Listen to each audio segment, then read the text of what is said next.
The Man transcribed from the 1897 Robert Hayes edition by David Price. Email ccx074@pglaf.org. The Man by Bram Stoker, author of Dracula etc. London, Robert Hayes, Limited. 61 Fleet Street, EC. Copyright, 1897, in the United States of America, according to Act of Congress, by Bram Stoker.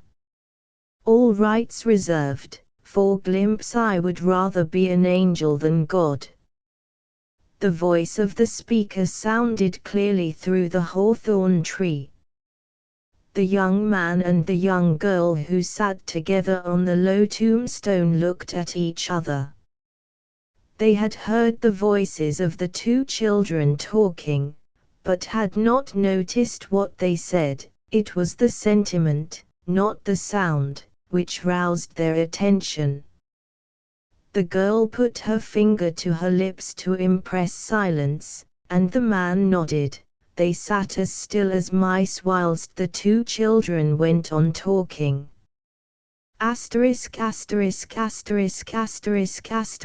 scene would have gladdened a painter's heart. An old churchyard. The church low and square towered, with long mullioned windows, the yellow-grey stone roughened by age and tender-hued with lichens. Round it clustered many tombstones tilted in all directions. Behind the church a line of gnarled and twisted yews. The churchyard was full of fine trees. On one side a magnificent cedar, on the other a great copper beech. Here and there among the tombs and headstones many beautiful blossoming trees rose from the long green grass. The laburnum glowed in the June afternoon sunlight, the lilac, the hawthorn and the clustering meadowsweet which fringed the edge of the lazy stream mingled their heavy sweetness in sleepy fragrance. The yellow-grey crumbling walls were green in places with wrinkled harts' tongues, and were topped with sweet williams and spreading house-leek and stonecrop and wild flowers whose delicious sweetness made for the drowsy repose of perfect summer. But amid all that mass of glowing color the two young figures seated on the grey old tomb stood out conspicuously. The man was in conventional hunting dress, red coat, white stock, black hat, white breeches, and top boots. The girl was one of the richest, most glowing, and yet withal daintiest figures the eye of man could linger on. She was in riding habit of hunting scarlet cloth. Her black hat was tipped forward by piled-up masses red golden hair. Round her neck was a white lawn scarf in the fashion of a man's hunting stock, close-fitting, and sinking into a gold-buttoned waistcoat of snowy twill. As she sat with the long skirt across her left arm, her tiny black top boots appeared underneath. Her gauntleted gloves were of white buckskin, her riding whip was plaited of white leather, topped with ivory and banded with gold. Even in her 14th year Miss Stephen Norman gave promise of striking beauty, beauty of a rarely composite character. In her the various elements of her race seemed to have cropped out. The firm-set jaw, with chin broader and more square than is usual in a woman, and the wide fine forehead and aquiline nose marked the high descent from Saxon through Norman. The glorious mass of red hair, of the true flame color, showed the blood of another ancient ancestor of northern race, and suited well with the voluptuous curves of the full, crimson lips. The purple-black eyes, the raven eyebrows and eyelashes, and the fine curve of the nostrils spoke of the Eastern blood of the far-back wife of the Crusader. Already she was tall for her age, with something of that lankiness which marks the early development of a really fine figure. Long-legged, long-necked, as straight as a lance, with head poised on the proud neck like a lily on its stem. Stephen Norman certainly gave promise of a splendid womanhood. Pride, self-reliance and dominance were marked in every feature, in her bearing and in her lightest movement. Her companion, Harold Wolfe, was some 5 years her senior, and by means of those 5 years and certain qualities had long stood in the position of her mentor. He was more than 6 feet 2 in height, deep-chested, broad-shouldered, lean-flanked, long-armed and big-handed. He had that appearance strength, with well-poised neck and forward set of the head, which marks the successful athlete. The two sat quiet, listening. Through the quiet hum of afternoon came the voices of the 2 children. Outside the lych gate, under the shade of the spreading cedar, the horses stamped occasionally as the flies troubled them. The grooms were mounted, one held the delicate-limbed white Arab, the other the great black horse. "I would rather be an angel than God." The little girl who made the remark was an ideal specimen of the village Sunday school child. Blue-eyed, rosy-cheeked, thick-legged, with her straight brown hair tied into a hard bunch with a much-creased, cherry-colored ribbon. A glance at the girl would have satisfied the most skeptical as to her goodness. Without being in any way smug, she was radiant with self-satisfaction and well-doing. A child of the people, an early riser, a help to her mother, a good angel to her father, a little mother to her brothers and sisters, cleanly in mind and body, self-reliant, full of faith, cheerful. The other little girl was prettier, but of a more stubborn type, more passionate, less organized, and infinitely more assertive. Black-haired, black-eyed, swarthy, large-mouthed, snub-nosed, the very type and essence of unrestrained, impulsive, emotional, sensual nature. A seeing eye would have noted inevitable danger for the early years of her womanhood. She seemed amazed by the self-abnegation implied by her companion's statement. After a pause she replied, "I wouldn't. I'd rather be up at the top of everything and give orders to the angels if I chose." "I can't think, Marjorie, why you'd rather take orders than give them." "That's just it, Susan. I don't want to give orders, I'd rather obey them. It must be very terrible to have to think of things so much, that you want everything done your own way. And besides, I shouldn't like to have to be just." "Why not?" The voice was truculent, though there was wistfulness in it also. "Oh, Susan. Just fancy having to punish, for of course justice needs punishing as well as praising. Now an angel has such a nice time, helping people and comforting them, and bringing sunshine into dark places. Putting down fresh dew every morning, making the flowers grow, and bringing babies and taking care of them till their mothers find them. Of course God is very good and very sweet and very merciful, but oh, He must be very terrible. All the same I would rather be God and able to do things." Then the children moved off out of earshot. The two seated on the tombstone looked after them. The first to speak was the girl, who said, "That's very sweet and good of Marjorie, but do you know, Harold, I like Susie's idea better." "Which idea was that, Stephen?" "Why, didn't you notice what she said? I'd like to be God and be able to do things." "Yes," he said after a moment's reflection. "That's a fine idea in the abstract, but I doubt of its happiness in the long run." "Doubt of its happiness? Come now. What could there be better, after all? Isn't it good enough to be God? What more do you want?"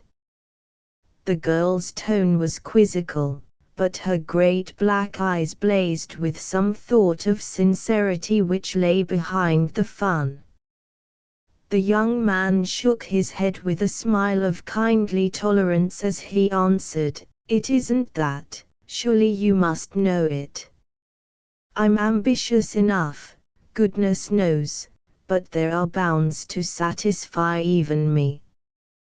But I'm not sure that the good little thing isn't right."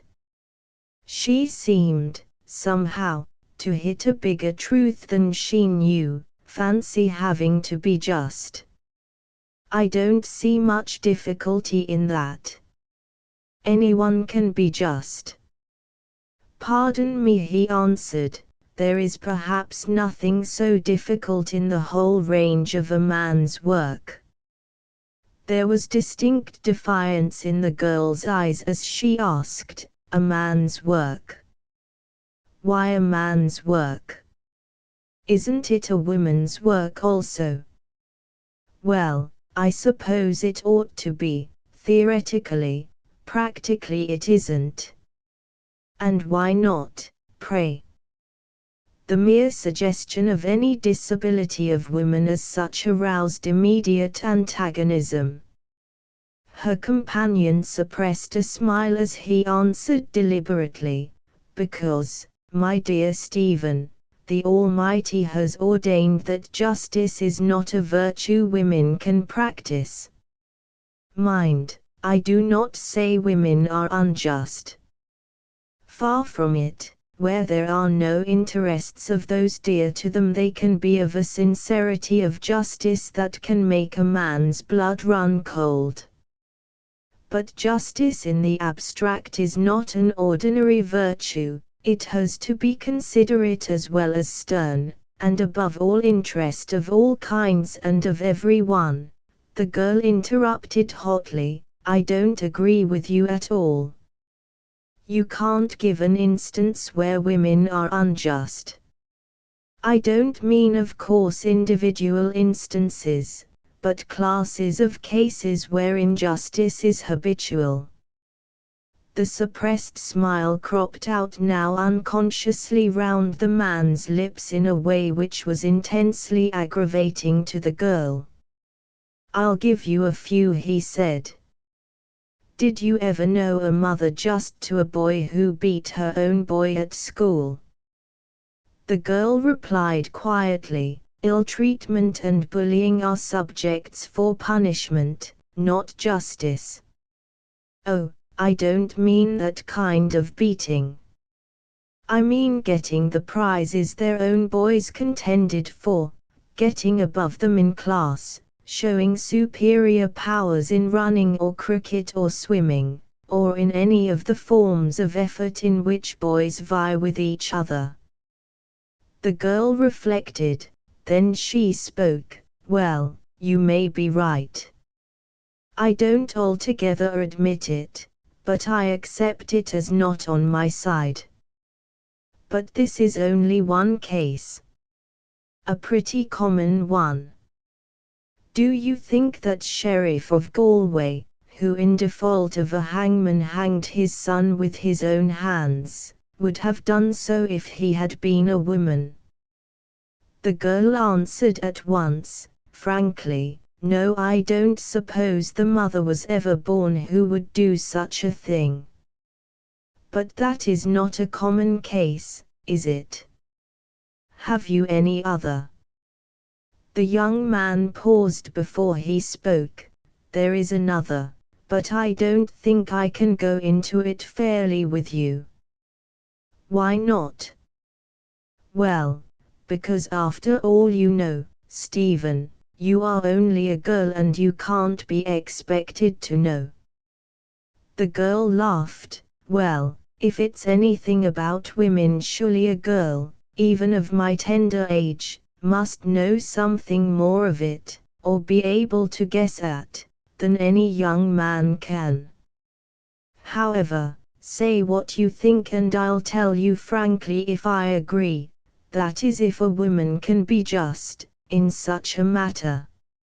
Shortly, the point is this: can a woman be just to another woman, or to a man for the matter of that, where either her own affection or a fault of the other is concerned? I don't see any reason to the contrary.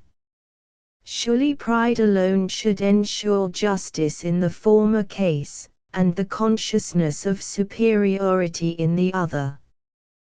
The young man shook his head. Pride and the consciousness of superiority. Are they not much the same thing? But whether or no, if either of them has to be relied on, I'm afraid the scales of justice would want regulating, and her sword should be blunted in case its edge should be turned back on herself. I have an idea that although pride might be a guiding principle with you individually, it would be a failure with the average. However, as it would be in any case a rule subject to many exceptions, I must let it go. Harold looked at his watch and rose. Stephen followed him, transferring her whip into the hand which held up the skirt. She took his arm with her right hand in the pretty way in which a young girl clings to her elders. Together they went out at the lych gate. The groom drew over with the horses. Stephen patted hers and gave her a lump of sugar. Then putting her foot into Harold's ready hand, she sprang lightly into the saddle. Harold swung himself into his saddle with the dexterity of an accomplished rider. As the two rode up the road, keeping on the shady side under the trees, Stephen said quietly, half to herself, as if the sentence had impressed itself on her mind, to be God and able to do things. Harold rode on in silence. The chill of some vague fear was upon him.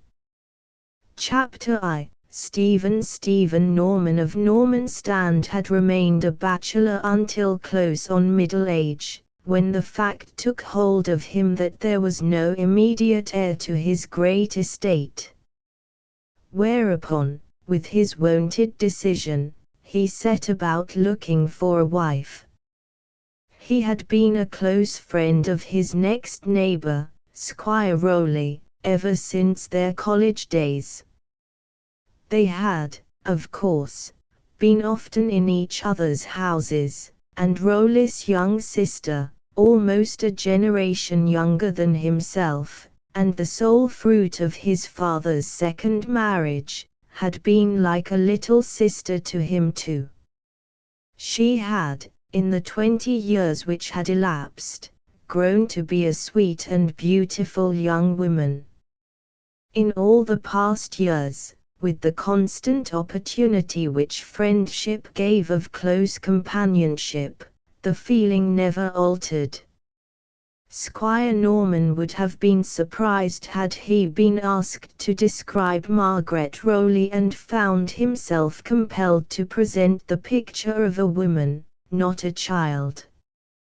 Now, however, when his thoughts went womanward and wifeward, he awoke to the fact that Margaret came within the category of those he sought. His usual decision ran its course. Semi-brotherly feeling gave place to a stronger and perhaps more selfish feeling. Before he even knew it, he was head over ears in love with his pretty neighbor. Norman was a fine man, stalwart and handsome. His 40 years sat so lightly on him that his age never seemed to come into question in a woman's mind. Margaret had always liked him and trusted him. He was the big brother who had no duty in the way of scolding to do. His presence had always been a gladness, and the sex of the girl, first unconsciously then consciously, answered to the man's overtures, and her consent was soon obtained. When in the fullness of time it was known that an heir was expected, Squire Norman took for granted that the child would be a boy, and held the idea so tenaciously that his wife, who loved him deeply, gave up warning and remonstrance after she had once tried to caution him against too fond a hope. She saw how bitterly he would be disappointed in case it should prove to be a girl. He was, however, so fixed on the point that she determined to say no more. After all, it might be a boy, the chances were equal. The squire would not listen to anyone else at all, so as the time went on his idea was more firmly fixed than ever. His arrangements were made on the base that he would have a son. The name was of course decided. Stephen had been the name of all the squires of Normanstand for ages, as far back as the records went, and Stephen the new heir of course would be. Like all middle-aged men with young wives, he was supremely anxious as the time drew near. In his anxiety for his wife, his belief in the son became passive rather than active. Indeed, the idea of a son was so deeply fixed in his mind that it was not disturbed even by his anxiety for the young wife he idolized. When instead of a son a daughter was born, the doctor and the nurse, who knew his views on the subject, held back from the mother for a little the knowledge of the sex. Dame Norman was so weak that the doctor feared lest anxiety as to how her husband would bear the disappointment might militate against her.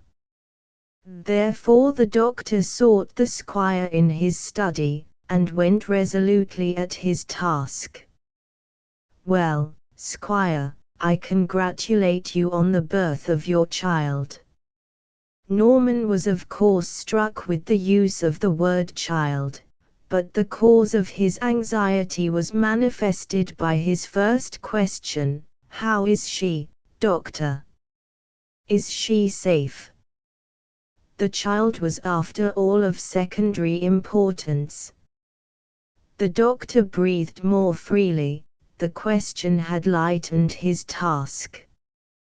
There was, therefore, more assurance in his voice as he answered, "She is safely through the worst of her trouble, but I am greatly anxious yet. She is very weak. I fear anything that might upset her." The squire's voice came quick and strong. "There must be no upset. And now tell me about my son." He spoke the last word half with pride, half bashfully. "Your son is a daughter." There was silence for so long that the doctor began to be anxious. Squire Norman sat quite still. His right hand resting on the writing table before him became clenched so hard that the knuckles looked white and the veins red. After a long slow breath he spoke, "She, my daughter, is well." The doctor answered with cheerful alacrity, "Splendid, I never saw a finer child in my life. She will be a comfort and an honor to you." The squire spoke again. "What does her mother think?" "I suppose she's very proud of her." "She does not know yet that it is a girl." "I thought it better not to let her know till I had told you." "Why?" Because, Norman, old friend, you know why." "Because you had set your heart on a son, and I know how it would grieve that sweet young wife and mother to feel your disappointment. I want your lips to be the first to tell her, so that on may assure her of your happiness in that a daughter has been born to you." The squire put out his great hand and laid it on the other's shoulder. There was almost a break in his voice as he said, "Thank you, my old friend, my true friend, for your thought. When may I see her?" "By right, not yet. But, as knowing your views, she may fret herself till she knows, I think you had better come at once." All Norman's love and strength combined for his task. As he leant over and kissed his young wife, there was real fervor in his voice as he said, "Where is my dear daughter that you may place her in my arms?" For an instant there came a chill to the mother's heart that her hopes had been so far disappointed, but then came the reaction of her joy that her husband, her baby's father, was pleased.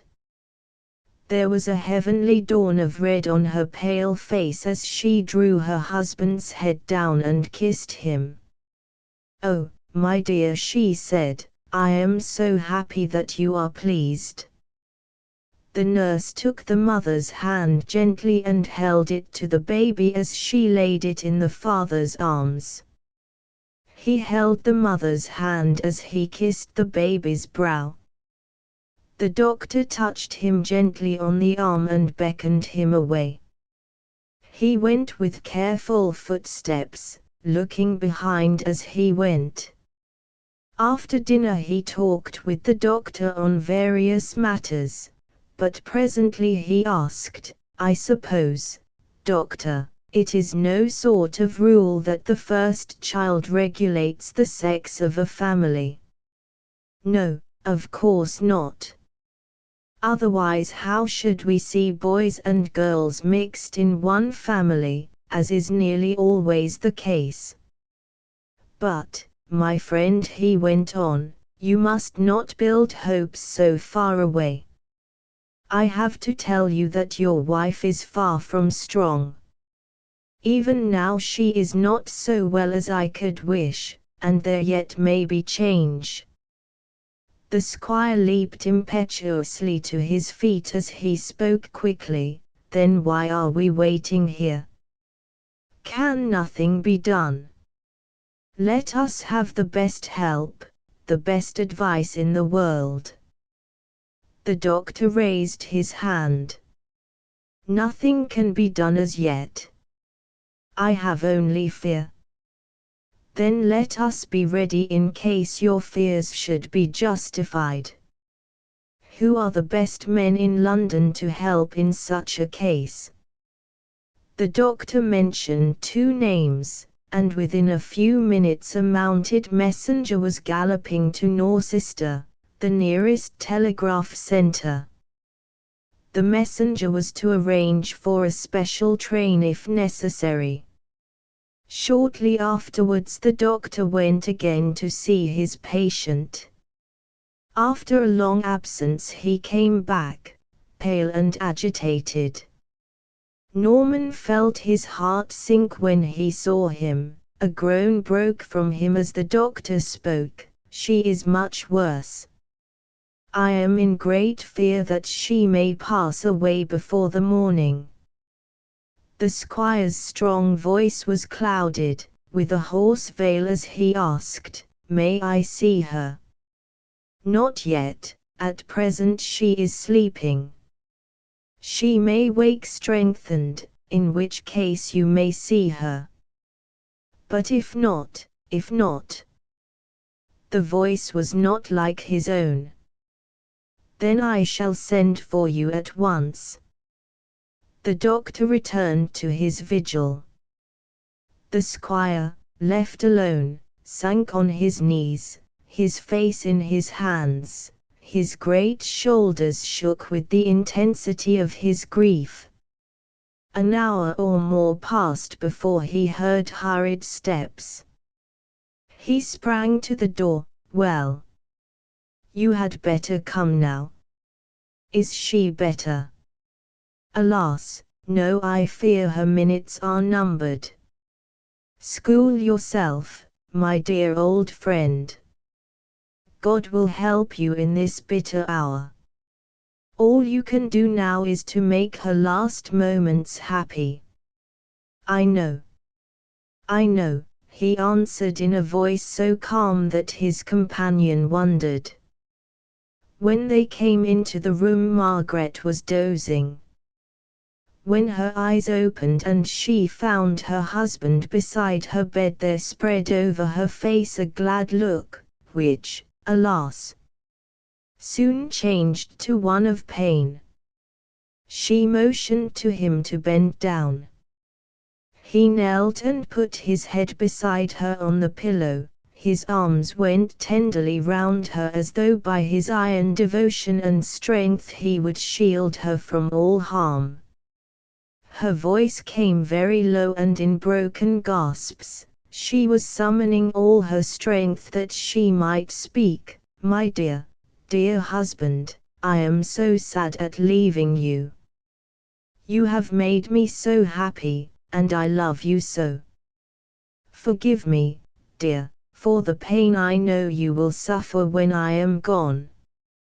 And oh, Stephen, I know you will cherish our little one, yours and mine, when I am gone. She will have no mother, you will have to be father and mother too. I will hold her in my very heart's core, my darling, as I hold you. He could hardly speak from emotion. She went on, and oh, my dear, you will not grieve that she is not a son to carry on your name. And then a sudden light came into her eyes, and there was exultation in her weak voice as she said, she is to be our only one, let her be indeed our son. Call her the name we both love. For answer he rose and laid his hand very, very tenderly on the babe as he said, this dear one, my sweet wife, who will carry your soul in her breast, will be my son, the only son I shall ever have. All my life long I shall, please Almighty God, so love her, our little Stephen, as you and I love each other. She laid her hand on his so that it touched at once her husband and her child. Then she raised the other weak arm, and placed it round his neck, and their lips met. Her soul went out in this last kiss. Chapter 2. The Heart of a Child. For some weeks after his wife's death, Squire Norman was overwhelmed with grief. He made a brave effort, however, to go through the routine of his life, and succeeded so far that he preserved an external appearance of bearing his loss with resignation. But within, all was desolation. Little Stephen had winning ways which sent deep roots into her father's heart. The little bundle of nerves which the father took into his arms must have realized with all its senses that, in all that it saw and heard and touched, there was nothing but love and help and protection. Gradually the trust was followed by expectation. If by some chance the father was late in coming to the nursery, the child would grow impatient and cast persistent, longing glances at the door. When he came all was joy. Time went quickly by, and Norman was only recalled to its passing by the growth of his child. Seedtime and harvest, the many comings of nature's growth were such commonplaces to him, and had been for so many years, that they made on him no impressions of comparison. But his baby was one and one only.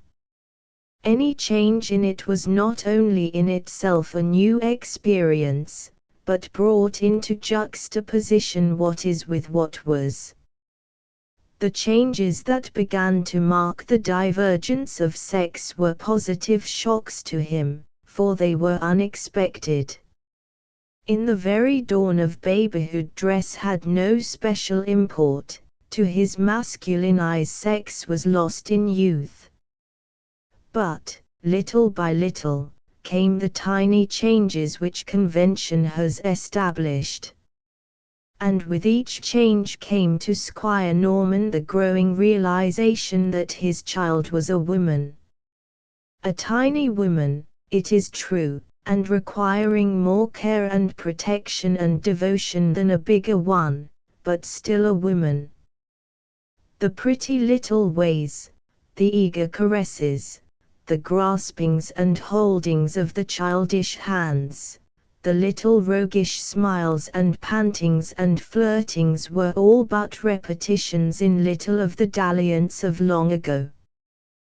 The father, after all, reads in the same book in which the lover found his knowledge.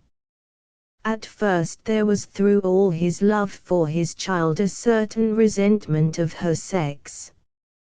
His old hope of a son had been rooted too deeply to give way easily. But when the conviction came, and with it the habit of its acknowledgement, there came also a certain resignation, which is the halting place for satisfaction. But he never, not then nor afterwards, quite lost the old belief that Stephen was indeed a son. Could there ever have been a doubt? The remembrance of his wife's eyes and of her faint voice, of her hope and her faith, as she placed her baby in his arms would have refused it a resting place.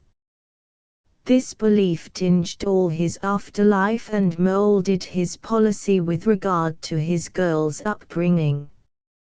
If she was to be indeed his son as well as his daughter, she must from the first be accustomed to boyish as well as to girlish ways. This, in that she was an only child, was not a difficult matter to accomplish. Had she had brothers and sisters, matters of her sex would soon have found their own level.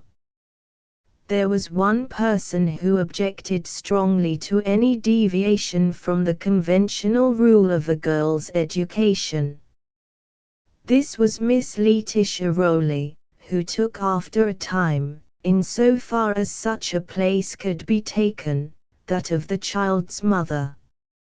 Letitia Rowley was a young aunt of Squire Rowley of Norwood, the younger sister of his father and some 16 years his own senior.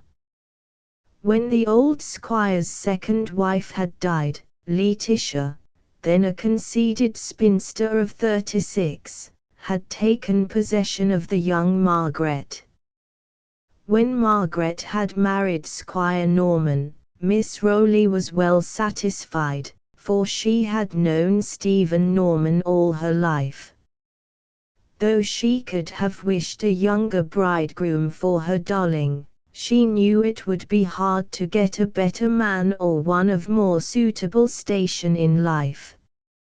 Also she knew that Margaret loved him, and the woman who had never found the happiness of mutual love in her own life found a pleasure in the romance of true love, even when the wooer was middle-aged. She had been traveling in the Far East when the belated news of Margaret's death came to her. When she had arrived home, she announced her intention of taking care of Margaret's child, just as she had taken care of Margaret. For several reasons this could not be done in the same way. She was not old enough to go and live at Normanstand without exciting comment, and the squire absolutely refused to allow that his daughter should live anywhere except in his own house. Educational supervision, exercised at such distance and so intermittently, could neither be complete nor exact. Though Stephen was a sweet child, she was a willful one, and very early in life manifested a dominant nature. This was a secret pleasure to her father, who, never losing sight of his old idea that she was both son and daughter, took pleasure as well as pride out of each manifestation of her imperial will. The keen instinct of childhood, which reasons in feminine fashion, and is therefore doubly effective in a woman-child, early grasped the possibilities of her own will. She learned the measure of her nurse's foot and then of her father's, and so, knowing where lay the bounds of possibility of the achievement of her wishes, she at once avoided trouble and learned how to make the most of the space within the limit of her tether. It is not those who cry for the moon who go furthest or get most in this limited world of ours. Stephen's pretty ways and unfailing good temper were a perpetual joy to her father, and when he found that as a rule her desires were reasonable, his wish to yield to them became a habit. Miss Rowley seldom saw any individual thing to disapprove of. She it was who selected the governesses and who interviewed them from time to time as to the child's progress. Not often was there any complaint, for the little thing had such a pretty way of showing affection, and such a manifest sense of justified trust in all whom she encountered, that it would have been hard to name a specific fault. But though all went in tears of affectionate regret, and with eminently satisfactory emoluments and references, there came an irregularly timed succession of governesses. Stephen's affection for her auntie was never affected by any of the changes. Others might come and go, but there no change came. The child's little hand would steal into one of the old lady's strong ones, or would clasp a finger and hold it tight. And then the woman who had never had a child of her own would feel, afresh each time, as though the child's hand was gripping her heart. With her father she was sweetest of all. And as he seemed to be pleased when she did anything like a little boy, the habit of being like one insensibly grew on her.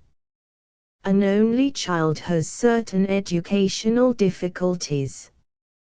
The true learning is not that which we are taught, but that which we take in for ourselves from experience and observation, and children's experiences and observation, especially of things other than repressive, are mainly of children. The little ones teach each other. Brothers and sisters are more with each other than are ordinary playmates, and in the familiarity of their constant intercourse some of the great lessons, so useful in afterlife, are learned. Little Stephen had no means of learning the wisdom of give and take. To her everything was given bountifully and gracefully.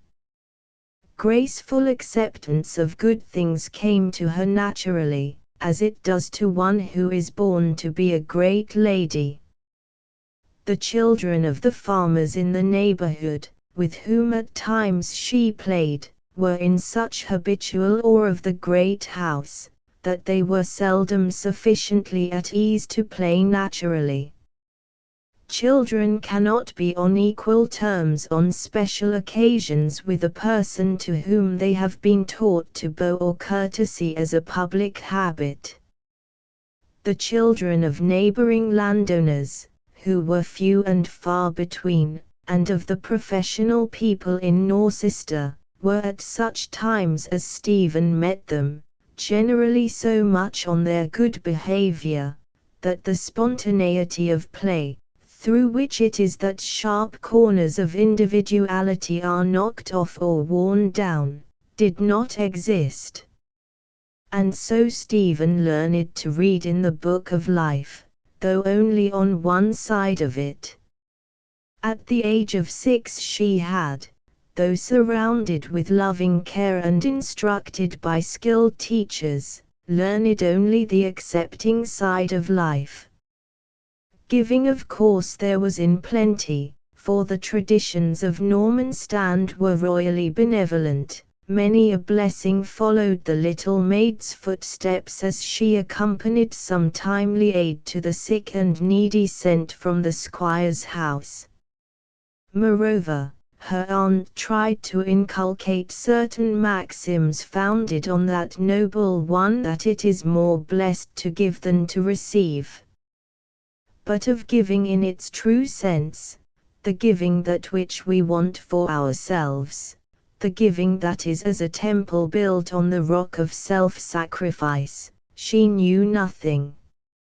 Her sweet and spontaneous nature, which gave its love and sympathy so readily, was almost a bar to education. It blinded the eyes that would have otherwise seen any defect that wanted altering, any evil trait that needed repression, any lagging virtue that required encouragement, or the spur. Chapter 3. Harold Squire Norman had a clerical friend whose rectory of Carstone lay some 30 miles from Norman Stand. 30 miles is not a great distance for railway travel, but it is a long drive. The days had not come, nor were they ever likely to come, for the making of a railway between the two places. For a good many years the two men had met in renewal of their old university days. Squire Norman and Dr. Wolfe had been chums at Trinity, Cambridge, and the boyish friendship had ripened and lasted. When Harold and Wolfe had put in his novitiate in a teeming Midland manufacturing town, it was Norman's influence which obtained the rectorship for his friend. It was not often that they could meet, for in Wolfe's work, which, though not very exacting, had to be done single-handed, kept him to his post. Besides, he was a good scholar and eked out a small income by preparing a few pupils for public school. An occasional midweek visit to Norman Stand in the slack time of school work on the doctor's part, and now and again a drive by Norman over to the rectory, returning the next day, had been for a good many years the measure of their meeting. Then Wolfe's marriage and the birth of a son had kept him closer to home. Mrs. Wolfe had been killed in a railway accident a couple of years after her only child had been born, and at the time Norman had gone over to render any assistance in his power to the afflicted man, and to give him what was under the circumstances his best gift, sympathy. After an interval of a few years the squire's courtship and marriage, at which his old friend had assisted, had confined his activities to a narrower circle. The last time they had met was when Wolfe had come over to Norcester to aid in the burial of his friend's wife. In the process of years, however, the shadow over Norman's life had begun to soften. When his baby had grown to be something of a companion, they met again. Norman, who had never since his wife's death been able to tear himself, even for a night, away from Normanstand and Stephen, wrote to his old friend asking him to come to him. And Wulf gladly promised, and for a week of growing expectation the squire looked forward to their meeting. Each found the other somewhat changed, in all but their old affection. And Wulf was delighted with the little Stephen. Her dainty beauty seemed to charm him, and the child, seeming to realize what pleasure she was giving, exercised all her little winning ways. The rector, who knew more of children than did his friend, told her as she sat on his knee of a very interesting person, his own son. The child listened, interested at first, then enraptured. She asked all kinds of questions, and the father's eyes brightened as he gladly answered the pretty sympathetic child, already deep in his heart for her father's sake. He told her about the boy who was so big and strong, and who could run and leap and swim and play cricket and football better than any other boy with whom he played. When, warmed himself by the keen interest of the little girl, and seeing her beautiful black eyes beginning to glow, he too woke to the glory of the time, and all the treasured moments of the father's lonely heart gave out their store. And the other father, thrilled with delight because of his baby's joy with, underlying all, an added pleasure that the little Stephen's interest was in sports that were for boys, looked on approvingly, now and again asking questions himself in furtherance of the child's wishes. All the afternoon they sat in the garden, close to the stream that came out of the rock, and Wulf told father's tales of his only son. Of the great cricket match with Castra Purorum when he had made 100 not out. Of the school races when he had won so many prizes. Of the swimming match in the Islam River when, after he had won the race and had dressed himself, he went into the water in his clothes to help some children who had upset a boat. How when Widow Norton's only son could not be found, he dived into the deep hole of the intake of the mill dam of the great Carstone Mills where Wingate the farrier had been drowned. And how, after diving twice without success, he had insisted on going down the third time though people had tried to hold him back, and how he had brought up in his arms the child all white and so near death that they had to put him in the ashes of the baker's oven before he could be brought back to life. When her nurse came to take her to bed, she slid down from her father's knee and coming over to Dr. and Wulf, gravely held out her hand and said, "Goodbye."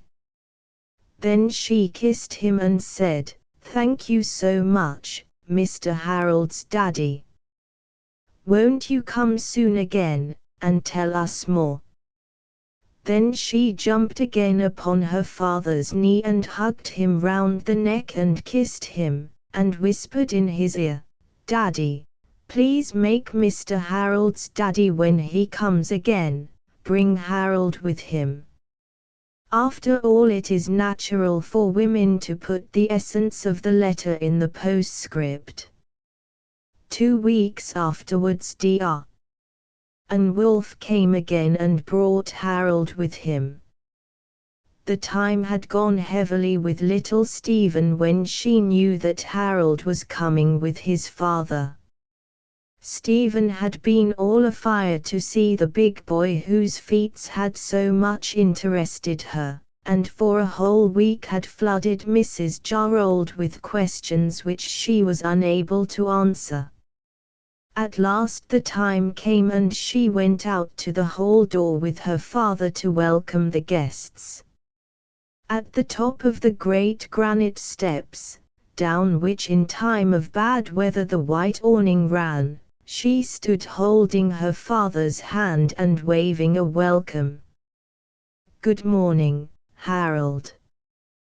"Good morning, Mr. Harold's daddy." The meeting was a great pleasure to both the children, and resulted in an immediate friendship. The small girl at once conceived a great admiration for the big, strong boy nearly twice her age and more than twice her size. At her time of life the convenances are not, and love is a thing to be spoken out at once and in the open. Mrs. Jarrold, from the moment she set eyes on him, liked the big kindly-faced boy who treated her like a lady, and who stood awkwardly blushing and silent in the middle of the nursery listening to the tiny child's proffers of affection. For whatever kind of love it is that boys are capable of, Harold had fallen into it. Calf love is a thing habitually treated with contempt. It may be ridiculous, but all the same it is a serious reality, to the calf. Harold's new-found affection was as deep as his nature. An only child who had in his memory nothing of a mother's love, his naturally affectionate nature had in his childish days found no means of expression. A man-child can hardly pour out his full heart to a man, even a father or a comrade, and this child had not, in a way, the consolations of other children.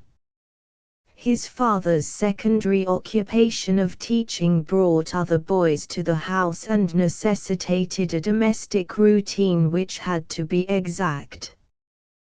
There was no place for little girls in a boys' school, and though many of Dr. and Wolf's friends who were mothers made much of the pretty, quiet boy, and took him to play with their children, he never seemed to get really intimate with them. The equality of companionship was wanting. Boys he knew, and with them he could hold his own and yet be on affectionate terms. But girls were strange to him, and in their presence he was shy. With this lack of understanding of the other sex, grew up a sort of awe of it.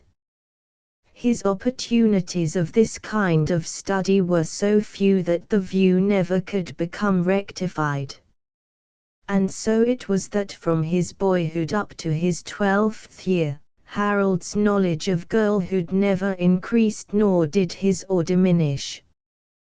When his father had told him all about his visit to Normanstand and of the invitation which had been extended to him, there came first awe, then doubt, then expectation. Between Harold and his father there was love and trust and sympathy. The father's married love so soon cut short found expression towards his child, and between them there had never been even the shadow of a cloud.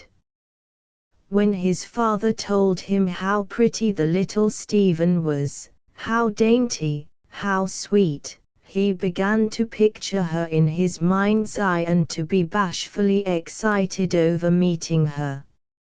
His first glimpse of Stephen was, he felt, one that he never could forget. She had made up her mind that she would let Harold see what she could do. Harold could fly kites and swim and play cricket, she could not do any of these, but she could ride. Harold should see her pony, and see her riding him all by herself. And there would be another pony for Harold, a big one. She had spoken about its size herself to Topham, the stud groom. She had coaxed her daddy into promising that after lunch she should take Harold riding. To this end she had made ready early. She had insisted on putting on the Red Riding habit which Daddy had given her for her birthday, and now she stood on the top of the steps all glorious in hunting pink, with the habit held over her arms, with the tiny hunting hoots all shiny underneath. She had no hat on, and her beautiful hair of golden red shone in its glory. But even it was almost outshone by the joyous flush on her cheeks as she stood waving the little hand that did not hold Daddy's. She was certainly a picture to dream of. Her father's eyes lost nothing of her dainty beauty. He was so proud of her that he almost forgot to wish that she had been a boy. The pleasure he felt in her appearance was increased by the fact that her dress was his own idea. During luncheon Stephen was fairly silent. She usually chattered all through as freely as a bird sings. Stephen was silent because the occasion was important. Besides, Daddy wasn't all alone, and therefore had not to be cheered up. Also, this in postscript form, Harold was silent.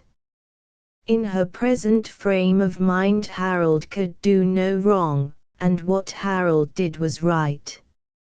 She was unconsciously learning already a lesson from his presence. That evening when going to bed she came to say good night to Daddy.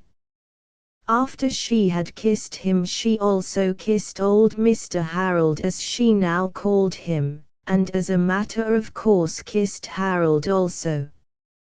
He colored up at once. It was the first time a girl had ever kissed him.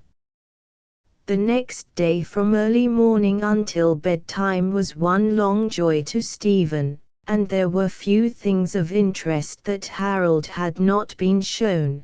There were few of the little secrets which had not been shared with him as they went about hand in hand. Like all manly boys Harold was good to little children and patient with them. He was content to follow Stephen about and obey all her behests.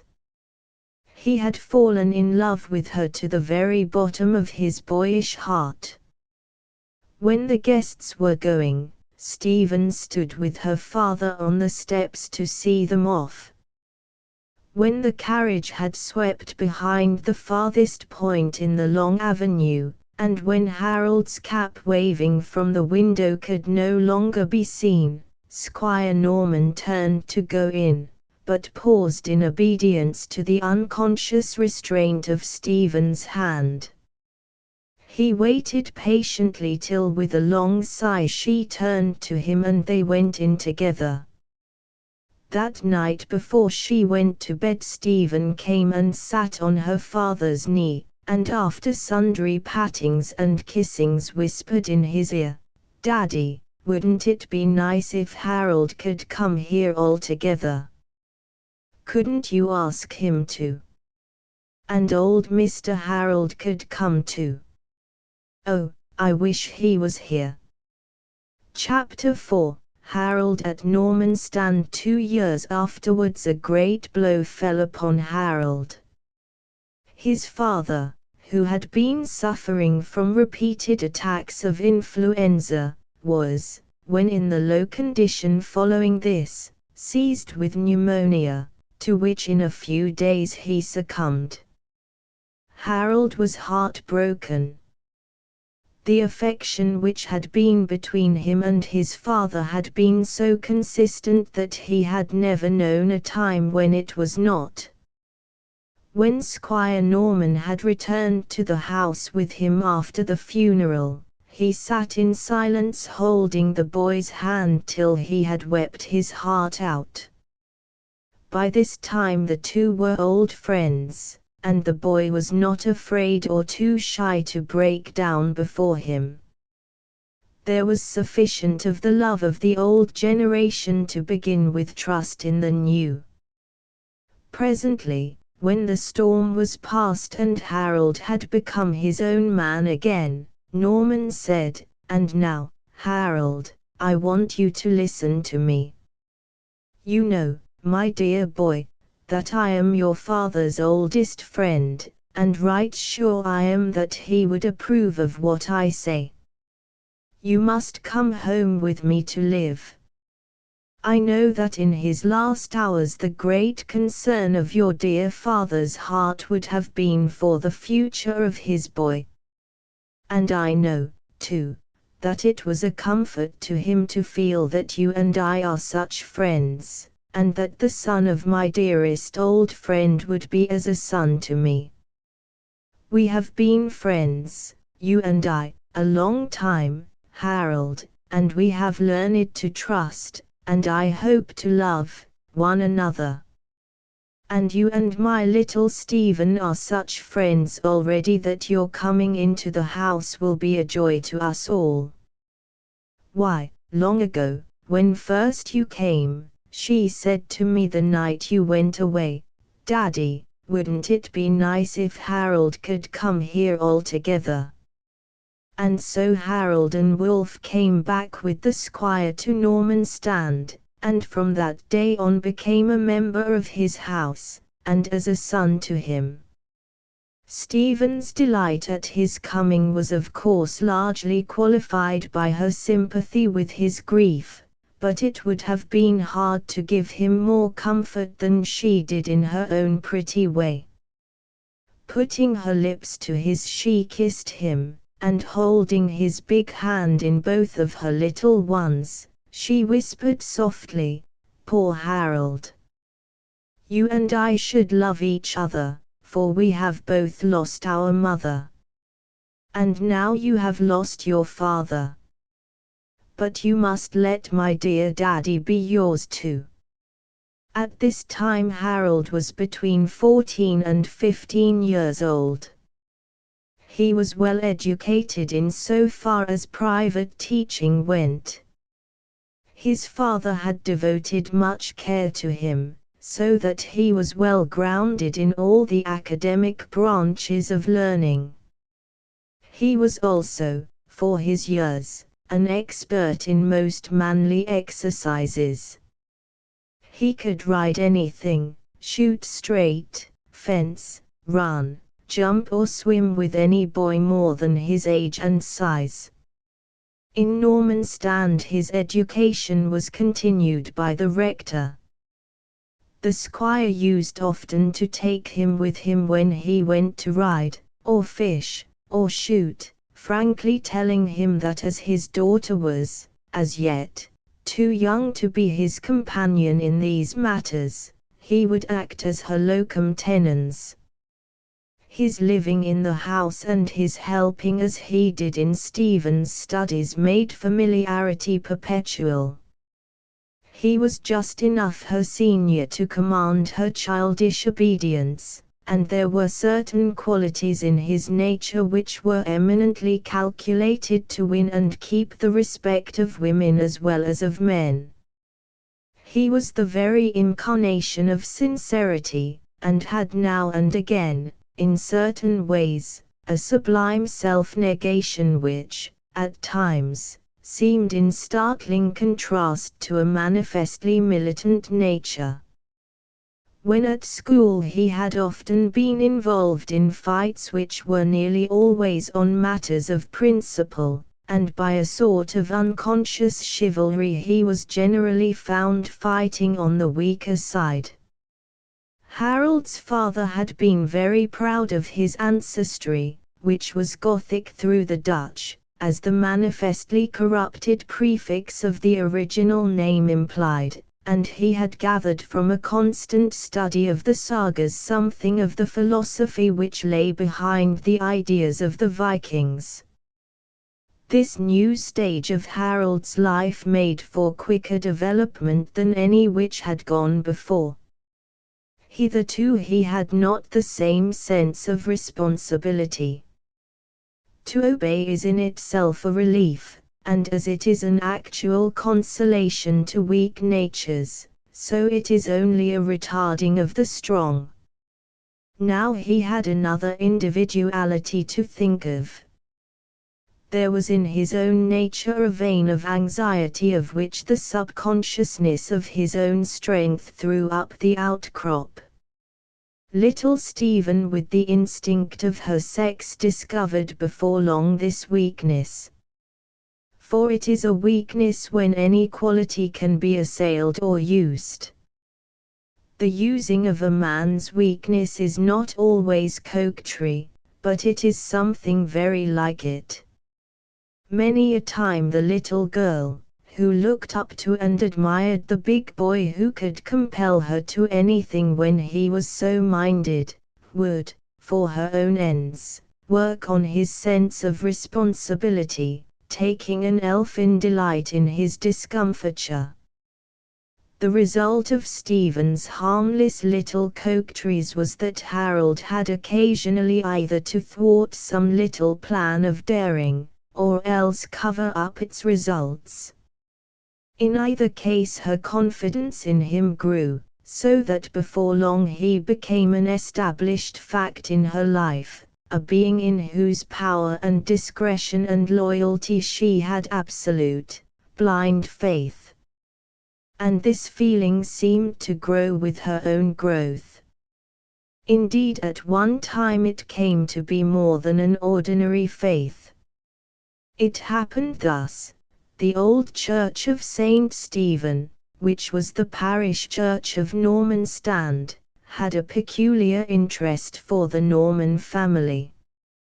There, either within the existing walls or those which had preceded them when the church was rebuilt by that Sir Stephen who was standard-bearer to Henry VI, were buried all the direct members of the line.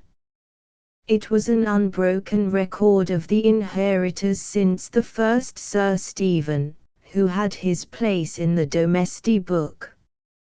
Without, in the churchyard close to the church, were buried all such of the collaterals as had died within hail of Norcester. Some there were of course who, having achieved distinction in various walks of life, were further honoured by a resting place within the chancel. The whole interior was full of records of the family. Squire Norman was fond of coming to the place, and often from the very beginning had taken Stephen with him. One of her earliest recollections was kneeling down with her father, who held her hand in his, whilst with the other he wiped the tears from his eyes, before a tomb sculptured beautifully in snowy marble.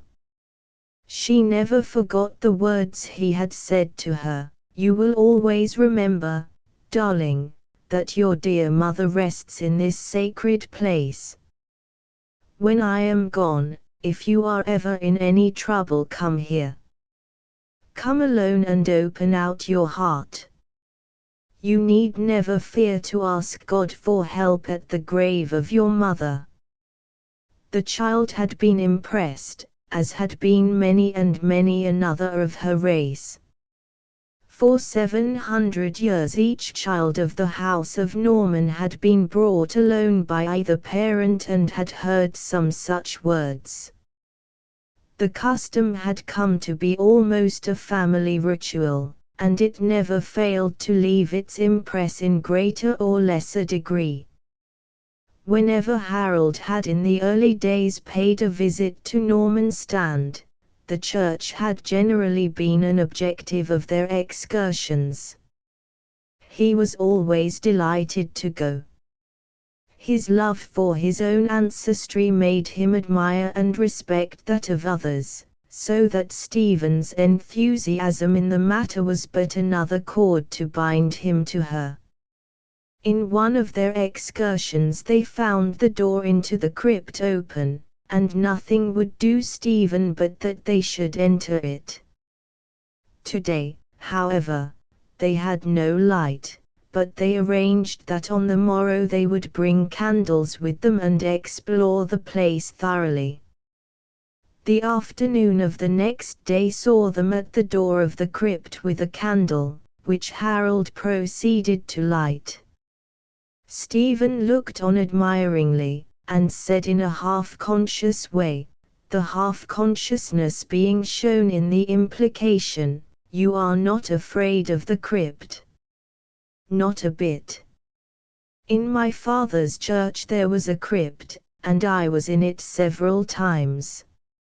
As he spoke, the memory of the last time he had been there swept over him.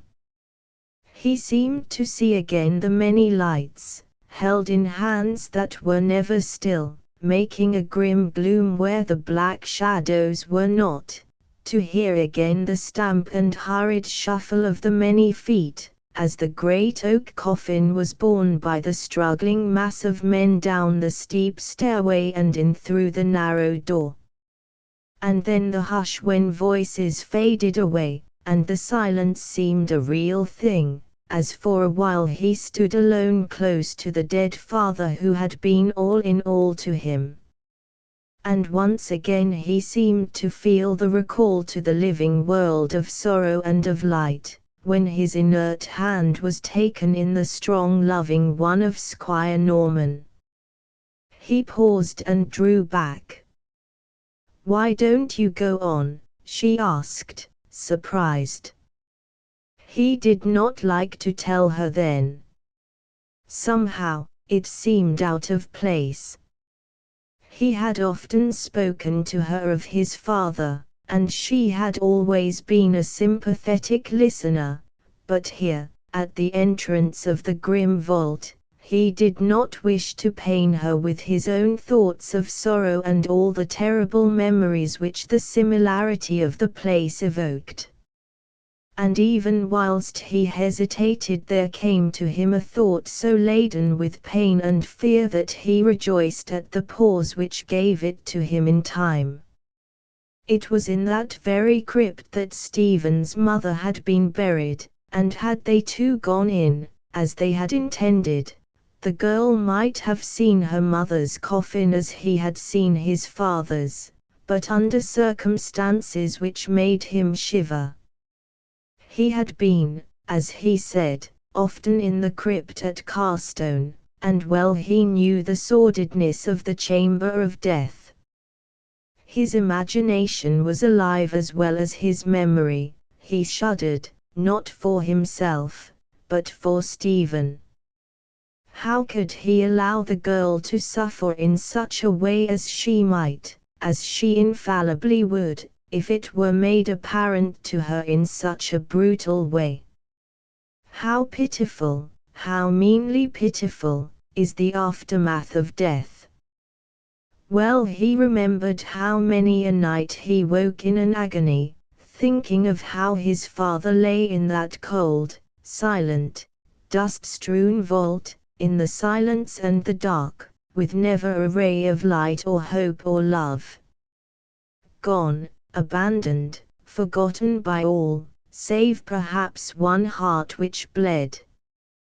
He would save little Stephen, if he could, from such a memory. He would not give any reason for refusing to go in. He blew out the candle, and turned the key in the lock, took it out, and put it in his pocket. "Come, Stephen," he said, "let us go somewhere else. We will not go into the crypt today." "Why not?" The lips that spoke were pouted mutinously and the face was flushed. The imperious little lady was not at all satisfied to give up the cherished project. For a whole day and night she had, whilst waking, thought of the coming adventure.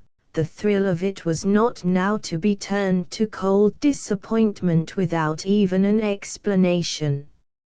She did not think that Harold was afraid, that would be ridiculous.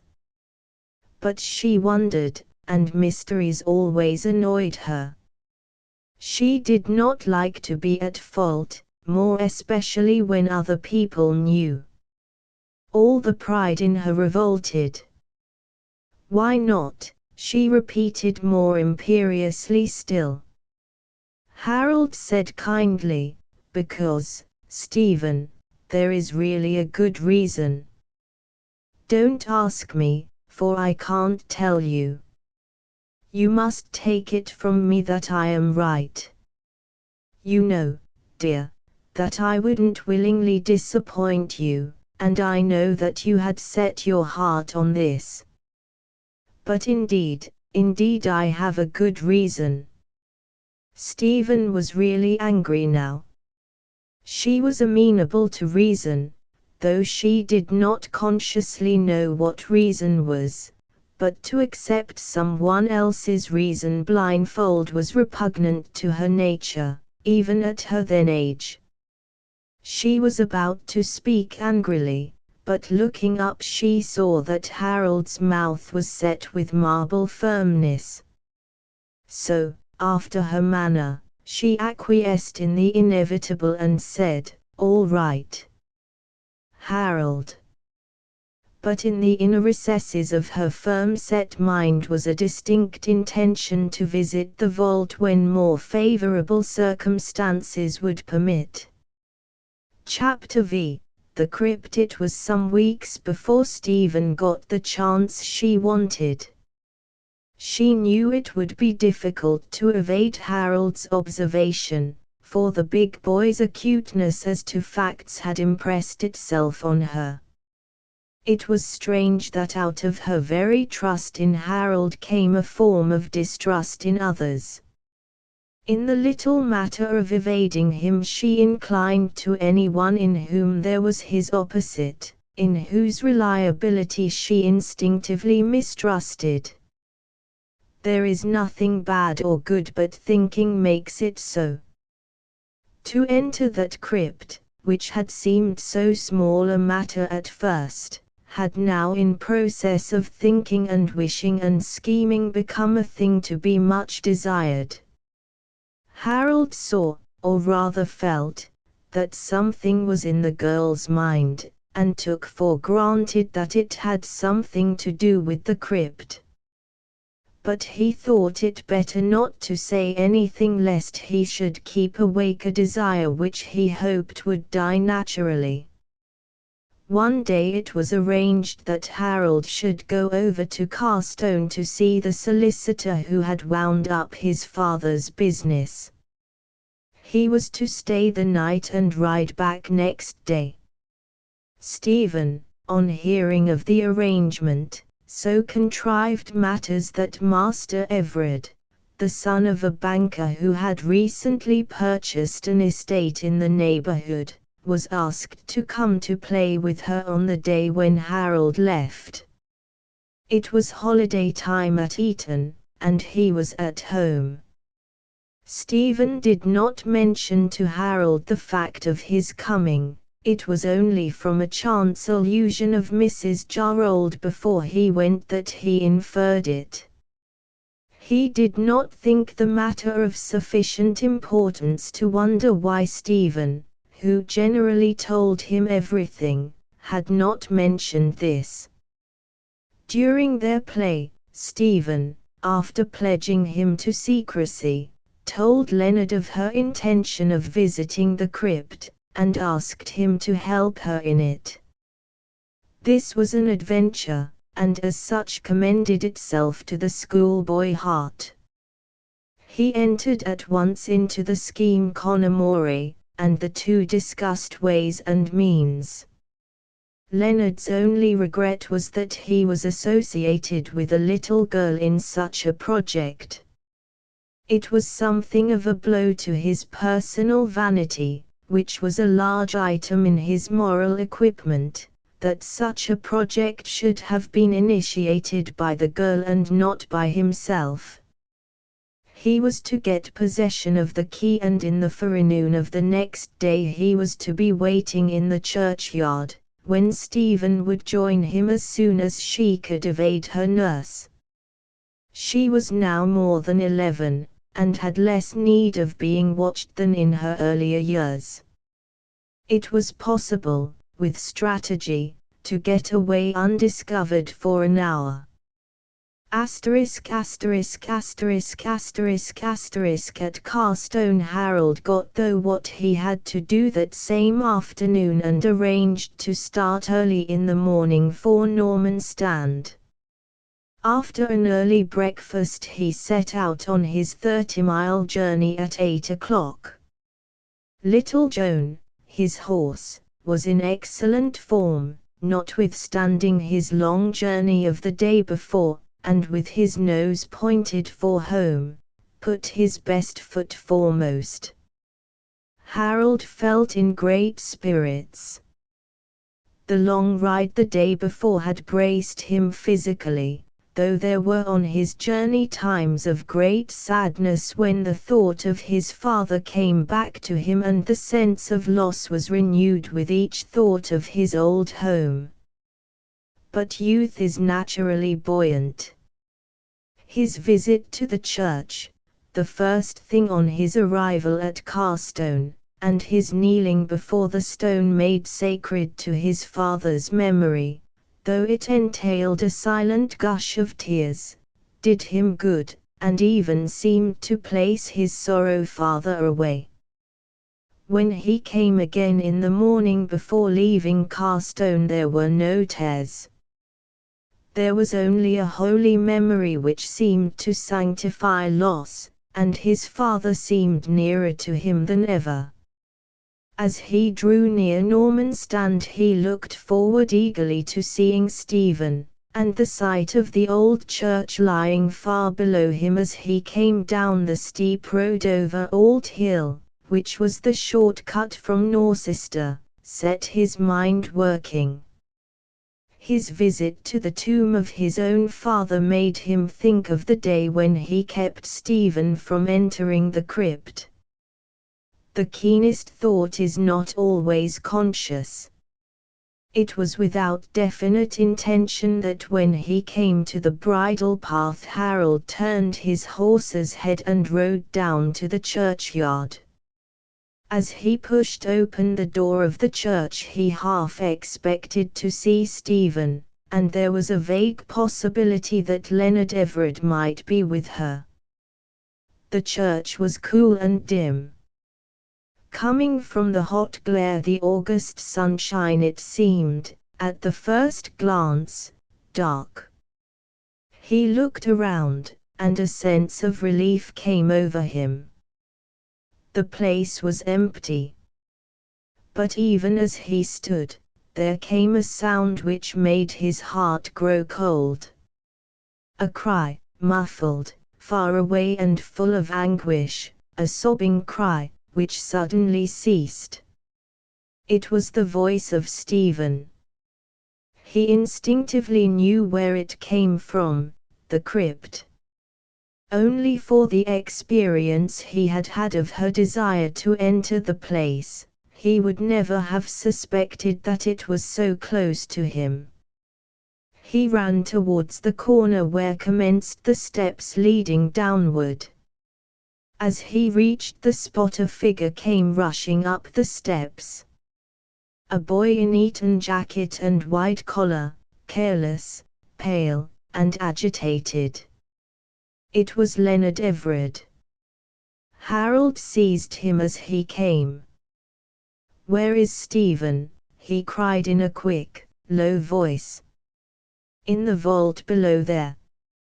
She dropped her light and then took mine, and she dropped it too. "Let me go. Let me go." He struggled to get away, but Harold held him tight. "Where are the matches?" "In my pocket." "Let me go. Let me go. Give me them, this instant." He was examining the frightened boy's waistcoat pockets as he spoke. When he had got the matches he let the boy go, and ran down the steps and through the open door into the crypt, calling out as he came, "Stephen!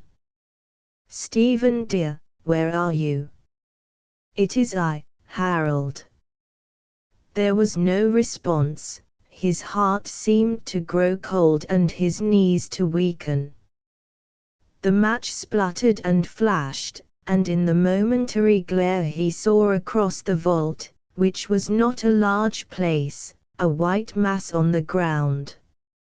He had to go carefully, lest the match should be blown out by the wind of his passage, but on coming close he saw that it was Stephen lying senseless in front of a great coffin which rested on a built-out pile of masonry. Then the match went out.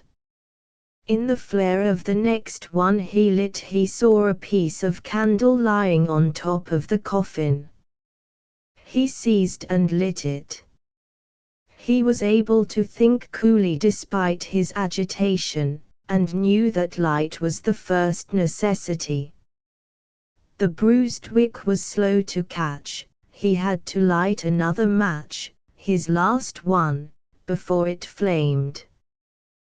The couple of seconds that the light went down till the grease melted and the flame leaped again seemed of considerable length.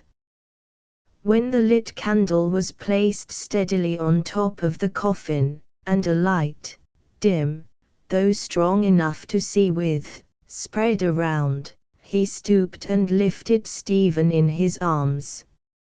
She was quite senseless, and so limp that a great fear came upon him that she might be dead. He did not waste time, but carried her across the vault where the door to the church steps stood out sharp against the darkness, and bore her up into the church. Holding her in one arm, with the other hand he dragged some long cushions from one of the pews and spread them on the floor. On these he laid her. His heart was smitten with love and pity as he looked. She was so helpless, so pitifully helpless. Her arms and legs were doubled up as though broken, disjointed, the white frock was smeared with patches of thick dust. Instinctively he stooped and pulled the frock down and straightened out the arms and feet. He knelt beside her, and felt if her heart was still beating, a great fear over him, a sick apprehension. A gush of thankful prayer came from his heart. Thank God! She was alive. He could feel her heart beat, though faintly underneath his hand. He started to his feet and ran towards the door, seizing his hat, which lay on a seat. He wanted it to bring back some water. As he passed out of the door he saw Leonard a little distance off, but took no notice of him. He ran to the stream, filled his hat with water, and brought it back. When he came into the church he saw Stephen, already partially restored, sitting up on the cushions with Leonard supporting her. He was rejoiced, but somehow disappointed. He would rather Leonard had not been there. He remembered, he could not forget, the white face of the boy who fled out of the crypt leaving Stephen in a faint within, and who had lingered outside the church door whilst he ran for water. Harold came forward quickly and raised Stephen, intending to bring her into the fresh air. He had a shrewd idea that the sight of the sky and God's greenery would be the best medicine for her after her fright. He lifted her in his strong arms as he used to do when she was a very little child and had got tired in their walks together, and carried her to the door. She lent herself unconsciously to the movement, holding fast with her arm round his neck as she used to do. In her clinging was the expression of her trust in him. The little sigh with which she laid her head on his shoulder was the tribute to his masculine power, and her belief in it. Every instant her senses were coming back to her more and more. The veil of oblivion was passing from her half-closed eyes, as the tide of full remembrance swept in upon her. Her inner nature was expressed in the sequence of her emotions. Her first feeling was one of her own fault. The sight of Harold and his proximity recalled to her vividly how he had refused to go into the crypt, and how she had intentionally deceived him, negatively, as to her intention of doing that of which he disapproved. Her second feeling was one of justice, and was perhaps partially evoked by the sight of Leonard, who followed close as Harold brought her to the door. She did not wish to speak of herself or Harold before him, but she did not hesitate to speak of him to Harold. "You must not blame Leonard. It was all my fault. I made him come." Her generosity appealed to Harold. He was angry with the boy for being there at all, but more for his desertion of the girl in her trouble. "I'm not blaming him for being with you," he said simply. Leonard spoke at once. He had been waiting to defend himself, for that was what first concerned that young gentleman. Next to his pleasure, his safety most appealed to him. "I went to get help. You had let the candle drop, and how could I see in the dark? You would insist on looking at the plate on the coffin." A low moan broke from Stephen, a long, low, trembling moan which went to Harold's heart. Her head drooped over again on his shoulder, and she clung close to him as the memory of her shock came back to her. Harold spoke to Leonard over his shoulder in a low, fierce whisper, which Stephen did not seem to hear. "There, that will do. Go away. You have done enough already. Go. Go," he added more sternly, as the boy seemed disposed to argue. Leonard ran a few steps, then walked to the lych gate, where he waited. Stephen clung close to Harold in a state of agitation which was almost hysterical. She buried her face in his shoulder, sobbing brokenly, "Oh, Harold. It was too awful. I never thought, never for a moment, that my poor dear mother was buried in the crypt. And when I went to look at the name on the coffin that was nearest to where I was, I knocked away the dust, and then I saw her name, Margaret Norman, at 22. I couldn't bear it. She was only a girl herself, only just twice my age, lying there in that terrible dark place with all the thick dust and the spiders' webs. Oh, Harold, Harold. How shall I ever bear to think of her lying there, and that I shall never see her dear face? Never. Never." He tried to soothe her by patting and holding her hands. For a good while the resolution of the girl faltered, and she was but as a little child. Then her habitual strength of mind asserted itself. She did not ask Harold how she came to be out in the church instead of in the crypt when she recovered her senses.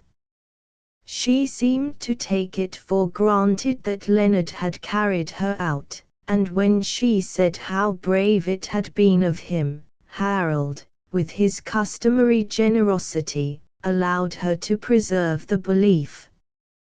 When they had made their way to the gate, Leonard came up to them, but before he could speak Stephen had begun to thank him. He allowed her to do so, though the sight of Harold's mouth set in scorn, and his commanding eyes firmly fixed on him, made him grow hot and cold alternately. He withdrew without speaking, and took his way home with a heart full of bitterness and revengeful feelings. In the park Stephen tried to dust herself, and then Harold tried to assist her. But her white dress was incurably soiled, the fine dust of the vault seemed to have got ingrained in the muslin. When she got to the house she stole upstairs, so that no one might notice her till she had made herself tidy. The next day but one she took Harold for a walk in the afternoon. When they were quite alone and out of earshot she said, "I have been thinking all night about poor mother. Of course I know she cannot be moved from the crypt. She must remain there. But there needn't be all that dust. I want you to come there with me some time soon. I fear I am afraid to go alone. I want to bring some flowers and to tidy up the place. Won't you come with me this time? I know now, Harold, why you didn't let me go in before. But now it is different. This is not curiosity. It is duty and love. Won't you come with me, Harold?" Harold leaped from the edge of the ha-ha where he had been sitting and held up his hand. She took it and leaped down lightly beside him. "Come," he said, "let us go there now." She took his arm when they got on the path again, and clinging to him in her pretty girlish way they went together to the piece of garden which she called her own. There they picked a great bunch of beautiful white flowers. Then they walked to the old church. The door was open and they passed in. Harold took from his pocket a tiny key. This surprised her, and heightened the agitation which she naturally suffered from revisiting the place. She said nothing whilst he opened the door to the crypt. Within, on a bracket, stood some candles in glass shades and boxes of matches. Harold lit 3 candles, and leaving one of them on the shelf, and placing his cap beside it, took the other 2 in his hands. Stephen, holding her flowers tightly to her breast with her right hand, took Harold's arm with the left, and with beating heart entered the crypt. For several minutes Harold kept her engaged, telling her about the crypt in his father's church, and how he went down at his last visit to see the coffin of his dear father, and how he knelt before it. Stephen was much moved, and held tight to his arm, her heart beating. But in the time she was getting accustomed to the place. Her eyes, useless at first on coming out of the bright sunlight, and not able to distinguish anything, began to take in the shape of the place and to see the rows of great coffins that stood out along the far wall. She also saw with surprise that the newest coffin, on which for several reasons her eyes rested, was no longer dusty but was scrupulously clean. Following with her eyes as well as she could see into the further corners, she saw that there the same reform had been effected. Even the walls and ceiling had been swept of the hanging cobwebs, and the floor was clean with the cleanliness of ablution. Still holding Harold's arm, she moved over towards her mother's coffin and knelt before it. Harold knelt with her. For a little while she remained still and silent, praying inwardly. Then she rose, and taking her great bunch of flowers placed them lovingly on the lid of the coffin above where she thought her mother's heart would be. Then she turned to Harold, her eyes flowing and her cheeks wet with tears, and laid her head against his breast. Her arms could not go round his neck till he had bent his head, for with his great height he simply towered above her. Presently she was quiet, the paroxysm of her grief had passed.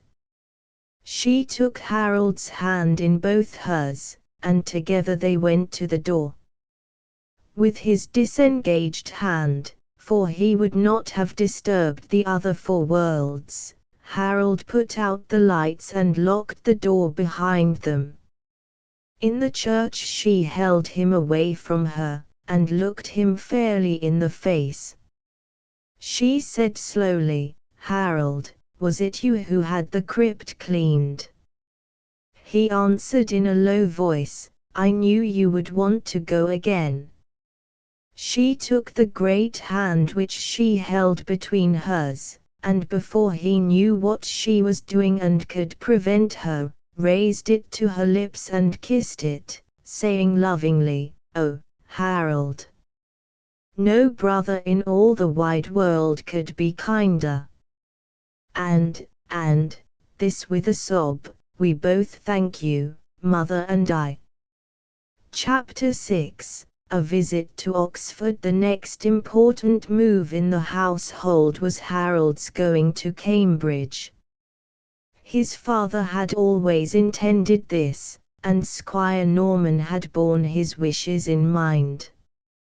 Harold joined Trinity, the college which had been his father's, and took up his residence in due course. Stephen was now nearly 12. Her range of friendships, naturally limited by her circumstances in life, was enlarged to the full, and if she had not many close friends there were at least of them all that was numerically possible. She still kept up to a certain degree the little gatherings which in her childhood were got together for her amusement, and in the various games then instituted she still took a part. She never lost sight of the fact that her father took a certain pleasure in her bodily vigor. And though with her growing years and the conscious acceptance of her womanhood, she lost sight of the old childish fancy of being a boy instead of a girl, she could not lose sight of the fact that strength and alertness are sources of feminine as well as of masculine power. Amongst the young friends who came from time to time during his holidays was Leonard Everard, now a tall, handsome boy. He was one of those boys who develop young, and who seem never to have any of that gawky stage so noticeable in the youth of men made in a large pattern. He was always well poised, trim-set, alert, fleet of foot, and springy all over. In games he was facile princeps, seeming to make his effort always in the right way and without exertion, as if by an instinct of physical masterdom. His universal success in such matters helped to give him an easy debonair manner which was in itself winning. So physically complete a youth has always a charm. In its very presence there is a sort of sympathetic expression, such as comes with the sunshine.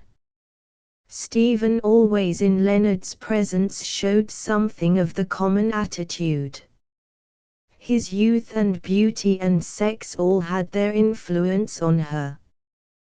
The influence of sex, as it is understood with regard to a later period of life, did not in her case exist. Cupid's darts are barbed and winged for more adult victims.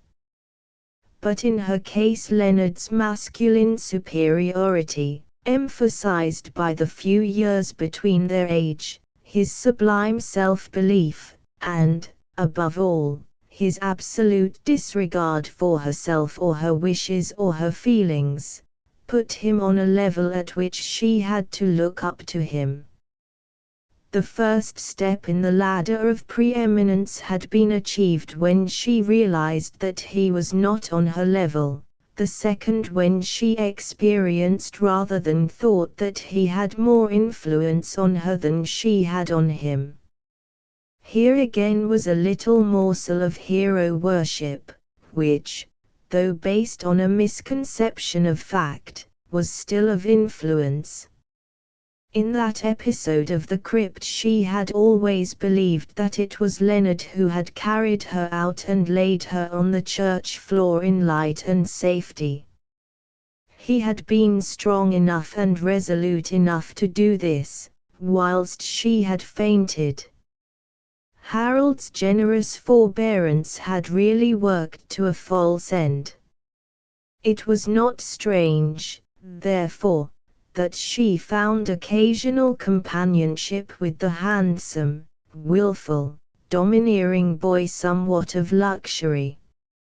She did not see him often enough to get tired of him, to find out the weakness of his character, to realize his deep-seated, remorseless selfishness. But after all he was only an episode in a young life which was full of interests. Term after term came and went, the holidays had their seasonable pleasures, occasionally shared in common. That was all. Harold's attitude was the same as ever. He was of a constant nature, and now that manhood was within hail, the love of his boyhood was ripening to a man's love. That was all. He was with regard to Stephen the same devoted, worshipping protector, without thought of self, without hope of reward. Whatever Stephen wished Harold did, and Stephen, knowing their old wishes and their old pleasures, was content with their renewal. Each holiday between the terms became mainly a repetition of the days of the old life. They lived in the past. Amongst the things that did not change was Stephen's riding dress.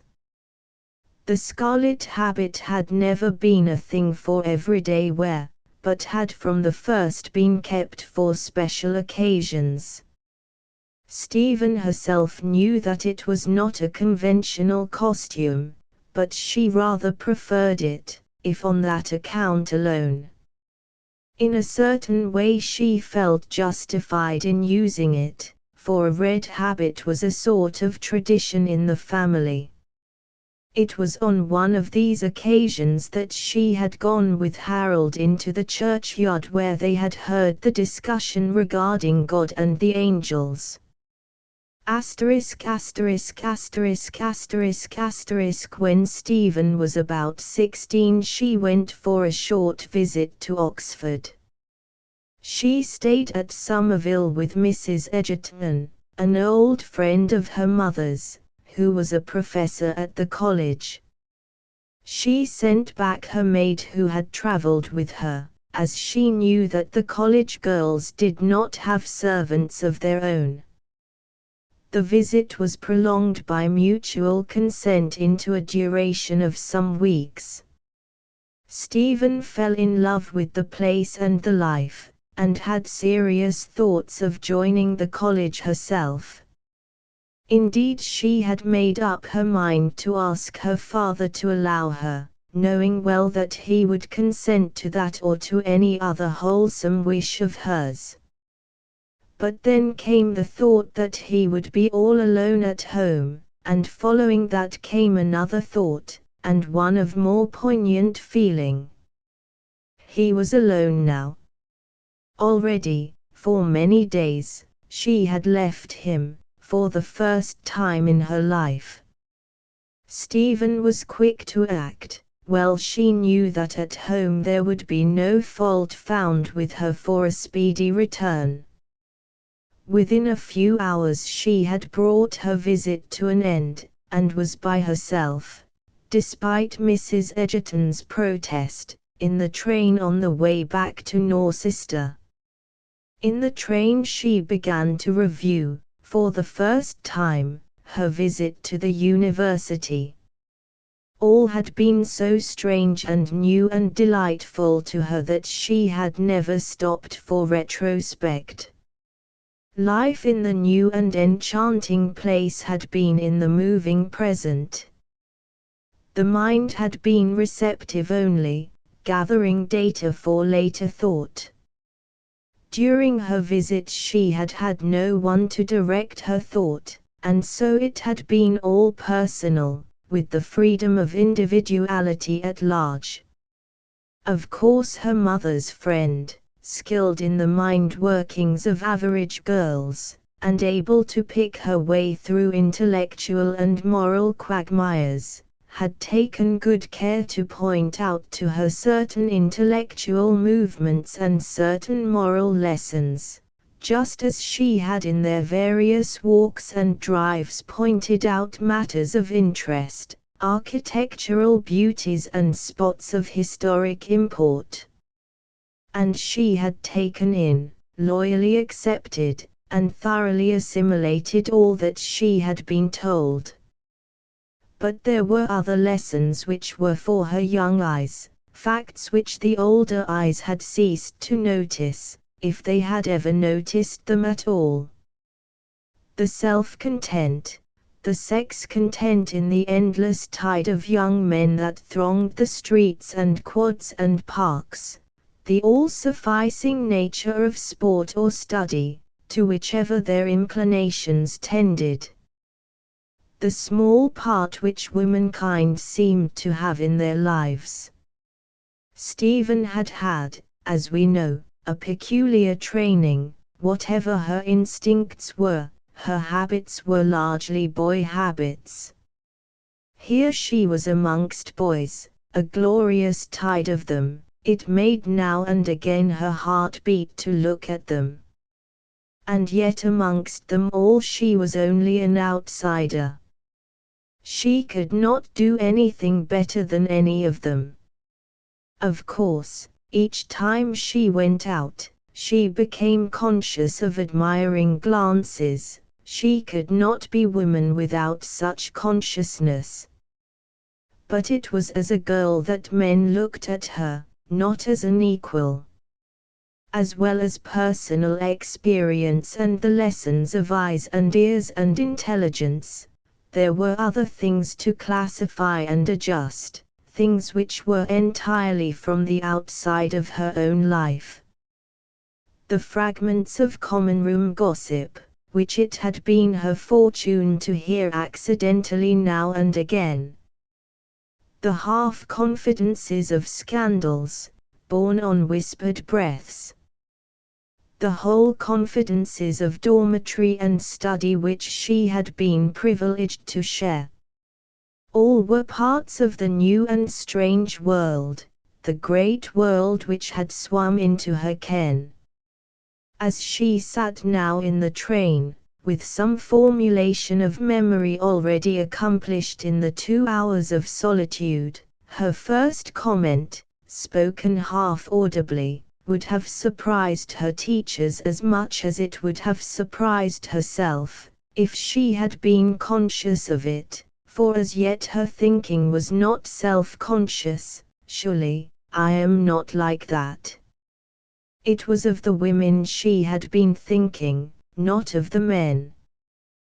The glimpse which she had had of her own sex had been an awakening to her, and the awakening had not been to a pleasant world.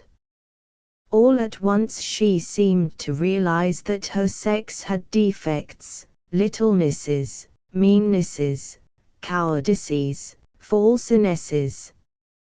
That their occupations were apt to be trivial or narrow or selfish, that their desires were earthly, and their tastes coarse, that what she held to be goodness was apt to be realized only as fear. That innocence was but ignorance, or at least baffled curiosity. That A flood of shame swept over her, and instinctively she put her hands before her burning face. As usual, she was running all at once into extremes. And above all these was borne upon her, and for the first time in her life, that she was herself a woman.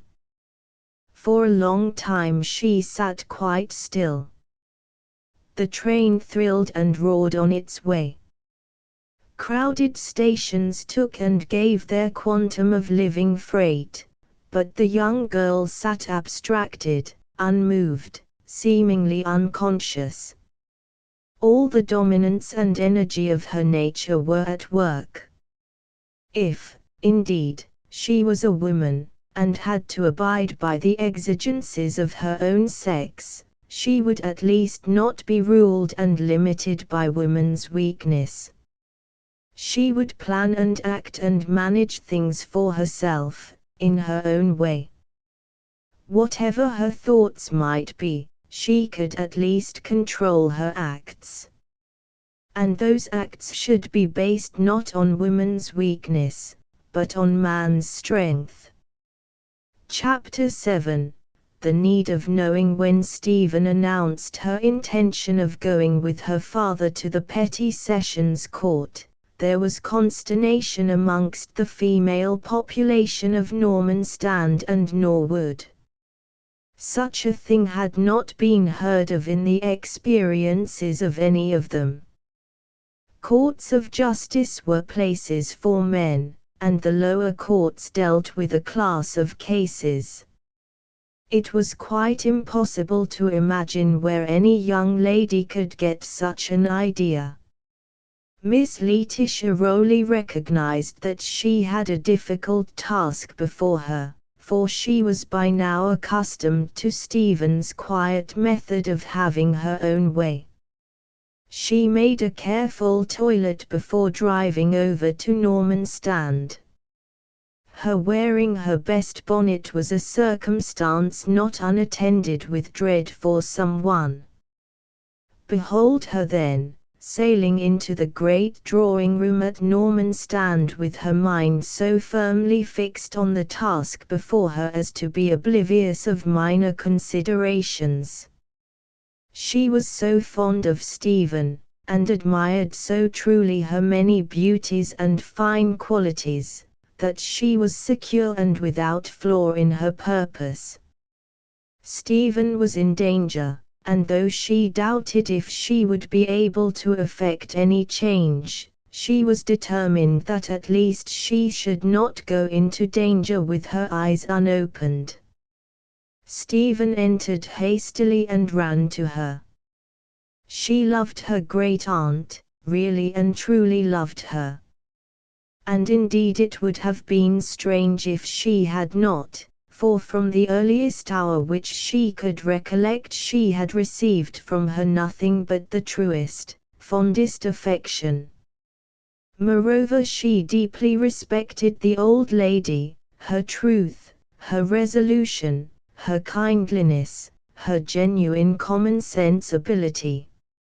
Stephen always felt safe with her aunt. In the presence of others she might now and again have a qualm or a doubt, but not with her. There was an abiding calm in her love, answering love realized and respected. Her long and intimate knowledge of Letitia made her aware of her moods. She could read the signs of them. She knew well the meaning of the bonnet which actually seemed to quiver as though it had a sentience of its own. She knew well the cause of her aunt's perturbation. The pain which must be caused to her was perhaps the point of most resistance in herself, she having made up her mind to her new experience. All she could do would be to try to reconcile her by the assurance of good intention, by reason, and by sweetness of manner. When she had kissed her and sat beside her, holding her hand after her pretty way, she, seeing the elder woman somewhat at a loss, opened the subject herself. You look troubled, Auntie. I hope it is nothing serious. It is, my dear. Very serious. Everything is serious to me which touches you. Me, Auntie. Hypocrisy is a fine art. Yes, yes, Stephen. Oh. My dear child, what is this I hear about your going to petty sessions with your father? Oh, that. Why, Auntie dear, you must not let that trouble you. It is all right. That is necessary. Necessary. The old lady's figure grew rigid and her voice was loud and high. Necessary for a young lady to go to a courthouse. To hear low people speaking of low crimes. To listen to cases of the most shocking kind, cases of low immorality, cases of a kind, of a nature of a class that you are not supposed to know anything about. Really, Stephen. She was drawing away her hand in indignation. But Stephen held it tight, as she said very sweetly, that is just it, Auntie. I am so ignorant that I feel I should know more of the lives of those very people. Miss Letitia interrupted, ignorant. Of course you are ignorant. That is what you ought to be.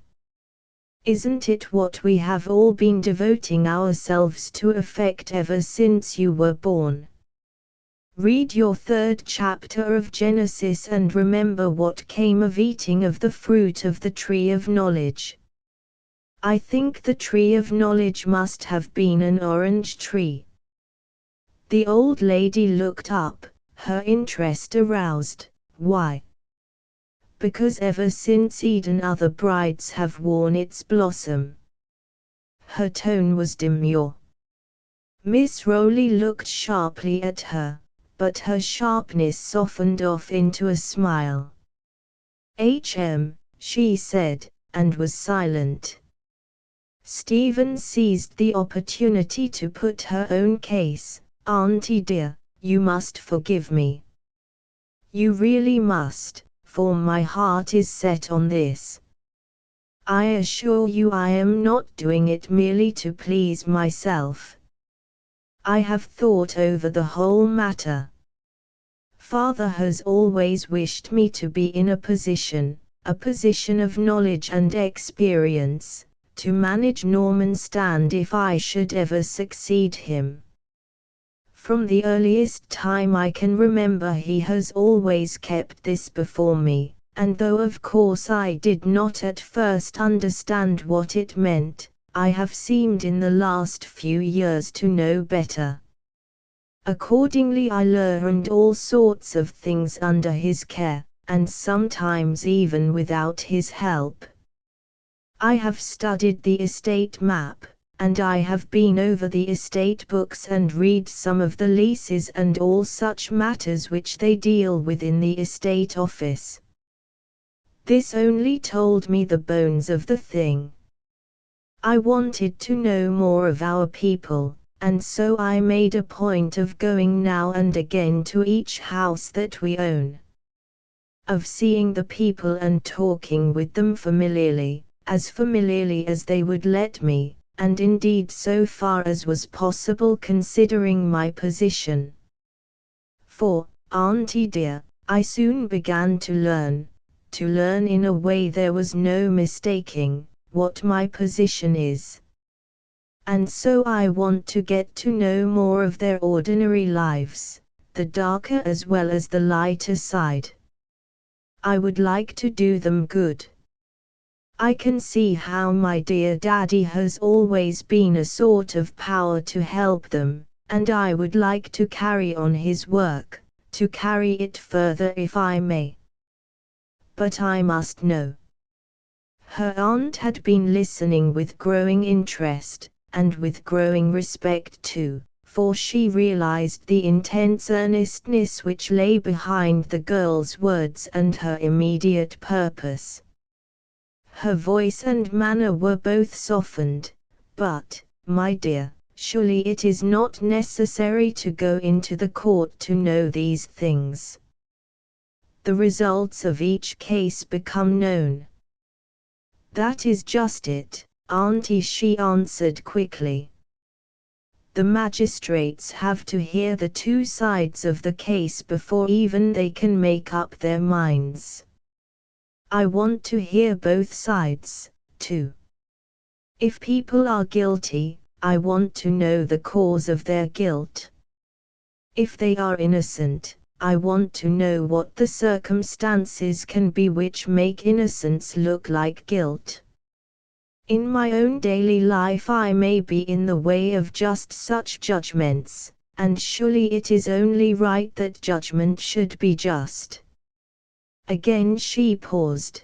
There rose before her mind that conversation in the churchyard when Harold had said that it was difficult for women to be just. Miss Rowley reflected too. She was becoming convinced that in principle the girl was right. But the details were repugnant as ever to her. Concentrating her mind on the point where she felt the ground firm under her, she made her objection. "But, Stephen dear, there are so many cases that are sordid and painful. The more need to know of sordid things, if sordidness plays so important a part in the tragedy of their lives. But there are cases which are not within a woman's province. Cases that touch sin." "What kind of sin do you mean? Surely all wrongdoing is sin." The old lady was embarrassed. Not by the fact, for she had been for too many years the mistress of a great household not to know something of the subject on which she spoke, but that she had to speak of such a matter to the young girl whom she so loved. "The sin, my dear, of women's wrongdoing as women of motherhood, without marriage." All Stephen's nature seemed to rise in revolt. "Why, Auntie," she spoke out at once, "you yourself show the want of the very experience I look for." "How, what?" asked the old lady, amazed and bristling. Stephen took her hand and held it affectionately as she spoke. "You speak of a woman's wrongdoing, when surely it is a man's as well. There does not seem to be blame for him who is the more guilty. Only for poor women. And, Auntie dear, it is such poor women that I should like to help. Not when it is too late, but before. But how can I help unless I know? Good girls cannot tell me, and good women won't. You yourself, Auntie, didn't want to speak on the subject, even to me. But, my dear child, these are not things for unmarried women. I never speak of them myself except with matrons." Stephen's answer flashed out like a sword, and cut like one. "And yet you are unmarried." "Oh, Auntie dear, I did not and I do not mean to be offensive, or to hurt you in any way. I know, dear, your goodness and your kindness to all. But you limit yourself to one side." The elder lady interrupted. "How do you mean, one side? Which side?" "The punishment side. I want to know the cause of that which brings the punishment. There surely is some crossroad in a girl's life where the ways part. I want to stand there if I can, with warning in one hand and help in the other." "Oh, Auntie, Auntie," Can't you see that my heart is in this? These are our people. Daddy says they are to be my people, and I want to know their lives right through, to understand their wants, and their temptations, and their weakness. Bad and good, whatever it be, I must know it all, or I shall be working in the dark, and may injure or crush where I had looked to help and raise. As she spoke, she looked glorified. The afternoon autumn sun shone full through the great window and lighted her up till she looked like a spirit. Lighted her white diaphanous dress till it seemed to take shape as an ethereal robe, lighted her red hair till it looked like a celestial crown, lighted her great dark eyes till their black beauty became swept in the tide of glory. The heart of the old woman who loved her best heaved, and her bosom swelled with pride. Instinctively she spoke, "Oh, you noble, beautiful creature. Of course you are right, and your way is God's way." With tears that rained down her furrowed cheeks, she put her arms round the girl and kissed her fondly. Still holding her in her arms, she gave her the gentle counsel which was the aftermath of her moment of inspiration. "But Stephen dear, do be careful. Knowledge is a two-edged sword, and it is apt to side with pride. Remember what was the last temptation of the serpent to Eve: your eyes shall be opened, and ye shall be as gods, knowing good and evil." "I shall be very careful," she said gravely, and then added as if by an afterthought, "Of course you understand that my motive is the acquisition of knowledge." "Yes," the answer was given interrogatively. "Don't you think, dear, that Eve's object was not so much the acquisition of knowledge as the gratification of curiosity?" "That may be," said the elder lady in a doubtful tone, "but my dear, who is to enlighten us as to which is which? We are apt in such matters to deceive ourselves. The more we know, the better are we able to deceive others, and the better we are able to deceive others, the better we are able to deceive ourselves. As I tell you, dear, knowledge is two-edged and needs extra carefulness in its use." "True," said Stephen reflectively. Long after her aunt had gone she sat thinking. Asterisk asterisk asterisk asterisk asterisk. Once again did Miss Rowley try to restrain Stephen from a project. This was when a little later she wished to go for a few days to the University Mission House in the East End of London. Ever since her visit to Oxford she had kept up a correspondence with her mother's old friend. It was this lady's habit to spend a part of vacation in the mission, and Stephen had had much correspondence with her regarding the work. At last she wrote that if she might, she would like to come and see for herself. The answer was a cordial invitation, armed with which she asked her father to allow her to go. He at once assented. He had been watching keenly the development of her character, and had seen with pride and satisfaction that as time went on she seemed to acquire greater resolution, larger self-dependence. She was becoming more and more of his ideal. Without losing any of her womanhood, she was beginning to look at things more from a man's point of view than is usually done by, or possible to, women. When she returned at the end of a week she was full of new gravity.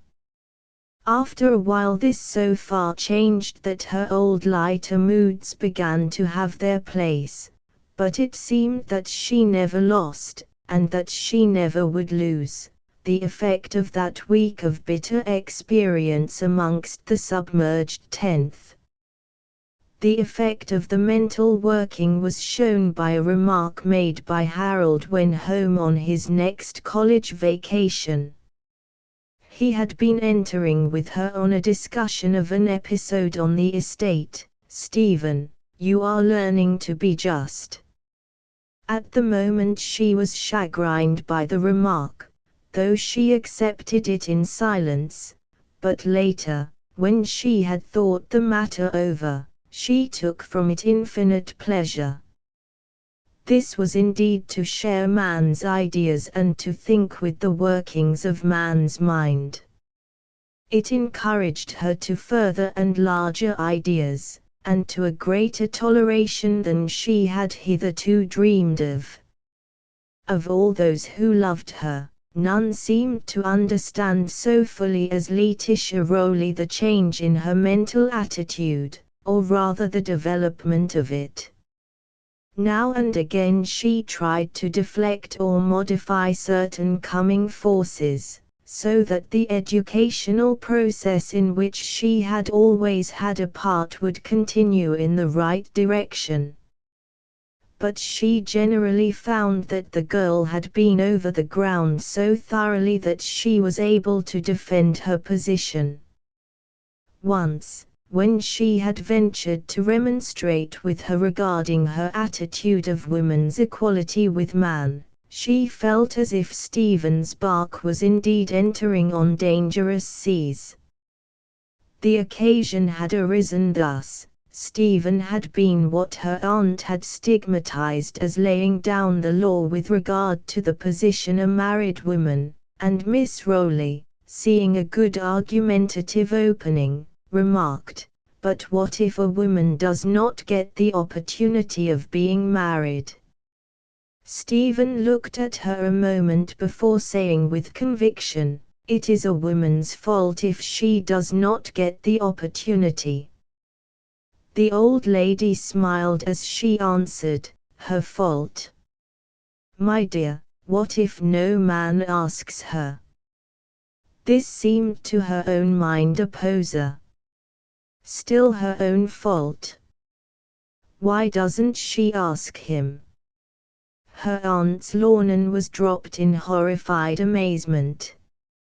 Stephen went on impassively. "Certainly. Why shouldn't she? Marriage is a union. As it is in the eye of the law a civil contract, either party to it should be at liberty to originate the matter.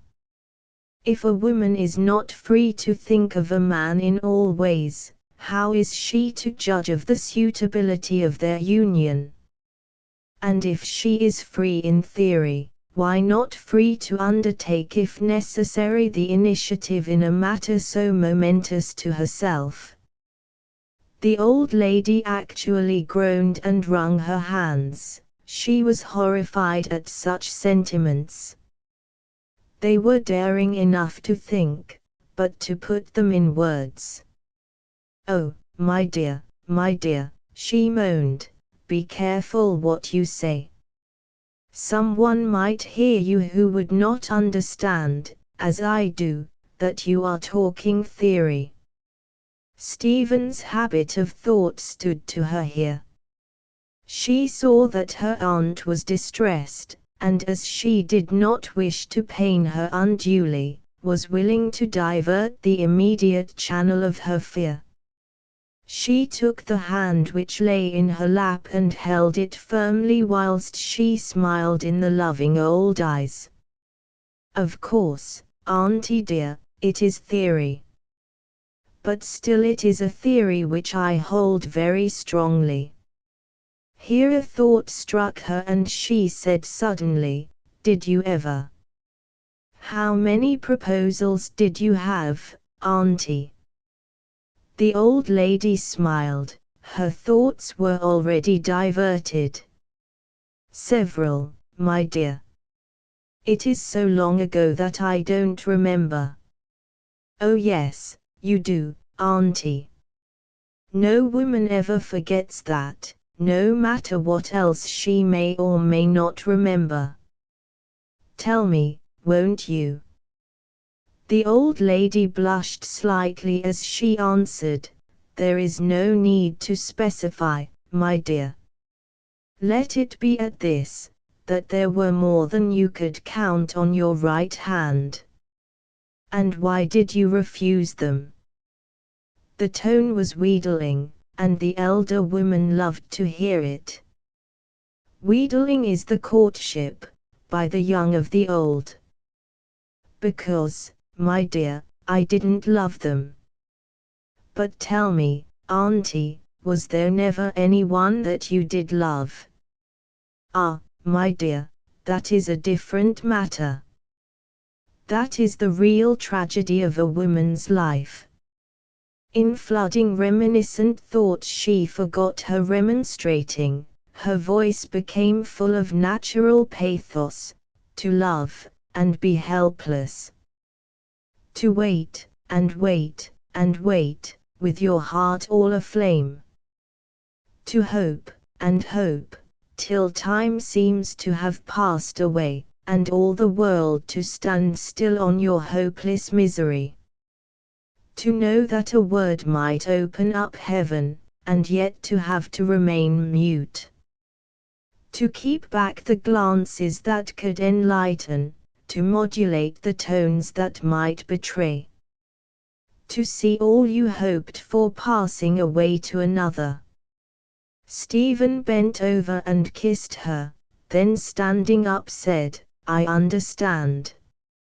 Isn't it wrong, auntie, that there should be such tragedies? Should not that glance be given? Why should that tone be checked? Why should one be mute when a single word would, avert the tragedy?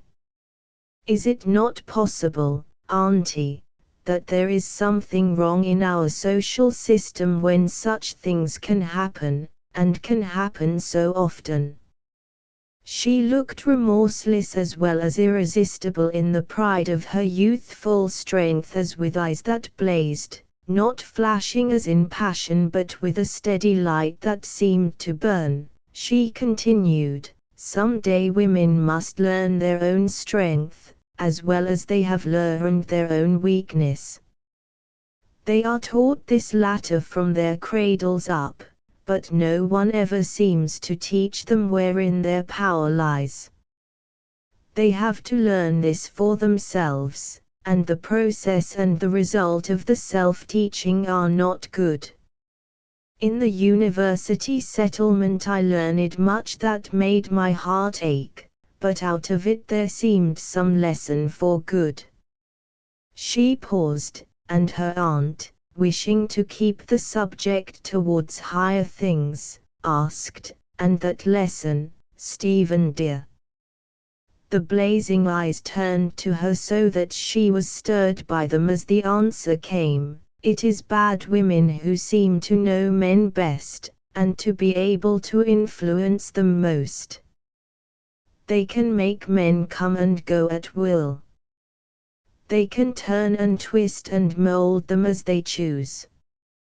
And they never hesitate to speak their own wishes, to ask for what they want.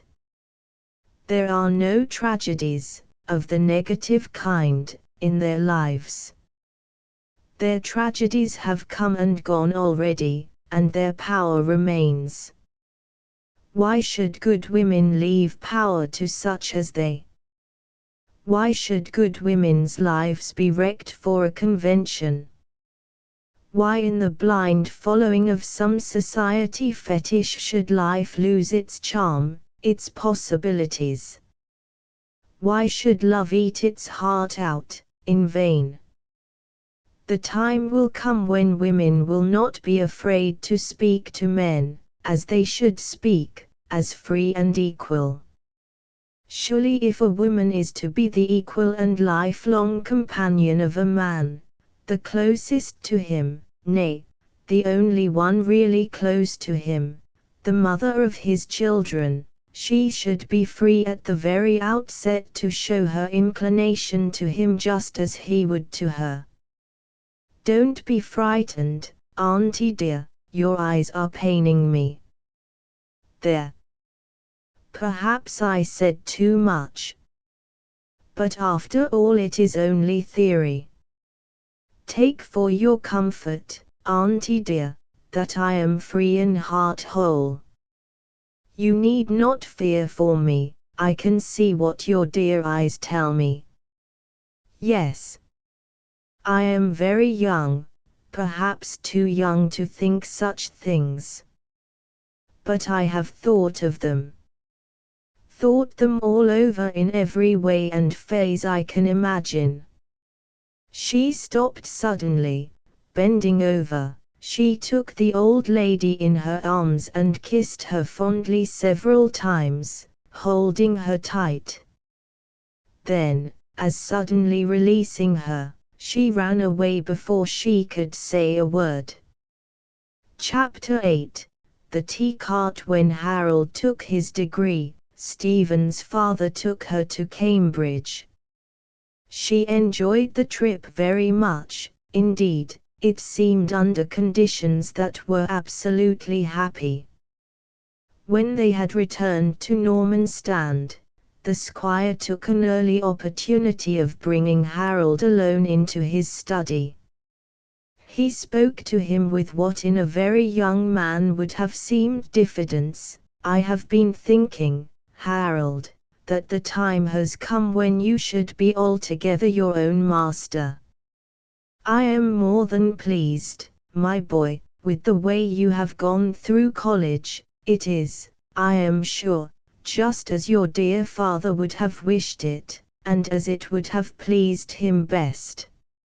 He paused, and Harold said in a low voice, I tried hard, sir, to do what I thought he would like, and what you would. The squire went on more cheerfully, I know that, my boy. I know that well. And I can tell you that it is not the least of the pleasures we have all had in your success, how you have justified yourself. You have won many honors in the schools, and you have kept the reputation as an athlete which your father was so proud of. Well, I suppose in the natural order of things you would go into a profession, and of course if you so desire you can do that. But if you can see your way to it I would rather that you stayed here. My house is your home as long as I live, but I don't wish you to feel in any way dependent.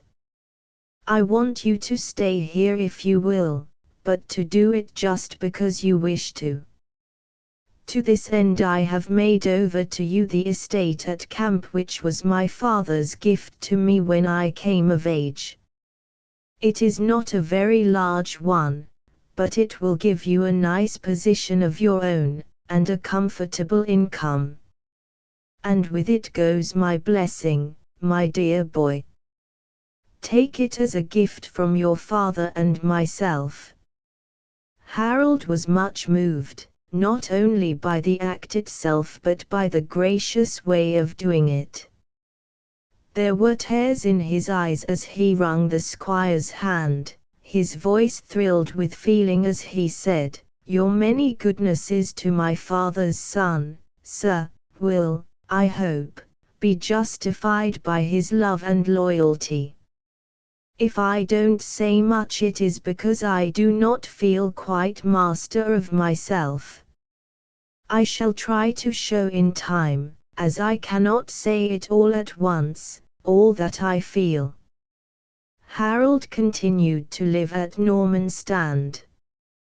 The house at Camp was in reality a charming cottage. A couple of servants were installed, and now and again he stayed there for a few days as he wished to get accustomed to the place. In a couple of months everyone accepted the order of things, and life at Normanstand went on much as it had done before Harold had gone to college. There was a man in the house now instead of a boy, that was all. Stephen too was beginning to be a young woman, but the relative positions were the same as they had been. Her growth did not seem to make an ostensible difference to anyone. The one who might have noticed it most, Mrs. Jarrold, had died during the last year of Harold's life at college. When the day came for the quarterly meeting of the magistrates of the county of Norcester, Squire Rowley arranged as usual to drive Squire Norman. This had been their habit for a good many years. The two men usually liked to talk over the meeting as they returned home together. It was a beautiful morning for a drive, and when Rowley came flying up the avenue in his tea-cart with 3 magnificent bays, Stephen ran out on the top of the steps to see him draw up. Rowley was a fine whip, and his horses felt it. Squire Norman was ready, and, after a kiss from Stephen, climbed into the high cart. The men raised their hats and waved goodbye. A word from Rowley, with a bound the horses were off. Stephen stood looking at them delighted. All was so sunny, so bright, so happy. The world was so full of life and happiness today that it seemed as if it would never end, that nothing except good could befall. Harold, later on that morning, was to go into Norcester also, so Stephen with a lonely day before her set herself to take up loose ends of all sorts of little personal matters. They would all meet at dinner as Rowley was to stop the night at Norman Stand. Harold left the club in good time to ride home to dinner. As he passed the county hotel he stopped to ask if Squire Norman had left, and was told that he had started only a short time before with Squire Rowley in his tea-cart. He rode on fast, thinking that perhaps he might overtake them and ride on with them. But the bays knew their work, and did it. They kept their start. It was only at the top of the North Hill, 5 miles out of Norcester, that he saw them in the distance, flying along the level road. He knew he would not now overtake them, and so rode on somewhat more leisurely. The Norcester High Road, when it has passed the village of Brackling, turns away to the right behind the great clump of oaks. From this the road twists to the left again, making a double curve, and then runs to Norling Parva in a clear stretch of some miles before reaching the sharp turn down the hill which is marked dangerous to cyclists.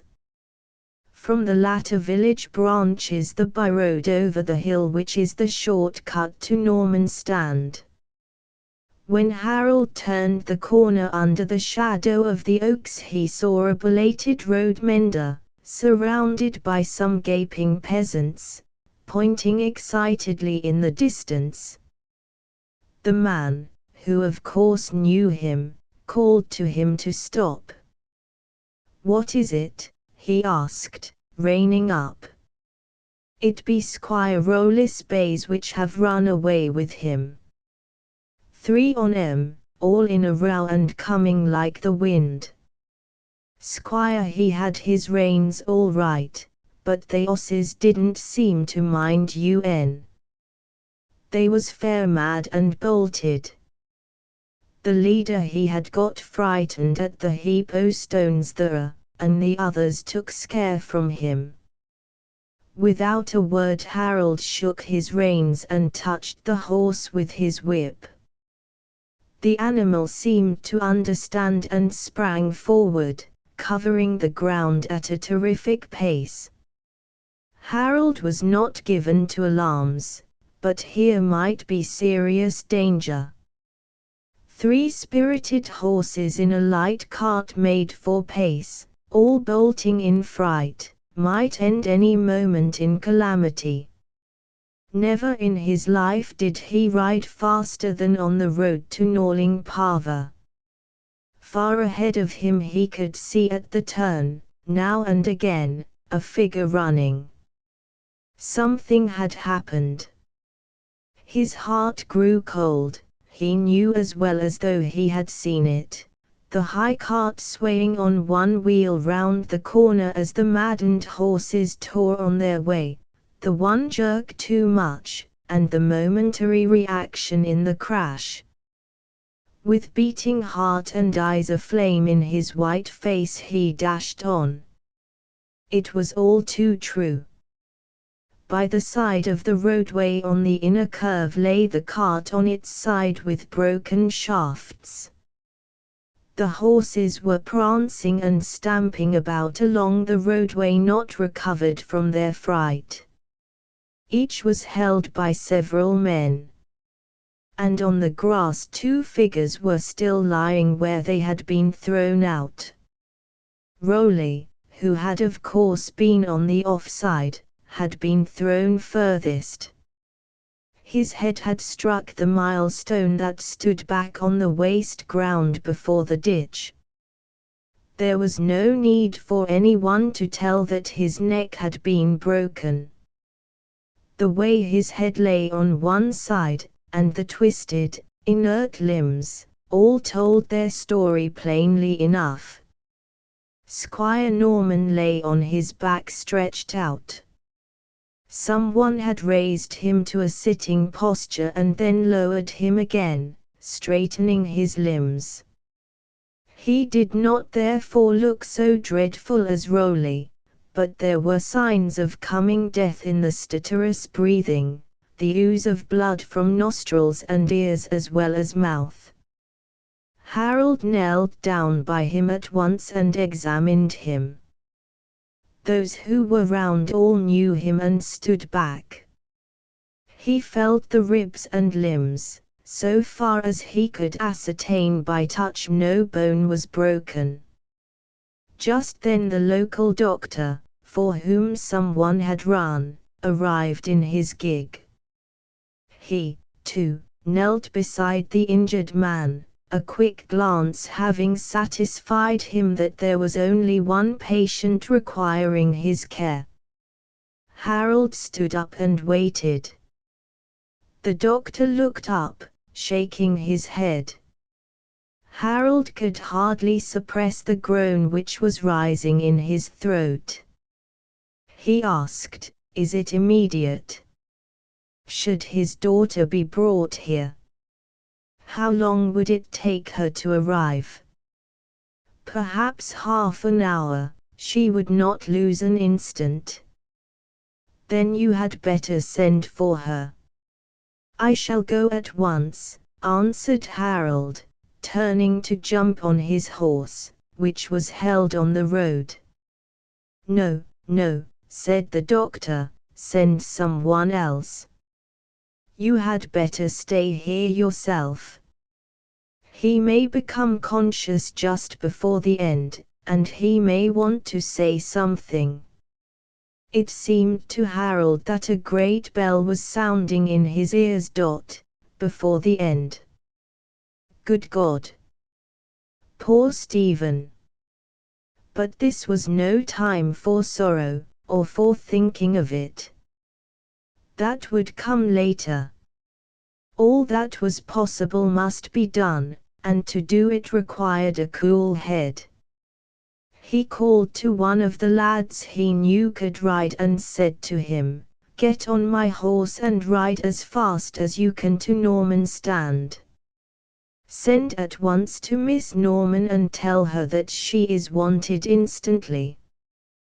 Tell her that there has been an accident, that her father is alive, but that she must come at once without a moment's delay. She had better ride my horse back, as it will save time. She will understand from that the importance of time.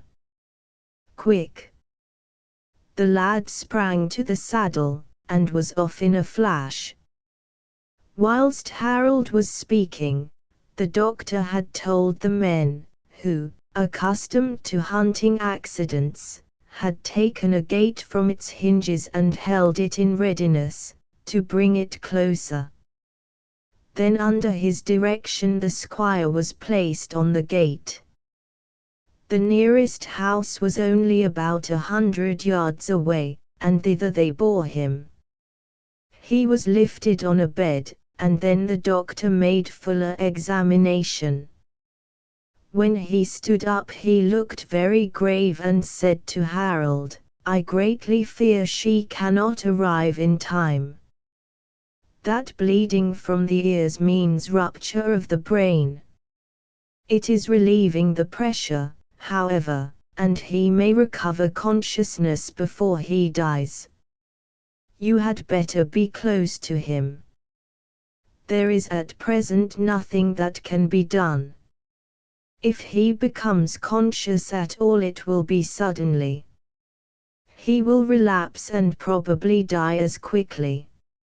All at once Norman opened his eyes, and seeing him said quietly, as he looked around, "What place is this, Harold?"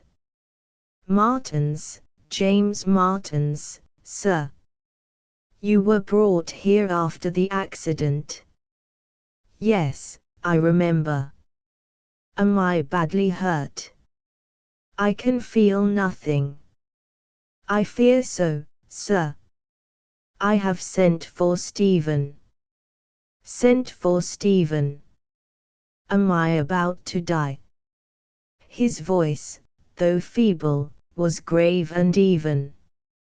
"Alas, sir, I fear so." He sank on his knees as he spoke and took him, his second father, in his arms. "Is it close?" "Yes." "Then listen to me. If I don't see Stephen, give her my love and blessing. Say that with my last breath I prayed God to keep her and make her happy. You will tell her this?" "I will. I will." He could hardly speak for the emotion which was choking him. Then the voice went on, but slower and weaker, "And Harold, my dear boy, you will look after her, will you not? Guard her and cherish her, as if you were indeed my son and she your sister." "I will. So help me God." There was a pause of a few seconds which seemed an interminable time. Then in a feebler voice Squire Norman spoke again, "And Harold, bend down, I must whisper. If it should be that in time you and Stephen should find that there is another affection between you, remember that I sanction it, with my dying breath. But give her time. I trust that to you.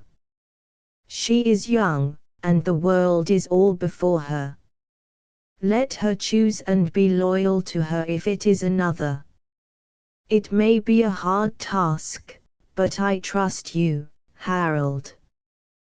God bless you, my other son." He rose slightly and listened. Harold's heart leaped. The swift hoof-strokes of a galloping horse were heard. The father spoke joyously, "There she is. That is my brave girl. God grant that she may be in time. I know what it will mean to her hereafter." The horse stopped suddenly. A quick patter of feet along the passage and then Stephen, half dressed with a peignoir thrown over her, swept into the room. With the soft agility of a leopard she threw herself on her knees beside her father and put her arms round him. The dying man motioned to Harold to raise him. When this had been done he laid his hand tenderly on his daughter's head, saying, "Let now, O Lord, thy servant depart in peace. God bless and keep you, my dear child. You have been all your life a joy and a delight to me. I shall tell your mother when I meet her all that you have been to me. Harold, be good to her. Goodbye, Stephen. Margaret. His head fell over, and Harold, laying him gently down, knelt beside Stephen. He put his arm round her, and she, turning to him, laid her hand on his breast and sobbed as though her heart would break. Asterisk asterisk asterisk asterisk asterisk. The bodies of the two squires were brought to Normanstand. Rowley had long ago said that if he died unmarried he would like to lie beside his half-sister, and that it was fitting that, as Stephen would be the new squire of Norwood, her dust should in time lie by his. When the terrible news of her nephew's and of Norman's death came to Norwood, Miss Letitia hurried off to Normanstand as fast as the horses could bring her. Her coming was an inexpressible comfort to Stephen. After the first overwhelming burst of grief she had settled into an acute despair. Of course she had been helped by the fact that Harold had been with her, and she was grateful for that too. But it did not live in her memory of gratitude in the same way. Of course Harold was with her in trouble. He had always been, would always be. But the comfort which Aunt Letitia could give was of a more positive kind. From that hour Miss Rowley stayed at Normanstand. Stephen wanted her, and she wanted to be with Stephen. After the funeral Harold, with an instinctive delicacy of feeling, had gone to live in his own house, but he came to Normanstand every day. Stephen had so long been accustomed to consulting him about everything that there was no perceptible change in their relations. Even necessary business to be done did not come as a new thing. And so things went on outwardly at Normanstand very much as they had done before the coming of the tragedy. But for a long time Stephen had occasional bursts of grief which to witness was positive anguish to those who loved her. Then her duty towards her neighbors became a sort of passion.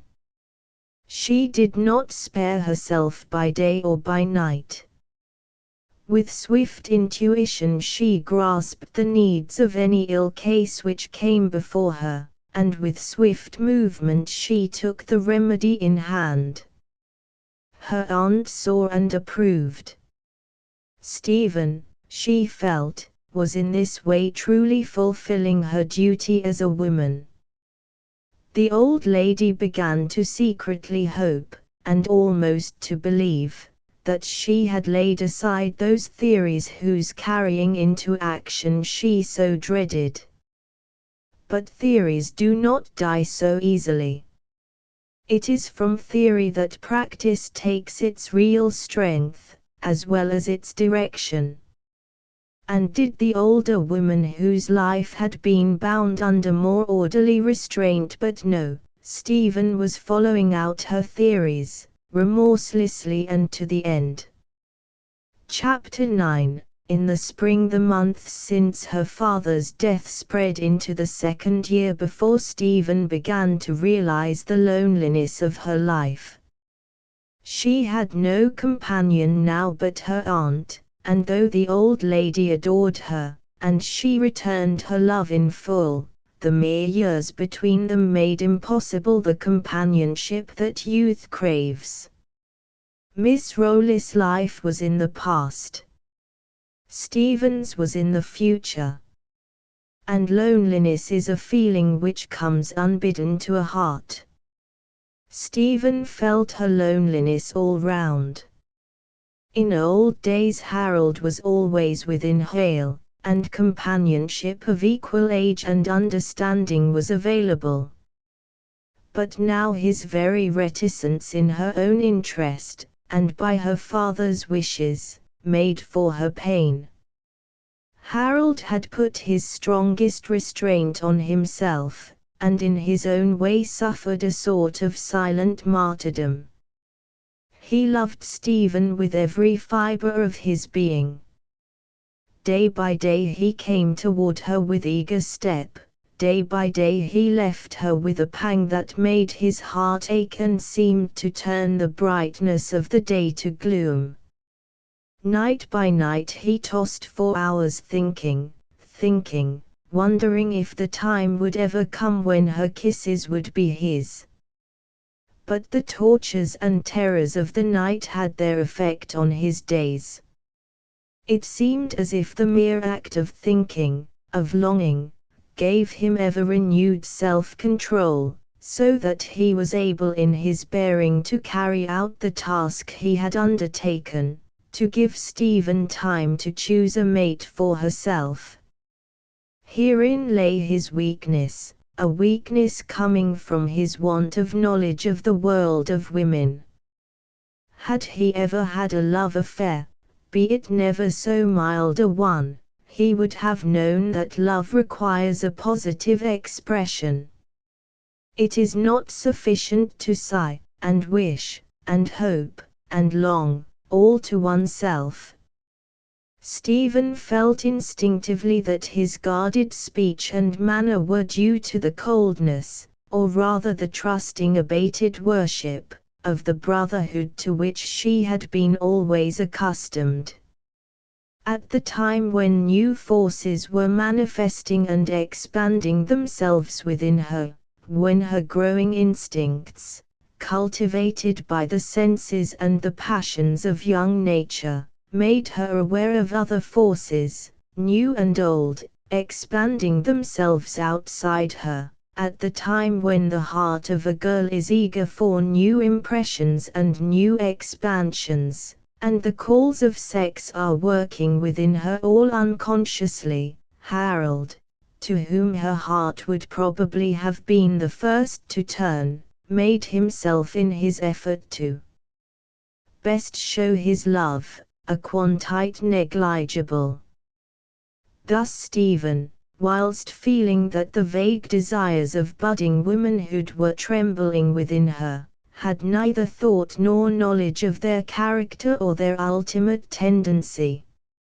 She would have been shocked, horrified, had that logical process, which she applied so freely to less personal matters, been used upon her own intimate nature.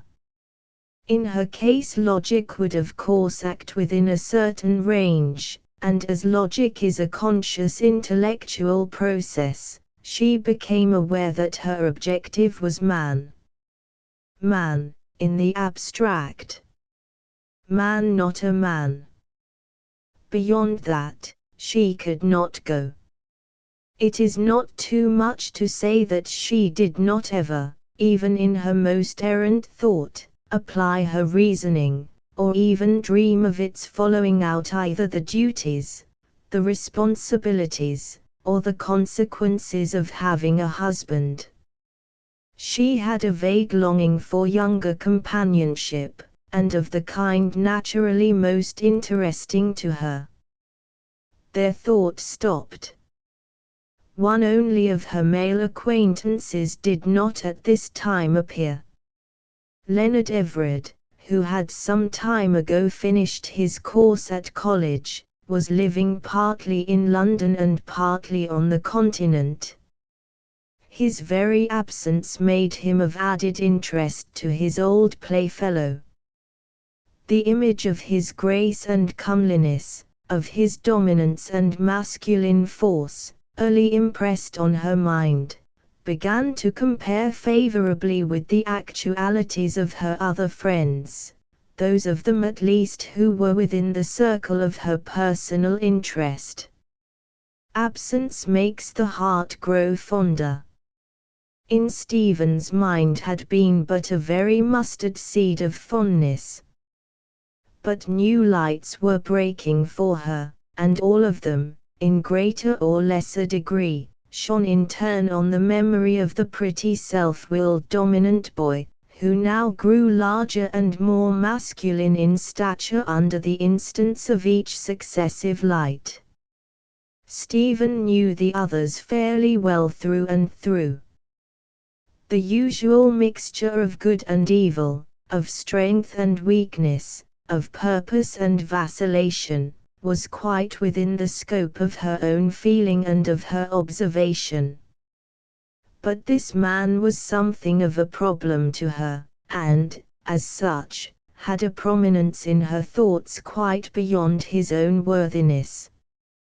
In movement of some form is life, and even ideas grow when the pulses beat and thought quickens. Stephen had long had in her mind the idea of sexual equality.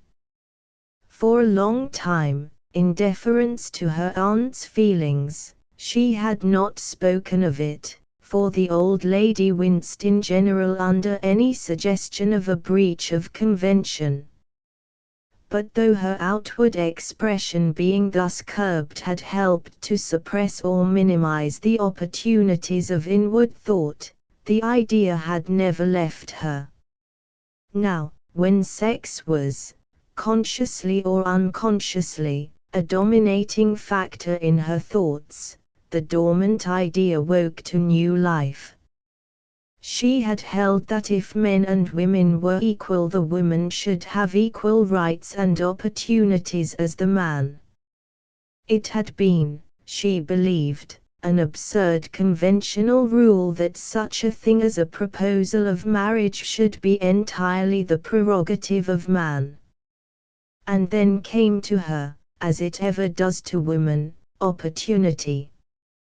Opportunity, the cruelest, most remorseless, most unsparing, subtlest foe that womanhood has. Here was an opportunity for her to test her own theory, to prove to herself, and others, that she was right.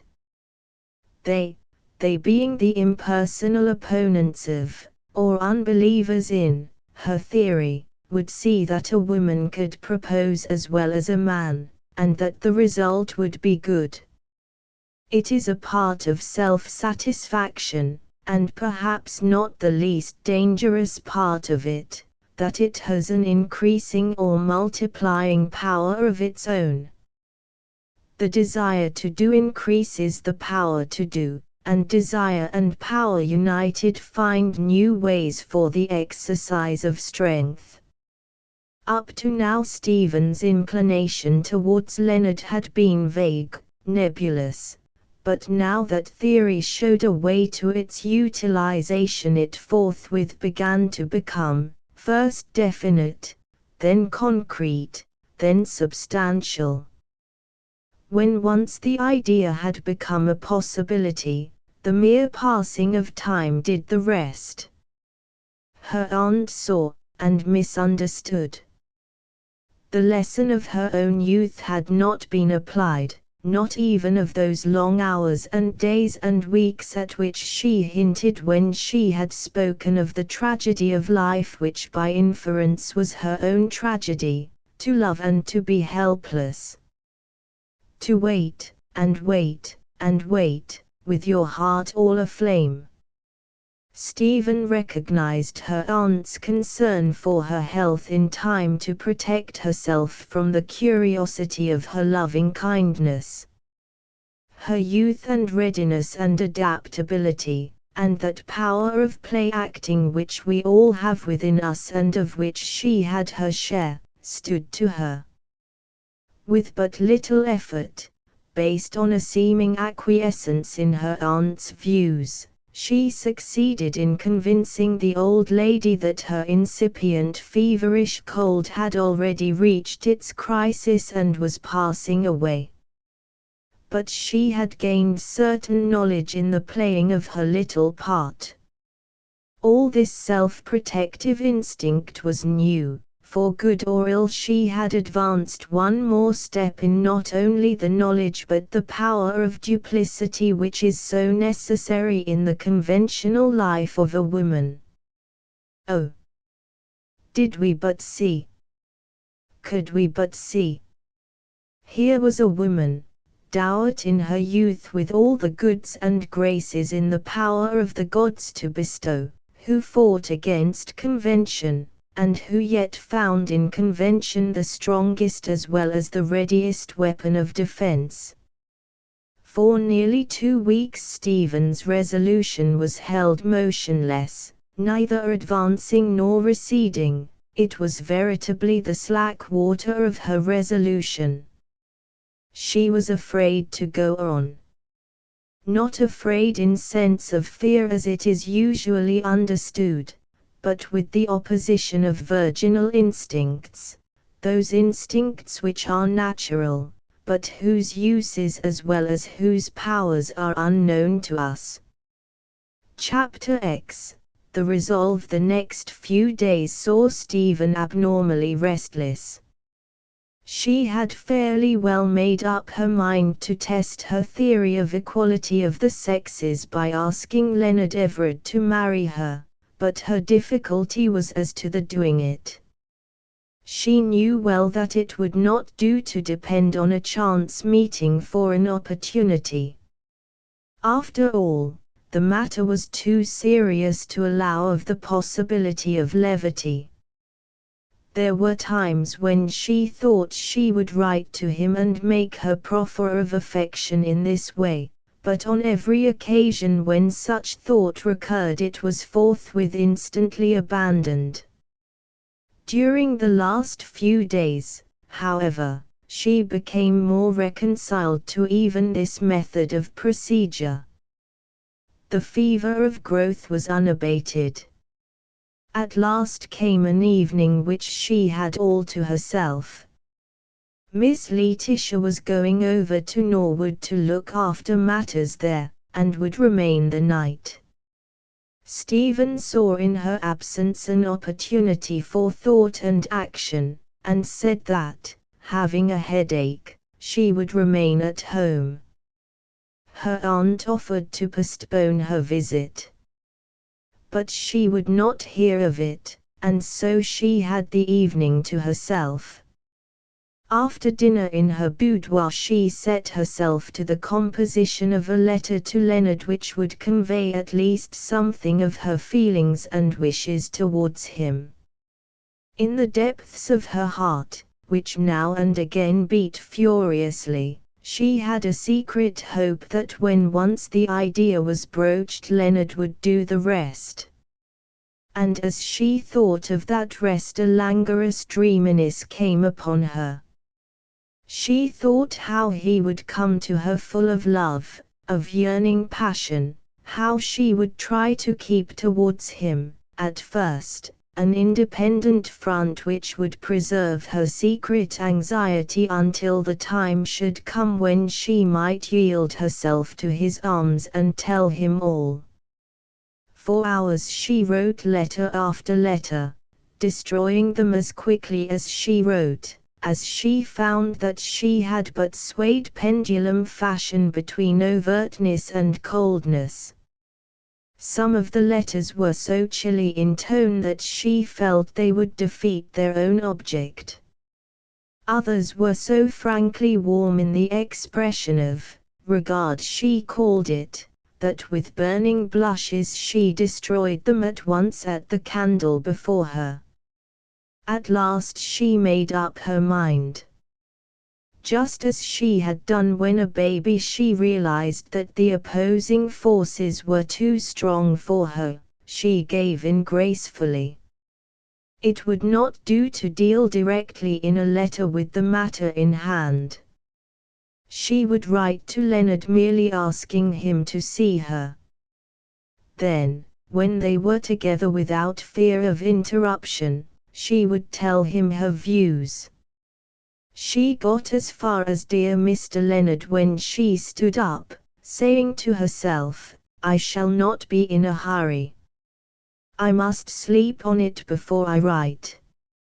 She took up the novel she had been reading in the afternoon, and read on at it steadily till her bedtime. That night she did not sleep. It was not that she was agitated. Indeed, she was more at ease than she had been for days. She had after much anxious thought made up her mind to a definite course of action. Therefore her sleeplessness was not painful. It was rather that she did not want to sleep, than that she could not. She lay still, thinking, dreaming such dreams as are the occasions of sanctified privacy to her age and sex. In the morning she was no worse for her vigil. When at luncheon time Aunt Letitia had returned, she went into all the little matters of which she had to report.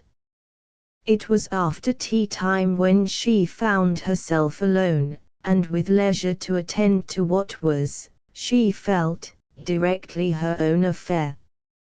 During the night she had made up her mind exactly what to say to Leonard, and as her specific resolution bore the test of daylight she was satisfied.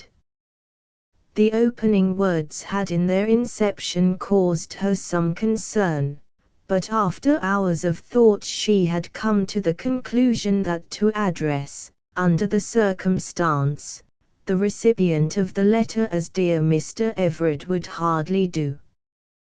The only possible justification of her unconventional act was that there existed already a friendship, an intimacy of years, since childhood, that there were already between them knowledge and understanding of each other, that what she was doing, and about to do, was but a further step in a series of events long ago undertaken.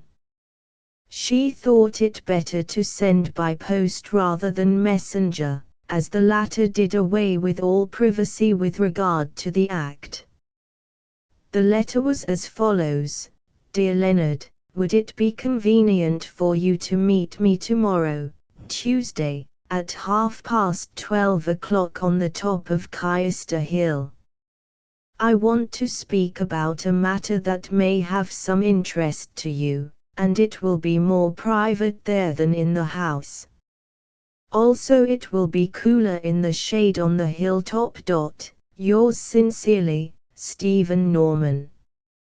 Having posted the letter she went about the usual routine of her life at Norman Stand, and no occasion of suspicion or remark regarding her came to her aunt. In her room that night when she had sent away her maid, she sat down to think, and all the misgivings of the day came back. One by one they were conquered by one protective argument: I am free to do as I like. I am my own mistress, and I am doing nothing that is wrong. Even if it is unconventional, what of that? God knows there are enough conventions in the world that are wrong, hopelessly, unalterably wrong. After all, who are the people who are most bound by convention? Those who call themselves smart. If convention is the god of the smart set, then it is about time that honest people chose another. Leonard received the letter at breakfast time. He did not give it any special attention, as he had other letters at the same time, some of which were, if less pleasant, of more immediate importance. He had of late been bombarded with dunning letters from tradesmen, for during his university life, and ever since, he had run into debt. The moderate allowance his father made him he had treated as cash for incidental expenses, but everything else had been on credit.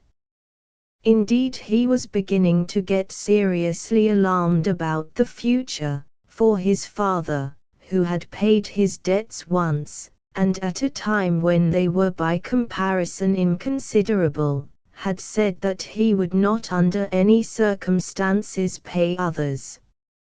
He was not sorry, therefore, for an opportunity of getting away for a few hours from home, from himself, from anxieties, possibilities. The morning was a sweltering one, and he grumbled to himself as he set out on his journey through the woods. Stephen rose fresh and in good spirits, despite her sleepless night. When youth and strength are to the fore, a night's sleep is not of much account, for the system once braced up is not allowed to slacken.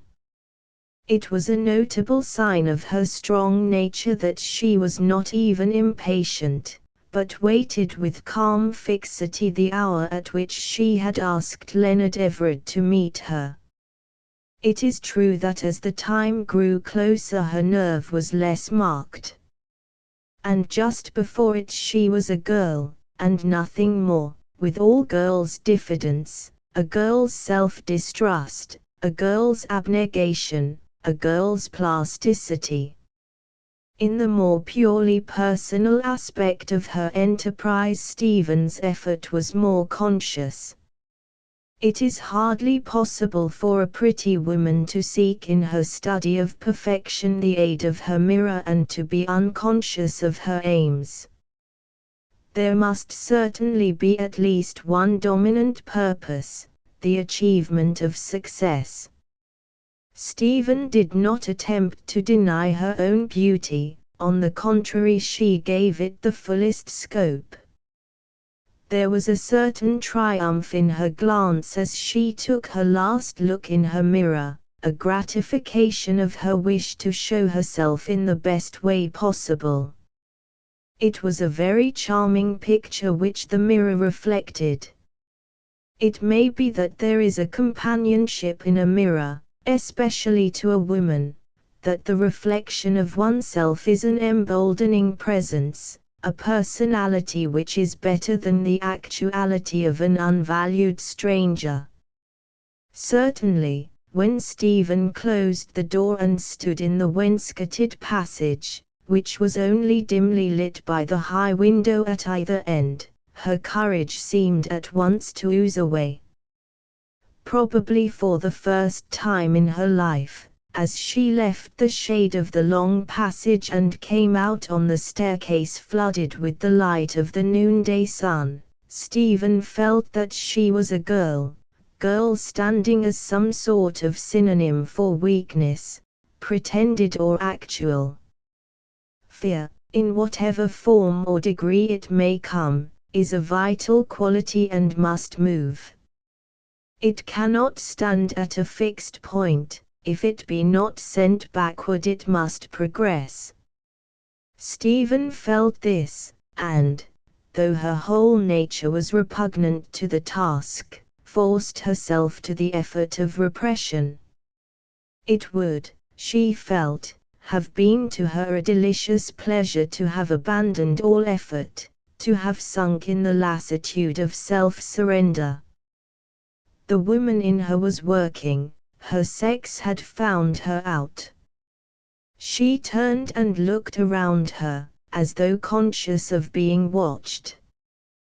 Then, seeing that she was alone, she went her way with settled purpose, with flashing eyes and glowing cheeks, and a beating heart. A heart all woman's since it throbbed the most with apprehension when the enemy, man, was the objective of her most resolute attack. She knew that she must keep moving, that she must not stop or pause, or her whole resolution must collapse. And so she hurried on, fearful lest a chance meeting with anyone might imperil her purpose. On she went through the faint moss-green paths, through meadows rich with flowering grasses and the many reds of the summer wildflowers. and so up through the path cut in the natural dipping of the rock that rose over Caister Hill and formed a strong base for the clump of great trees that made a landmark for many a mile around. During the first part of her journey between the house and the hilltop, she tried to hold her purpose at arm's length. It would be sufficient to face its terrors when the time had come. In the meantime, the matter was of such overwhelming importance that nothing else could take its place. All she could do was to suspend the active part of the thinking faculties and leave the mind only receptive. But when she had passed through the thin belt of stunted oak and beech which hedged in the last of the lush meadows, and caught sight of the clump of trees on the hilltop, she unconsciously braced herself as a young regiment loses its tremors when the sight of the enemy breaks upon it. No longer her eyes fell earthward, they were raised, and raised proudly. Stephen Norman was fixed in her intention. Like the woman of old, her feet were on the plowshares and she would not hesitate. As she drew near the appointed place, her pace grew slower and slower. The woman in her was unconsciously manifesting itself. She would not be first in her tryst with a man. Unconsciousness, however, is not a working quality which can be relied upon for staying power. The approach to the trysting place brought once more home to her the strange nature of her enterprise. She had made up her mind to it. There was no use in deceiving herself. What she had undertaken to do was much more unconventional than being first at a meeting. It was foolish and weak to delay.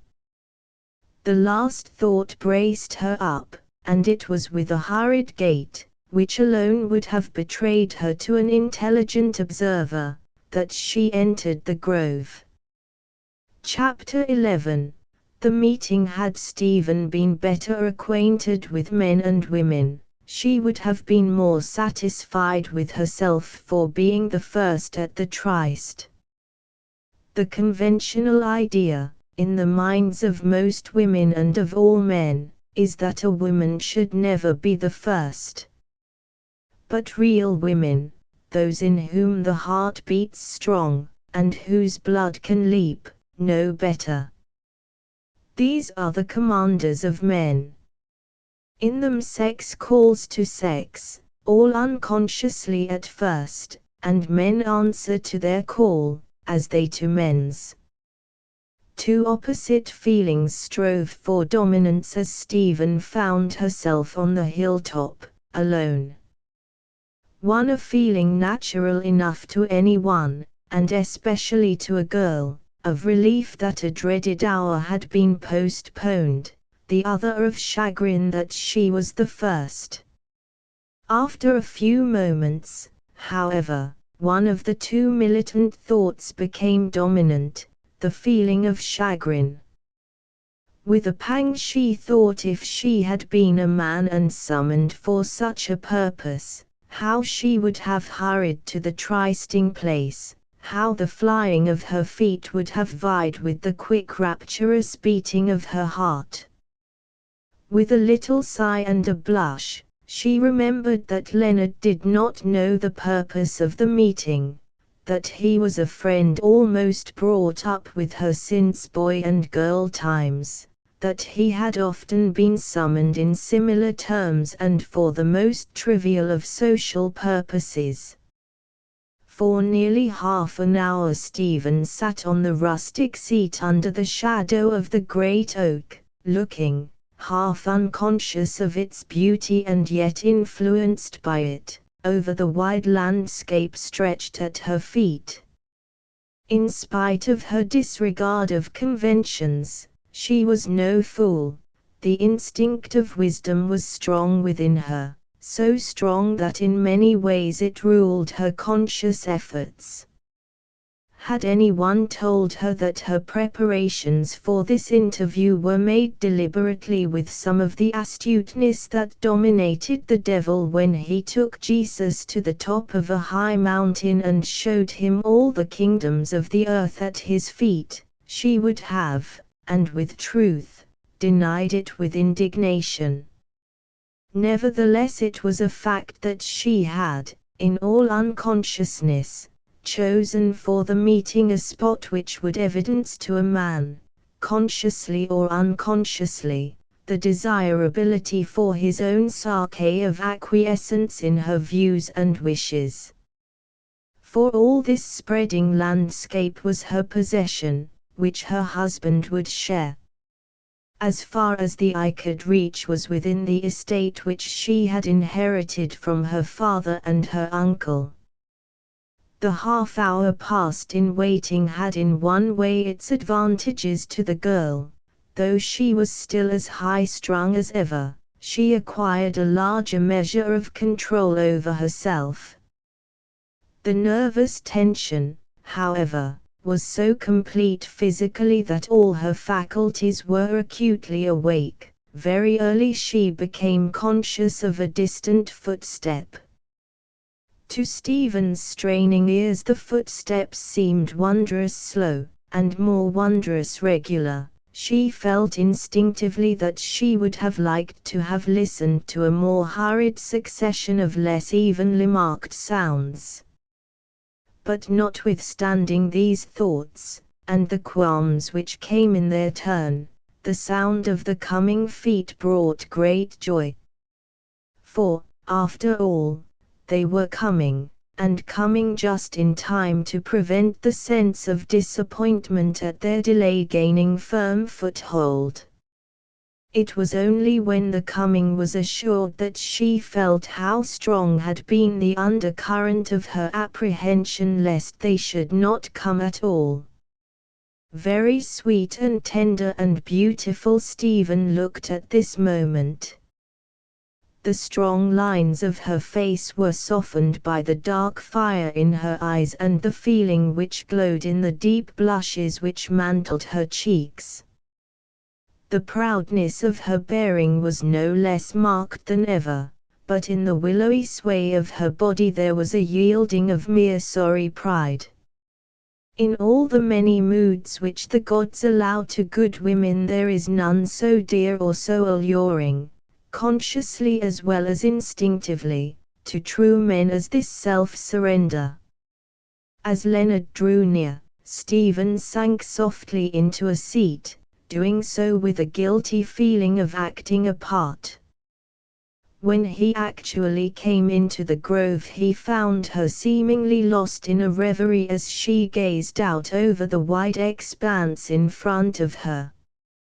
He was hot after his walk, and with something very like petulance threw himself into a cane armchair, exclaiming as he did so with the easy insolence of old familiarity, "What a girl you are, Stephen, dragging a fellow all the way up here. Couldn't you have fixed it down below somewhere if you wanted to see me?" Strangely enough, as it seemed to her, Stephen did not dislike his tone of mastery. There was something in it which satisfied her. The unconscious recognition of his manhood, as opposed to her womanhood, soothed her in a peaceful way. It was easy to yield to a dominant man. She was never more womanly than when she answered him softly, "It was rather unfair, but I thought you would not mind coming so far. It is so cool and delightful here, and we can talk without being disturbed." Leonard was lying back in his chair fanning himself with his wide-brimmed straw hat, with outstretched legs wide apart and resting on the back of his heels. He replied with grudging condescension, "Yes, it's cool enough after the hot tramp over the fields and through the wood. It's not so good as the house, though, in one way, a man can't get a drink here." I say, Stephen, it wouldn't be half bad if there were a shanty put up here like those at the Grands Mulets or on the Matterhorn. There could be a tap laid on where a fellow could quench his thirst on a day like this.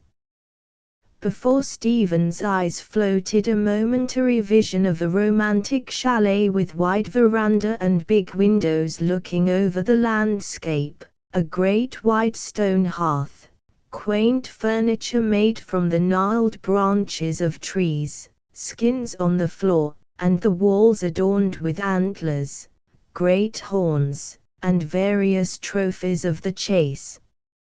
And amongst them Leonard, in a picturesque suit, lolling back just as at present and smiling with a loving look in his eyes as she handed him a great blue and white Munich beer mug topped with cool foam. There was a soft mystery in her voice as she answered, "Perhaps, Leonard, there will some day be such a place here." He seemed to grumble as he replied, "I wish it was here now. Some day seems a long way off." This seemed a good opening for Stephen, for the fear of the situation was again beginning to assail her, and she felt that if she did not enter on her task at once, its difficulty might overwhelm her. She felt angry with herself that there was a change in her voice as she said, "Some day can mean everything. Things needn't be a longer way off than we choose ourselves, sometimes." I say, that's a good one. Do you mean to say that because I am some day to own Brindisi I can do as I like with it at once, whilst the governor's all there, and a better life than I am any day? Unless you want me to shoot the old man by accident when we go out on the first. He laughed a short, unmeaning masculine laugh which jarred somewhat on her. She did not, however, mean to be diverted from her main purpose, so she went on quickly, "You know quite well, Leonard, that I don't mean anything of the kind. But there was something I wanted to say to you, and I wished that we should be alone." "Can you not guess what it is?" "No, I'll be hanged if I can," was his response, lazily given. Despite her resolution she turned her head, she could not meet his eyes. It cut her with a sharp pain to notice when she turned again that he was not looking at her. He continued fanning himself with his hat as he gazed out at the view.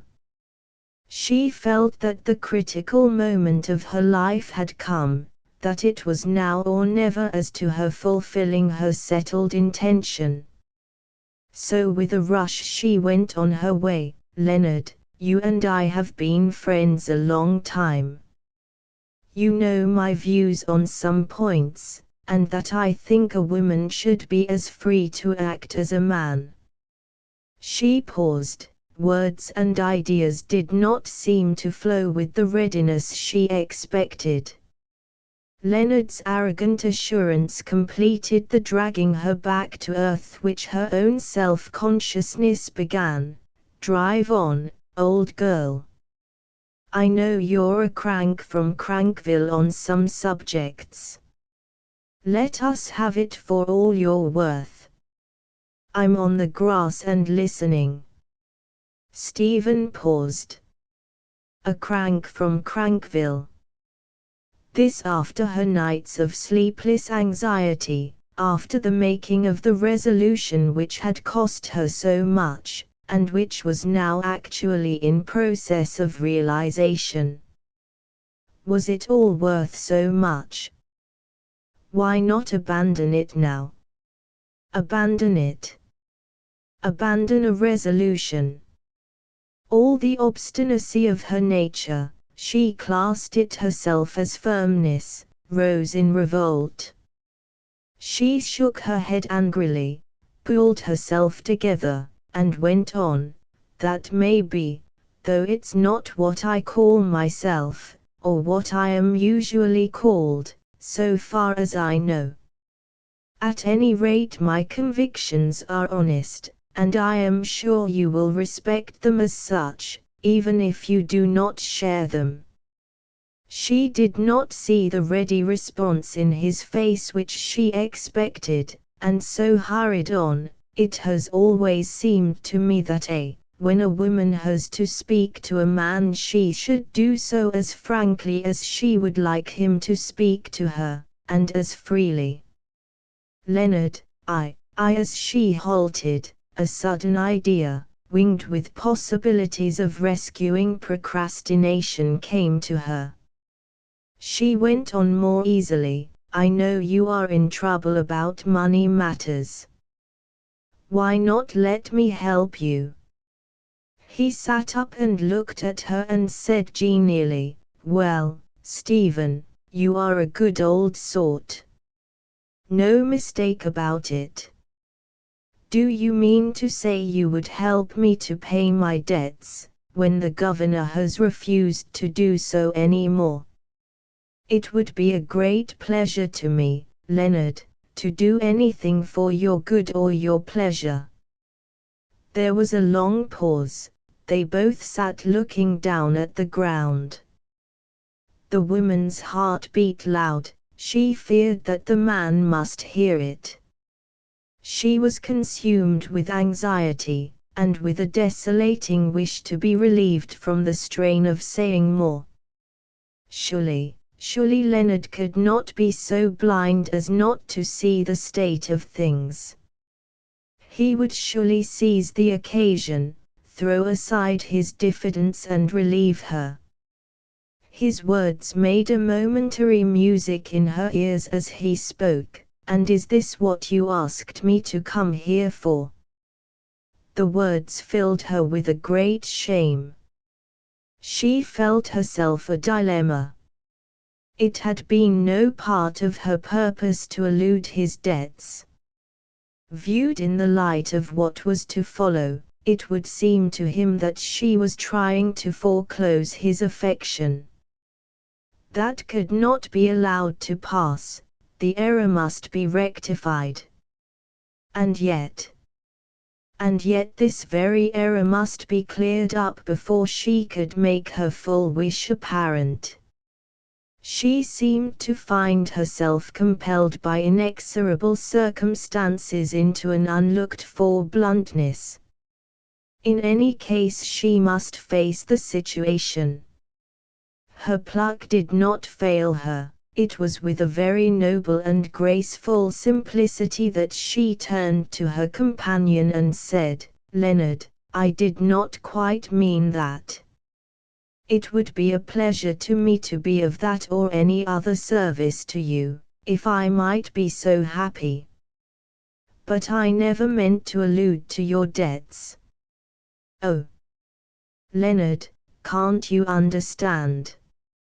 If you were my husband, or going to be, all such little troubles would fall away from you. But I would not for the world have you think." Her very voice failed her. She could not speak what was in her mind. She turned away, hiding in her hands her face which fairly seemed to burn. This, she thought, was the time for a true lover's opportunity. Oh, if she had been a man, and a woman had so appealed, how he would have sprung to her side and taken her in his arms, and in a wild rapture of declared affection have swept away all the pain of her shame. But she remained alone. There was no springing to her side, no rapture of declared affection, no obliteration of her shame. She had to bear it all alone. There, in the open, under the eyes that she would fain have seen any other phase of her distress. Her heart beat loud and fast. She waited to gain her self-control. Leonard Everett had his faults, plenty of them, and he was in truth composed of an amalgam of far baser metals than Stephen thought, but he had been born of gentle blood and reared amongst gentle folk. He did not quite understand the cause or the amount of his companion's concern, but he could not but recognize her distress. He realized that it had followed hard upon her most generous intention towards himself. He could not, therefore, do less than try to comfort her, and he began his task in a conventional way, but with a blundering awkwardness which was all manlike.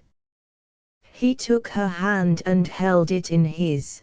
This much at any rate he had learned in sitting on stairs or in conservatories after extra dances. He said as tenderly as he could, but with an impatient gesture unseen by her, "Forgive me, Stephen. I suppose I have said or done something which I shouldn't. But I don't know what it is, upon my honor I don't. Anyhow, I am truly sorry for it. Cheer up, old girl.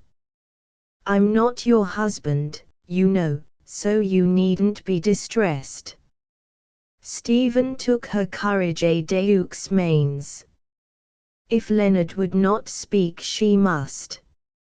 It was manifestly impossible that the matter could be left in its present state. "Leonard," she said softly and solemnly, "might not that some day be?" Leonard, in addition to being an egotist and the very incarnation of selfishness, was a prig of the first water. He had been reared altogether in convention. Home life and Eton and Christ Church had taught him many things, wise as well as foolish, but had tended to fix his conviction that affairs of the heart should proceed on adamantine lines of conventional decorum. It never even occurred to him that a lady could so far step from the confines of convention as to take the initiative in a matter of affection. In his blind ignorance he blundered brutally. He struck better than he knew, as, meaning only to pass safely by an awkward conversational corner, he replied, "No jolly fear of that. You're too much of a boss for me." The words and the levity with which they were spoken struck the girl as with a whip. She turned for an instant as pale as ashes, then the red blood rushed from her heart, and face and neck were dyed crimson. It was not a blush, it was a suffusion. In his ignorance Leonard thought it was the former, and went on with what he considered his teasing. "Oh yes. You know you always want to engineer a chap your own way and make him do just as you wish. The man who has the happiness of marrying you, Stephen, will have a hard row to hoe." His chaff with its utter want of refinement seemed to her, in her high-strung earnest condition, nothing short of brutal, and for a few seconds produced a feeling of repellence. But it is in the nature of things that opposition of any kind arouses the fighting instinct of a naturally dominant nature. She lost sight of her femininity in the pursuit of her purpose, and as this was to win the man to her way of thinking, she took the logical course of answering his argument.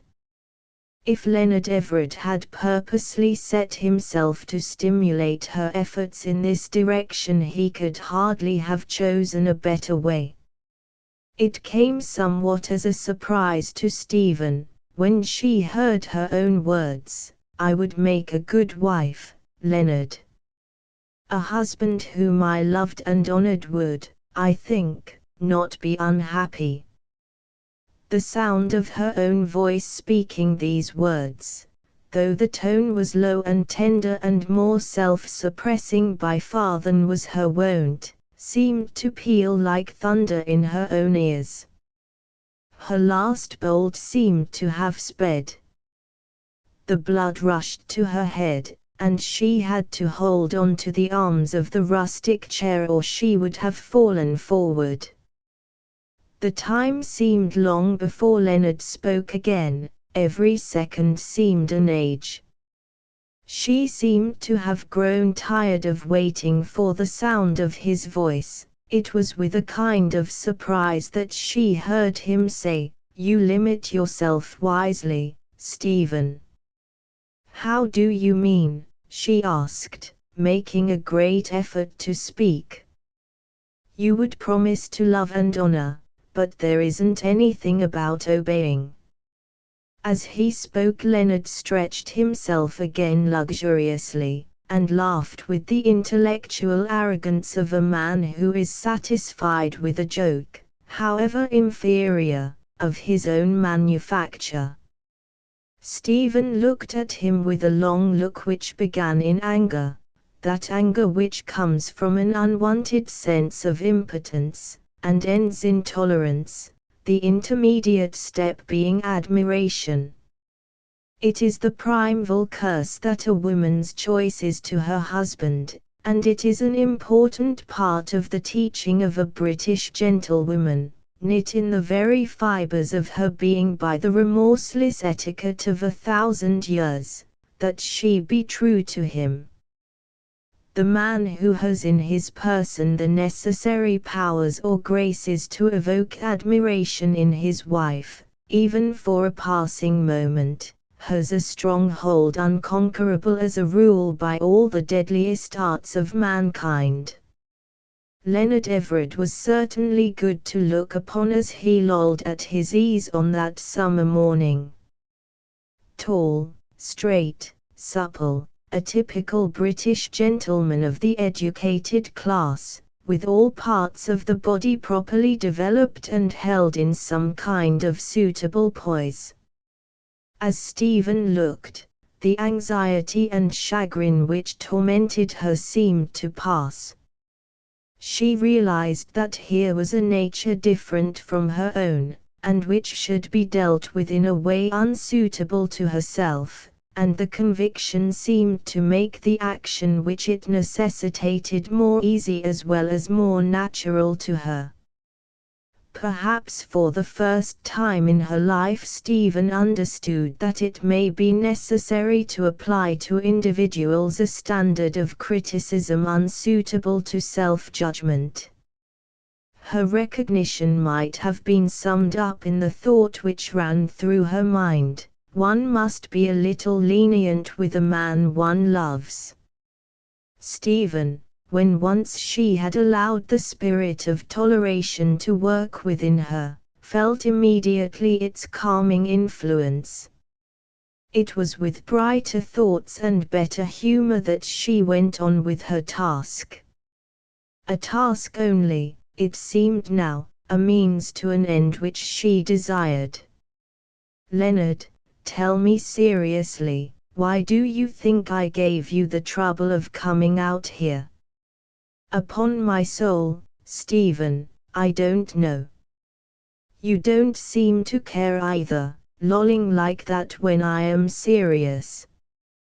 The words were acid, but the tone was soft and friendly, familiar and genuine, putting quite a meaning of its own on them. Leonard looked at her indolently. "I like to loll." "But can't you even guess, or try to guess, what I ask you?" "I can't guess."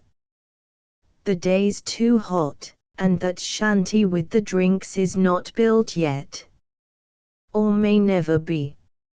Again he looked at her sleepily. "Never be." "Why not?" "Because, Leonard, it may depend on you." "All right then. Drive on. Hurry up." The architect and the jerry builder. A quick blush leaped to Stephen's cheeks. The words were full of meaning, though the tone lacked something, but the news was too good. She could not accept it at once. She decided to herself to wait a short time. Ere many seconds had passed, she rejoiced that she had done so as he went on, "I hope you'll give me a say before that husband of yours comes along. He might be a blue ribbonite, and it wouldn't do to start such a shanty for rotgut." Again a cold wave swept over her. The absolute difference of feeling between the man and herself, his levity against her earnestness, his callous blindness to her purpose, even the commonness of his words chilled her. For a few seconds she wavered again in her intention, but once again his comeliness and her own obstinacy joined hands and took her back to her path. With chagrin she felt that her words almost stuck in her throat, as summoning up all her resolution she went on, "It would be for you I would have it built, Leonard." The man sat up quickly. "For me?" he asked in a sort of wonderment. "Yes, Leonard, for you and me." She turned away. Her blushes so overcame her that she could not look at him. When she faced round again he was standing up, his back towards her. She stood up also.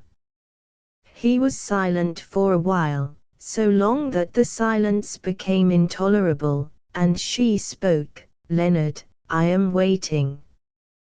He turned round and said slowly, the absence of all emotion from his face chilling her till her face blanched, "I don't think I would worry about it."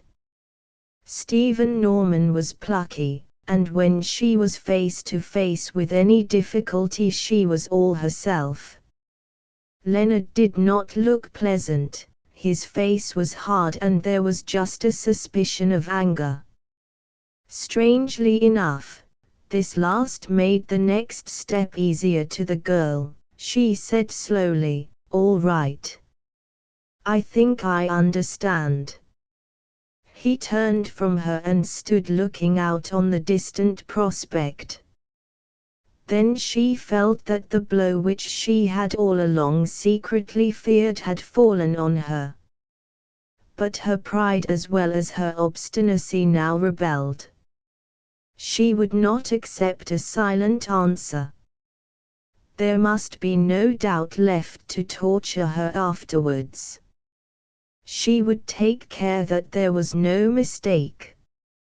Schooling herself to her task, and pressing one hand for a moment to her side as though to repress the beating of her heart, she came behind him and touched him tenderly on the arm.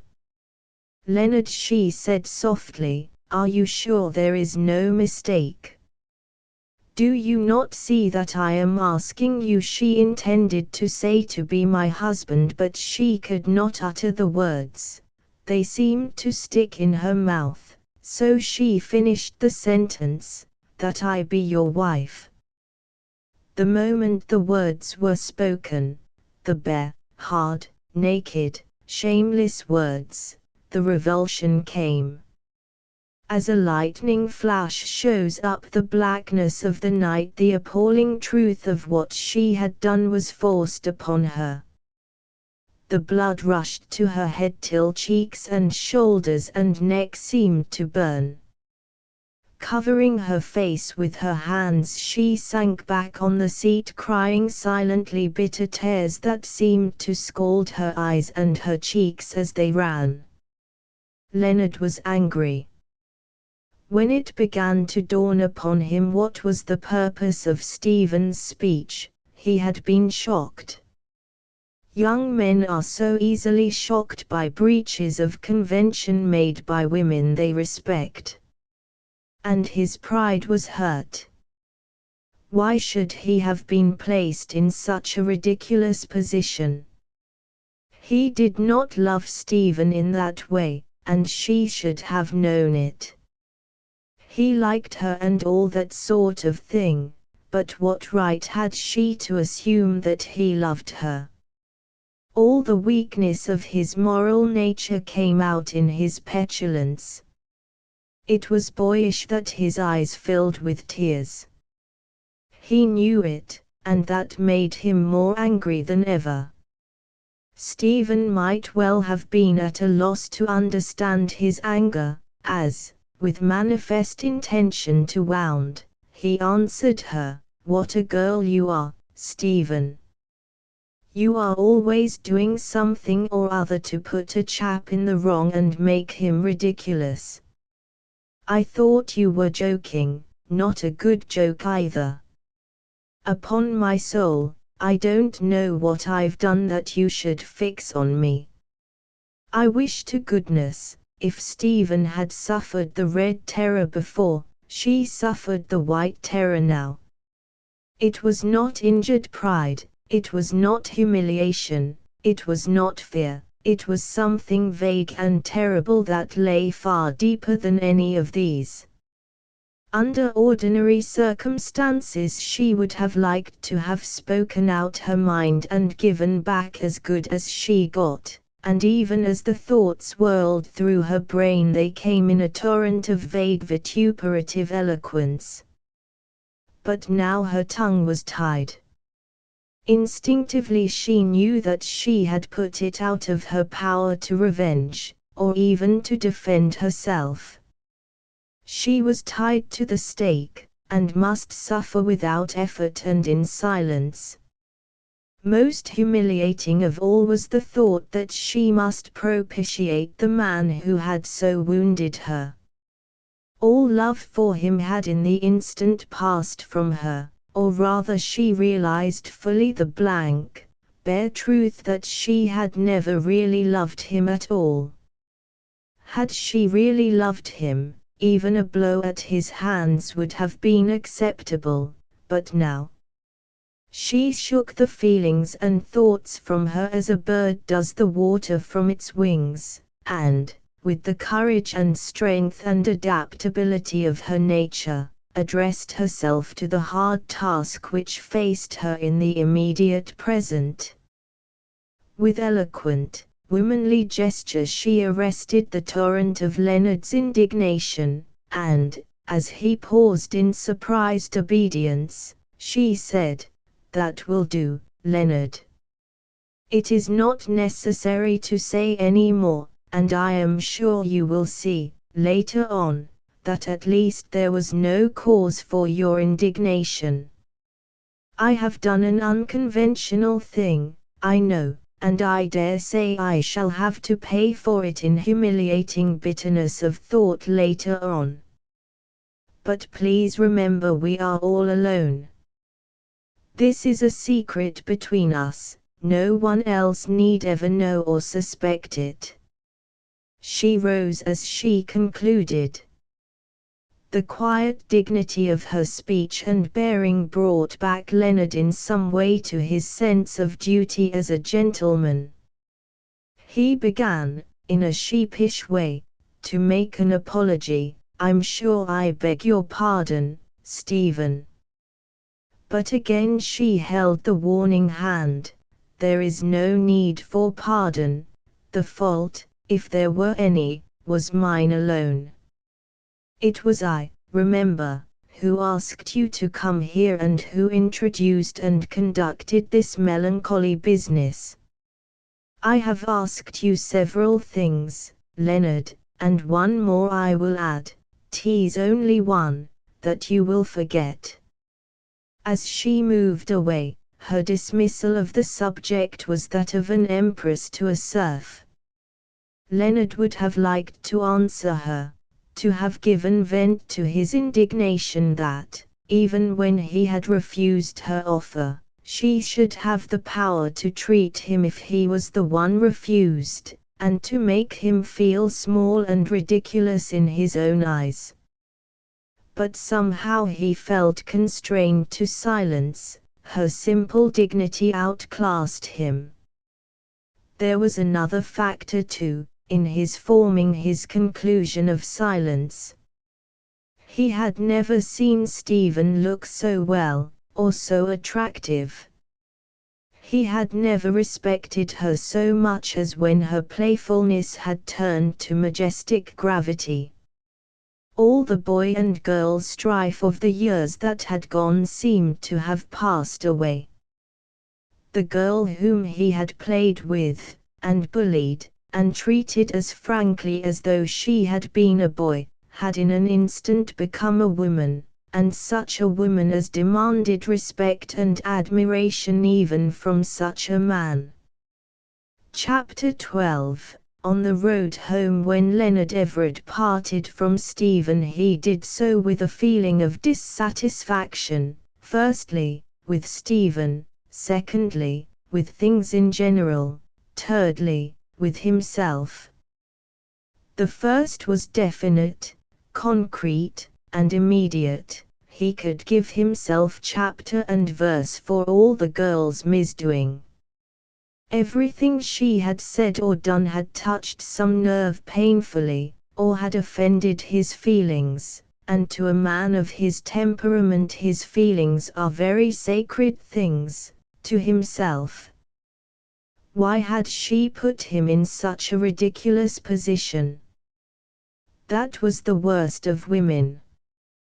They were always wanting him to do something he didn't want to do, or crying there was that girl at Oxford. Here he turned his head slowly, and looked round in a furtive way, which was getting almost a habit with him. A fellow should go away so that he wouldn't have to swear lies. Women were always wanting money, or worse, to be married. Confound women, they all seemed to want him to marry them. There was the Oxford girl, and then the Spaniard, and now Stephen. This put his thoughts in a new channel. He wanted money himself. Why, Stephen had spoken of it herself, had offered to pay his debts. Gad! It was a good idea that everyone round the countryside seemed to know his affairs. What a flat he had been not to accept her offer then and there before matters had gone further. Stephen had lots of money, more than any girl could want. But she didn't give him time to get the thing fixed. If he had only known beforehand what she wanted, he could have come prepared. That was the way with women. Always thinking of themselves. And now, of course, she wouldn't stump up after his refusing her. What would his father say if he came to hear of it? And he must speak to him soon, for these chaps were threatening to county court him if he didn't pay. Those harpies in Vere Street were quite nasty. He wondered if he could work Stephen for a loan. He walked on through the woodland path, his pace slower than before. How pretty she had looked! Here he touched his little moustache. Gad! Stephen was a fine girl anyhow. If it wasn't for all that red hair. I like M dark better. And her being such an infernal boss. Then he said unconsciously aloud, if I was her husband I'd keep her to rights. Poor Stephen. So that's what the governor meant by telling me that fortune was to be had, and had easily, if a man wasn't a blind fool. The governor is a starchy old party. He wouldn't speak out straight and say, here's Stephen Norman, the richest girl you are ever likely to meet, why don't you make up to her and marry her? But that would be encouraging his son to be a fortune hunter. Rot! And now, just because she didn't tell me what she wanted to speak about, or the governor didn't give me a hint so that I might be prepared, I have gone and thrown away the chance. After all, it mightn't be so bad. Stephen is a fine girl. But she mustn't ever look at me as she did when I spoke about her not obeying. I mean to be master in my own house anyhow. A man mustn't be tied down too tight, even if he is married. And if there's plenty of loose cash about, it isn't hard to cover up your tracks. I think I'd better think this thing over calmly and be ready when Stephen comes at me again. That's the way with women. When a woman like Stephen fixes her cold grey on a man, she does not mean to go asleep over it. I dare say my best plan will be to sit tight, and let her work herself up a bit. There's nothing like a little wholesome neglect for bringing a girl to her bearings. For a while he walked on in satisfied self-complacency. Confound her, why couldn't she have let me know that she was fond of me in some decent way, without all that formal theatrical proposing? It's a deuced annoying thing in the long run, the way the women get fond of me. Though it's nice enough in some ways while it lasts, he added, as if in unwilling recognition of fact. As the path debouched on the high road, he said to himself half aloud, well, she's a mighty fine girl, anyhow.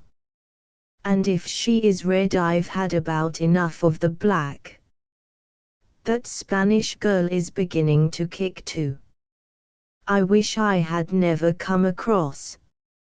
Shut up, you fool, he said to himself as he walked on. When he got home, he found a letter from his father. He took it to his room before breaking the seal. It was at least concise and to the point. The enclosed has been sent to me. You will have to deal with it yourself. You know my opinion and also my intention. The items which I have marked have been incurred since I spoke to you last about your debts. I shall not pay another farthing for you. So take your own course. Jasper Everard. The enclosed was a jeweller's bill, the length and the total of which lengthened his face and drew from him a low whistle. He held it in his hand for a long time, standing quite still and silent. Then, drawing a deep breath, he said aloud, "That settles it. The halter is on me. It's no use squealing. If it's to be a redhead on my pillow, all right. I must only make the best of it. Anyhow, I'll have a good time today, even if it must be the last." That day Harold was in Norcester on business. It was late when he went to the club to dine.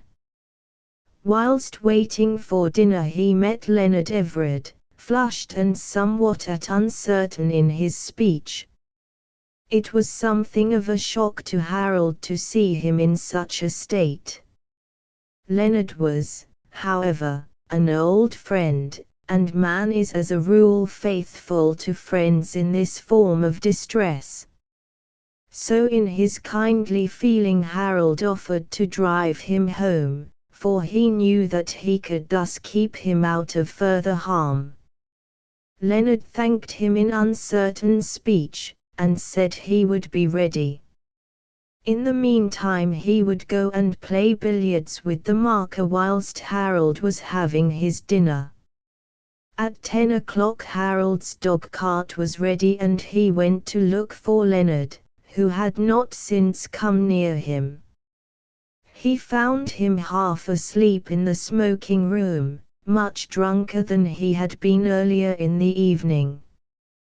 The drive was fairly long, so Harold made up his mind for a prolonged term of uneasiness and anxiety.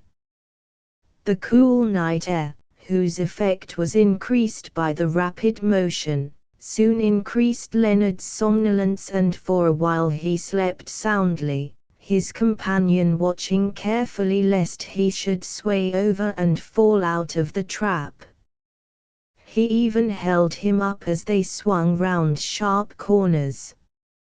After a time he woke up, and woke in a nasty temper. He began to find fault in an incoherent way with everything. Harold said little, just enough to prevent any cause for further grievance. Then Leonard changed and became affectionate. This mood was a greater bore than the other, but Harold managed to bear it with stolid indifference. Leonard was this by time making promises to do things for him, that as he was what he called a goofell he might count on his help and support in the future. As Harold knew him to be a wastrel, over head and ears in debt and with only the succession to a small estate, he did not take much heed to his maunderings. At last the drunken man said something which startled him so much that he instinctively drew himself together with such suddenness as to frighten the horse and almost make him rear up straight. "Whoa! Whoa! Steady, boy! Gently," he said, quieting him. Then turning to his companion said in a voice hollow with emotion and vibrant with suppressed passion, "What was it you said?" Leonard, half awake, and not half of that half master of himself, answered, "I said I will make you agent of Normanstand when I marry Stephen." Harold grew cold. To hear of anyone marrying Stephen was to him like plunging him in a glacier stream, but to hear her name so lightly spoken, and by such a man, was a bewildering shock which within a second set his blood on fire. "What do you mean?" he thundered. "You marry Miss Norman? You're not worthy to untie her shoe." "You indeed. She wouldn't look on the same side of the street with a drunken brute like you. How dare you speak of her in such a way?" "Brute," said Leonard angrily, his vanity reaching inward to heart and brain through all the numbing obstacle of his drunken flesh. "Who's brute?" "Brute yourself.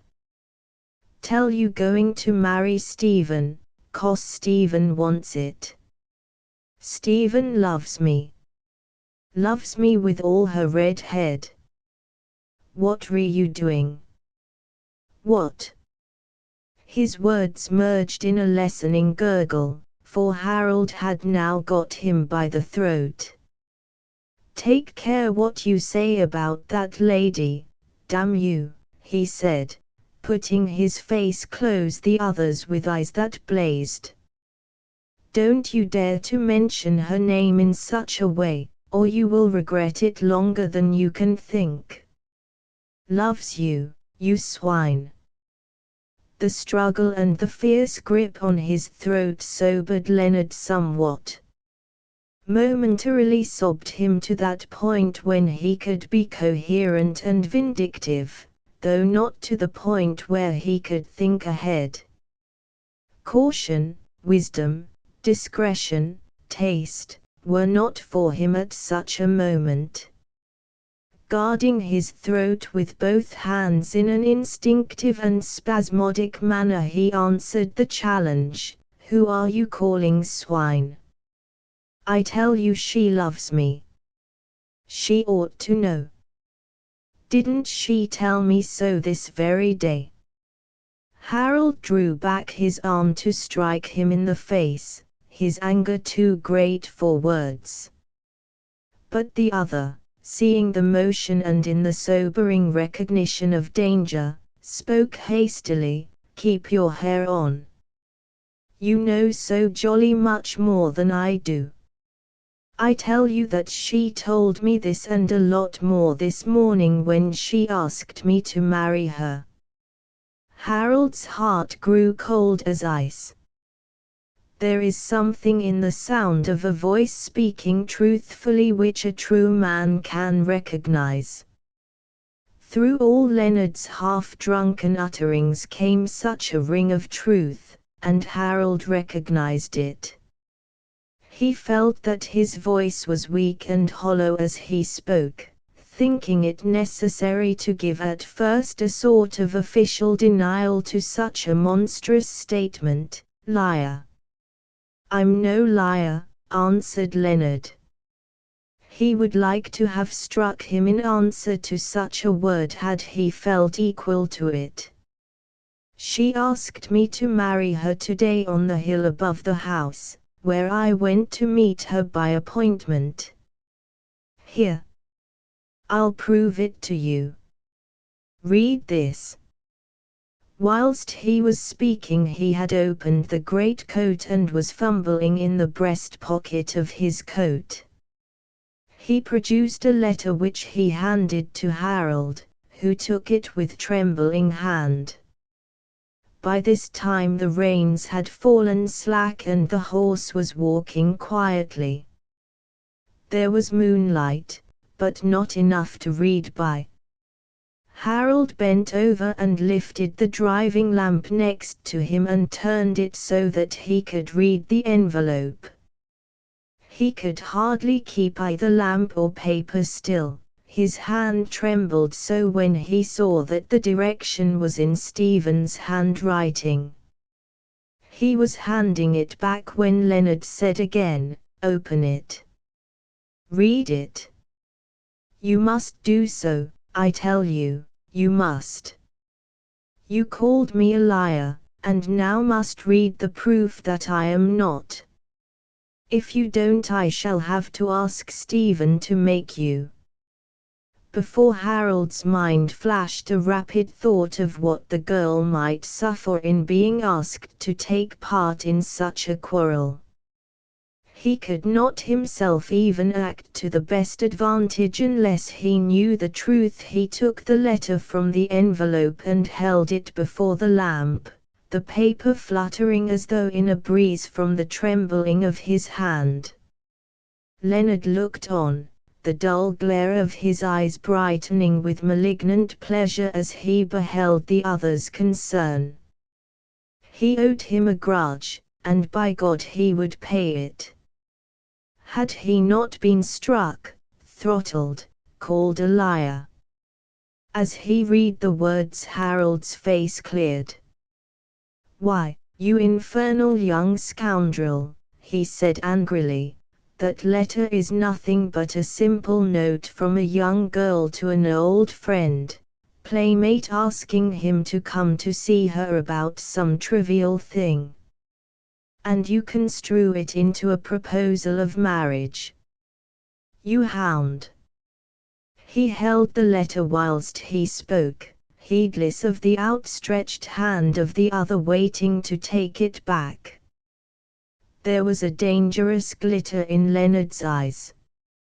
He knew his man and he knew the truth of what he had himself said, and he felt, with all the strength of his base soul, how best he could torture him.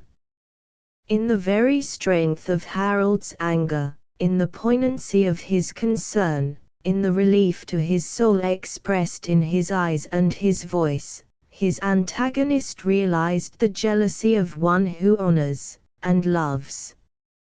Second by second Leonard grew more sober, and more and better able to carry his own idea into act. "Give me my letter," he began. "Wait," said Harold as he put the lamp back into its socket. "That will do presently. Take back what you said just now. What? Take back what? That base lie, that Miss Norman asked you to marry her. Leonard felt that in a physical struggle for the possession of the letter he would be outmatched, but his passion grew colder and more malignant, and in a voice that cut like the hiss of a snake he spoke slowly and deliberately. He was all sober now, the drunkenness of brain and blood was lost, for the time, in the strength of his cold passion. It is true. By God, it is true, every word of it.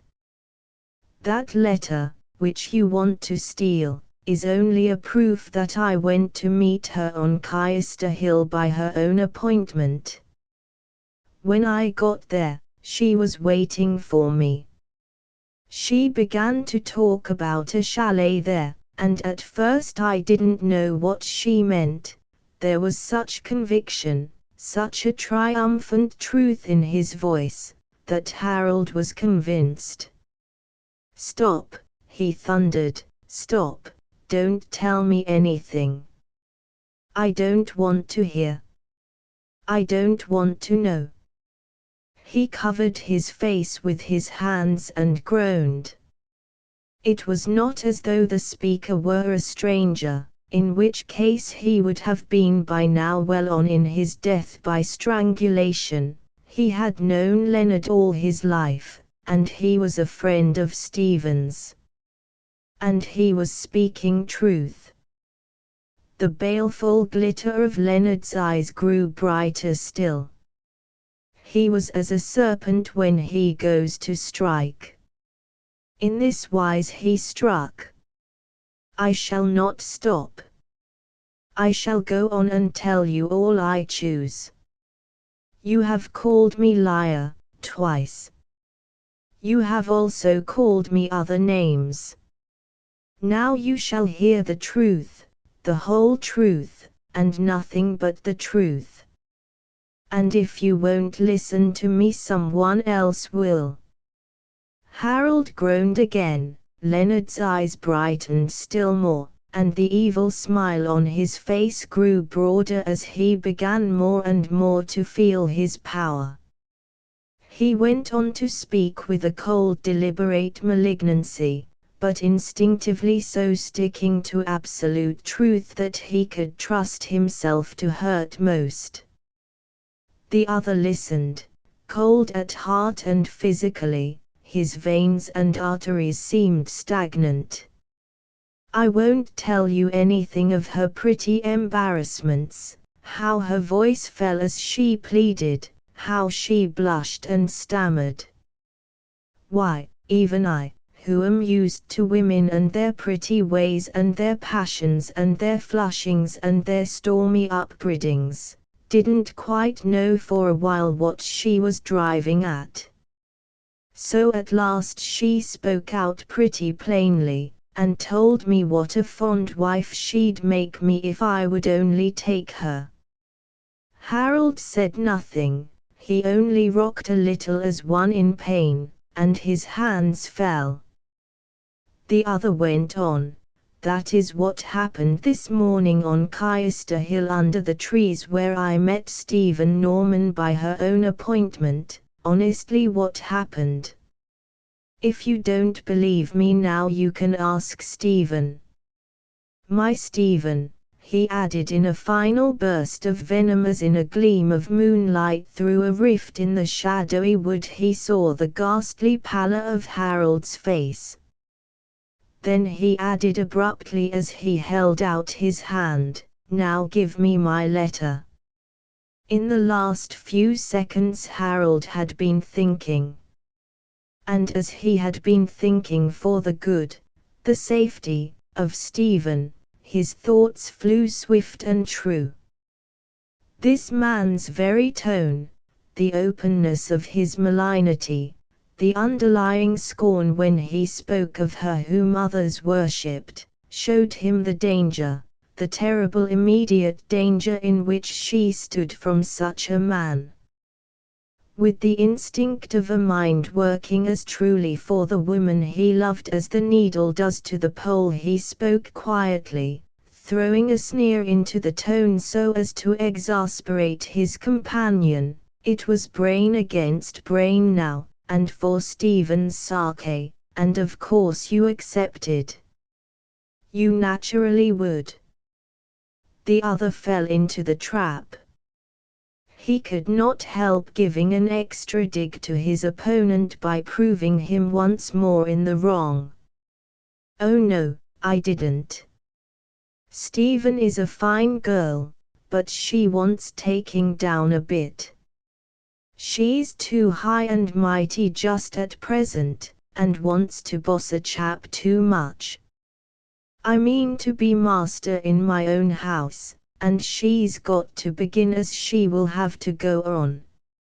I'll let her wait a bit, and then I'll yield by degrees to her love-making. She's a fine girl, for all her red head, and she won't be so bad after all. Harold listened, chilled into still and silent amazement. To hear Stephen spoken of in such a way appalled him. She of all women. Leonard never knew how near sudden death he was, as he lay back in his seat, his eyes getting dull again and his chin sinking. The drunkenness which had been arrested by his passion was reasserting itself. Harold saw his state in time and arrested his own movement to take him by the throat and dash him to the ground. Even as he looked at him in scornful hate, the cart gave a lurch and Leonard fell forward. Instinctively Harold swept an arm round him and held him up. As he did so the unconsciousness of arrested sleep came, Leonard's chin sank on his breast and he breathed stertorously.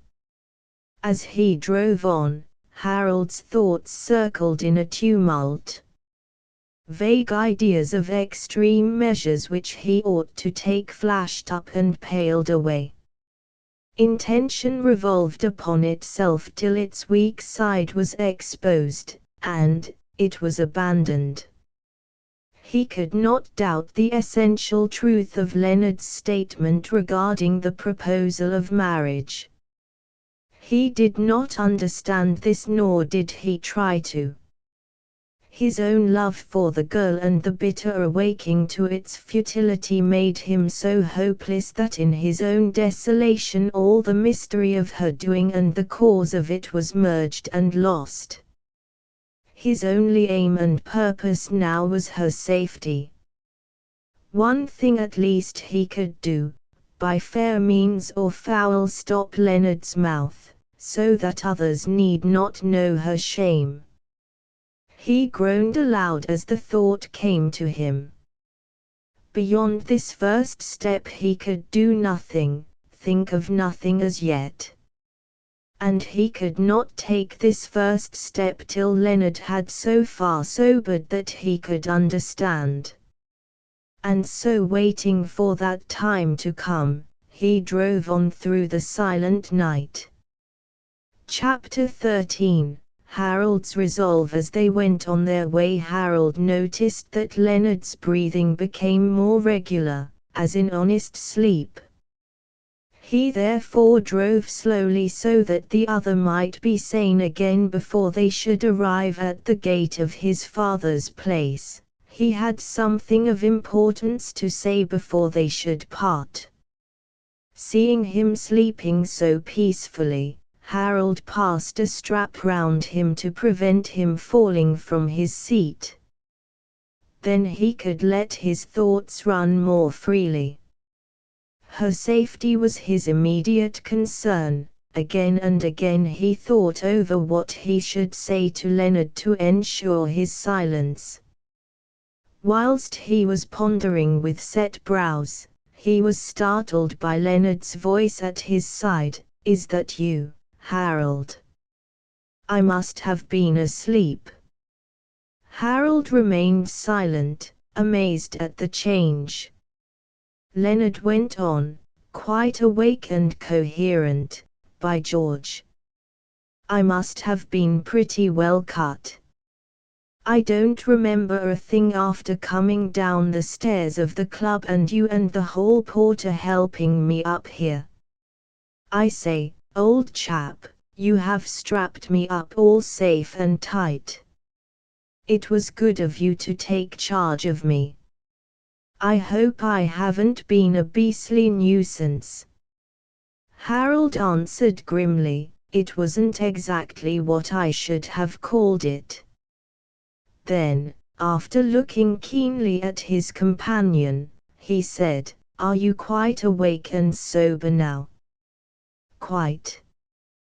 The answer came defiantly.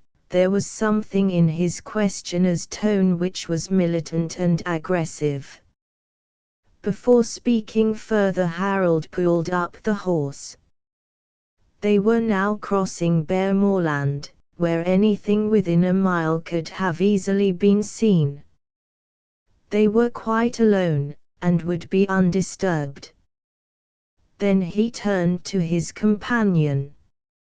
You talked a good deal in your drunken sleep, if sleep it was. You appeared to be awake. Leonard answered, I don't remember anything of it.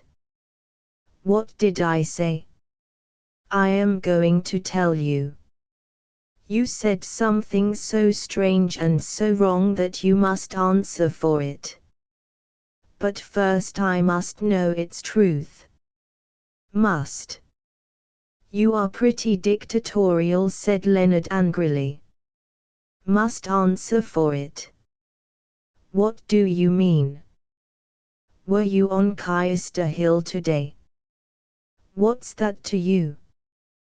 There was no mistaking the defiant, quarrelsome intent. Answer me, were you? Harold's voice was strong and calm. What if I was? It is none of your affair. Did I say anything in what you have politely called my drunken sleep? You did. What did I say? I shall tell you in time. But I must know the truth as I proceed. There is someone else concerned in this, and I must know as I go on. You can easily judge by what I say if I am right. Then ask away and be damned to you. Harold's calm voice seemed to quell the other's turbulence as he went on. Were you on Caister Hill this morning? I was. Did you meet Miss Dash, a lady there? What? I did. Was it by appointment? Some sort of idea or half-recollection seemed to come to Leonard. He fumbled half-consciously in his breast pocket. Then he broke out angrily, You have taken my letter. I know the answer to that question, said Harold slowly. You showed me the letter yourself, and insisted on my reading it. Leonard's heart began to quail. He seemed to have an instinctive dread of what was coming. Harold went on calmly and remorselessly, Did a proposal of marriage pass between you? Yes. The answer was defiantly given. Leonard began to feel that his back was against the wall. Who made it? The answer was a sudden attempt at a blow, but Harold struck down his hand in time and held it. Leonard, though a fairly strong man, was powerless in that iron grasp. You must answer. It is necessary that I know the truth. Why must you? What have you to do with it? You are not my keeper. Nor Stephen's, though I dare say you would like to be. The insult cooled Harold's rising passion, even whilst it wrung his heart. I have to do with it because I choose. You may find the answer if you wish in your last insult. Now, clearly understand me, Leonard Everard. You know me of old, and you know that what I say I shall do. One way or another, your life or mine may hang on your answers to me, if necessary. Leonard felt himself pulled up. He knew well the strength and purpose of the man. With a light laugh, which he felt to be, as it was, hollow, he answered, "Well, schoolmaster, as you are asking questions, I suppose I may as well answer them. Go on." Next. Harold went on in the same calm, cold voice. Who made the proposal of marriage? She did. Did. Was it made at once and directly, or after some preliminary suggestion? After a bit. I didn't quite understand at first what she was driving at. There was a long pause. With an effort Harold went on, "Did you accept?" Leonard hesitated. With a really wicked scowl he eyed his big, powerfully built companion, who still had his hand as in a vice. Then seeing no resource, he answered, "I did not." "That does not mean that I won't, though," he added defiantly. To his surprise Harold suddenly released his hand. There was a grimness in his tone as he said, "That will do. I know now that you have spoken the truth, sober as well as drunk. You need say no more. I know the rest. Most men, even brutes like you, if there are any, would have been ashamed even to think the things you said openly to me, you hound. You vile, traitorous, mean-souled hound. What did I say? I know what you said, and I shall not forget it." He went on, his voice deepening into a stern judicial utterance, as though he were pronouncing a sentence of death. "Leonard Everard, you have treated vilely a lady whom I love and honor more than I love my own soul. You have insulted her to her face and behind her back. You have made such disloyal reference to her and to her mad act in so trusting you, and have so shown your intention of causing, intentionally or unintentionally, woe to her, that I tell you here and now that you hold henceforth your life in your hand.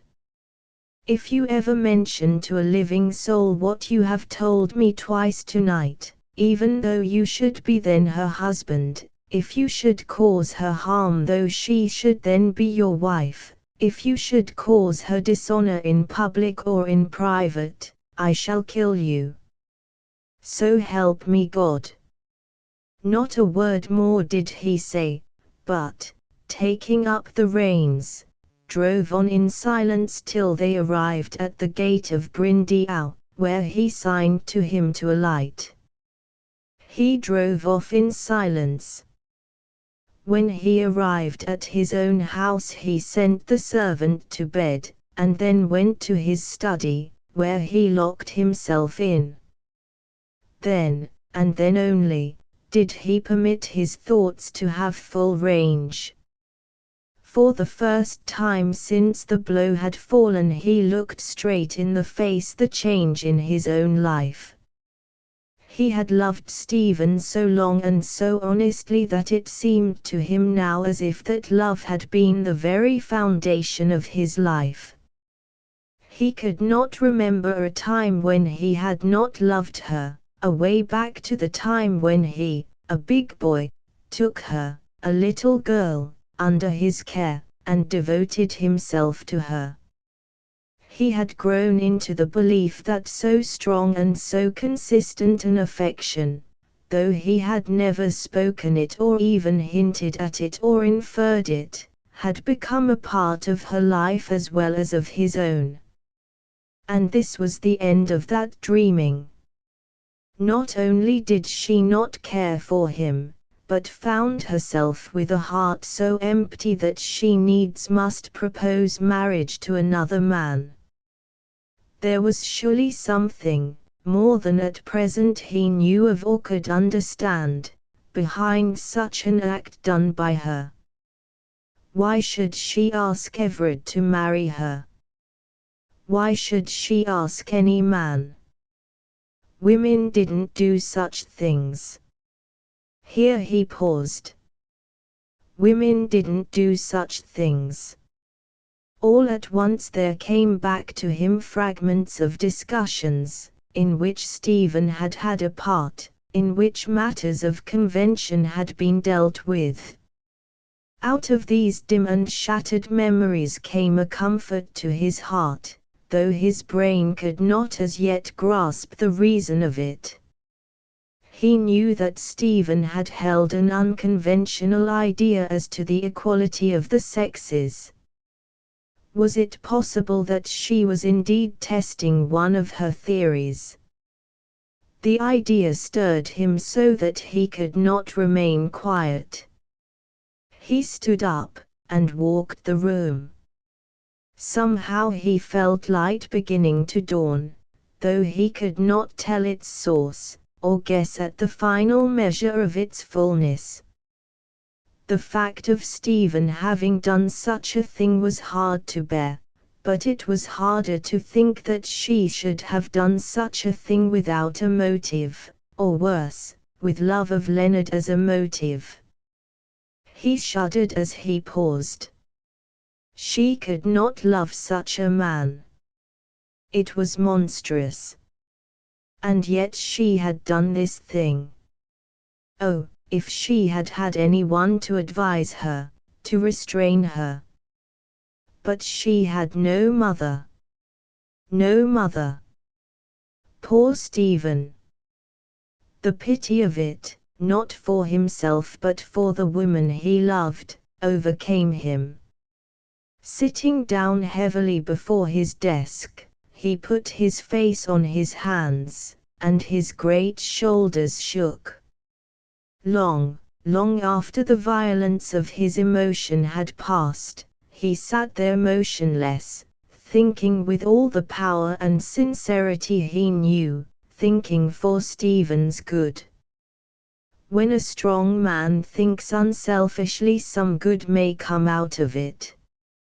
He may blunder, but the conclusion of his reasoning must be in the main right. So it was with Harold. He knew that he was ignorant of women, and of woman's nature, as distinguished from man's. The only woman he had ever known well was Stephen, and she in her youth and in her ignorance of the world and herself was hardly sufficient to supply to him data for his present needs. To a clean-minded man of his age a woman is something divine. It is only when in later life disappointment and experience have hammered bitter truth into his brain, that he begins to realize that woman is not angelic but human. When he knows more, and finds that she is like himself, human and limited but with qualities of purity and sincerity and endurance which put his own to shame, he realizes how much better a helpmate she is for man than could be the vague, unreal creations of his dreams. And then he can thank God for his goodness that when he might have given us angels he did give us women. Of one thing, despite the seeming of facts, he was sure, Stephen did not love Leonard. Every fibre of his being revolted at the thought. She of so high a nature, he of so low. She so noble, he so mean. bah! The belief was impossible. Impossible. Herein was the manifestation of his ignorance. Anything is possible where love is concerned. It was characteristic of the man that in his mind he had abandoned, for the present at all events, his own pain. He still loved Stephen with all the strength of his nature, but for him the selfish side ceased to exist. He was trying to serve Stephen, and every other thought had to give way. He had been satisfied that in a manner she loved him in some way and in some degree, and he had hoped that in the fullness of time the childish love would ripen, so that in the end would come a mutual affection which was of the very essence of heaven. He believed still that she loved him in some way, but the future that was based on hope had now been wiped out with a sudden and unsparing hand. She had actually proposed marriage to another man. If the idea of a marriage with him had ever crossed her mind, she could have had no doubt of her feeling toward another. And yet he could not believe that she loved Leonard, not even if all trains of reasoning should end by leading to that point. One thing he had at present to accept, that whatever might be the measure of affection Stephen might have for him, it was not love as he understood it. He resolutely turned his back on the thought of his own side of the matter, and tried to find some justification of Stephen's act. "Seek and ye shall find, knock and it shall be opened to ye" has perhaps a general as well as a special significance. It is by patient tireless seeking that many a precious thing has been found. It was after many a long cycle of thought that the seeking and the knocking had effectual result. Harold came to believe, vaguely at first but more definitely as the evidence nucleated, that Stephen's act was due to some mad girlish wish to test her own theory, to prove to herself the correctness of her own reasoning, the fixity of her own purpose.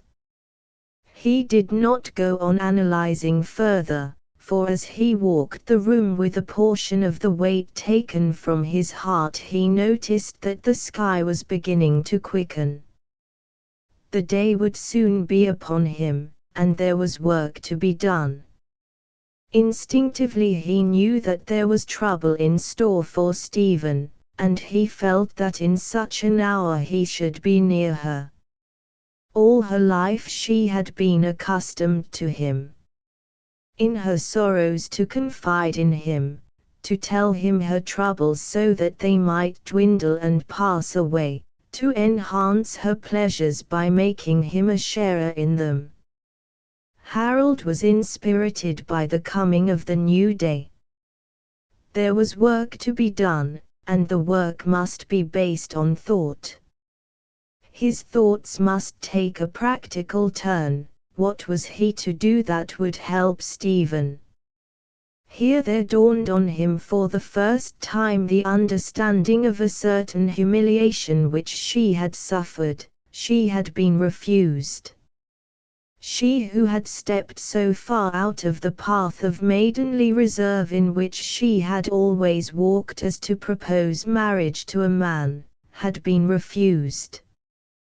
He did not, could not, know to the full the measure of such humiliation to a woman, but he could guess at any rate a part. And that guessing made him grind his teeth in impotent rage. But out of that rage came an inspiration.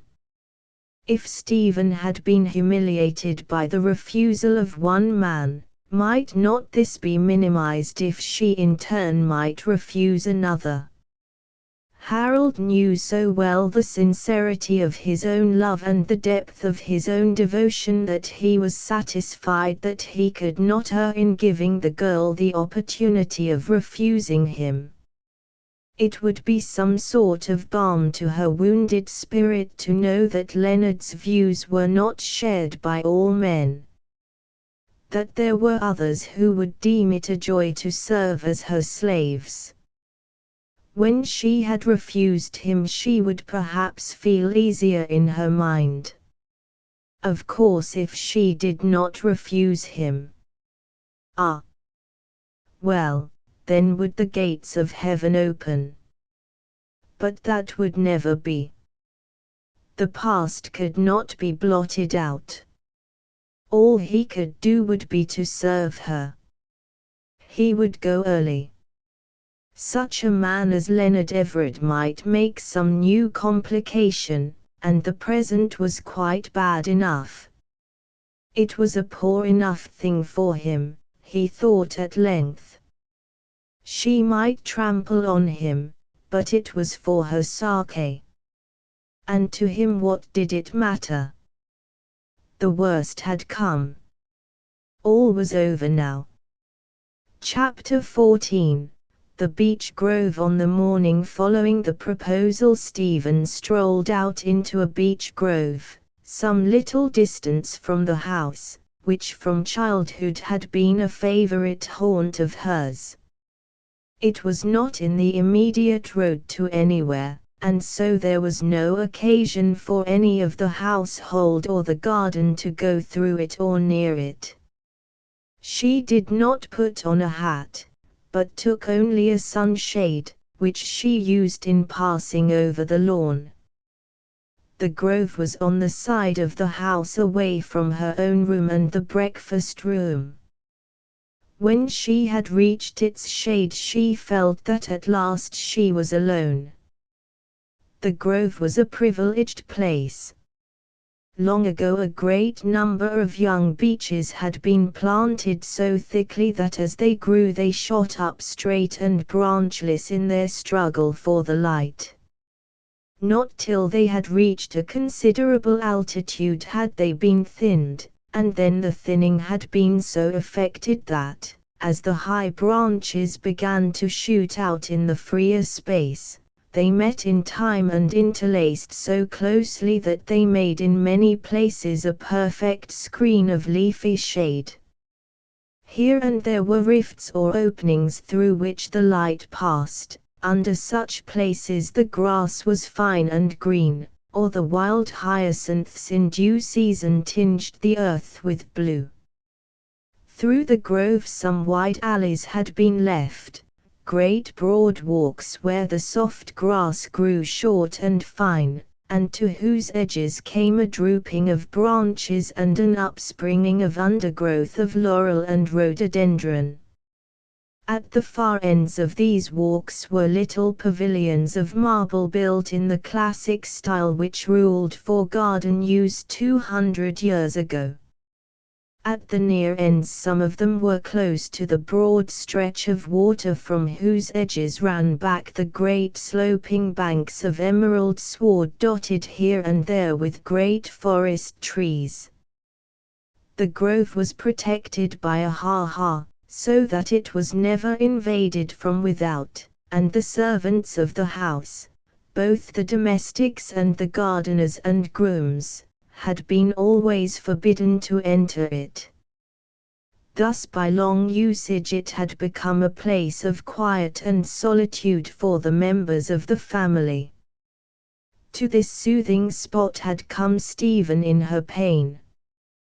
The long spell of self-restraint during that morning had almost driven her to frenzy, and she sought solitude as an anodyne to her tortured soul. The long anguish of a third sleepless night, following on a day of humiliation and terror, had destroyed for a time the natural resilience of a healthy nature. She had been for so long in the prison of her own purpose with fear as warder. The fetters of conventional life had so galled her that here in the accustomed solitude of this place, in which from childhood she had been used to move and think freely, she felt as does a captive who has escaped from an irksome durance. As Stephen had all along been free of movement and speech, no such opportunities of freedom called to her. The pent-up passion in her, however, found its own relief. Her voice was silent, and she moved with slow steps, halting often between the green tree trunks in the cool shade, but her thoughts ran free, and passion found a vent. No stranger seeing the tall, queenly girl moving slowly through the trees could have imagined the fierce passion which blazed within her, unless he had been close enough to see her eyes. The habit of physical restraint to which all her life she had been accustomed, and which was intensified by the experience of the past 36 hours, still ruled her, even here.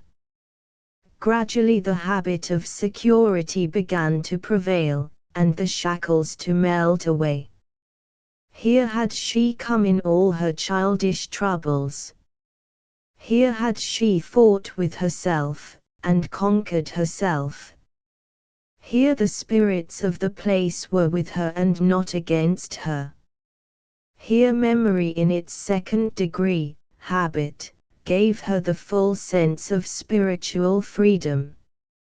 As she walked to and fro, the raging of her spirit changed its objective, from restraint to its final causes, and chief amongst them the pride which had been so grievously hurt. How she loathed the day that had passed, and how more than all she hated herself for her part in it, her mad, foolish, idiotic self-importance which gave her the idea of such an act and urged her to the bitter end of its carrying out, her mulish obstinacy in persisting when every fibre of her being had revolted at the doing, and when deep in her inmost soul was a deterring sense of its futility. How could she have stooped to have done such a thing, to ask a man? Oh, the shame of it, the shame of it all. How could she have been so blind as to think that such a man was worthy? In the midst of her whirlwind of passion came a solitary gleam of relief. She knew with certainty that she did not love Leonard, that she had never loved him. The coldness of disdain to him, the fear of his future acts which was based on disbelief of the existence of that finer nature with which she had credited him, all proved to her convincingly that he could never really have been within the charmed circle of her inner life. Did she but know it, there was an even stronger evidence of her indifference to him in the ready manner in which her thoughts flew past him in their circling sweep. For a moment she saw him as the center of a host of besetting fears, but her own sense of superior power nullified the force of the vision. She was able to cope with him and his doings, were there such need. And so her mind flew back to the personal side of her trouble, her blindness, her folly, her shame. In truth, she was doing good work for herself. Her mind was working truly and to a beneficent end. One by one she was overcoming the false issues of her passion and drifting to an end in which she would see herself face to face and would place so truly the blame for what had been as to make it a warning and ennobling lesson of her life. She moved more quickly, passing to and fro as does a panther in its cage when the desire of forest freedom is heavy upon it. That which makes the irony of life will perhaps never be understood in its casual aspect by the finite mind of man.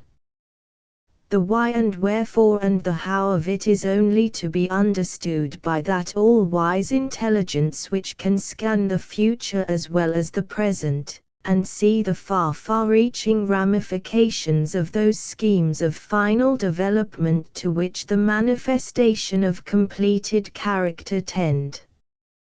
To any mortal it would seem a pity that to Stephen in her solitude, when her passion was working itself out to an end which might be good, should come an interruption which would throw it back upon itself in such a way as to multiply its malignant force. But again it is a part of the great plan that instruments whose use man's finite mind could never predicate should be employed, the seeming good to evil, the seeming evil to good. As she swept to and fro, her raging spirit compelling to violent movement, Stephen's eyes were arrested by the figure of a man coming through the aisles of the grove. At such a time any interruption of her passion was a cause for heightening anger, but the presence of a person was as a draught to a full-fed furnace.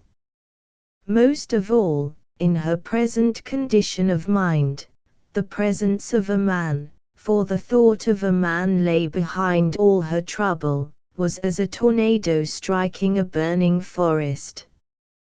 The blood of her tortured heart seemed to leap to her brain and to suffuse her eyes.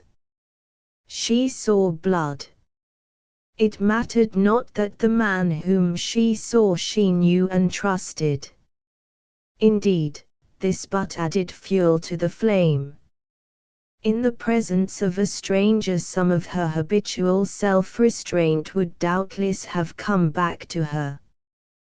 But now the necessity for such was foregone. Harold was her alter ego, and in his presence was safety. He was, in this aspect, but a higher and more intelligent rendering of the trees around her. In another aspect he was an opportune victim, something to strike at.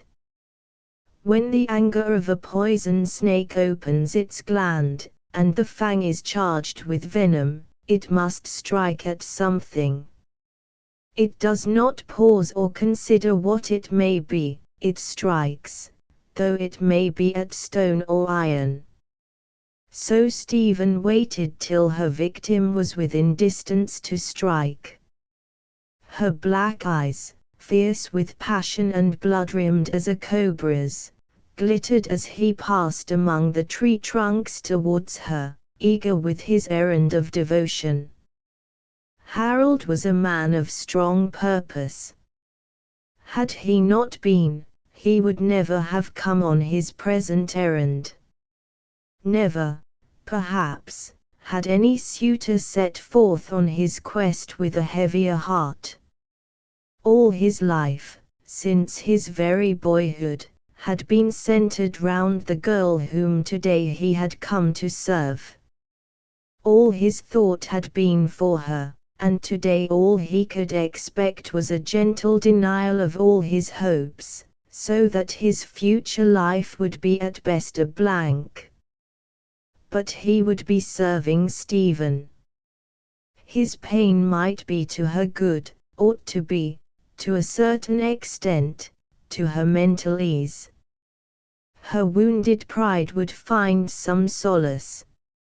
As he came closer the feeling that he had to play a part, veritably to act one, came stronger and stronger upon him, and filled him with bitter doubt as to his power.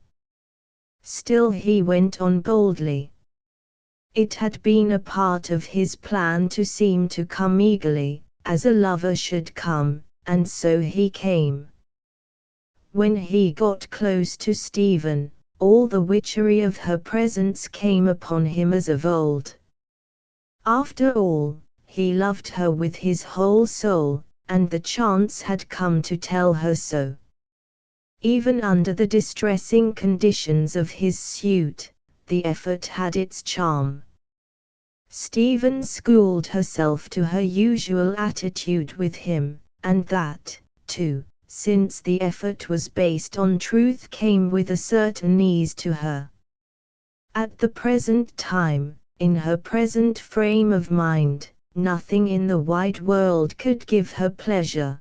The ease which came, if it did not change her purpose, increased her power. Their usual salutation, begun when she was a little baby, was "Good morning, Stephen." "Good morning, Harold."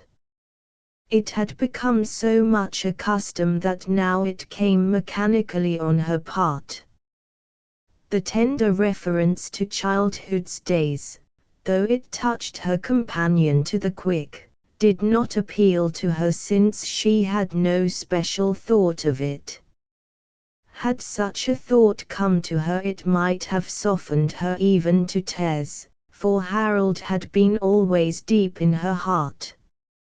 As might have been expected from her character and condition of mind, she was the first to begin. "I suppose you want to see me about something special, Harold, you have come so early." "Yes, Stephen. Very special." "Were you at the house?" she asked in a voice whose quietness might have conveyed a warning. She was so suspicious now that she suspected even Harold of what she did not know. He answered in all simplicity, "No, I came straight here." "How did you know I should be here?" Her voice was now not only quiet but sweet. Without thinking, Harold blundered on. His intention was so single-minded, and his ignorance of women so complete, that he did not recognize even elementary truths. "I knew you always came here long ago when you were a child, when you were in." Here it suddenly flashed upon him that if he seemed to expect that she was in trouble as he had purposed saying, he would give away his knowledge of what had happened and so destroy the work to which he had set himself. So he finished the sentence in a lame and impotent manner, which, however, saved complete annihilation as it was verbally accurate. "In short frocks." Stephen needed to know little more. Her quick intelligence grasped the fact that there was some purpose afoot which she did not know or understand. She surmised, of course, that it was some way in connection with her mad act, and she grew cooler in her brain as well as colder in her heart as she prepared to learn more. Stephen had changed from girl to woman in the last 24 hours, and all the woman in her was now awake. After a moment's pause she said with a winning smile, "Why, Harold, I've been in long frocks for years. Why should I come here on this special day on that account?" Even as she was speaking she felt that it would be well to abandon this ground of inquiry. It had clearly told her all it could. She would learn more by some other means. So she went on in a playful way, as a cat, not a kitten, does when it has got a mouse. "That reason won't work, Harold. It's quite rusty in the joints. But never mind it. Tell me why you have come so early." This seemed to Harold to be a heaven-sent opening. He rushed in at once. "Because, Stephen, I wanted to ask you to be my wife." "Oh, Stephen, don't you know that I love you? Ever since you were a little girl. When you were a little girl and I a big boy, I loved you. I have loved you ever since with all my heart, and soul, and strength. Without you the world is a blank to me. For you and your happiness I would do anything, anything." This was no acting. When once the barrier of beginning had been broken, his soul seemed to pour itself out. The man was vibrant through all his nature, and the woman's very soul realized its truth. For an instant a flame of gladness swept through her, and for the time it lasted put all other thought aside. But suspicion is a hard metal which does not easily yield to fire. It can come to white heat easily enough, but its melting point is high indeed. When the flame had leaped, it had spent its force, the reaction came quick. Stephen's heart seemed to turn to ice, all the heat and life rushing to her brain. Her thoughts flashed with convincing quickness, there was no time for doubting amid their rush. Her life was for good or ill at the crossing of the ways. She had trusted Harold thoroughly. The habit of her whole life from her babyhood up had been to so look to him as comrade and protector and sympathetic friend. She was so absolutely sure of his earnest devotion that this new experience of a riper feeling would have been a joy to her, if it should be that his act was all spontaneous and done in ignorance of her shame. Shame was the generic word which now summarized to herself her thought of her conduct in proposing to Leonard. But of this she must be certain. She could not, dare not, go farther till this was settled. With the same craving for certainty with which she convinced herself that Leonard understood her overtures, and with the same dogged courage with which she pressed the matter on him, she now went on to satisfy her mind. "What did you do yesterday?" "I was at Norcester all day. I went early. By the way, here is the ribbon you wanted, I think it's exactly the same as the pattern." As he spoke he took a tissue paper parcel from his pocket and handed it to her. "Thanks," she said. "Did you meet any friends there?" "Not many," he answered guardedly, he had a secret to keep.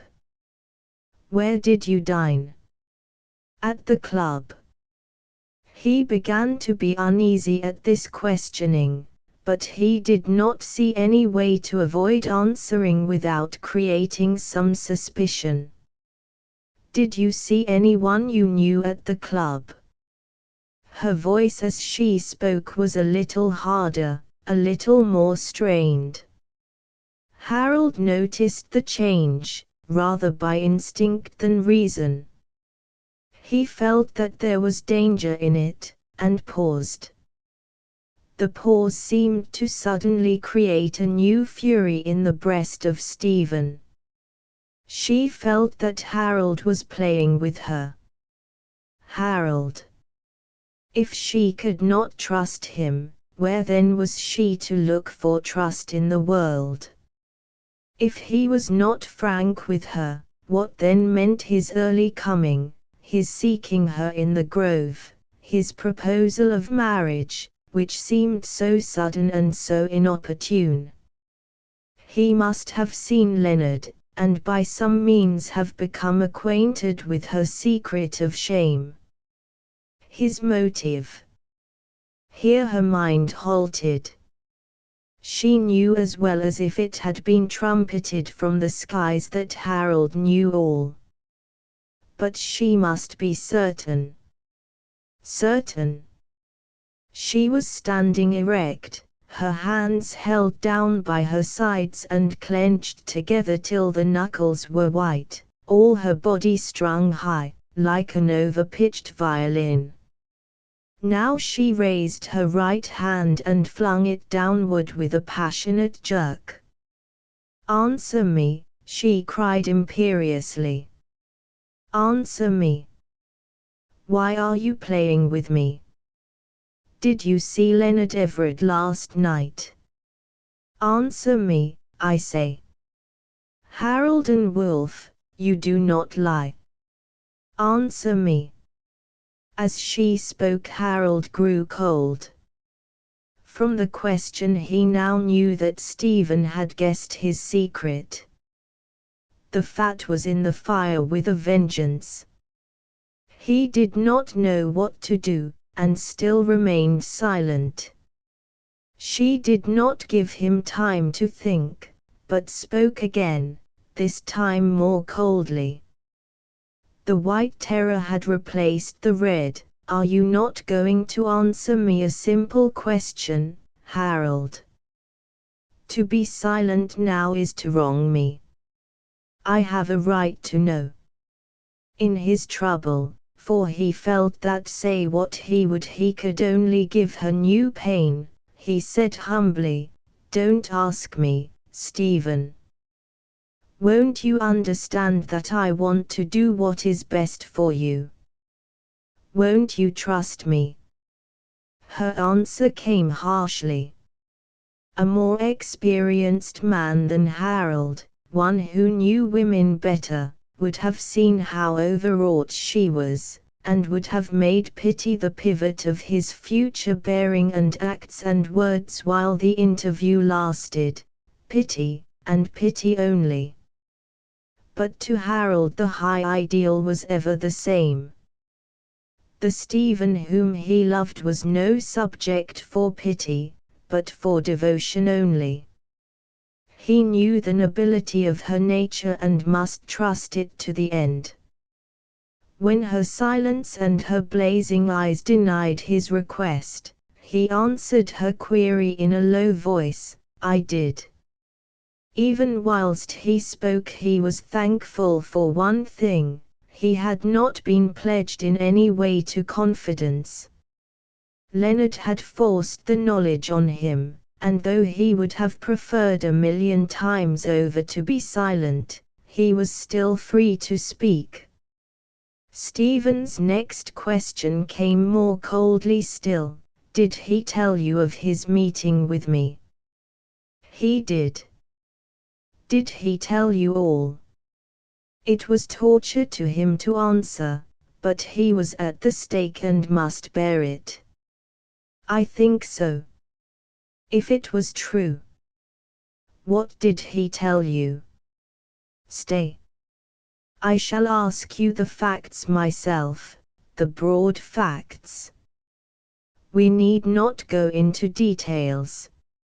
"Oh, Stephen." She silenced his pleading with an imperious hand. "If I can go into this matter, surely you can. If I can bear the shame of telling, you can at least bear that of listening. Remember that knowing what you know, or at least what you have heard, you could come here and propose marriage to me." This she said with a cold, cutting sarcasm which sounded like the rasping of a roughly sharpened knife through raw flesh. Harold groaned in spirit. He felt a weakness which began at his heart to steal through him. It took all his manhood to bear himself erect. He dreaded what was coming, as of old the once tortured victim dreaded the coming torment of the rack. Chapter 15. The end of the meeting. Stephen went on in her calm, cold voice. "Did he tell you that I had asked him to marry me?" Despite herself, as she spoke the words a red tide dyed her face.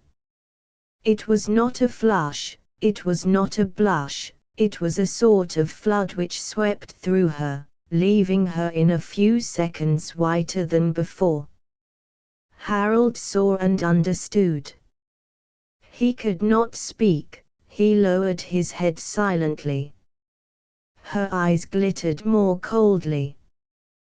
The madness that every human being may have once was upon her.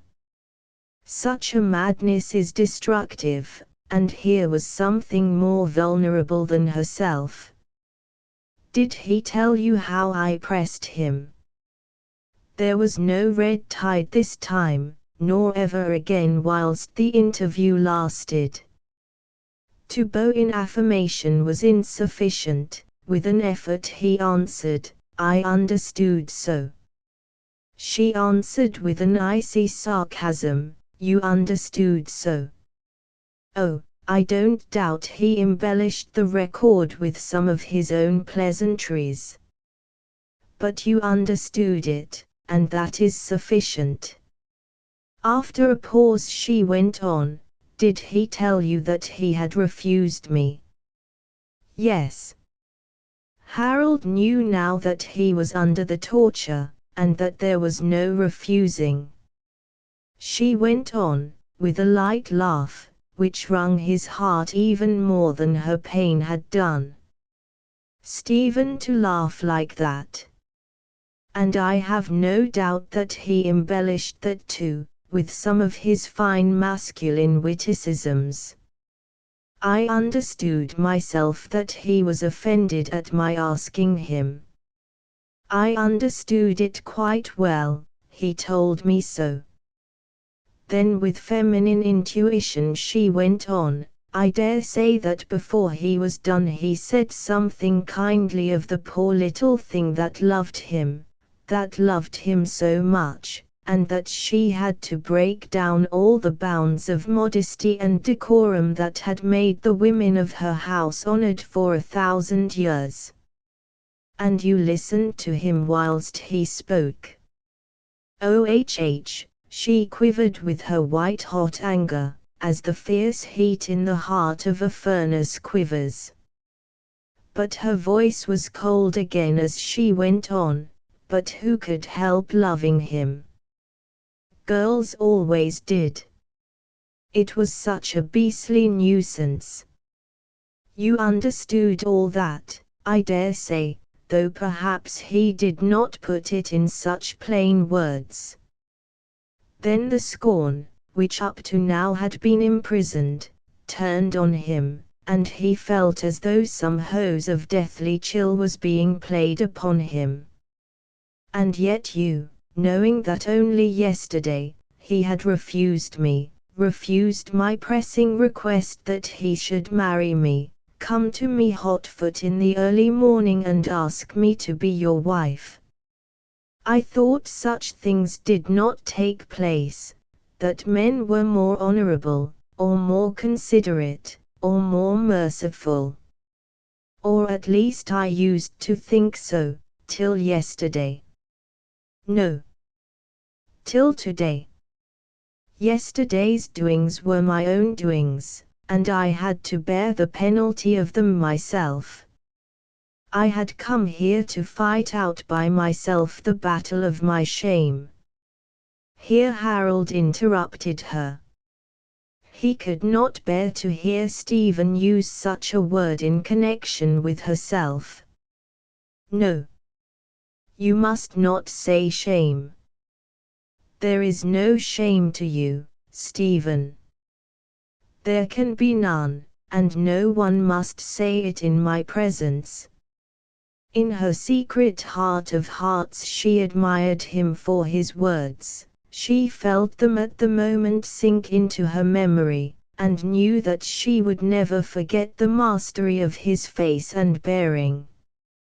But the blindness of rage was upon her, and it is of the essence of this white-hot anger that it preys not on what is basest in us, but on what is best. That Harold felt deeply was her opportunity to wound him more deeply than before. "Even here in the solitude which I had chosen as the battleground of my shame you had need to come unasked, unthought of, when even a lesser mind than yours, for you are no fool, would have thought to leave me alone. My shame was my own, I tell you, and I was learning to take my punishment. My punishment. Poor creatures that we are, we think our punishment will be what we would like best, to suffer in silence, and not to have spread abroad our shame." How she harped on that word, though she knew that every time she uttered it, it cut to the heart of the man who loved her. And yet you come right on top of my torture to torture me still more and illimitably. You come, you who alone had the power to intrude yourself on my grief and sorrow, power given you by my Father's kindness. You come to me without warning, considerately telling me that you knew I would be here because I had always come here when I had been in trouble.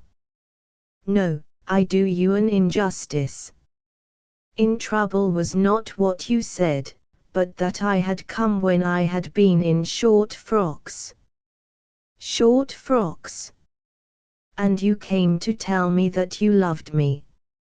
You thought, I suppose, that as I had refused one man, I would jump at the next that came along.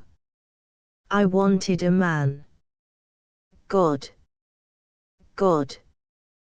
What have I done that such an affront should come upon me?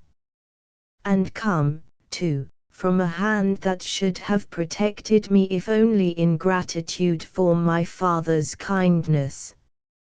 She was eyeing him keenly, with eyes that in her unflinching anger took in everything with the accuracy of sun painting. She wanted to wound, and she succeeded. But Harold had nerves and muscles of steel, and when the call came to them they answered. Though the pain of death was upon him he did not flinch. He stood before her like a rock, in all his great manhood, but a rock on whose summit the waves had cast the wealth of their foam, for his face was as white as snow. She saw and understood. But in the madness upon her she went on trying new places and new ways to wound. You thought, I suppose, that this poor, neglected, despised, rejected woman, who wanted so much to marry that she couldn't wait for a man to ask her, would hand herself over to the first chance comer who threw his handkerchief to her, would hand over herself and her fortune. Oh, Stephen! How can you say such things, think such things? The protest broke from him with a groan. His pain seemed to inflame her still further, to gratify her hate, and to stimulate her mad passion. Why did I ever see you at all?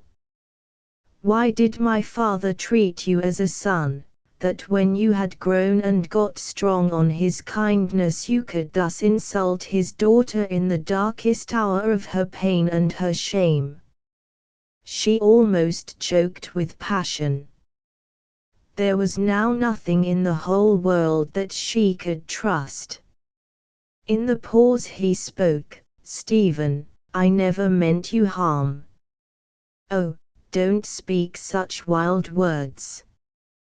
They will come back to you with sorrow afterwards. I only meant to do you good. I wanted. Her anger broke out afresh. There, you speak it yourself. You only wanted to do me good. I was so bad that any kind of a husband. Oh, get out of my sight. I wish to God I had never seen you. I hope to God I may never see you again. Go. Go. Go. This was the end. To Harold's honest mind such words would have been impossible had not thoughts of truth lain behind them. That Stephen, his Stephen, whose image in his mind shut out every other woman in the world, past, present, and future, should say such things to anyone, that she should think such things, was to him a deadly blow.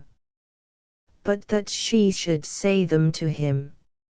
Utterance, even the utterance which speaks in the inmost soul, failed him. He had in some way that he knew not hurt, wounded, killed Stephen, for the finer part was gone from the Stephen that he had known and worshipped so long. She wished him gone, she wished she had never seen him, she hoped to God never to see him again. Life for him was over and done. There could be no more happiness in the world, no more wish to work, to live. He bowed gravely, and without a word turned and walked away. Stephen saw him go, his tall form moving amongst the tree trunks till finally it was lost in their massing. She was so filled with the tumult of her passion that she looked unmoved. Even the sense of his going did not change her mood. She raged to and fro amongst the trees, her movements getting quicker and quicker as her excitement began to change from mental to physical, till the fury began to exhaust itself. All at once she stopped, as though arrested by a physical barrier, and with a moan sank down in a helpless heap on the cool moss. Harold went from the grove as one seems to move in a dream. Little things and big were mixed up in his mind. He took note, as he went towards the town by the byroads, of everything around him in his usual way, for he had always been one of those who notice unconsciously, or rather unintentionally. Long afterwards he could shut his eyes and recall every step of the way from the spot where he had turned from Stephen to the railway station outside Norcester. And on many and many such a time when he opened them again the eyelids were wet. He wanted to get away quickly, silently, unobserved. With the instinct of habitual thought his mind turned Londonward. He met but few persons, and those only courtiers. He saluted them in his usual cheery way, but did not stop to speak with any. He was about to take a single ticket to London when it struck him that this might look odd, so he asked for a return. Then, his mind being once more directed towards concealment of purpose, he sent a telegram to his housekeeper telling her that he was called away to London on business. It was only when he was far on his journey that he gave thought to ways and means, and took stock of his possessions. Before he took out his purse and pocketbook he made up his mind that he would be content with what it was, no matter how little. He had left Normanstown and all belonging to it forever, and was off to hide himself in whatever part of the world would afford him the best opportunity. Life was over.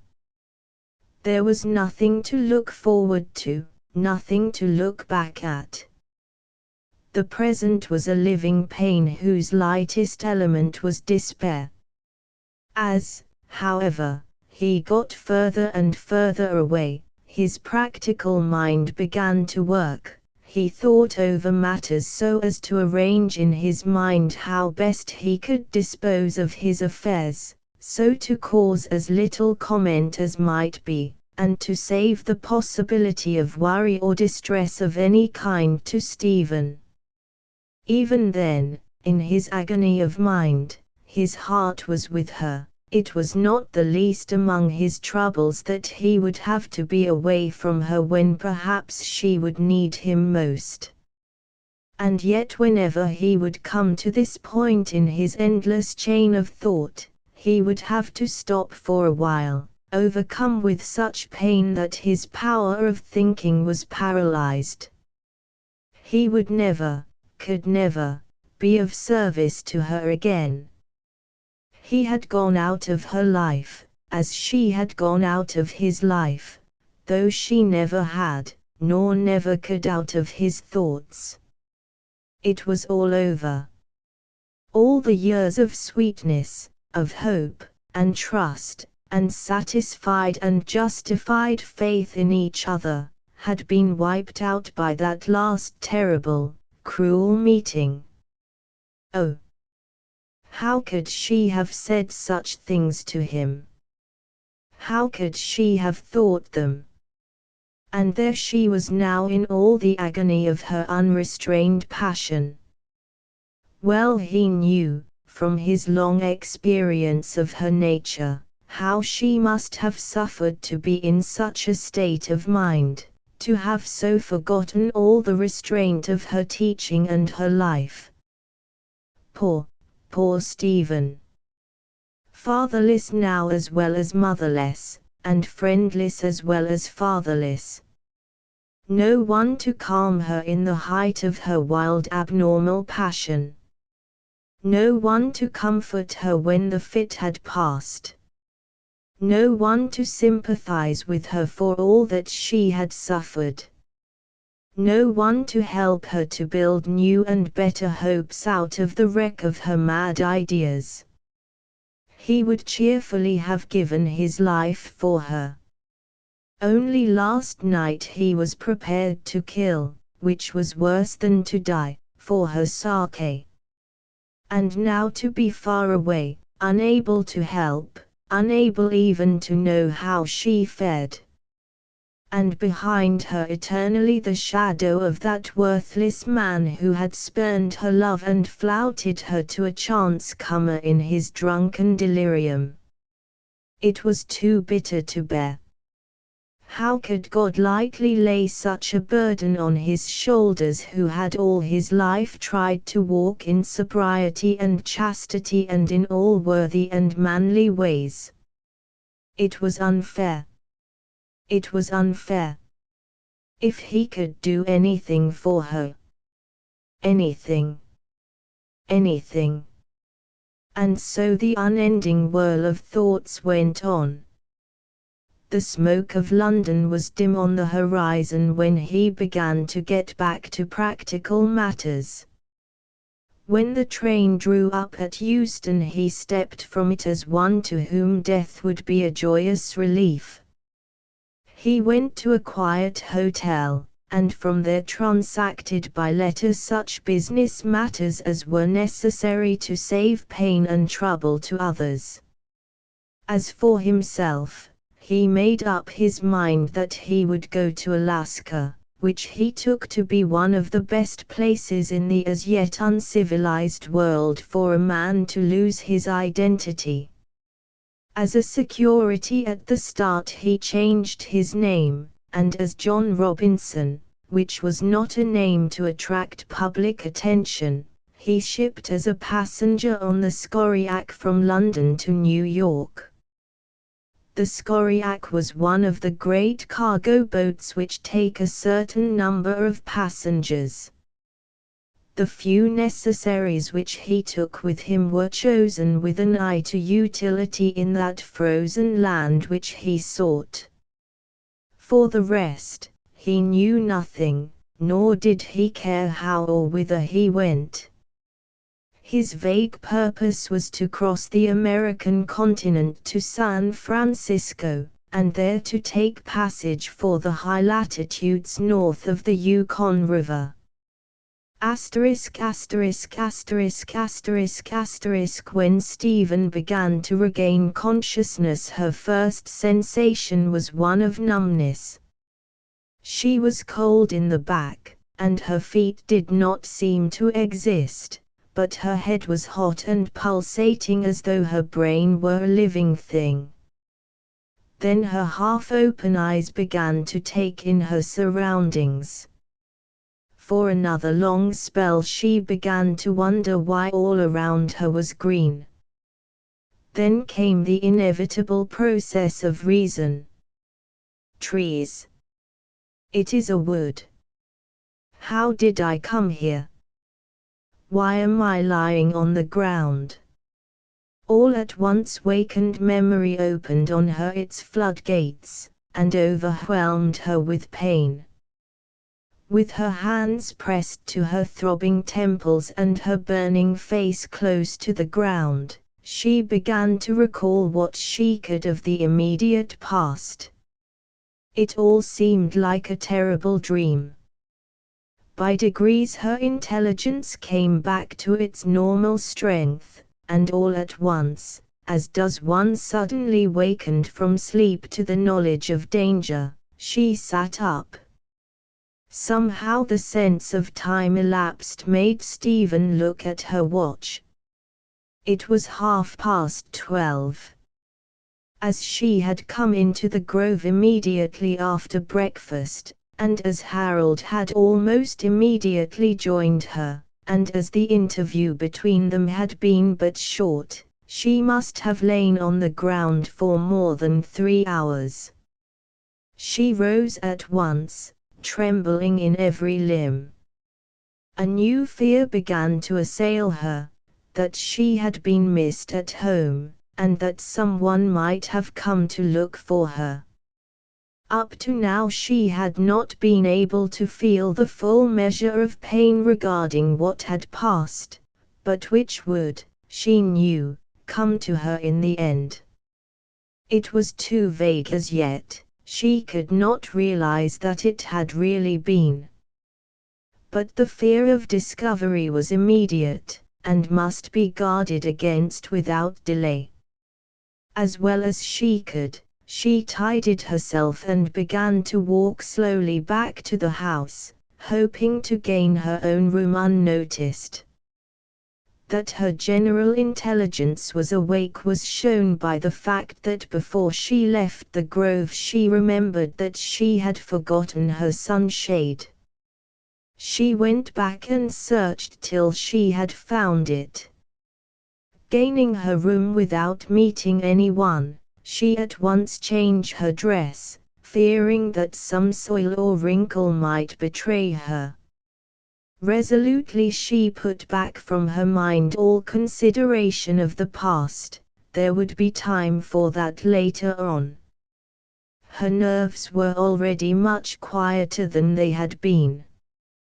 That long faint, or lapse into insensibility, had for the time taken the place of sleep.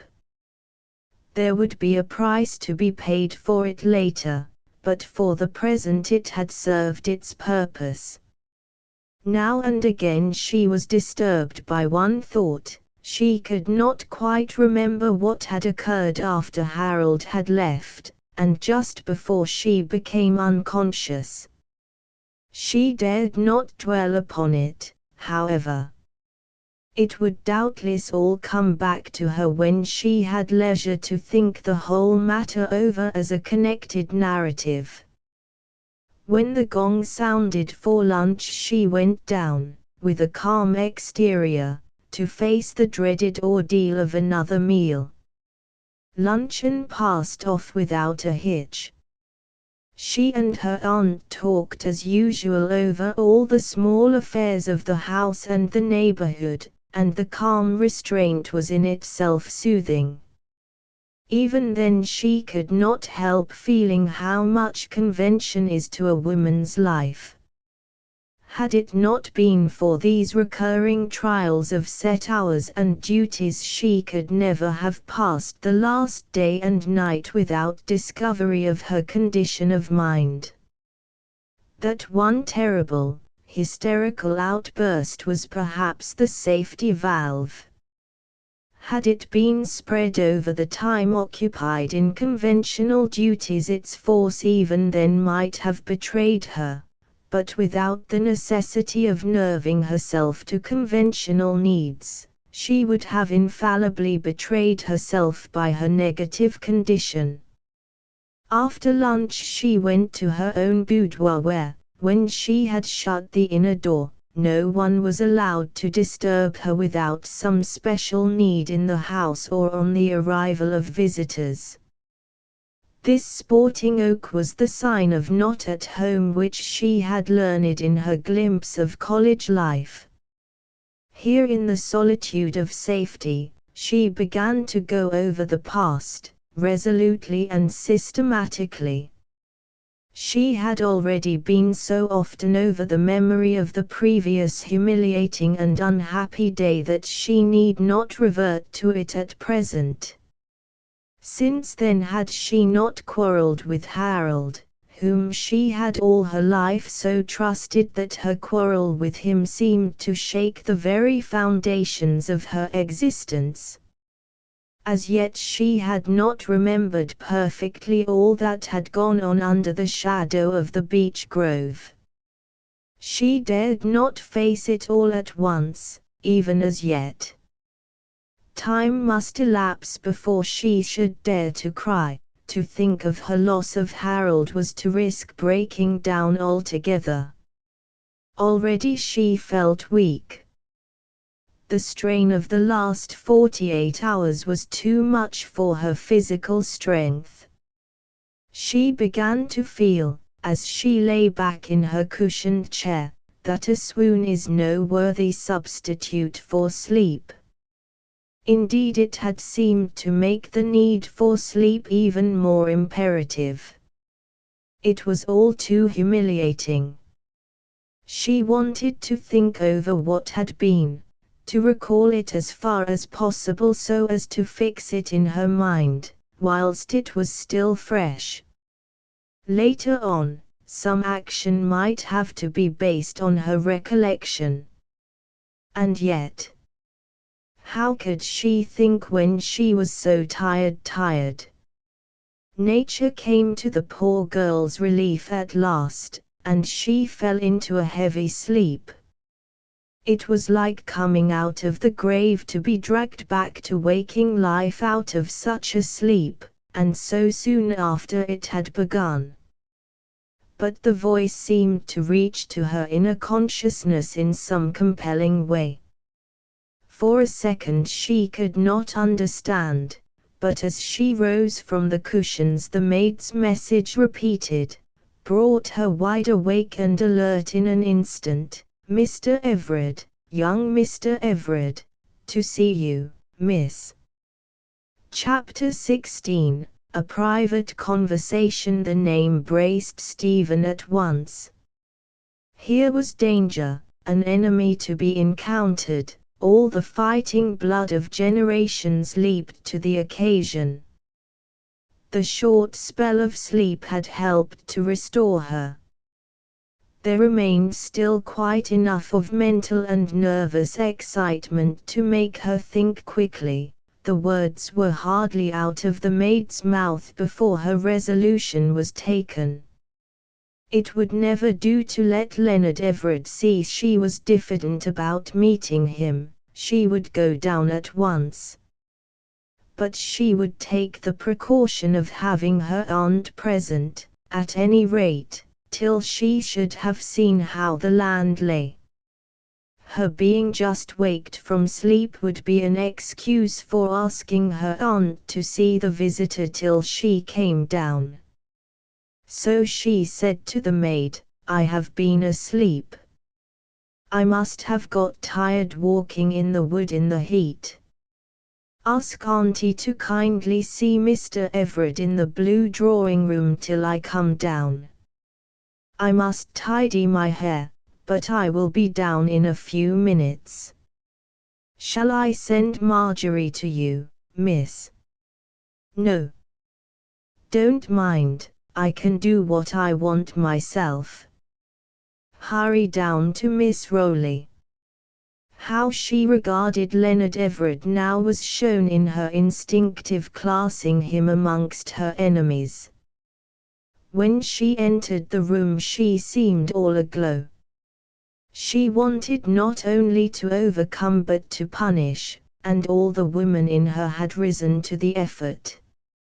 Never in her life had Stephen Norman looked more radiantly beautiful, more adorable, more desirable.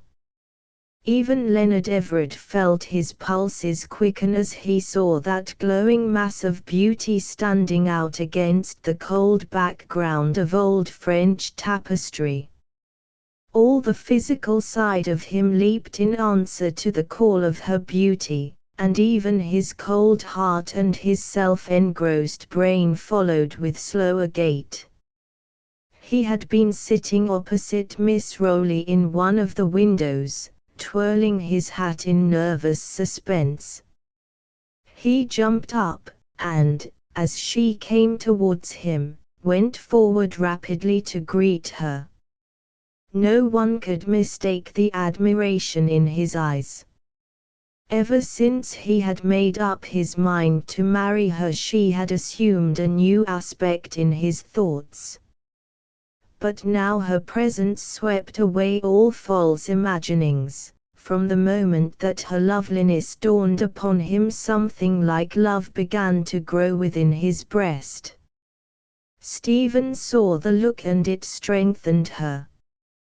He had so grievously wounded her pride the previous day that her victory on this was a compensation which set her more at her old poise. Her greeting was all sweetness. She was charmed to see him. How was his father, and what was the news? Miss Rowley looked on with smiling visage. She too had seen the look of admiration in his eyes, and it pleased her. Old ladies, especially when they are maiden ladies, always like to see admiration in the eyes of young men when they are turned in the direction of any girl dear to them. They talked for some time, keeping all the while, by Stephen's clever generalship, to the small talk of the neighborhood and the minor events of social importance. As the time wore on, she could see that Leonard was growing impatient, and evidently wanted to see her alone.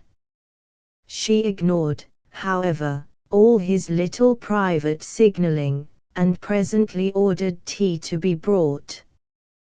This took some little time. When it had been brought and served and drunk, Leonard was in a smothered fume of impatience. She was glad to see that as yet her aunt had noticed nothing, and she still hoped that she would be able to so prolong matters, that she would escape without a private interview. She did not know the cause of Leonard's impatience, that he must see her before the day passed. She too was an egoist, in her own way. In the flush of belief of his subjugation, she did not think of attributing to him any other motive than his desire for herself. As she had made up her mind on the final issue, she did not want to be troubled by a new scene. But, after all, Leonard was a man, and man's ways are more direct than woman's. Seeing that he could not achieve his object in any other way, he set out suddenly, thinking, and rightly, that she would not wish to force an issue in the presence of her aunt. By the way, Miss Norman, he had always called her Miss Norman in her aunt's presence, I want to have 2 minutes with you before I go. On a matter of business, he added, noticing Miss Rowley's surprised look. The old lady was old-fashioned even for her age. In her time no young man would have asked to see a young lady alone on business. Except on one kind of business, and with regard to that kind of business gentlemen had to obtain first the confidence and permission of guardians. Leonard saw the difficulty and said quickly, "It is on the matter you wrote to me about." Stephen was prepared for a nasty shock, but hardly for so nasty a one as this. There was an indelicacy about it which went far beyond the bounds of thoughtless conventionality. That such an appeal should be made to her, and in such a way, savored of danger. Her woman's intuition gave her the guard, and at once she spoke, smilingly and gently as one recalling a matter in which the concern is not her own, of course. It was selfish of me not to have thought of it, and to have kept you so long waiting. The fact is, Auntie, that Leonard, I like to call him Leonard, since we were children together, and he is so young, though perhaps it would be more decorous nowadays to say Mr. Everett, has consulted me about his debts. You know, Auntie dear, that young men will be young men in such matters, or perhaps you do not, since the only person who ever worried you has been myself. But I stayed at Oxford and I know something of young men's ways, and as I am necessarily more or less of a man of business, he values my help. Don't you, Leonard? The challenge was so direct, and the position he was in so daringly put, that he had to acquiesce. Miss Rowley, who had looked on with a frown of displeasure, said coldly, I know you are your own mistress, my dear. But surely it would be better if Mr. Everett would consult with his solicitor or his father's agent, or some of his gentleman friends, rather than with a young lady whose relations with him, after all, are only those of a neighbor on visiting terms. For my own part, I should have thought that Mr. Everett's best course would have been to consult his own father. But the things that gentlemen, as well as ladies do, have been sadly changed since my time. Then, rising in formal dignity, she bowed gravely to the visitor before leaving the room. But the position of being left alone in the room with Leonard did not at all suit Stephen's plans. Rising quickly, she said to her aunt, Don't stir, Auntie. I dare say you are right in what you say, but I promised Mr. Everett to go into the matter. And as I have brought the awkwardness on myself, I suppose I must bear it. If Mr. Everett wants to see me alone, and I suppose he is diffident in speaking on such a matter before you, he didn't play with you, you know, we can go out on the lawn. We shan't be long. Before Leonard could recover his wits, she had headed him out on the lawn. Her strategy was again thoroughly good. The spot she chose, though beyond earshot, was quite in the open and commanded by all the windows in that side of the house. A person speaking there might say what he liked, but his actions must be discreet. On the lawn Stephen tripped ahead, Leonard followed inwardly raging. By her clever use of the opening she had put him in a difficulty from which there was no immediate means of extrication. He could not quarrel overtly with Stephen. If he did so, how could he enter on the pressing matter of his debts?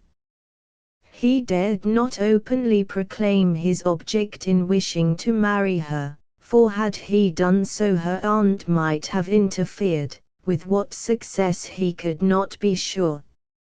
In any case it would cause delay, and delay was what he could not afford.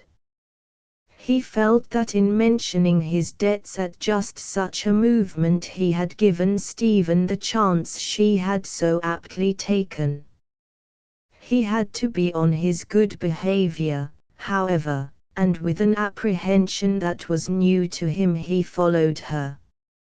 An old Roman marble seat was placed at an angle from the house so that the one of the two occupants within its curve must almost face the house, whilst the other gave to it at least a quarter face. Stephen seated herself on the near side, leaving to Leonard the exposed position. As soon as he was seated, she began, Now, Leonard, tell me all about the debts. She spoke in tones of gay friendliness, but behind the mask of her cheerfulness was the real face of fear. Down deep in her mind was a conviction that her letter was a pivotal point of future sorrow.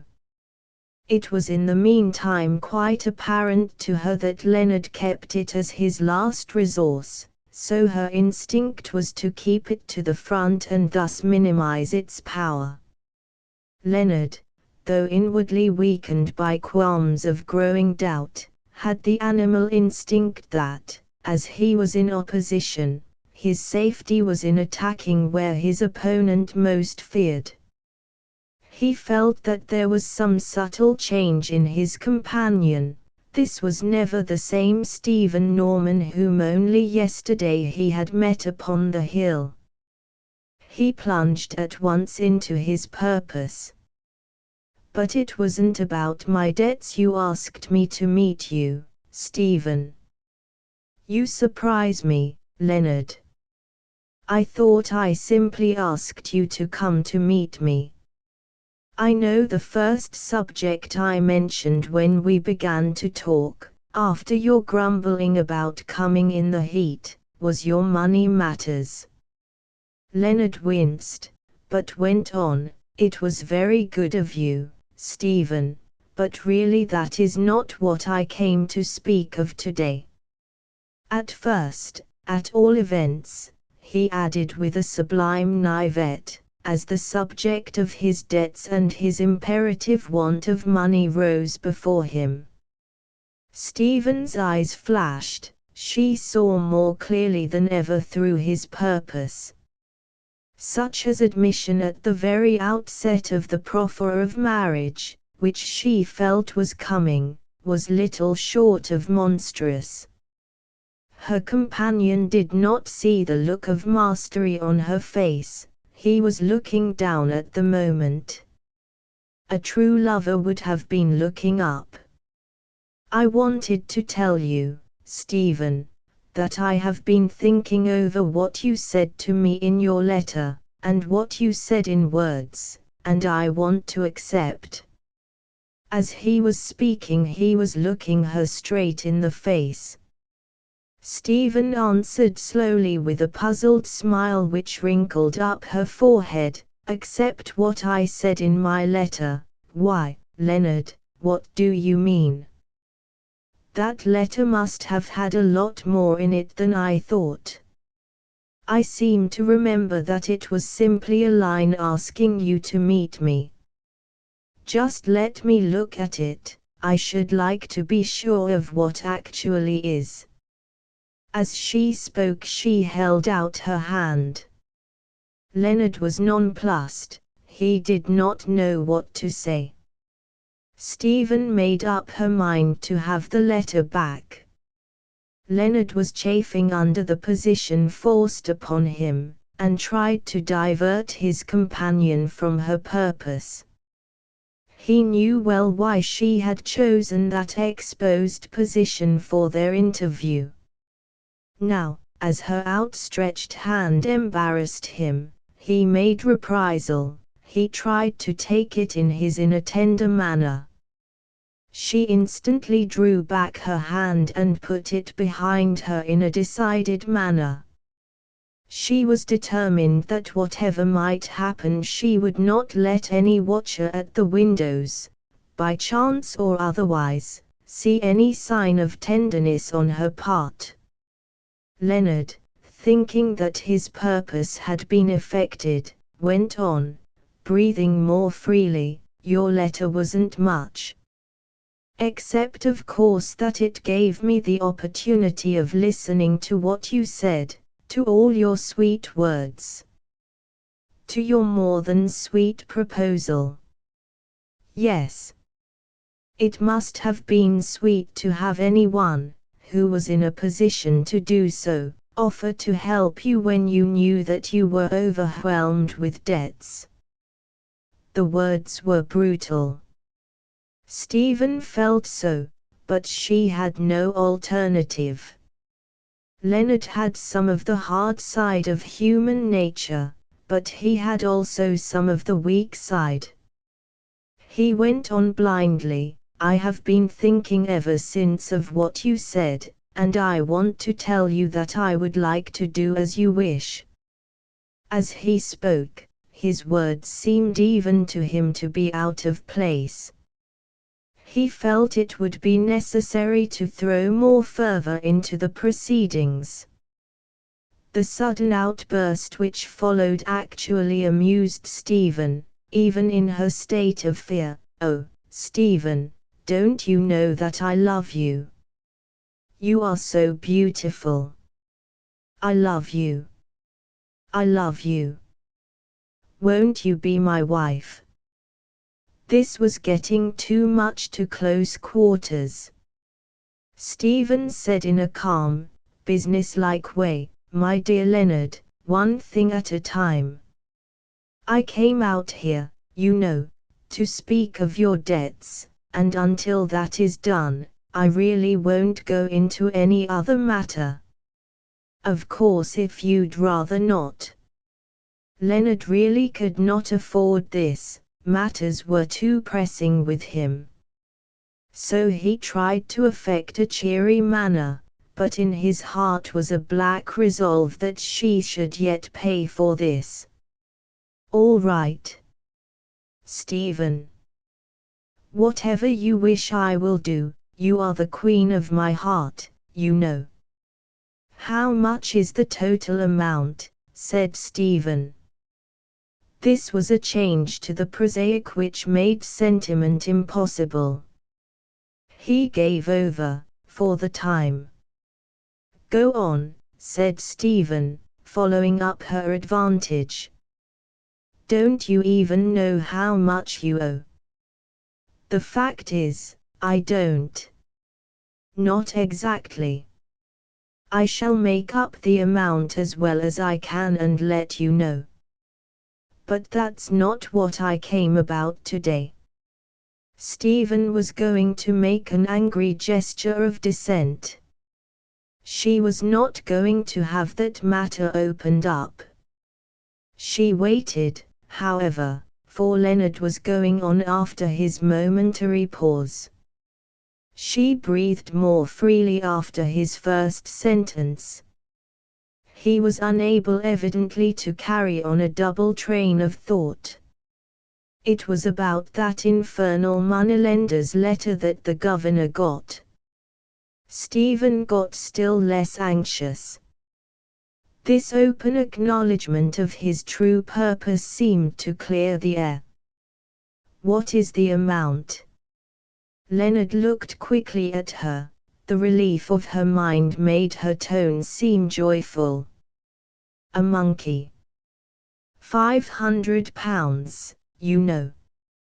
But then there's 300 for interest that has to be paid also.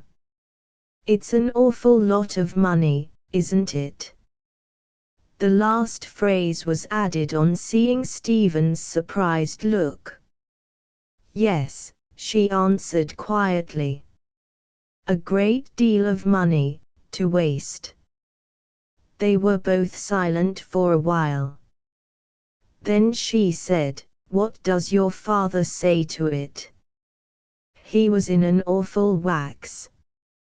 One of these beastly duns had written to him about another account and he was in a regular fury. When I told him I would pay it within a week, he said very little, which was suspicious, and then, just when I was going out, he sprung this on me. Mean of him, wasn't it? I need expect no help from him." As he was speaking he took a mass of letters from his pocket and began to look among them for the moneylender's letter. "Why, what a correspondence you have there! Do you keep all your letters in your pockets?" said Stephen quietly. "All I don't tear up or burn. It wouldn't do to let the governor into my secrets. He might know too much." "And are all those letters from duns?"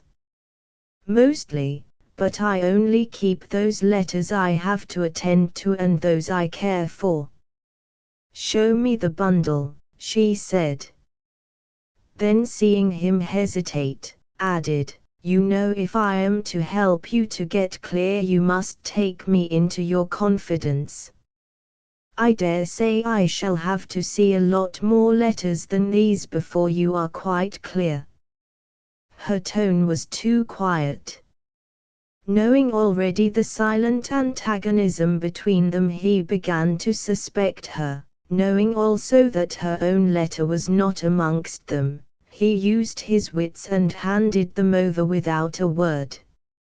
She, too, suspected him. After his tacit refusal to give her the letter, she almost took it for granted that it was not amongst them. She gave no evidence of her feeling, however, but opened and read the letters in due sequence, all save two, which, being in a female hand, she gave back without a word. There was a calmness and an utter absence of concern, much less of jealousy, about this which disconcerted him.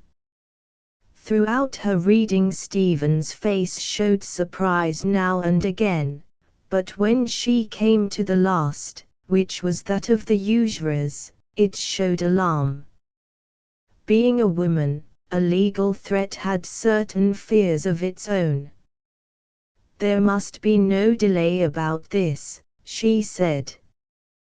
"What am I to do?" he answered, a weight off his mind that the fiscal matter had been practically entered on. "I shall see that you get the money," she said quietly. "It will be really a gift, but I prefer it to be as a loan for many reasons." Leonard made no comment. He found so many reasons in his own mind that he thought it wise to forbear from asking any of hers. Then she took the practical matter in hand. "You must wire to these people at once to say that you will pay the amount on the day after tomorrow.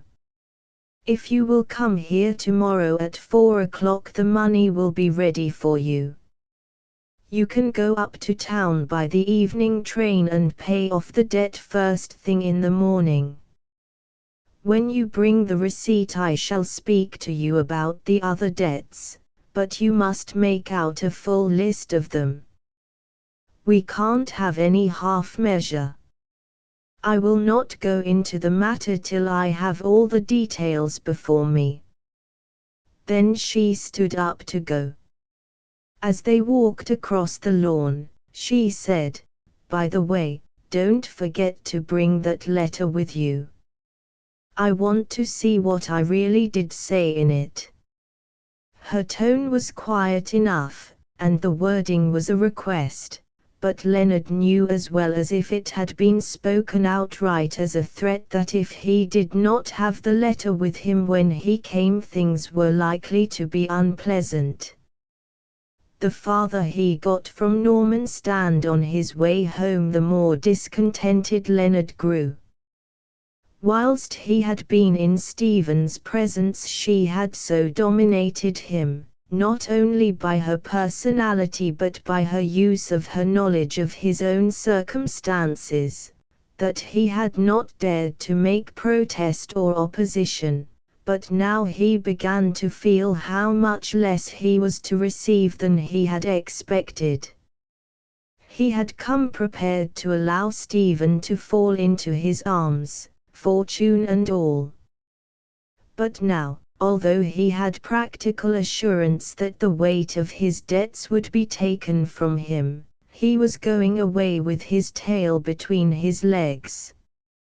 He had not even been accepted as a suitor, he who had himself been wooed only a day before.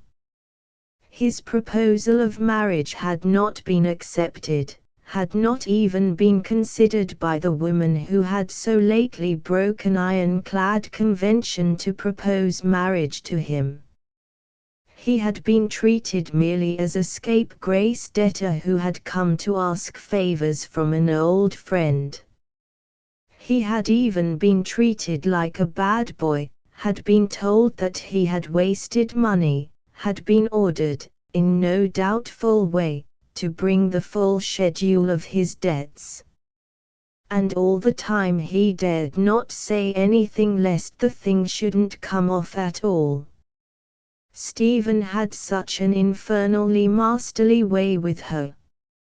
It didn't matter whether she was proposing to him, or he was proposing to her, he was made to feel small all the same. He would have to put up with it till he had got rid of the debts. And then as to the letter. Why was she so persistent about seeing it? Did she want to get it into her hands and then keep it, as Harold and Wolf had done?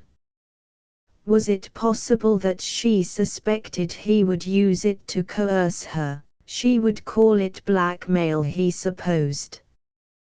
This being the very thing he had intended to do, and had done, he grew very indignant at the very thought of being accused of it. It was, he felt, a very awkward thing that he had lost possession of the letter. He might need it if Stephen got nasty. Then Harold might give it to her, as he had threatened to do. He thought he would call round that evening by Harold's house, and see if he couldn't get back the letter. It belonged to him, Harold had no right to keep it.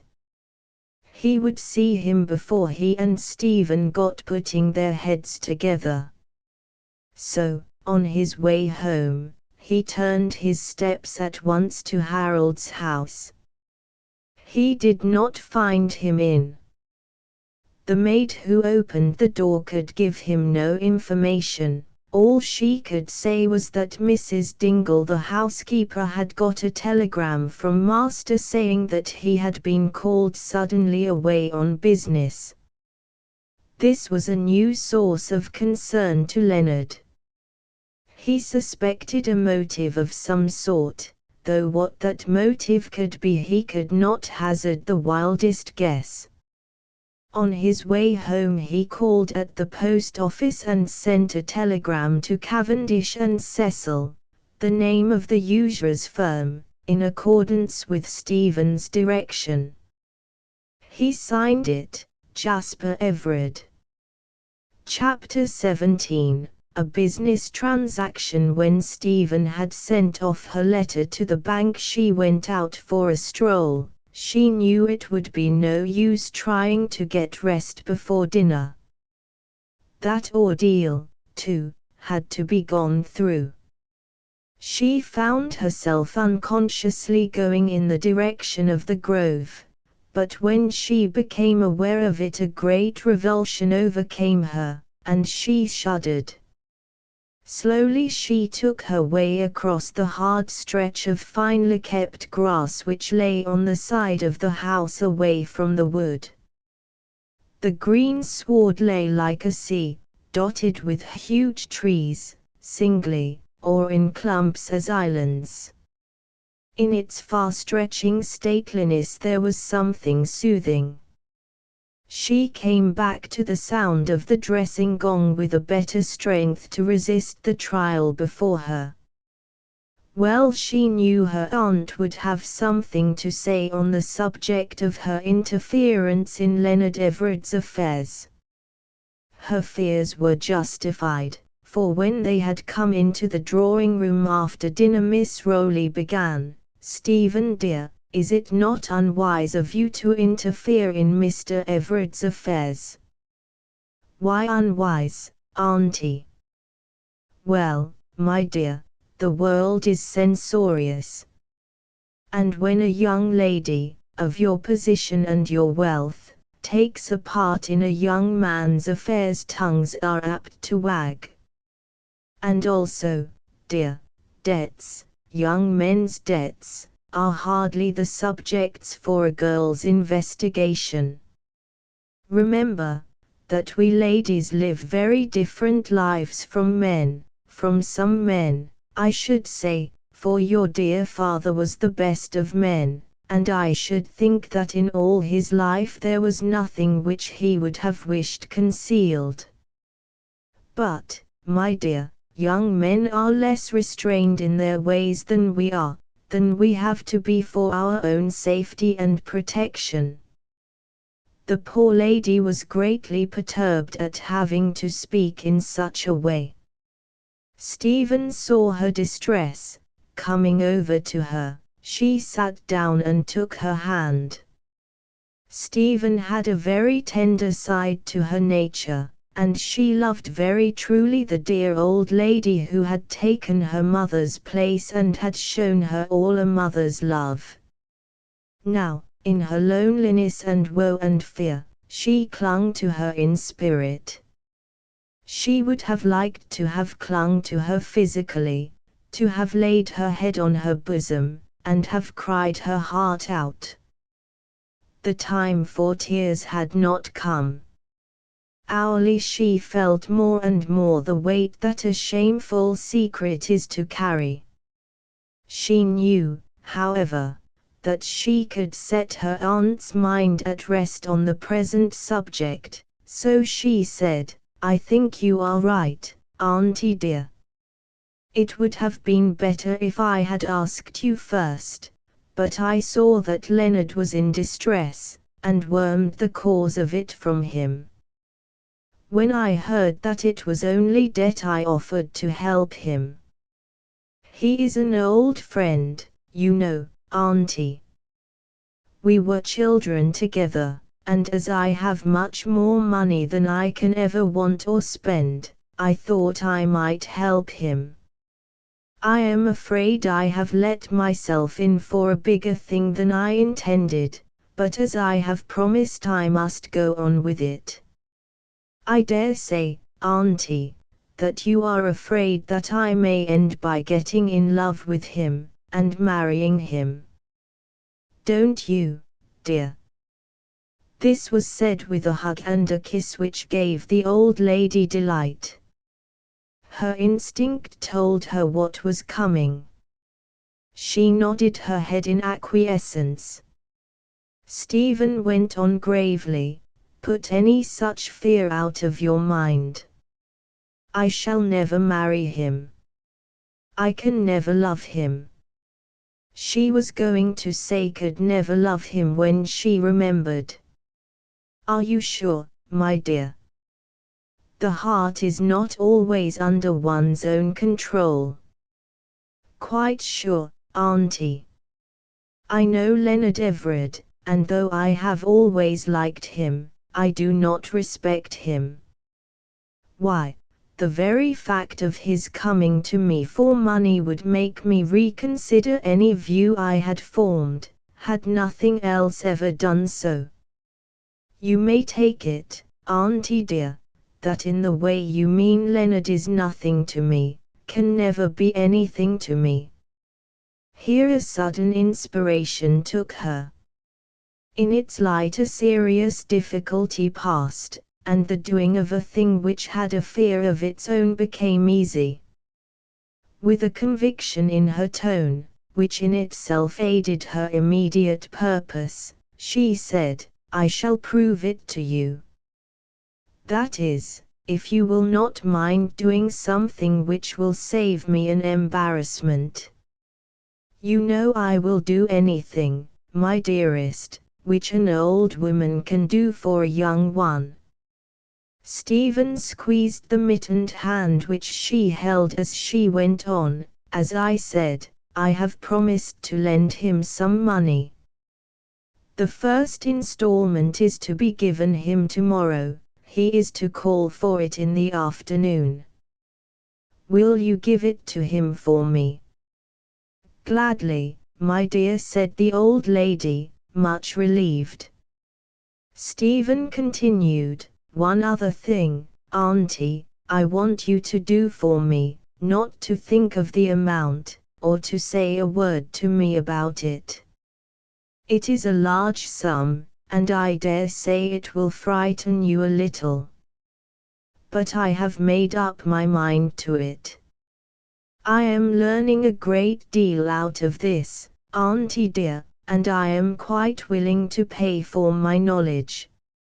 After all, money is the easiest and cheapest way of paying for knowledge. Don't you agree with me?"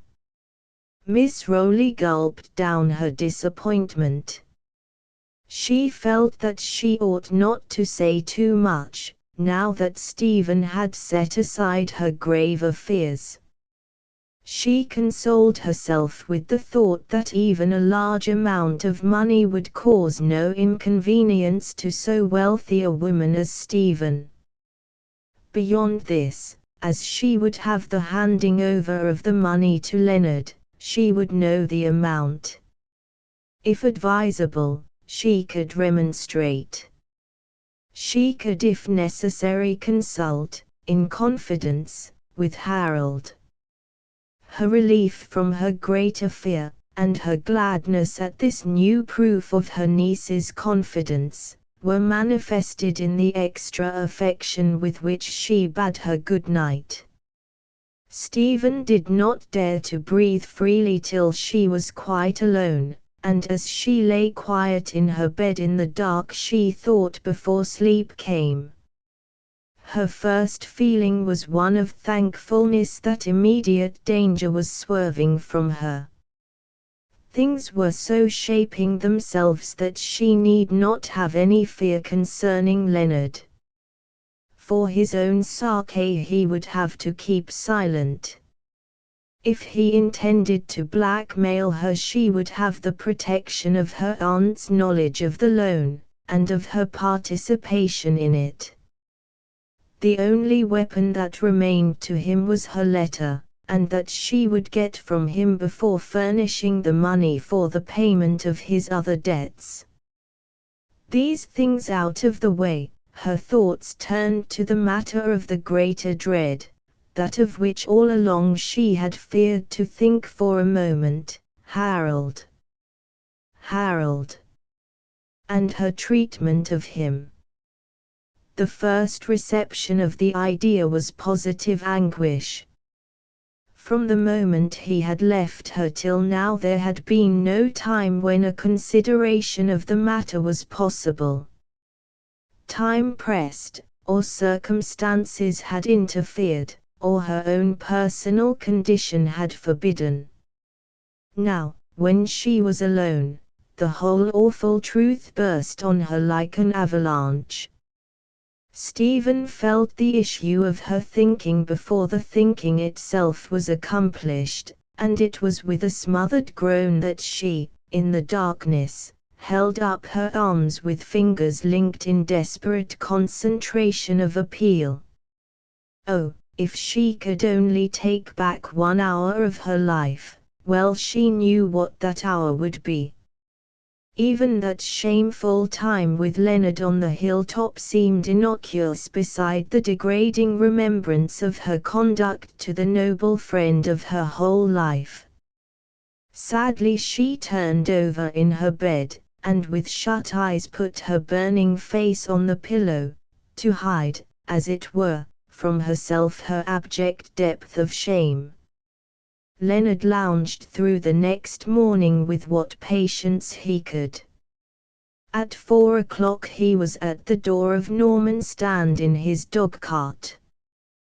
This time he had a groom with him and a suitcase packed for a night's use, as he was to go on to London after his interview with Stephen. He had lost sight altogether of the matter of Stephen's letter, or else he would have been more nervous. He was taken into the blue drawing-room, where shortly Miss Rowley joined him. He had not expected this. His mental uneasiness manifested itself in his manner, and his fidgeting was not unobserved by the astute old lady.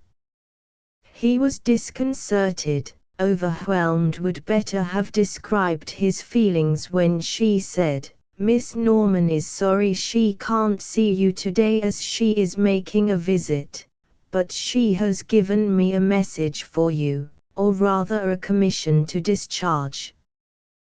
Perhaps you had better sit down at the table," there are writing materials there, and I shall want a receipt of some sort."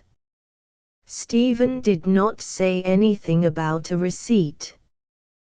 The other smiled sweetly as she said in a calm way, "But unfortunately Miss Norman is not here, and so I have to do the best I can. I really must have some proof that I have fulfilled my trust. You see, Mr. Everard, though it is what lawyers call a friendly transaction, it is more or less a business act, and I must protect myself." Leonard saw that he must comply, for time pressed. He sat down at the table. Taking up a pen and drawing a sheet of paper towards him, he said with what command of his voice he could, "What am I to write?" The old lady took from her basket a folded sheet of note paper, and, putting on her reading glasses, said as she smoothed it out, "I think it would be well to say something like this: I, Leonard Everard, of Brindiow, in the parish of Normanstand, in the county of Norcester, hereby acknowledge the receipt from Miss Letitia Rowley of £900 sterling lent to me in accordance with my request, the same being to clear me of a pressing debt due by me." When he had finished writing the receipt, Miss Rowley looked it over, and handing it back to him, said, "Now sign, and date." He did so with suppressed anger. She folded the document carefully and put it in her pocket. Then taking from the little pouch which she wore at her belt a roll of notes, she counted out on the table 9 notes of £100 each. As she put down the last she said, "Miss Norman asked me to say that £100 is added to the sum you specified to her, as doubtless the usurers would, since you are actually behind the time promised for repayment, require something extra as a solatium or to avoid legal proceedings already undertaken. In fact, that they would put more salt on your tail." The expression, I regret to say, is not mine. Leonard folded up the notes, put them into his pocket-book, and walked away. He did not feel like adding verbal thanks to the document already signed. As he got near the door, the thought struck him. Turning back, he said, "May I ask if Stephen said anything about getting the document?" "I beg your pardon," she said icily, "did you speak of anyone?" "Miss Norman, I meant." Miss Rowley's answer to this came so smartly that it left an added sting. Her arrow was fledged with 2 feathers so that it must shoot true, her distrust of him and his own impotence. "Oh no. Miss Norman knows nothing of this. She simply asked me to give you the money. This is my own doing entirely. You see, I must exercise my judgment on my dear niece's behalf. Of course it may not be necessary to show her the receipt, but if it should ever be advisable, it is always there." He looked at her with anger, not unmixed with admiration, as, bowing rather lower than necessary, he went out of the door, saying sotto voce, between his teeth, "When my turn comes out you go. Neck and crop. Quick. Normanstand isn't big enough to hold us both." Chapter 18. More business. When Leonard tendered the £800 in payment of his debt of £500, Mr. Cavendish at first refused to take it. But when Leonard calmly but firmly refused to pay a single penny beyond the obligations already incurred, including interest on the full sum for 1 day, he acquiesced. He knew the type of man fully, and knew also that in all probability it would not be long before he would come to the firm again on a borrowing errand.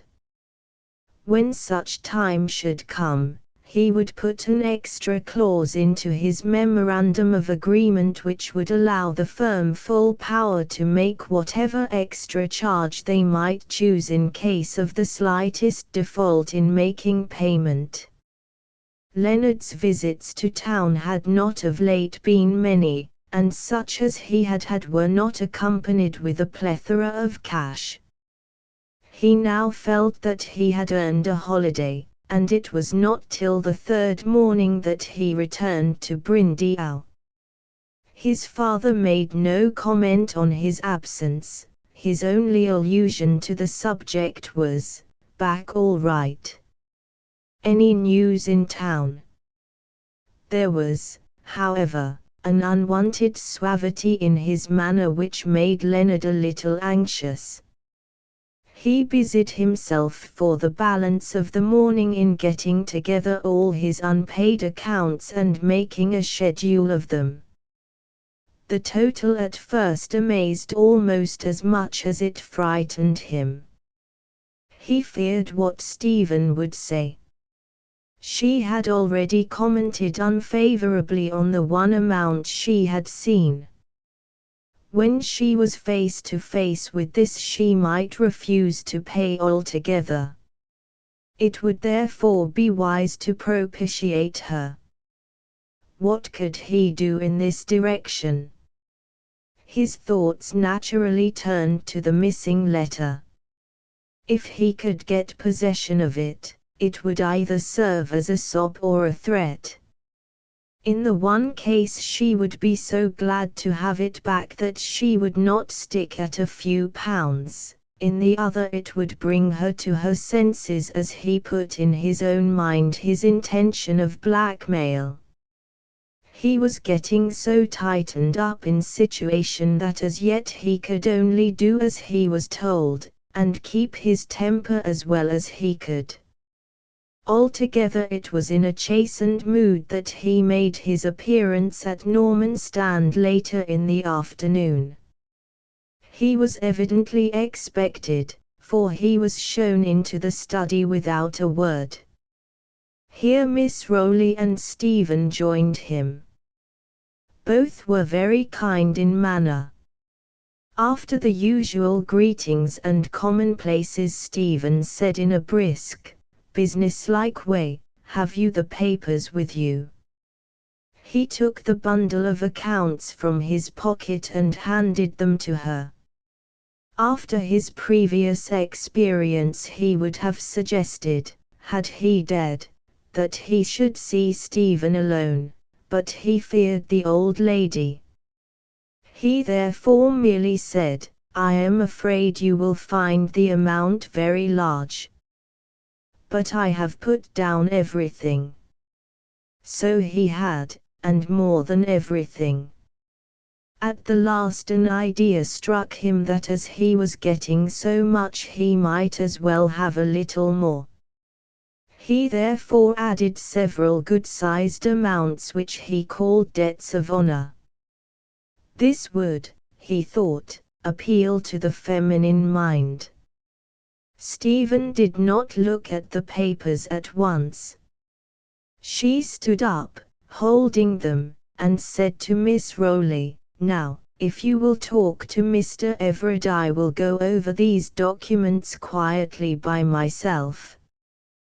When I have been through them and understand them all I shall come back, and we will see what can be done." She moved gracefully out of the room, closing the door behind her. As is usual with women, she had more than one motive for her action in going away. In the first place, she wished to be alone whilst she went over the schedule of the debts. She feared she might get angry, and in the present state of her mind towards Leonard the expression of any feeling, even contempt, would not be wise. Her best protection from him would be a manifest kindly negation of any special interest.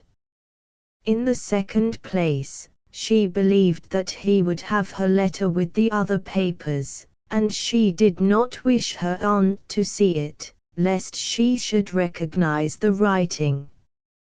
In her boudoir, with a beating heart, she untied the string and looked through the papers. Her letter was not among them. For a few seconds she stood stock still, thinking. Then, with a sigh, she sat down and began to read the list of debts, turning to the originals now and again for details.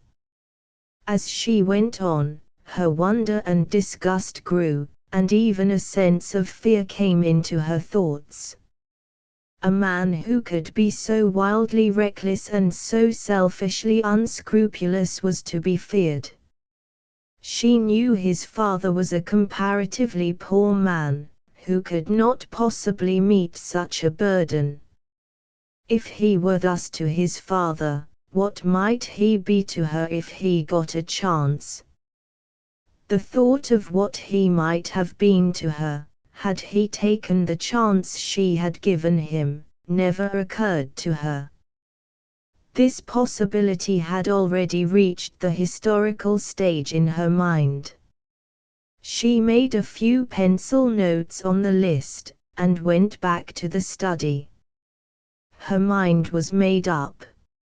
She was quite businesslike and calm, did not manifest the slightest disapproval, but seemed to simply accept everything as facts.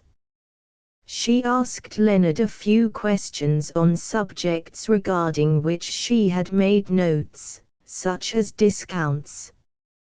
Then she held the paper out to him and without any preliminary remark said, "Will you please put the names to these?" "How do you mean?" he asked, flushing. "The names of the persons to whom these sums marked debt of honor are due." His reply came quickly, and was a little aggressive. He thought this might be a good time to make a bluff. "I do not see that is necessary. I can settle them when I have the money."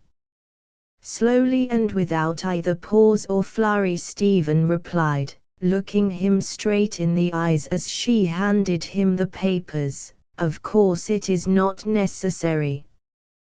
Few things in the world really are.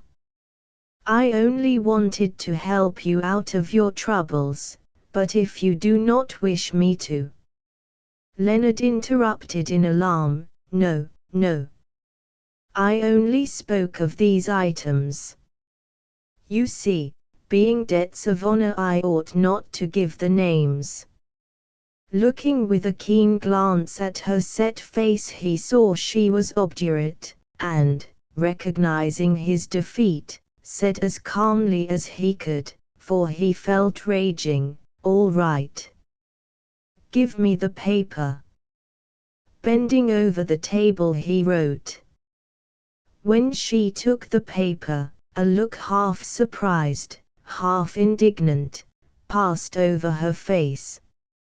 Her watchful aunt saw it, and bending over looked also at the paper. Then she too smiled bitterly. Leonard had printed in the names. The feminine keenness of both women had made his intention manifest. He did not wish for the possibility of his handwriting being recognized. His punishment came quickly. With a dazzling smile Stephen said to him, "But, Leonard, you have forgotten to put the addresses. Is that necessary?" "Of course it is." "Why, you silly, how is the money to be paid if there are no addresses?" Leonard felt like a rat in a trap, but he had no alternative. So irritated was he, and so anxious to hide his irritation that, forgetting his own caution, he wrote, not in printing characters but in his own handwriting, addresses evolved from his own imagination. Stephen's eyes twinkled as he handed her the paper. He had given himself away all round. Leonard, having done all that as yet had been required of him, felt that he might now ask a further favor, so he said, "There is one of those bills which I have promised to pay by Monday." "Promised," said Stephen with wide-opened eyes. She had no idea of sparing him. She remembered the printed names. "Why, Leonard, I thought you said you were unable to pay any of those debts." Again he had put himself in a false position. He could not say that it was to his father he had made the promise, for he had already told Stephen that he had been afraid to tell him of his debts. In his desperation, for Miss Rowley's remorseless glasses were full on him, he said, "I thought I was justified in making the promise after what you said about the pleasure it would be to help me. You remember, that day on the hilltop." If he had wished to disconcert her he was mistaken. She had already thought over and over again of every form of embarrassment her unhappy action might bring on her at his hands. She now said sweetly and calmly, so sweetly and so calmly that he, with knowledge of her secret, was alarmed, "But that was not a promise to pay. If you will remember, it was only an offer, which is a very different thing. You did not accept it then." She was herself somewhat desperate, or she would not have sailed so close to the wind. "Ah, but I accepted later," he said quickly, feeling in his satisfaction in an epigrammatic answer a certain measure of victory. He felt his mistake when she went on calmly, "Offers like that are not repeated. They are but phantoms, after all. They come at their own choice, when they do come, and they stay but the measure of a breath or two. You cannot summon them." Leonard fell into the current of the metaphor and answered, "I don't know that even that is impossible. There are spells which call, and recall, even phantoms." Indeed. Stephen was anxious to find his purpose. Leonard felt that he was getting on, that he was again acquiring the upper hand, so he pushed on the metaphor, more and more satisfied with himself, and it is wonderful how simple some spells, and these the most powerful, can be. A remembered phrase, the recollection of a pleasant meeting, the smell of a forgotten flower, or the sight of a forgotten letter, any or all of these can, through memory, bring back the past. And it is often in the past that the secret of the future lies. Miss Rowley felt that something was going on before her which she could not understand. Anything of this man's saying which she could not fathom must be at least dangerous, so she determined to spoil his purpose, whatever it might be. Dear me! That is charmingly poetic. Past and future, memory and the smell of flowers, meetings and letters. It is quite philosophy. Do explain it all, Mr. Everard. Leonard was not prepared to go on under the circumstances. His own mention of letter, although he had deliberately used it with the intention of frightening Stephen, had frightened himself. It reminded him that he had not brought, had not got, the letter, and that as yet he was not certain of getting the money. Stephen also had noted the word, and determined not to pass the matter by. She said gaily, "If a letter is a spell, I think you have a spell of mine, which is a spell of my own weaving. You were to show me the letter in which I asked you to come to see me. It was in that, I think you said, that I mentioned your debts, but I don't remember doing so. Show it to me. I have not got it with me." This was said with mulish sullenness. "Why not?" "I forgot." "That is a pity. It is always a pity to forget things in a business transaction, as this is. I think, Auntie, we must wait till we have all the documents, before we can complete this transaction." Leonard was seriously alarmed. If the matter of the loan were not gone on with at once, the jeweller's bill could not be paid by Monday, and the result would be another scene with his father. He turned to Stephen and said as charmingly as he could, and he was all in earnest now, "I'm awfully sorry. But these debts have been so worrying me that they put lots of things out of my head. That bill to be paid on Monday, when I haven't a feather to fly with, is enough to drive a fellow off his chump. The moment I lay my hands on the letter I shall keep it with me so that I can't forget it again. Won't you forgive me for this time?" "Forgive," she answered, with a laugh. "Why, it's not worth forgiveness. It is not worth a second thought." "All right. Leonard, make your mind easy, the bill will be paid on Monday." Miss Rowley said quietly, "I have to be in London on Monday afternoon, I can pay it for you." This was a shock to Leonard. He said impulsively, "Oh, I say. Can't I?" His words faded away as the old lady again raised her lorgnon and gazed at him calmly. She went on, "You know, my dear, it won't be even out of my way, as I have to call at Mr. Malpas's office, and I can go there from the hotel in Regent Street." This was all news to Stephen. She did not know that her aunt had intended going to London, and indeed she did not know of any business with Mr. Malpas, whose firm had been London solicitor to the Rowleys for several generations. She had no doubt, however, as to the old lady's intention. It was plain to her that she wanted to help. So she thanked her sweetly. Leonard could say nothing.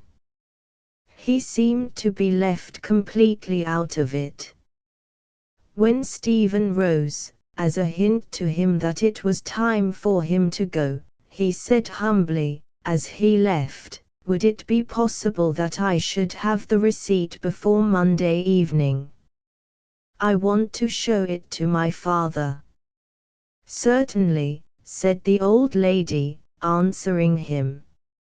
"I shall be back by the 2 o'clock train, and if you happen to be at the railway station at Norcester when I arrive I can give it to you." He went away relieved, but vindictive, determined in his own mind that when he had received the money for the rest of the debts he would see Stephen, when the old lady was not present, and have it out with her.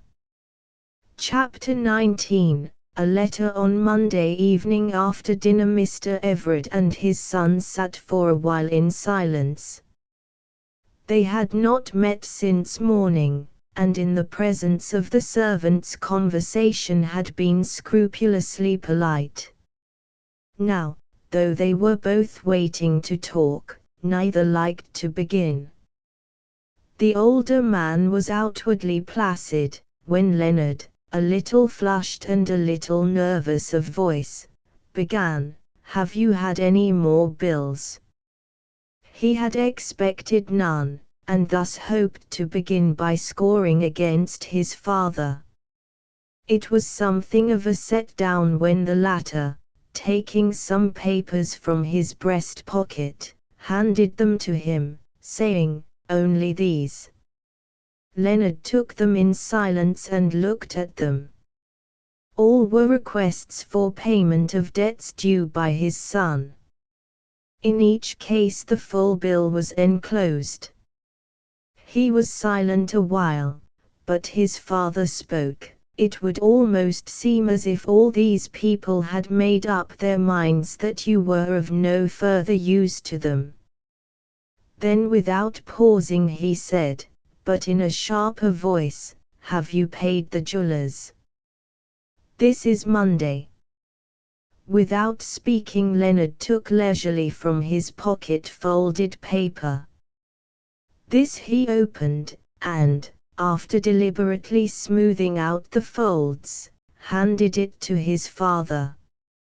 Doubtless something in his manner had already convinced the latter that the debt was paid. He took the paper in as leisurely a way as it had been given, adjusted his spectacles, and read it.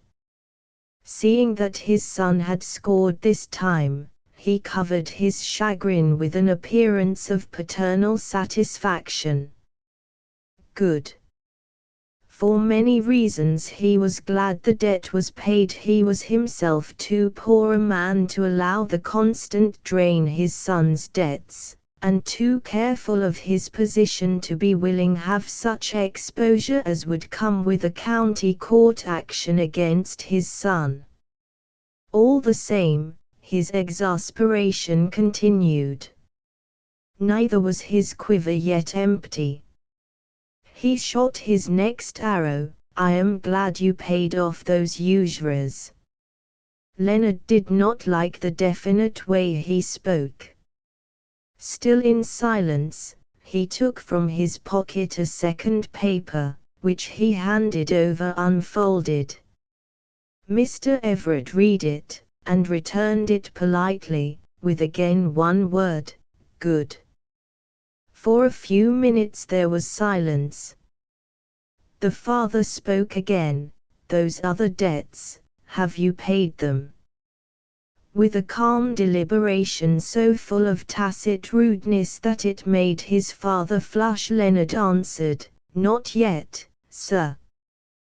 But I shall think of them presently. I don't care to be bustled by them, and I don't mean to." It was apparent that though he spoke verbally of his creditors, his meaning was with regard to others also. "When will they be paid?" As his son hesitated, he went on, "I am alluding to those who have written to me.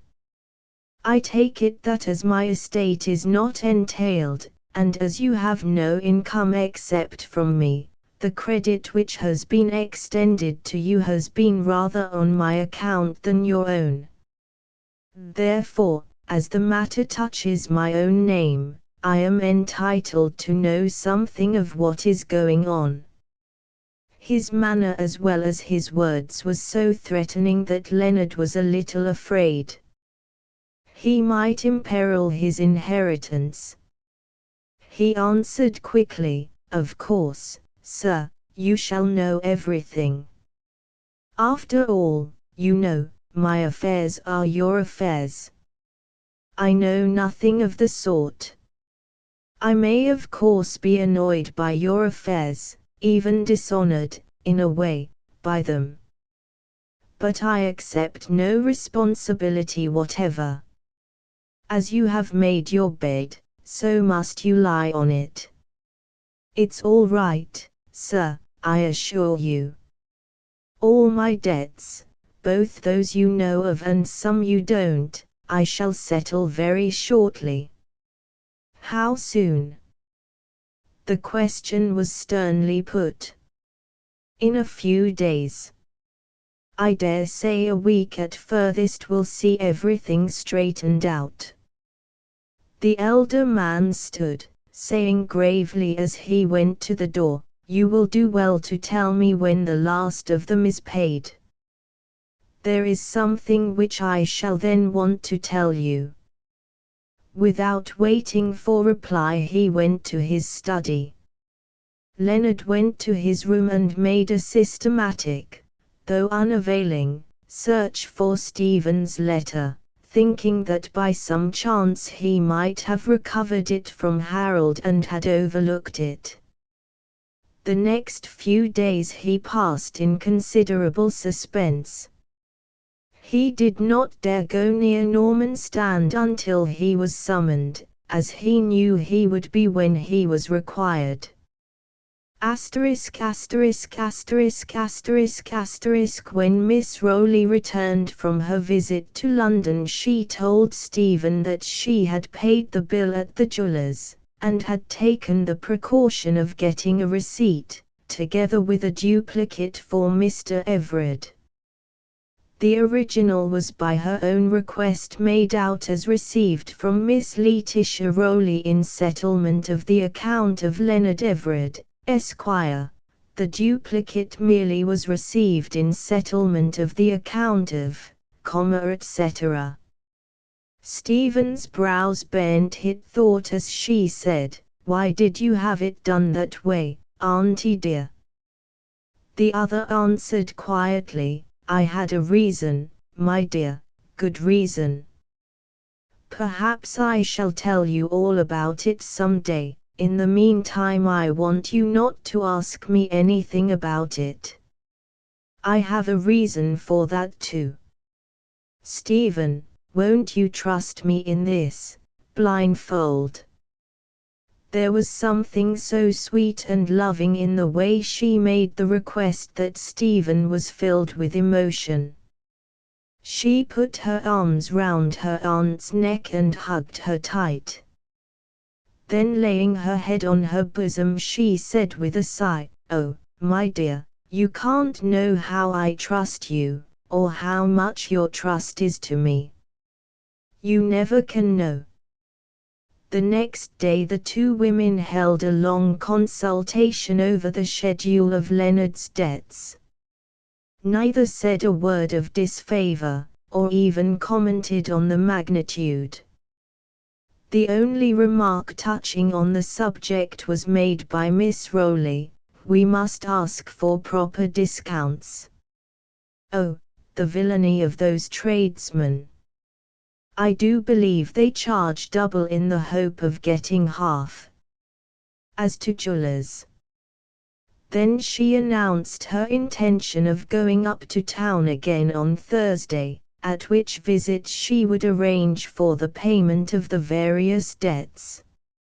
Stephen tried to remonstrate, but she was obdurate. She held Stephen's hand in hers and stroked it lovingly as she kept on repeating, "Leave it all to me, dear. Leave it all to me. Everything shall be paid as you wish, but leave it to me." Stephen acquiesced. This gentle yielding was new in her, it touched the elder lady to the quick, even whilst it pained her. Well she knew that some trouble must have gone to the smoothing of that imperious nature.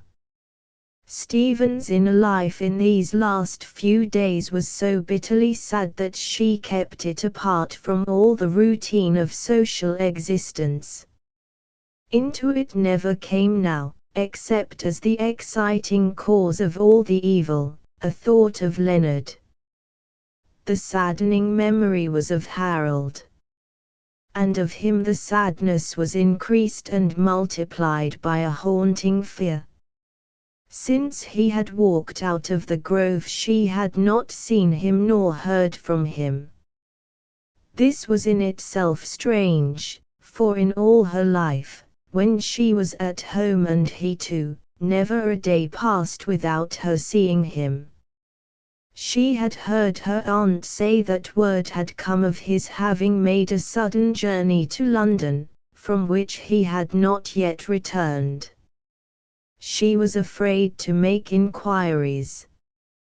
Partly lest she might hear bad news, this was her secret fear, partly lest she might bring some attention to herself in connection with his going. Of some things in connection with her conduct to him she was afraid to think at all. Thought, she felt, would come in time, and with it new pains and new shames, of which as yet she dared not think. One morning came an envelope directed in Harold's hand. The sight made her almost faint.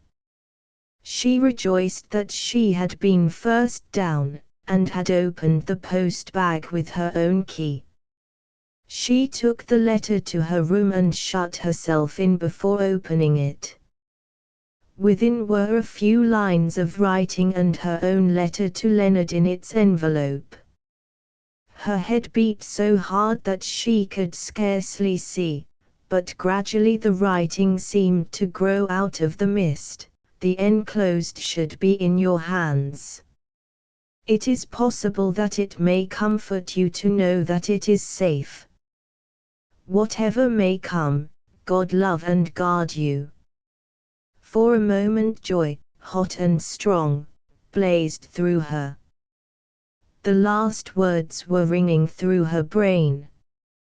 Then came the cold shock, and the gloom of fear. Harold would never have written thus unless he was going away. It was a farewell. For a long time she stood, motionless, holding the letter in her hand. Then she said, half aloud, "Comfort. Comfort. There is no more comfort in the world for me. Never, never again. Oh, Harold. Harold." She sank on her knees beside her bed, and buried her face in her cold hands, sobbing in all that saddest and bitterest phase of sorrow which can be to a woman's heart, the sorrow that is dry-eyed and without hope. Presently the habit of caution which had governed her last days woke her to action. She bathed her eyes, smoothed her hair, locked the letter and its enclosure in the little jewel safe let into the wall, and came down to breakfast. The sense of loss was so strong on her that she forgot herself. Habit carried her on without will or voluntary effort, and so faithfully worked to her good that even the loving eyes of her aunt, and the eyes of love are keen, had no suspicion that any new event had come into her life. Not till she was alone in her room that night did Stephen dare to let her thoughts run freely. In the darkness her mind began to work truly, so truly that she began at the first step of logical process, to study facts. And to study them she must question till she found motive. Why had Harold sent her the letter? His own words said that it should be in her hands. Then, again, he said it might comfort her to know the letter was safe. How could it comfort her? How did he get possession of the letter? There she began to understand. Her quick intuition and her old knowledge of Harold's character and her new knowledge of Leonard's helped her to reconstruct causes. In his interview with her he had admitted that Leonard had told him much, all. He would no doubt have refused to believe him, and Leonard would have shown him, as proof, her letter asking him to meet her. He would have seen then, as she did now, how much the possession of that letter might mean to anyone. Good God! To anyone! Could it have been so to Harold himself that he thought to use it as an engine, to force her to meet his wishes, as Leonard had already tried to do. The mistrust, founded on her fear, was not dead yet. No. No. No. Her whole being resented such a monstrous proposition. Besides, there was proof. Thank God. There was proof. A blackmailer would have stayed close to her, and would have kept the letter. Harold did neither. Her recognition of the truth was shown in her act, when, stretching out her arms in the darkness, she whispered pleadingly, "Forgive me, Harold." And Harold, far away where the setting sun was lying red on the rim of the western sea, could not hear her.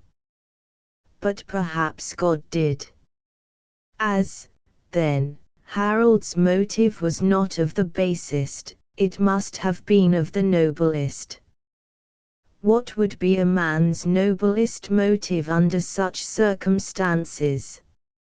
Surely self-sacrifice. And yet there could be no doubt as to Harold's earnestness when he had told her that he loved her. Here Stephen covered her face in one moment of rapture. But the gloom that followed was darker than the night. She did not pursue the thought. That would come later when she should understand. And yet, so little do we poor mortals know the verities of things, so blind are we to things thrust before our eyes, that she understood more in that moment of ecstasy than in all the reasoning that preceded and followed it. But the reasoning went on. If he really loved, and told her so, wherein was the self-sacrifice? She had reproached him with coming to her with his suit hot foot upon his knowledge of her shameful proffer of herself to another man, of her refusal by him. Could he have been so blind as not to have seen, as she did, the shameful aspect of his impulsive act? Surely, if he had thought, he must have seen. And he must have thought, there had been time for it. It was at dinner that he had seen Leonard, it was after breakfast when he had seen her. And if he had seen then? In an instant it all burst upon her, the whole splendid truth. He had held back the expression of his long love for her, waiting for the time when her maturity might enable her to understand truly and judge wisely, waiting till her grief for the loss of her father had become a story of the past, waiting for God knows what a man's mind sees of obstacles when he loves. But he had spoken it out when it was to her benefit. What, then, had been his idea of her benefit? Was it that he wished to meet the desire that she had manifested to have some man to love? The way she covered her face with her hands whilst she groaned aloud made her answer to her own query a perfect negative. Was it, then, to save her from the evil of marrying Leonard in case he should repent of his harshness, and later on yield himself to her wooing? The fierce movement of her whole body, which almost threw the clothes from her bed, as the shameful recollection rolled over her, marked the measure of her self-disdain. One other alternative there was, but it seemed so remote, so far-fetched, so noble, so unlike what a woman would do, that she could only regard it in a shamefaced way. She put the matter to herself questioningly, and with a meekness which had its roots deeper than she knew.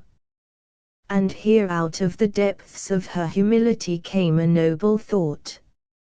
A noble thought, which was a noble truth.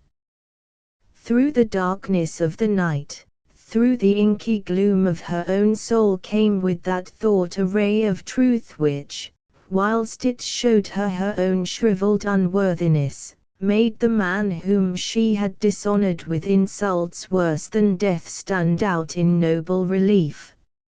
In that instant she guessed at, and realized, Harold's unselfish nobility of purpose, the supreme effort of his constant love.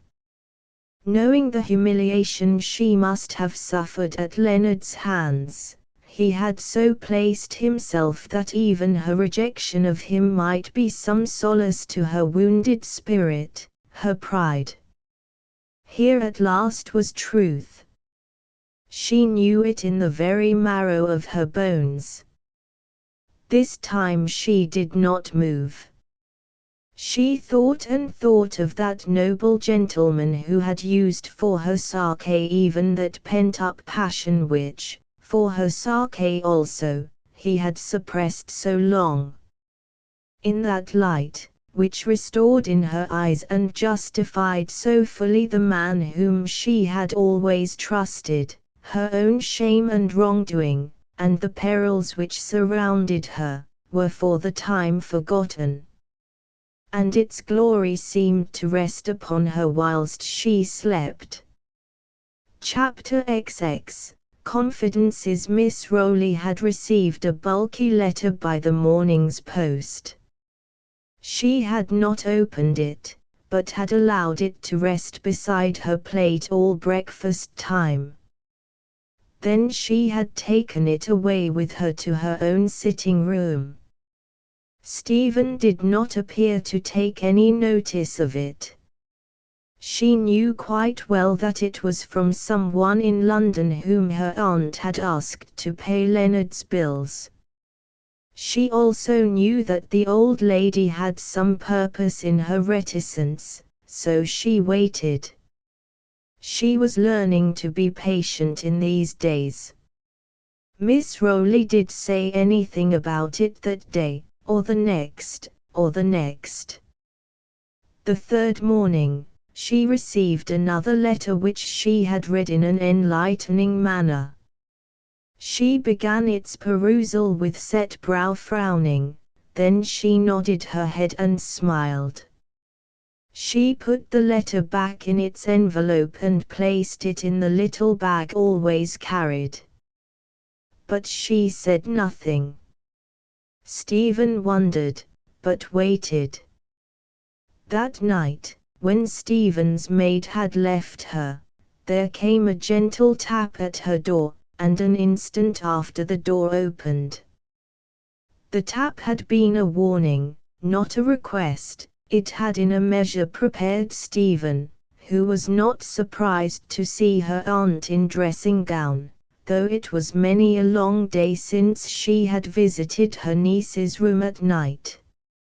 She closed the door behind her, saying, "There is something I want to talk to you about, dearest, and I thought it would be better to do so when there could not be any possible interruption."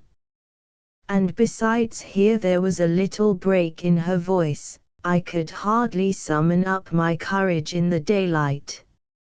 She stopped, and the stopping told its own story. In an instant Stephen's arms were round her, all the protective instinct in her awake, at the distress of the woman she loved.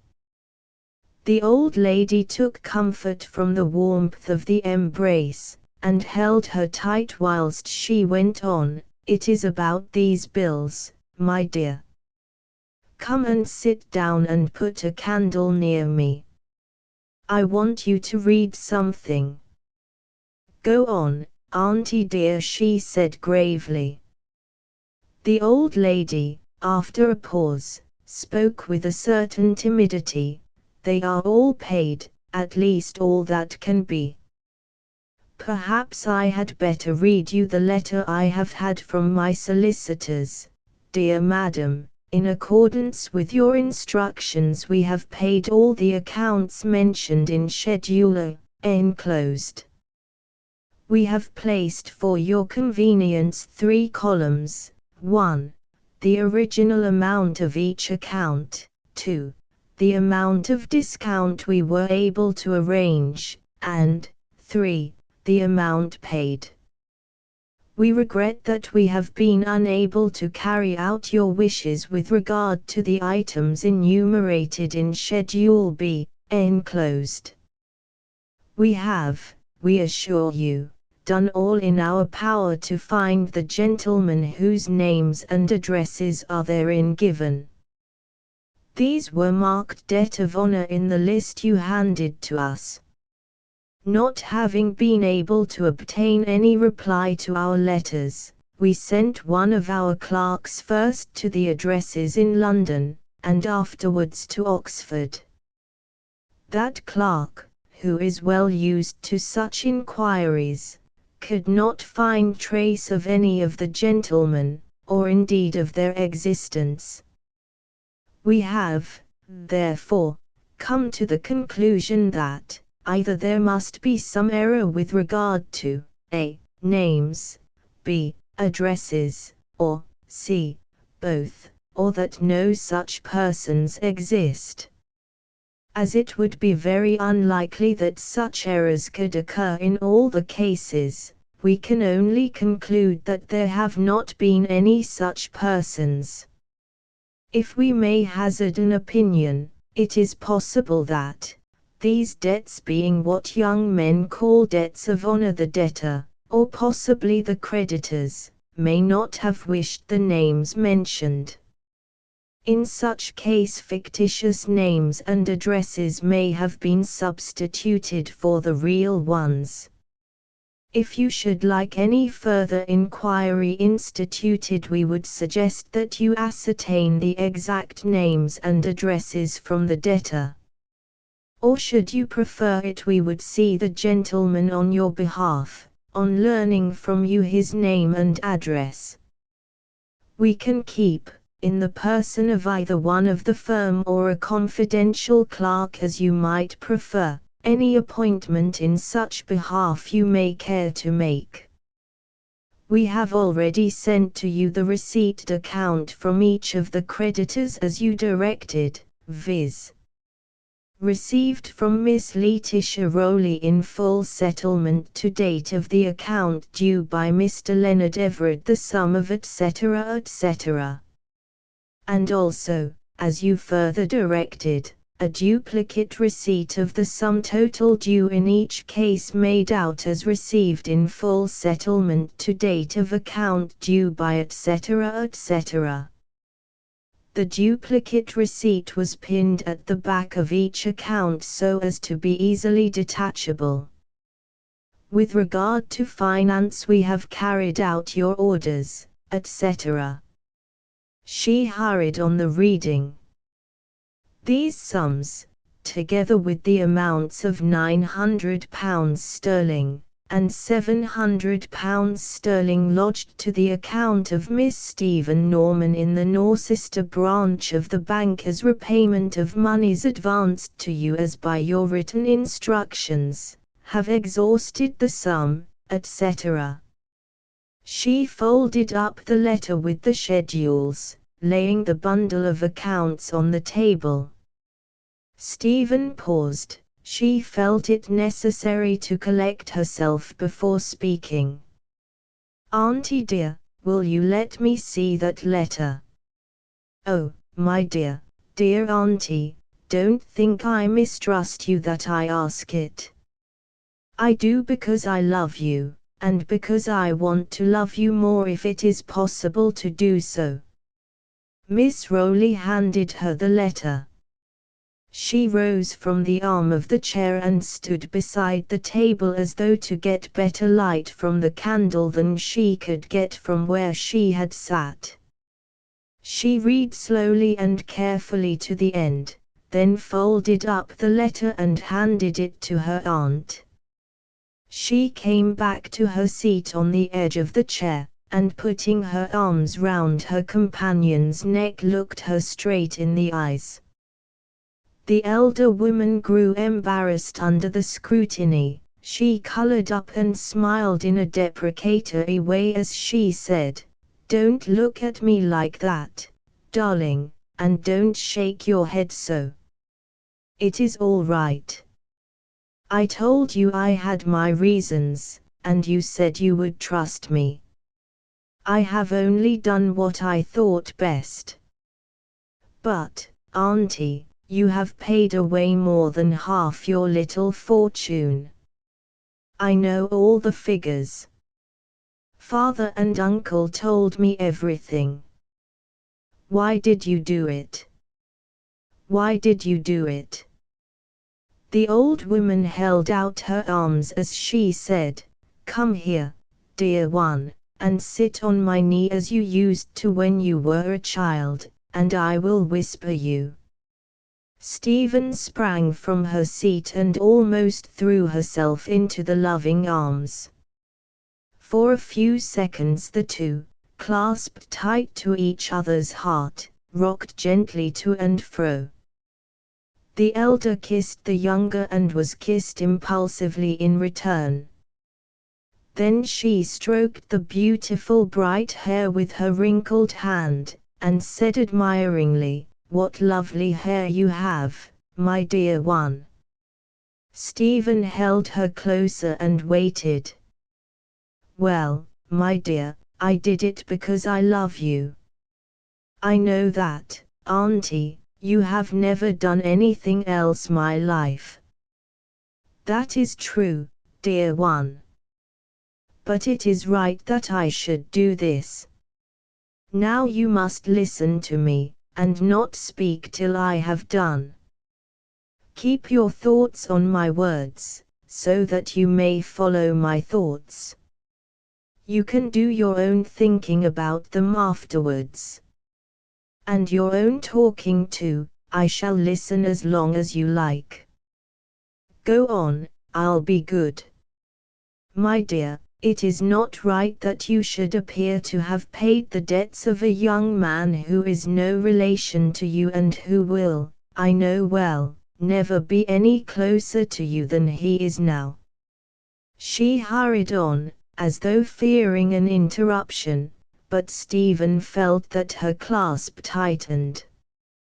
"We never can tell what will happen as life goes on.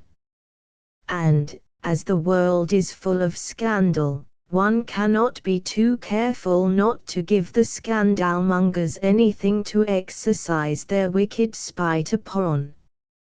I don't trust that young man. He is a bad one all round, or I am very much mistaken.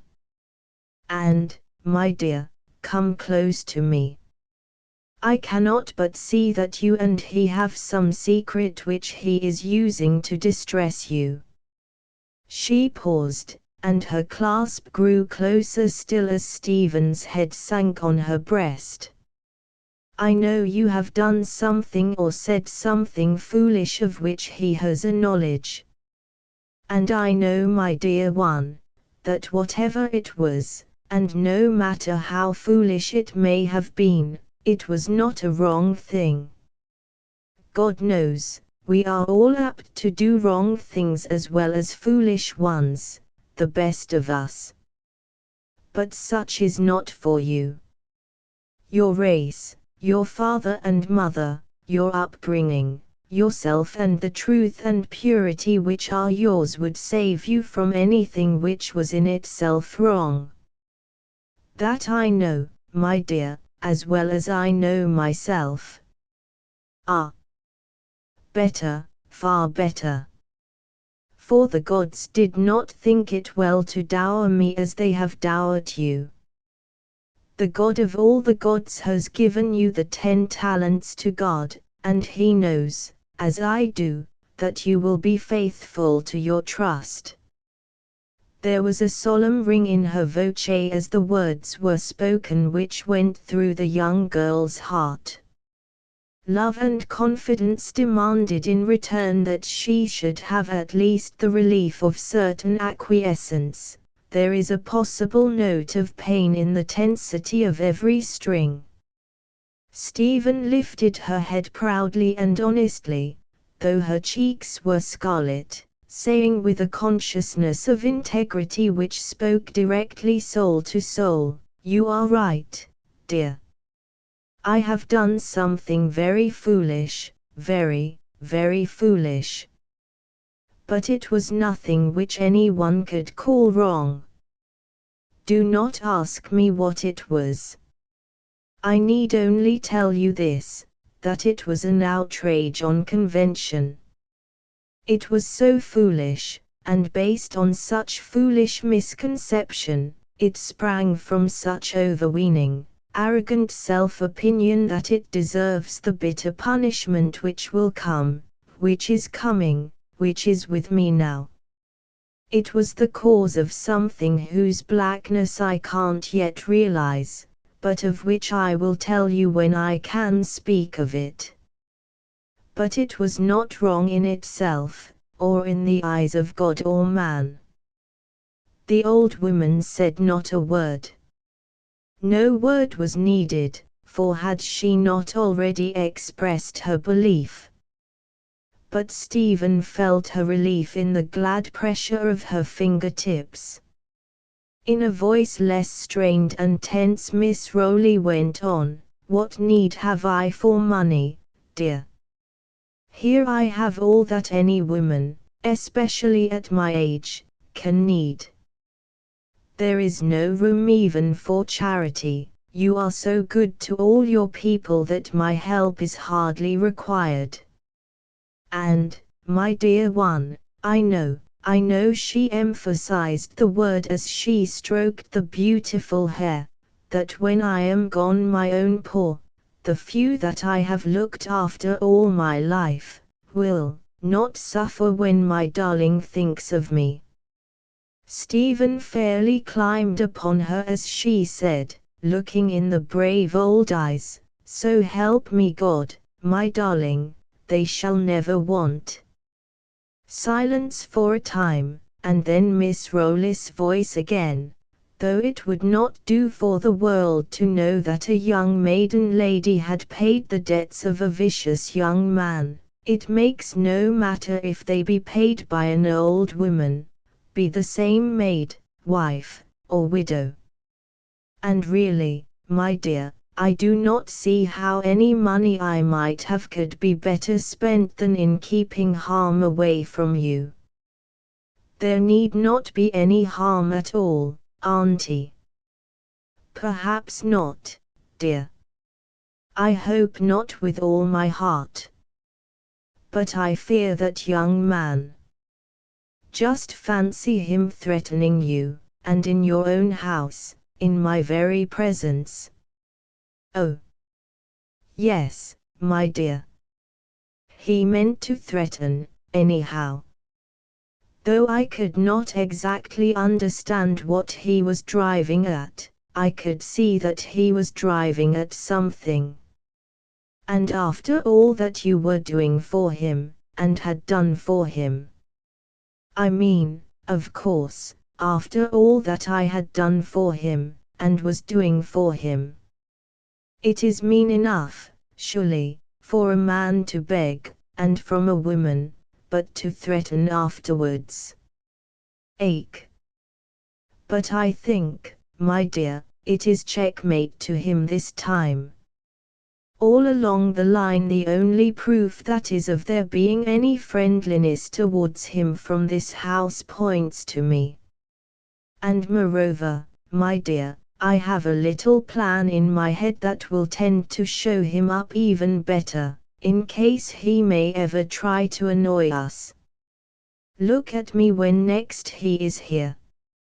I mean to do a little play acting which will astonish him, I can tell you, if it doesn't frighten him out of the house altogether. But we won't talk of that yet. You will understand when you see it." Her eyes twinkled and her mouth shut with a loud snap as she spoke. After a few minutes of repose, which was like a glimpse of heaven to Stephen's aching heart, she spoke again, "There was something else that troubled you more than even this. You said you would tell me when you were able to speak of it. Why not speak now?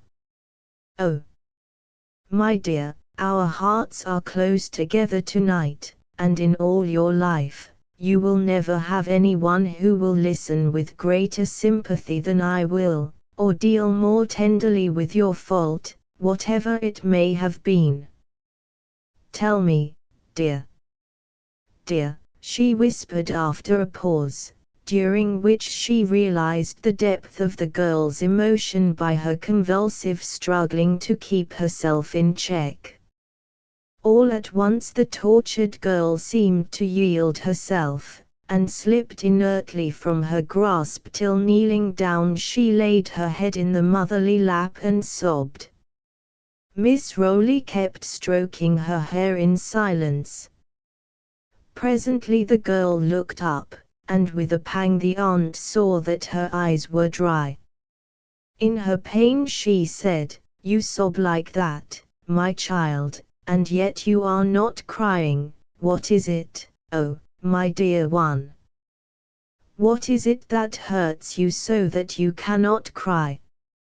And then the bitter sobbing broke out again, but still, alas, without tears. Crouching low, and still enclosing her aunt's waist with her outstretched arms and hiding her head in her breast, she said, "Oh, Auntie, I have sent Harold away." "What, my dear? What?" said the old lady, astonished. "Why, I thought there was no one in the world that you trusted so much as Harold." "It is true. There is no one except you whom I trust so much. But I mistook something he said. I was in a blind fury at the time, and I said things that I thought my father's daughter never could have said. And she never thought them, even then. Oh, Auntie, I drove him away with all the horrible things I could say that would wound him. And all because he acted in a way that I see now was the most noble and knightly in which any man could act. He that my dear father had loved, and honored, and trusted as another son. He that was a real son to him, and not a mock-sop like me.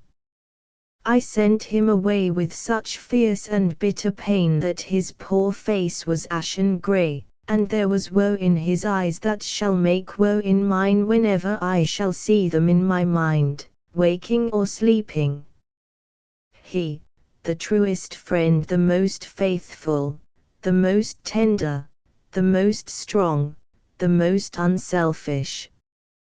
Oh, Auntie, Auntie, he just turned and bowed and went away. And he couldn't do anything else with the way I spoke to him, and now I shall never see him again."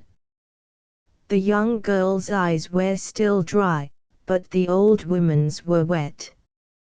For a few minutes she kept softly stroking the bowed head till the sobbing grew less and less, and then died away, and the girl lay still, collapsed in the abandonment of dry-eyed grief. Then she rose, and taking off her dressing gown, said tenderly, "Let me stay with you tonight, dear one. Go to sleep in my arms, as you did long ago when there was any grief that you could not bear." So Stephen lay in those loving arms till her own young breast ceased heaving, and she breathed softly. Till dawn she slept on the bosom of her who loved her so well. Chapter XXI. The duty of courtesy. Leonard was getting tired of waiting when he received his summons to Normanstand. But despite his impatience he was ill-pleased with the summons, which came in the shape of a polite note from Miss Rowley asking him to come that afternoon at tea time. He had expected to hear from Stephen.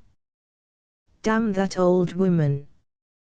You'd think she was working the whole show. However, he turned up at a little before 5 o'clock, spruce and dapper and well-dressed and groomed as usual. He was shown, as before, into the blue drawing room. Miss Rowley, who sat there, rose as he entered, and coming across the room, greeted him, as he thought, effusively. He actually winced when she called him my dear boy before the butler. She ordered tea to be served at once, and when it had been brought she said to the butler, "Tell Mannerly to bring me a large thick envelope which is on the table in my room. It is marked LE on the outside." Presently an elderly maid handed her the envelope and withdrew. When tea was over she opened the envelope, and taking from it a number of folios, looked over them carefully. Holding them in her lap, she said quietly, "You will find writing materials on the table. I am all ready now to hand you over the receipts." His eyes glistened. This was good news at all events. The debts were paid. In a rapid flash of thought he came to the conclusion that if the debts were actually paid he need not be civil to the old lady. He felt that he could have been rude to her if he had actual possession of the receipts. As it was, however, he could not yet afford to have any unpleasantness. There was still to come that lowering interview with his father, and he could not look towards it satisfactorily until he had the assurance of the actual documents that he was safe. Miss Rowley was, in her own way, reading his mind in his face. Her lorgnon seemed to follow his every expression like a searchlight. He remembered his former interview with her, and how he had been bested in it. So he made up his mind to acquiesce in time. He went over to the table and sat down. Taking a pen he turned to Miss Rowley and said, "What shall I write?"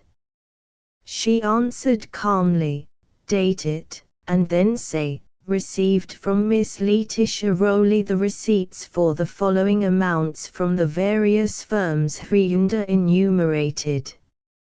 She then proceeded to read them, he writing and repeating as he wrote.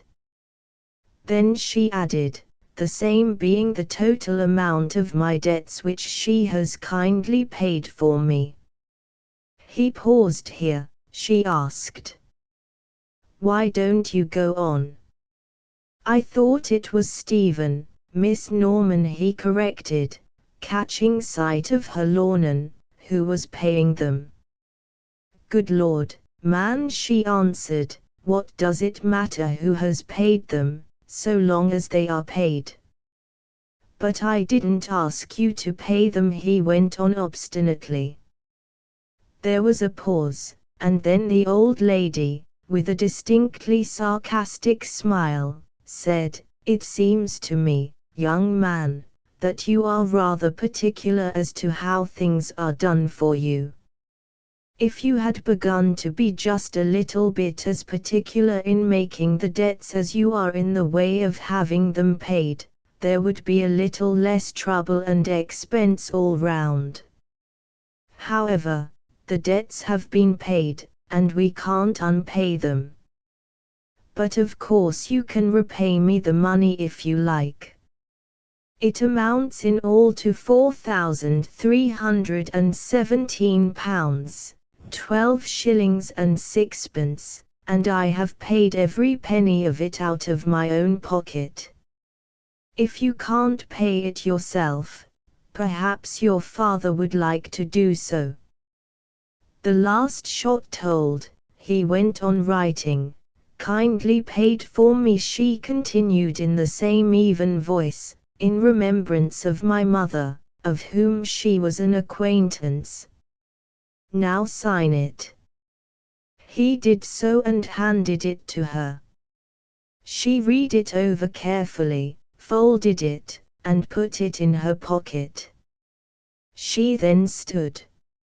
He rose also, and as he moved to the door, he had not offered to shake hands with her. He said, "I should like to see Miss Norman. I am afraid you will have to wait." "Why?" "She is over at Hepley Regis. She went there for Lady Hepley's ball, and will remain for a few days. Good afternoon." The tone in which the last two words were spoken seemed in his ears like the crow of the victor after a cockfight. As he was going out of the room a thought struck her. She felt he deserved some punishment for his personal rudeness to her. After all, she had paid half her fortune for him, though not on his account, and not only had he given no thanks, but had not even offered the usual courtesy of saying goodbye. She had intended to have been silent on the subject, and to have allowed him to discover it later. Now she said, as if it was an afterthought, "By the way, I did not pay those items you put down as debts of honor. You remember you gave the actual names and addresses." "Why not?" The question came from him involuntarily. The persecuting Lornan rose again, because they were all bogus. Addresses, names, debts, honor. Good afternoon. He went out flaming, free from debt, money debts, all but one. And some other debts, not financial, whose magnitude was exemplified in the grinding of his teeth. After breakfast next morning he said to his father, "By the way, you said you wished to speak to me, sir." There was something in the tone of his voice which called up antagonism. "Then you have paid your debts?" "All." "Good. Now there is something which it is necessary I should call your attention to. Do you remember the day on which I handed you that pleasing epistle from Messrs. Cavendish and Cecil?" "Certainly, sir." "Didn't you send a telegram to them?" "I did." "You wrote it yourself?" "Certainly." "I had a courteous letter from the moneylenders, thanking me for my exertions in securing the settlement of their claim, and saying that in accordance with the request in my telegram they had held over proceedings until the day named. I did not quite remember having sent any telegram to them, or any letter either. So, being at a loss, I went to our excellent postmaster and requested that he would verify the sending of a telegram to London from me. He courteously looked up the file, which was ready for transference to the GPO, and showed me the form. It was in your handwriting." He paused so long that Leonard presently said, "Well?" "It was signed Jasper Everard." "Jasper Everard." "My name, and yet it was sent by my son, who was christened, if I remember rightly, Leonard." Then he went on, only in a cold acrid manner which made his son feel as though a February wind was blowing on his back, "I think there need not have been much trouble in learning to avoid confusing our names. They are really dissimilar. Have you any explanation to offer of the error, let us call it?" A bright thought struck Leonard. "Why, sir," he said, "I put it in your name as they had written to you. I thought it only courteous." The elder man winced. He had not expected the excuse. We went on speaking in the same calm way, but his tone was more acrid than before. Good, of course. It was only courteous of you. Quite so. But I think it will be well in the future to let me look after my own courtesy, as regards my signature at any rate. You see, my dear boy, a signature is queer sort of thing, and judges and juries are apt to take a poor view of courtesy as over against the conventions regarding a man writing his own name. What I want to tell you is this, that on seeing that signature I made a new will. You see, my estate is not entailed, and therefore I think it only right to see that in such a final matter justice is done all round. I therefore made a certain provision of which I am sure you will approve. Indeed, since I am assured of the payment of your debts, I feel justified in my action. I may say, inter alia, that I congratulate you on either the extent of your resources or the excellence of your friendships, or both. I confess that the amounts brought to my notice were rather large, more especially in proportion to the value of the estate which you are some day to inherit. For you are of course to inherit some day, my dear boy. You are my only son, and it would be hardly courteous of me not to leave it to you. But I have put a clause in my will to the effect that the trustees are to pay all debts of your accruing which can be proved against you, before handing over to you either the estate itself or the remainder after its sale and the settlement of all claims. That's all. Now run away, my boy, I have some important work to do. Asterisk asterisk asterisk asterisk asterisk. The day after her return from Hepley Regis, Stephen was walking in the wood when she thought she heard a slight rustling of leaves some way behind her. She looked round, expecting to see someone, but the leafy path was quite clear. Her suspicion was confirmed, someone was secretly following her. A short process of exclusions pointed to the personality of the someone. Tramps and poachers were unknown in Normanstand, and there was no one else whom she could think of who had any motive in following her in such a way. It must be Leonard Everard. She turned and walked rapidly in the opposite direction. As this would bring her to the house, Leonard had to declare his presence at once or else lose the opportunity of a private interview which he sought.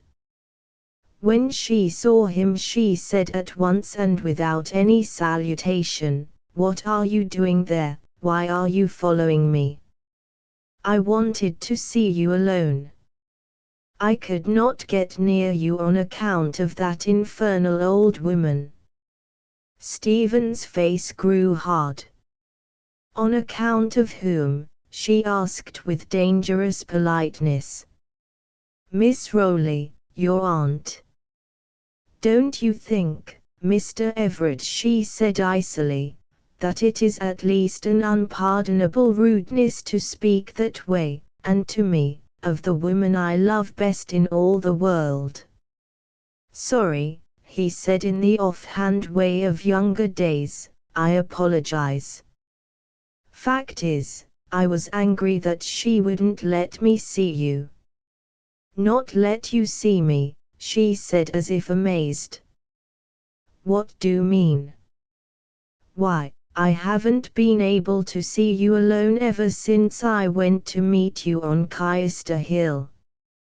"But why should you see me alone?" she asked as if still in amazement.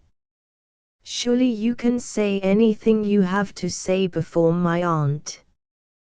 With an unwisdom for which an instant later he blamed himself, he blurted out, "Why, old girl, you yourself did not think her presence necessary when you asked me to meet you on the hill." "When was that?"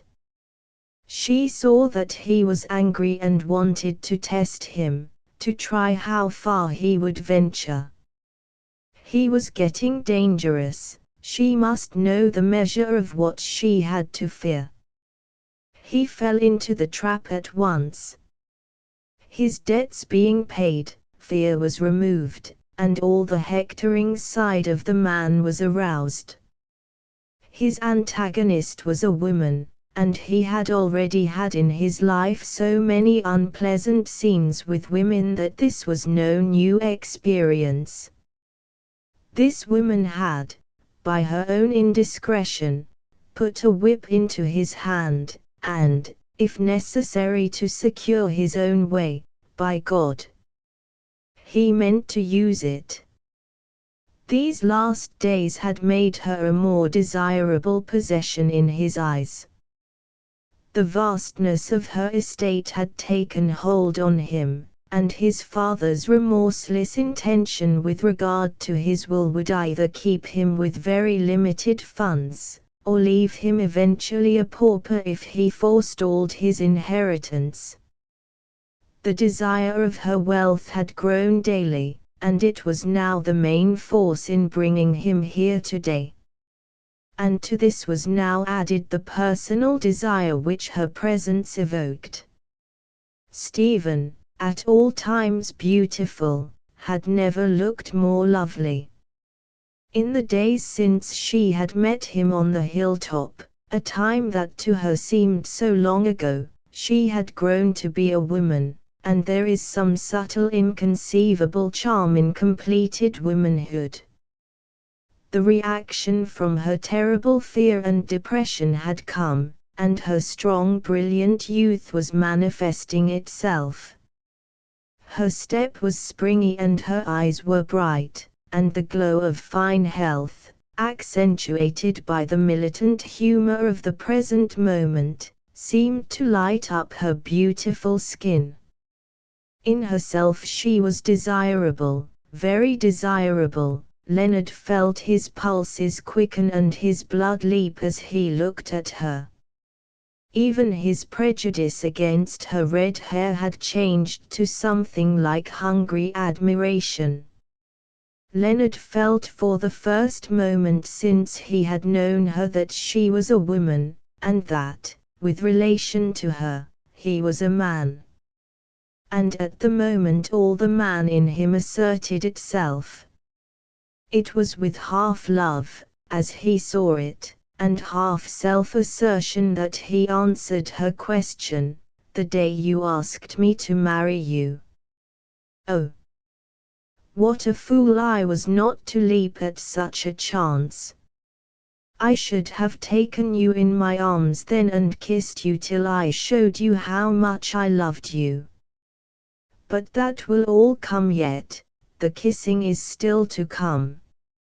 Oh! Stephen, don't you see that I love you? Won't you tell me that you love me still? Darling. He almost sprang at her, his arms extended to clasp her. Stop! Her voice rang like a trumpet. She did not mean to submit to physical violence, and in the present state of her feeling, an embrace from him would be a desecration. He was now odious to her, she positively loathed him.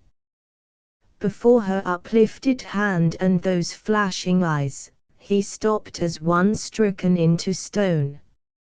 In that instant she knew she was safe, and with a woman's quickness of apprehension and resolve, made up her mind what course to pursue. In a calm voice she said quietly, "Mr. Everard, you have followed me in secret, and without my permission. I cannot talk here with you, alone.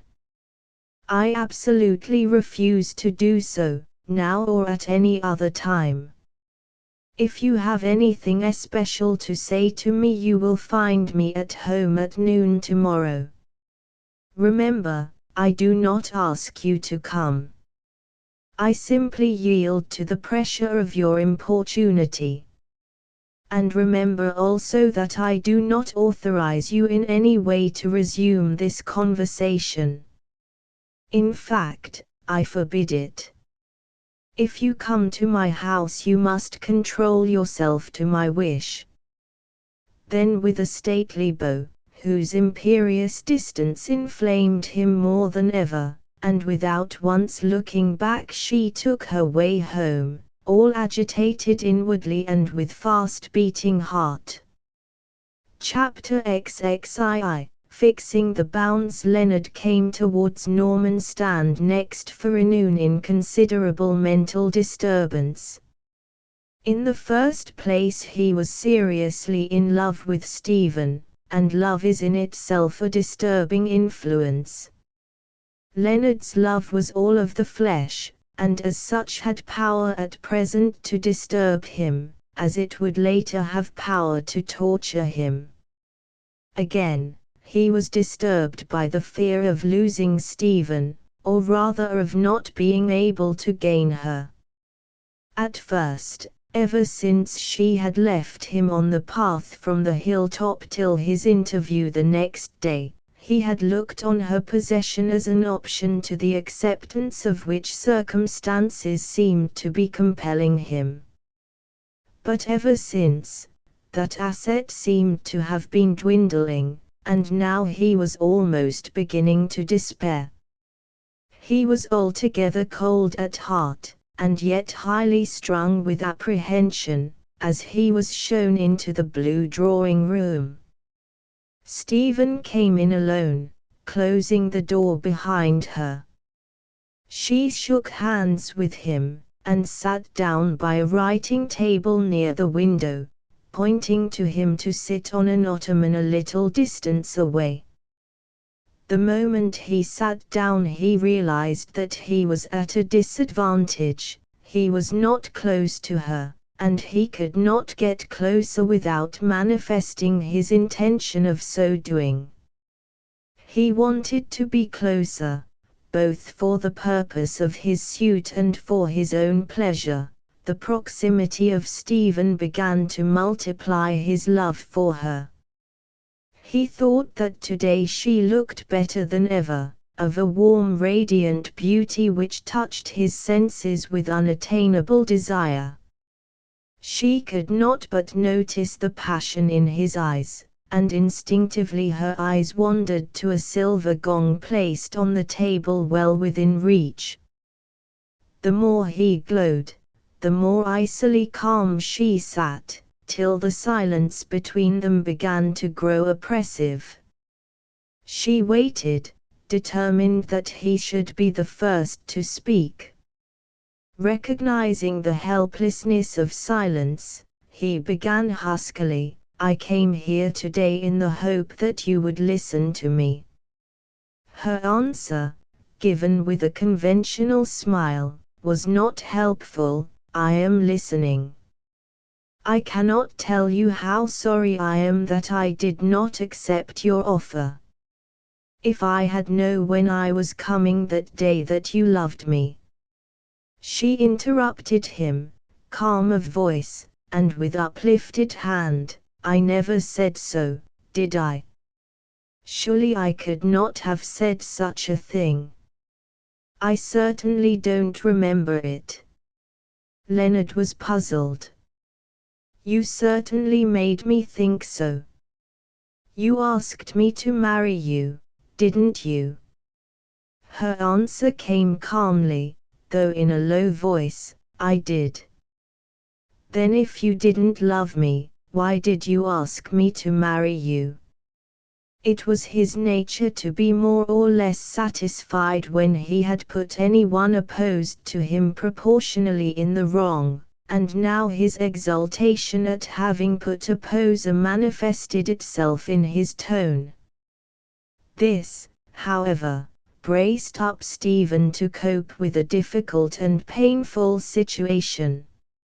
It was with a calm, seemingly genial frankness, that she answered, smilingly, "Do you know, that is what has been puzzling me from that moment to this."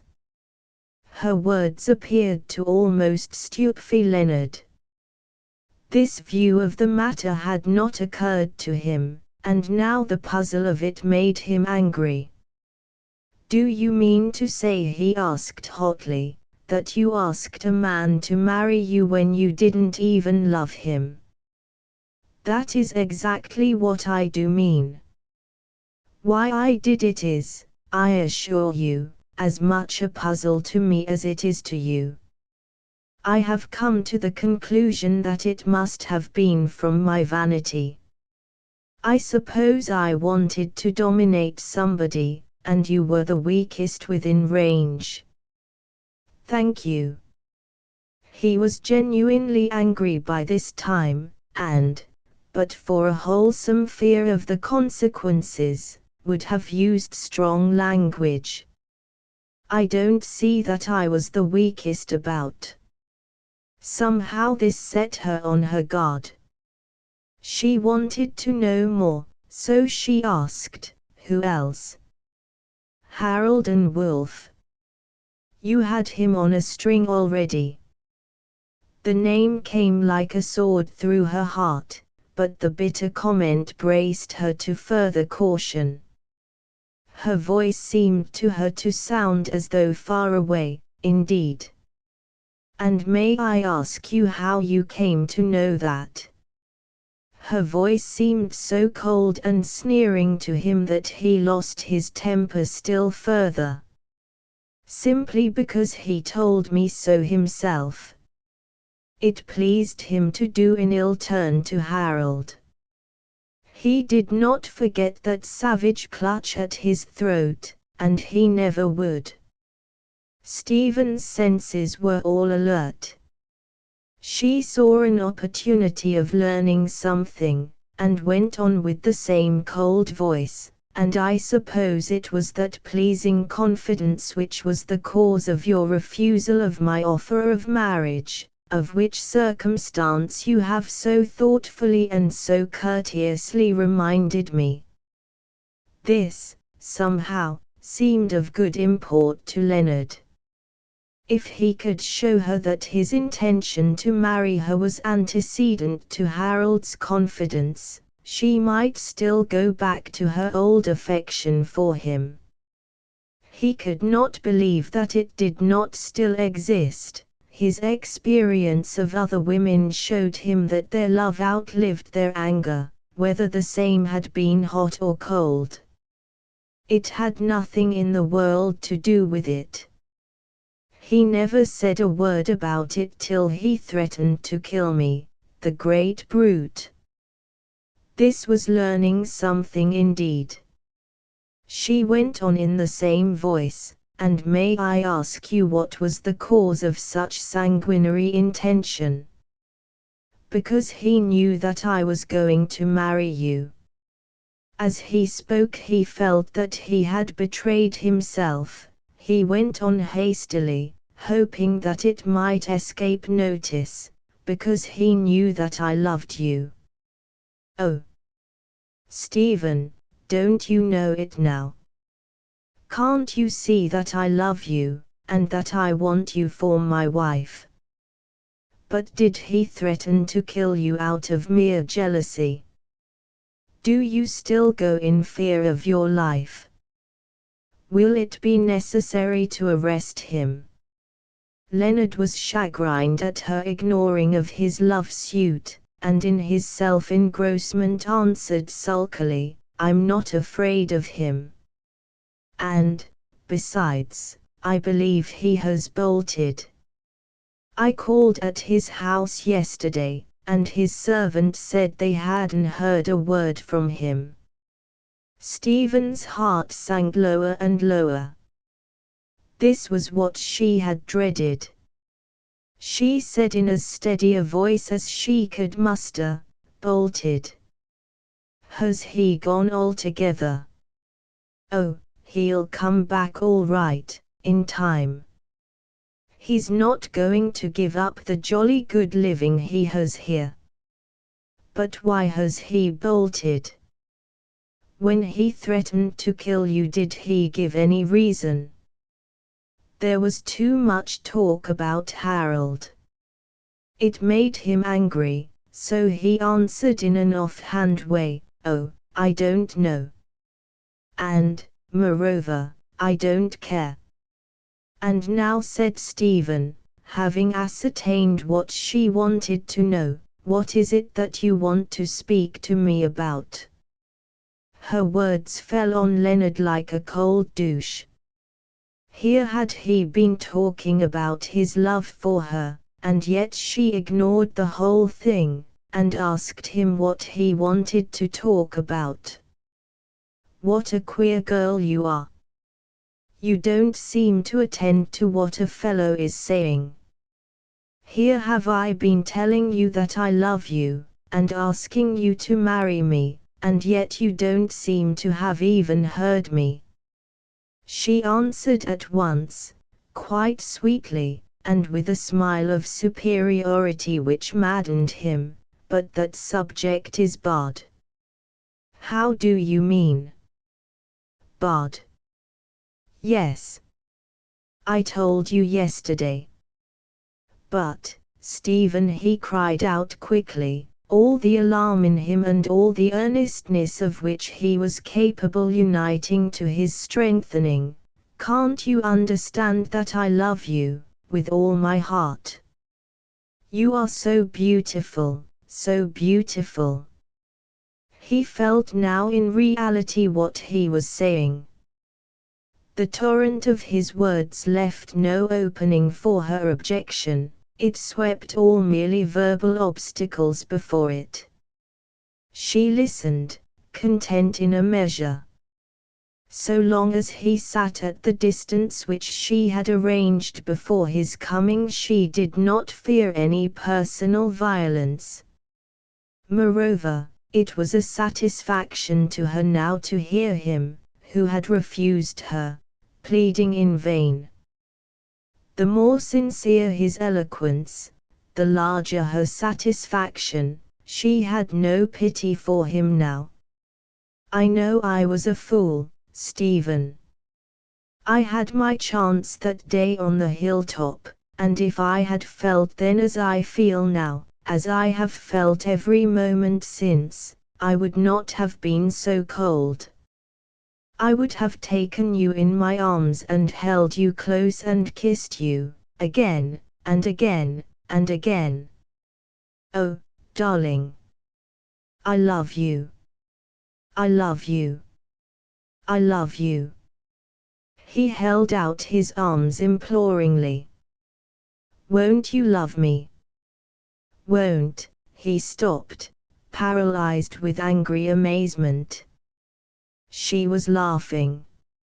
He grew purple in the face, his hands were still outstretched. The few seconds seemed like hours. "Forgive me," she said in a polite tone, suddenly growing grave.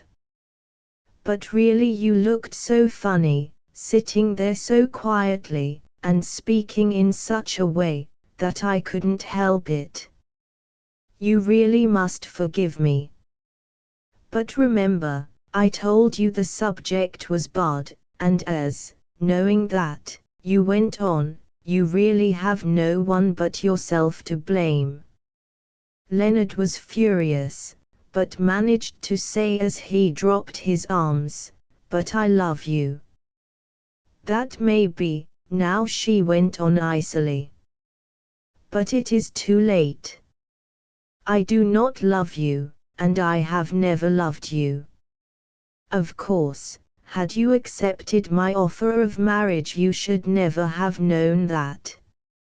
No matter how great had been my shame and humiliation when I had come to a sense of what I had done, I should have honorably kept my part of the tacit compact entered into when I made that terrible mistake.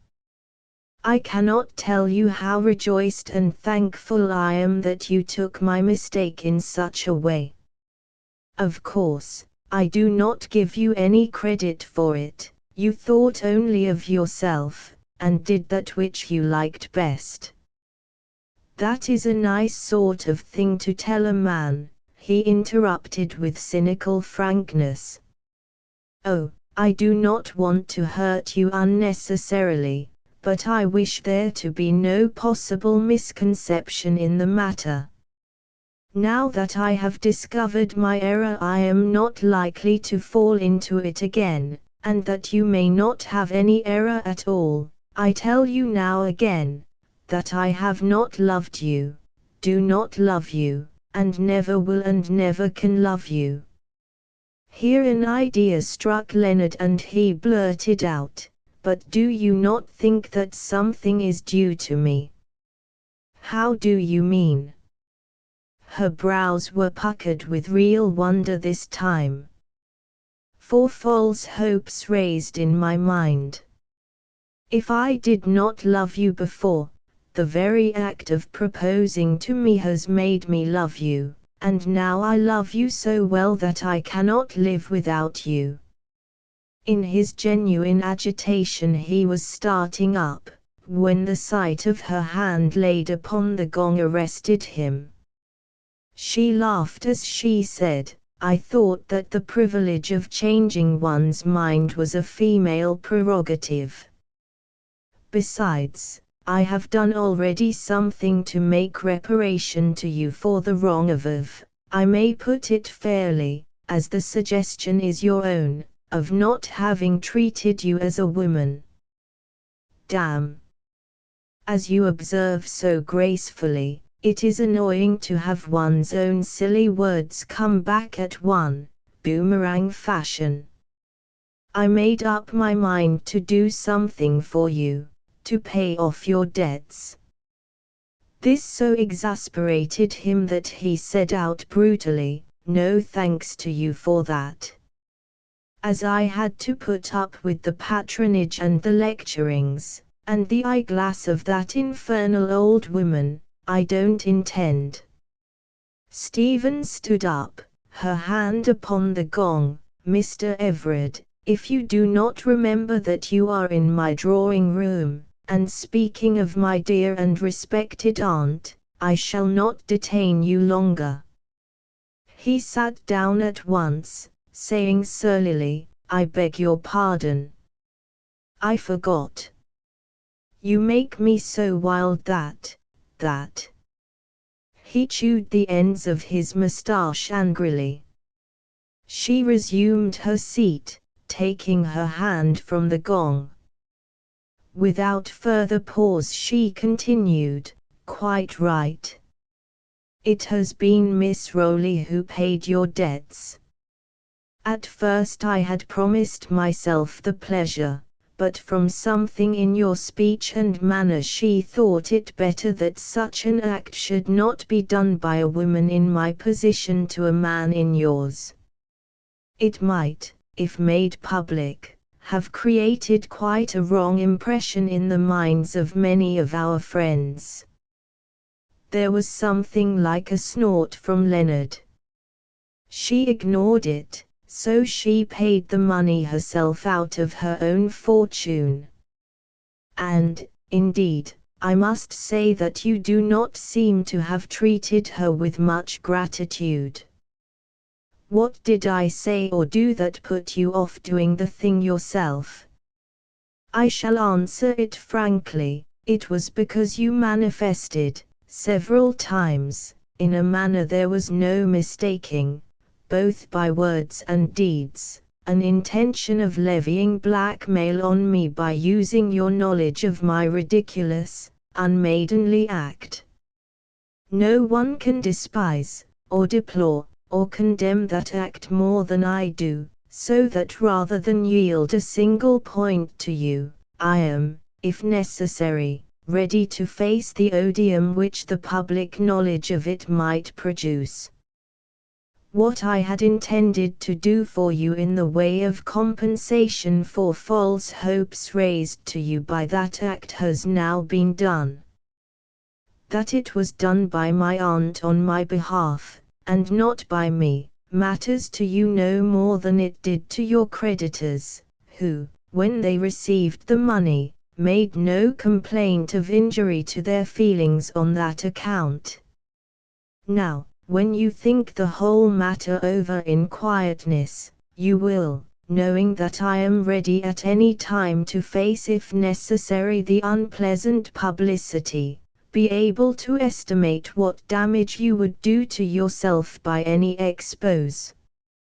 It seems to me that you would come out of it pretty badly all round. That, however, is not my affair. It entirely rests with yourself. I think I know how women would regard it.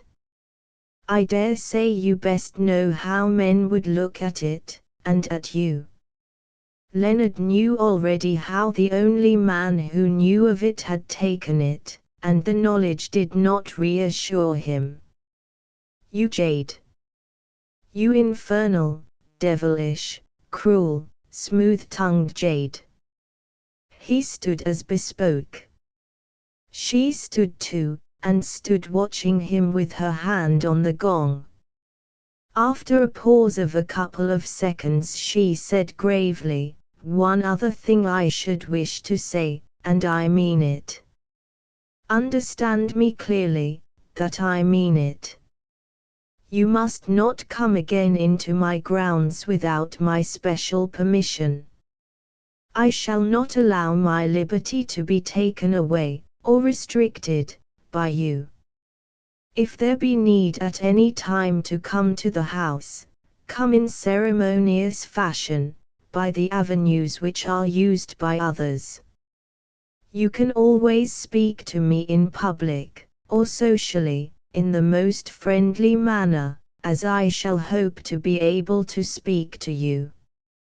But you must never transgress the ordinary rules of decorum. If you do, I shall have to take, for my own protection, another course. I know you now. I am willing to blot out the past, but it must be the whole past that is wiped out." She stood facing him, and as he looked at her clear-cut aquiline face, her steady eyes, her resolute mouth, her carriage, masterly in its self-possessed poise, he saw that there was no further hope for him. There was no love and no fear. "You devil," he hissed. She struck the gong, her aunt entered the room. "Oh, is that you, Auntie? Mr. Everett has finished his business with me." Then to the servant, who had entered after Miss Rowley, "Mr. Everett would like his carriage. By the way," she added, turning to him in a friendly way as an afterthought, "will you not stay, Mr. Everett, and take lunch with us? My aunt has been rather moping lately. I am sure your presence would cheer her up." "Yes, do stay, Mr. Everett," added Miss Rowley placidly. "It would make a pleasant hour for us all." Leonard, with a great effort, said with conventional politeness, "Thanks, awfully. But I promised my father to be home for lunch," and he withdrew to the door which the servant held open. He went out filled with anger and despair, and, sad for him, with a fierce, overmastering desire, love he called it, for the clever, proud, imperious beauty who had so outmatched and crushed him. That beautiful red head, which he had at first so despised, was henceforth to blaze in his dreams. Chapter 23. The man on the Scoriac. Harold and Wolf, now John Robinson, kept aloof from every one. He did not make any acquaintances, did not try to. Some of those at table with him, being ladies and gentlemen, now and again made a polite remark, to which he answered with equal politeness. Being what he was, he could not willingly offend anyone, and there was nothing in his manner to repel any kindly overture to acquaintance. But this was the full length his acquaintanceship went, so he gradually felt himself practically alone. This was just what he wished. He sat all day silent and alone, or else walked up and down the great deck that ran from stem to stern, still always alone. As there were no second-class or steerage passengers on the Skoriak, there were no deck restraints, and so there was ample room for individual solitude. The travelers, however, were a sociable lot, and a general feeling of friendliness was abroad. The first 4 days of the journey were ideally fine, and life was a joy. The great ship, with bilge keels, was as steady as a rock.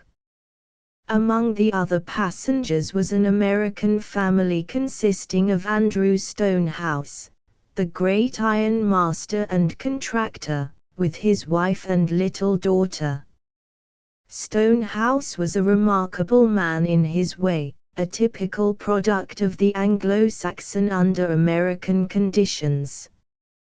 He had started in young manhood with nothing but a good education, due in chief to his own industry and his having taken advantage to the full of such opportunities as life had afforded to him. By unremitting work he had at 30 achieved a great fortune, which had, however, been up to then entirely invested and involved in his businesses. With, however, the colossal plant at his disposal, and by aid of the fine character he had won for honesty and good work, he was able within the next 10 years to pile up a fortune vast even in a nation where multimillionaires are scattered freely. Then he had married, wisely and happily. But no child had come to crown the happiness of the pair who so loved each other till a good many years had come and gone. Then, when the hope of issue had almost passed away, a little daughter came. Naturally the child was idolized by her parents, and thereafter every step taken by either was with an eye to her good. When the rigor of winter and the heat of summer told on the child in a way which the more hardy parents had never felt, she was whirled away to some place with more promising conditions of health and happiness.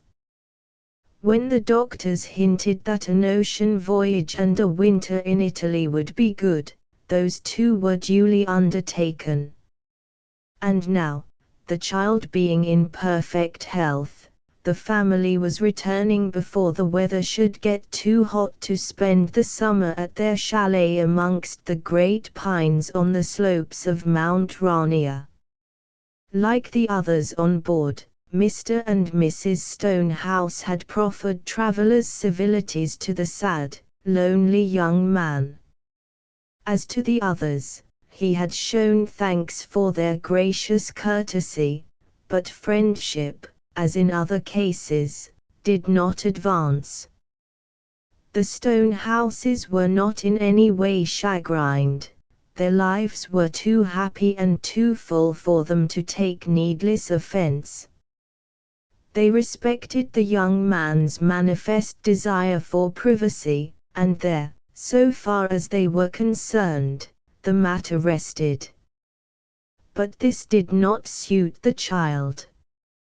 Pearl was a sweet little thing, a real blue-eyed, golden-haired little fairy, full of loving kindness.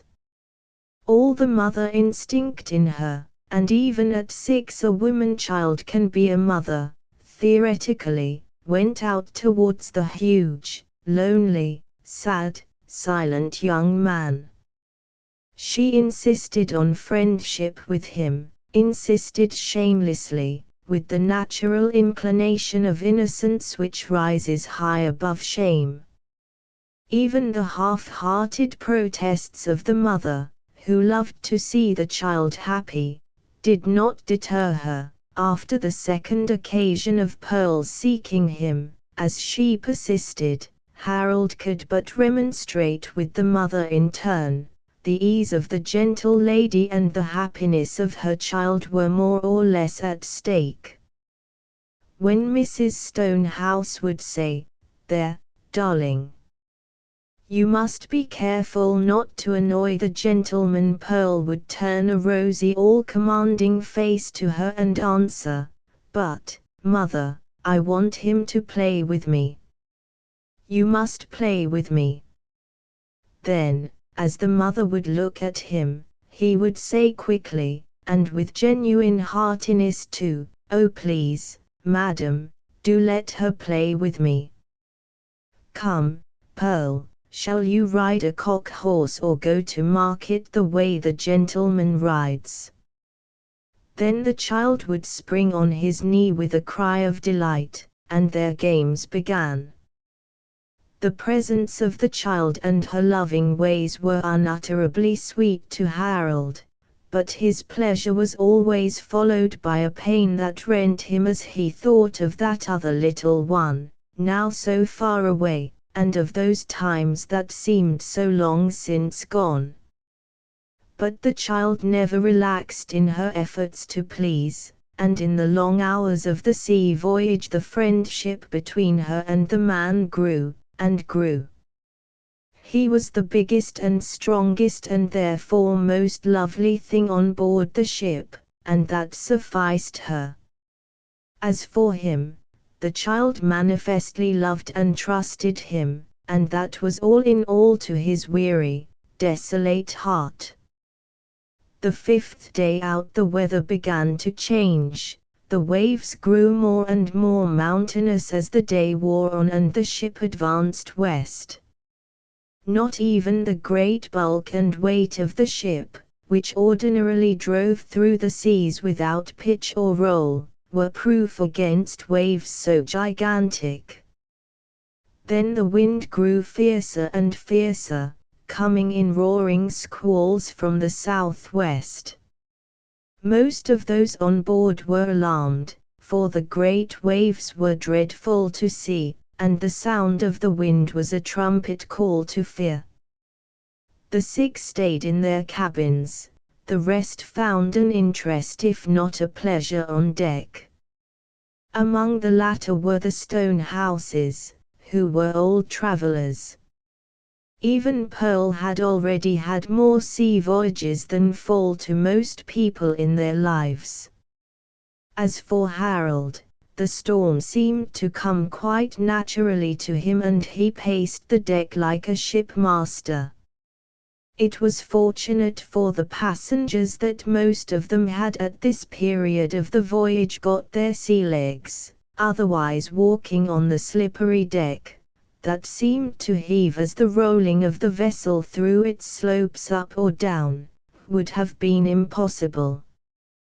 Pearl was, like most children, pretty sure-footed. Holding fast to Harold's hand she managed to move about ceaselessly. She absolutely refused to go with anyone else.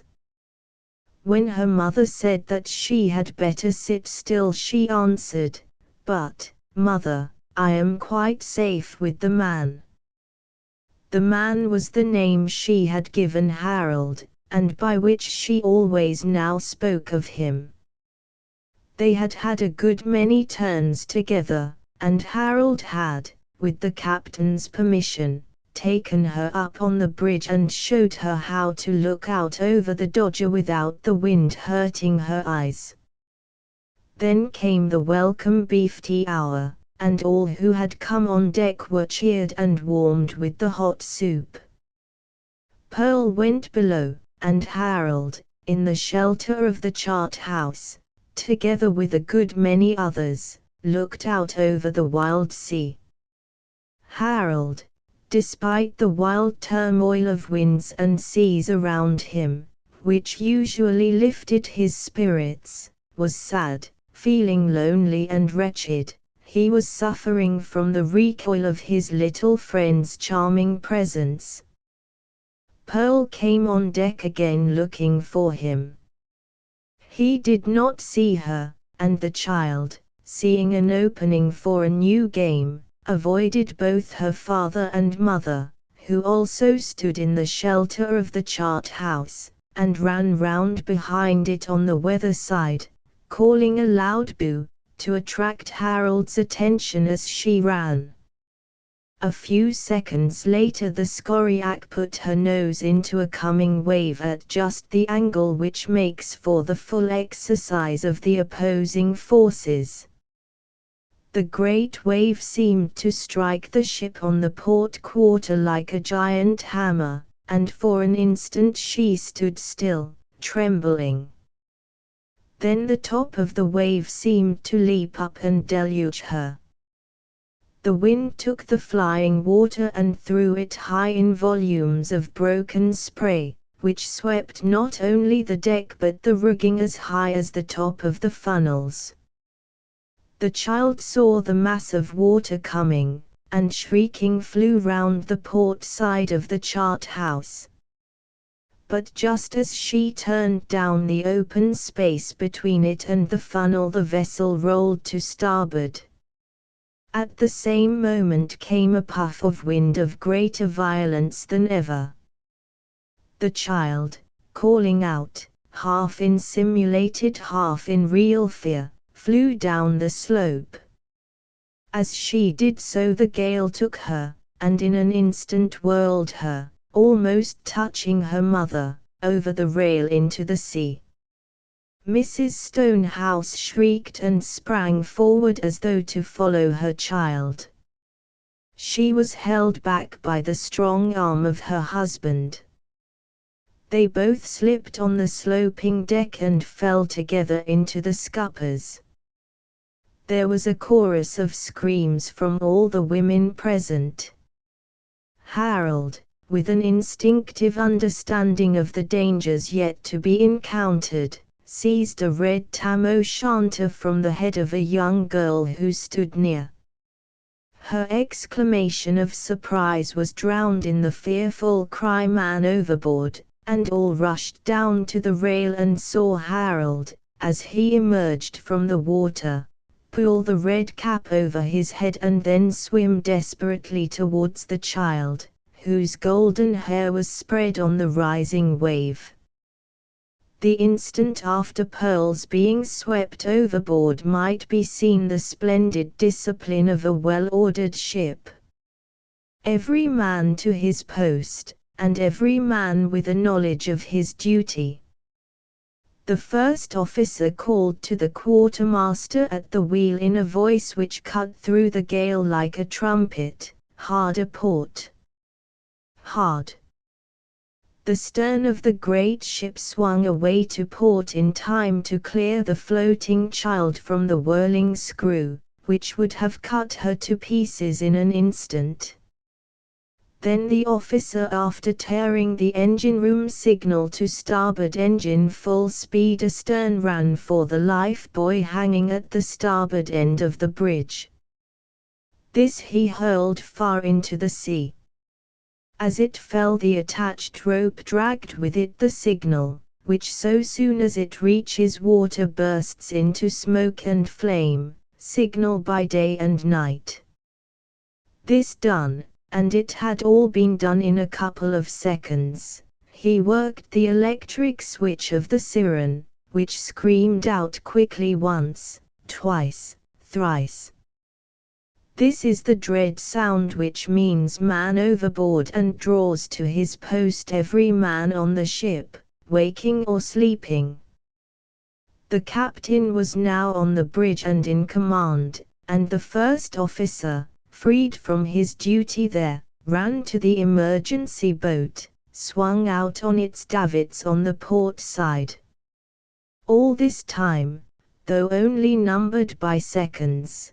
The Skoriak was turning hard to starboard, making a great figure of 8, for it is quicker to turn one of these great sea monsters round than to stop her in mid-career. The aim of her captain in such cases is to bring her back to the weather side of the floating buoy before launching the boat. On deck the anguish of the child's parents was pitiable. Close to the rail, with her husband's arms holding her tight to it, the distressed mother leaned out, but always moving so that she was at the nearest point of the ship to her child. As the ship passed on, it became more difficult to see the heads. In the greater distance they seemed to be quite close together. All at once, just as a great wave which had hidden them in the farther trough passed on, the mother screamed out, "She's sinking, she's sinking! Oh, God! Oh, God!" And she fell on her knees, her horrified eyes, set in a face of ashen grey, looking out between the rails. But at the instant all eyes saw the man's figure rise in the water as he began to dive. There was a hush which seemed deadly, the onlookers feared to draw breath. And then the mother's heart leaped and her cry rang out again as two heads rose together in the waste of sea, "He has her! He has her! He has her! Oh, thank God! Thank God!" And for a single instant she hid her face in her hands. Then when the fierce hurrah of all on board had been hushed in expectation, the comments broke forth. Most of the passengers had by this time got glasses of one kind or another. "See! He's putting the cap on the child's head. He's a cool one, that. Fancy him thinking of a red cap at such a time. We could see that cap, when it might be we couldn't see anything else. Look, this from an old sailor standing by his boat, how he's raisin in the water. He's keeping his body between her and the spindrift till the squall has passed. That would choke them both in a wind like this if he didn't know how to guard against it. He's all right, he is. The little maid is safe wi' him. Oh, bless you! Bless you for those words," said the mother, turning towards him. At this moment the second officer, who had run down from the bridge, touched Mr. Stonehouse on the shoulder. "The captain asked me to tell you, sir, that you and Mrs. Stonehouse had better come to him on the bridge. You'll see better from there." They both hurried up, and the mother again peered out with fixed eyes. The captain tried to comfort her, laying his strong hand on her shoulder. He said, "There, there. Take comfort, m. She is in the hands of God. All that mortal man can do is being done. And she is safer with that gallant young giant than she could be with any other man on the ship. Look, how he is protecting her. Why, he knows that all that can be done is being done. He is waiting for us to get to him, and is saving himself for it. Any other man who didn't know so much about swimming as he does would try to reach the lifebuoy, and would choke the two of them with the spindrift in the trying. Mind how he took the red cap to help us see them. He's a fine lad, that, a gallant lad." Chapter XV. From the deeps. Presently the captain handed Mrs. Stonehouse a pair of binoculars. For an instant she looked through them, then handed them back and continued gazing out to where the two heads appeared, when they did appear on the crest of the waves like pinheads. The captain said half to himself and half to the father, "Mother's eyes. Mother's eyes," and the father understood. As the ship swept back to the rescue, her funnels sending out huge volumes of smoke which the gale beat down on the sea to leeward, the excitement grew tenser and tenser. Men dared hardly breathe, women wept and clasped their hands convulsively as they prayed. In the emergency boat the men sat like statues, their oars upright, ready for instant use. The officer stood with the falls in his hand ready to lower away. When opposite the lifebuoy, and about a furlong from Harold and Pearl, the captain gave the signal stop, and then a second later, full speed astern. "Ready, men. Steady." As the coming wave slipping under the ship began to rise up her side, the officer freed the falls and the boat sank softly into the lifting sea. Instantly the oars struck the water, and as the men bent to them a cheer rang out. Asterisk asterisk asterisk asterisk asterisk Harold and Pearl heard, and the man turning his head for a moment saw that the ship was close at hand, gradually drifting down to the weather side of them. He raised the child in his arms, saying, "Now, Pearl, wave your hand to mother and say, 'Hurrah!'" The child, fired into fresh hope, waved her tiny hand and cried, "Hurrah! Hurrah!" The sound could not reach the mother's ears, but she saw, and her heart leaped. She too waved her hand, but she uttered no sound. The sweet high voice of the child crept over the water to the ears of the men in the boat, and seemed to fire their arms with renewed strength. A few more strokes brought them close. Harold with a last effort raised the child in his arms as the boat drove down on them. The boatswain leaning over the bow grabbed the child, and with one sweep of his strong arm took her into the boat. The bow oarsman caught Harold by the wrist.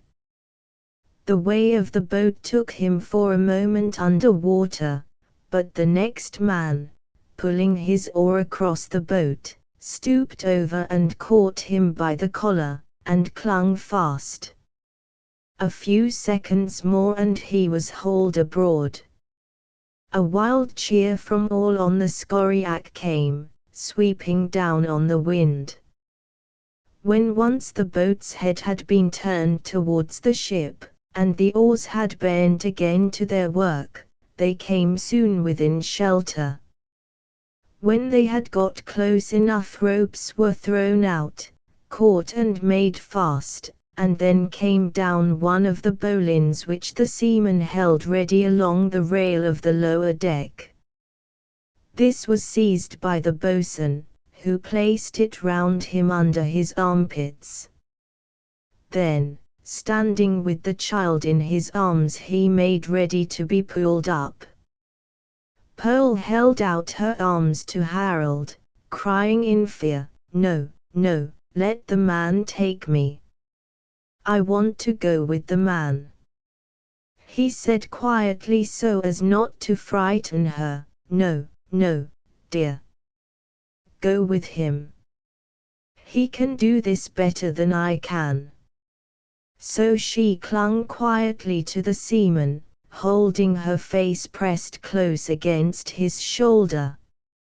As the men above pulled at the rope, keeping it as far as possible from the side of the vessel, the boatswain fended himself off with his feet. In a few seconds he was seized by eager hands and pulled over the rail, tenderly holding and guarding the child all the while. In an instant she was in the arms of her mother, who had thrown herself upon her knees and pressed her close to her loving heart. The child put her little arms around her neck and clung to her. Then looking up and seeing the grey pallor of her face, which even her great joy could not in a moment efface, she stroked it and said, "Poor mother! Poor mother! And now I have made you all wet." Then, feeling her father's hand on her head, she turned and leaped into his arms, where he held her close. Harold was the next to ascend. He came amid a regular tempest of cheers, the seamen joining with the passengers. The officers, led by the captain waving his cap from the bridge, joined in the paean. The boat was cast loose. An instant after the engine bells tinkled, full speed ahead.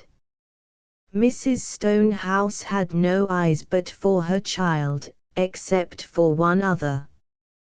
When Harold leaped down from the rail she rushed at him, all those around instinctively making way for her. She flung her arms around him and kissed him, and then before he could stop her sank to her knees at his feet, and taking his hand kissed it. Harold was embarrassed beyond all thinking. He tried to take away his hand, but she clung tight to it. "No, no," she cried. "You saved my child." Harold was a gentleman and a kindly one. He said no word till she had risen, still holding his hand, when he said quietly, "There, there. Don't cry. I was only too happy to be of service. Any other man on board would have done the same. I was the nearest, and therefore had to be first." That was all. Mr. Stonehouse came to him and said as he grasped Harold's hand so hard that his fingers ached, "I cannot thank you as I would. But you are a man and will understand. God be good to you as you have been good to my child, and to her mother and myself." As he turned away, Pearl, who had now been holding close to her mother's hand, sprang to him holding up her arms. He raised her up and kissed her. Then he placed her back in her mother's arms. All at once she broke down as the recollection of danger swept back upon her. "Oh, mother! Mother!" she cried, with a long, low wail, which touched every one of her hearers to the heart's core. "The hot blankets are all ready. Come, there is not a moment to be lost. I'll be with you when I have seen the men attended to." So the mother, holding her in her arms and steadied by two seamen lest she should slip on the wet and slippery deck, took the child below. Harold was taken by another set of men, who rubbed him down till he glowed, and poured hot brandy and water into him till he had to almost use force against the superabundance of their friendly ministrations. For the remainder of that day a sort of solemn gladness ruled on the Skoriac. The Stonehouse family remained in their suite, content in glad thankfulness to be with Pearl, who lay well covered up on the sofa sleeping off the effects of the excitement and the immersion, and the result of the potation which the doctor had forced upon her. Harold was simply shy, and objecting to the publicity which he felt to be his fate, remained in his cabin till the trumpet had blown the dinner call. Chapter XXV, A Little Child Shall Lead. After dinner Harold went back to his cabin, locking himself in. he lay down on the sofa. The gloom of his great sorrow was heavy on him. The reaction from the excitement of the morning had come. He was recalled to himself by a gentle tapping. Unlocking and opening the door, he saw Mr. Stonehouse, who said with trouble in his voice, "I came to you on account of my little child." There he stopped with a break in his voice. Harold, with intent to set his mind at ease and to stave off further expressions of gratitude, replied, "Oh, pray don't say anything. I am only too glad that I was privileged to be of service. I only trust that the dear little girl is no worse for her adventure. That is why I am here," said the father quickly. "My wife and I are loath to trouble you. But the poor little thing has worked herself into a paroxysm of fright and is calling for you. We have tried in vain to comfort or reassure her. She will not be satisfied without you. She keeps calling on the man to come and help her. I am loath to put you to further strain after all you have gone through today, but if you would come." Harold was already in the passage as he spoke. "Of course I'm coming. If I can in any way help, it is both a pleasure and a duty to be with her." Turning to the father he added, "She is indeed a very sweet and good child. I shall never forget how she bore herself whilst we waited for aid to come. You must tell her mother and me all about it," said the father, much moved. When they came close to the Stonehouse's suite of rooms, they heard Pearl's voice rising with a pitiful note of fear. "Where is the man? Oh, where is the man? Why doesn't he come to me? He can save me. I want to be with the man." When the door opened and she saw him, she gave a shriek of delight, and springing from the arms of her mother fairly leaped into Harold's arms, which were outstretched to receive her. She clung to him and kissed him again and again, rubbing her little hands all over his face as though to prove to herself that he was real and not a dream. Then with a sigh she laid her head on his breast, the reaction of sleep coming all at once to her. With a gesture of silence Harold sat down, holding the child in his arms. Her mother laid a thick shawl over and sat down close to Harold. Mr. Stonehouse stood quiet in the doorway with the child's nurse peering anxiously over his shoulder. After a little while, when he thought she was asleep, Harold rose and began to place her gently in the bunk. But the moment he did so she waked with a scream. The fright in her eyes was terrible. She clung to him, moaning and crying out between her sobs, "Don't leave me! Don't leave me! Don't leave me!" Harold was much moved and held the little thing tight in his strong arms, saying to her, "No, darling. I shan't leave you. Look in my eyes, dear, and I will promise you, and then you will be happy. Won't you?" She looked quickly up in his face. Then she kissed him lovingly, and rested her head, but not sleepily this time, on his breast, said, "Yes. I'm not afraid now. I'm going to stay with the man." Presently Mrs. Stonehouse, who had been thinking of ways and means, and of the comfort of the strange man who had been so good to her child, said, "You will sleep with mother tonight, darling. Mr. The man. She said this with an appealing look of apology to Harold.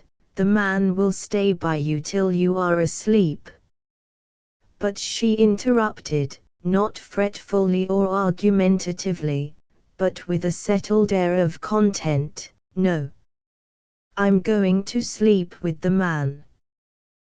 But, dear one, the mother expostulated, the man will want sleep too. All right, mother. He can sleep too. I'll be very good and lie quite quiet, but oh, mother, I can't sleep unless his arms are round me.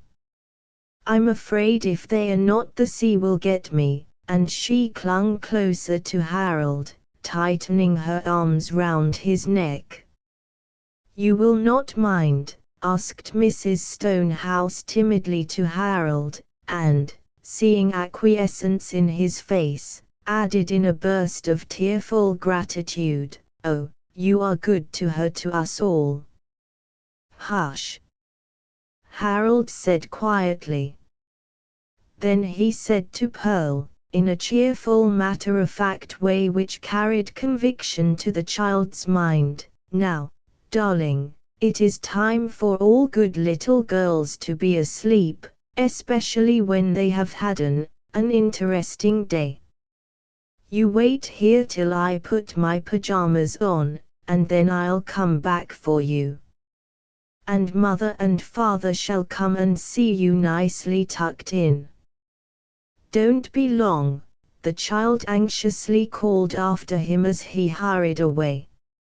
Even trust can have its doubts. In a few minutes Harold was back, in pajamas and slipper and a dressing gown. Pearl, already wrapped in a warm shawl by her mother, held out her arms to Harold, who lifted her. The Stonehouse's suite of rooms was close to the top of the companionway, and as Harold's stateroom was on the saloon deck, the little procession had, much to the man's concern, run the gauntlet of the throng of passengers whom the bad weather had kept indoors. When he came out of the day cabin carrying the child, there was a rush of all the women to make much of the little girl.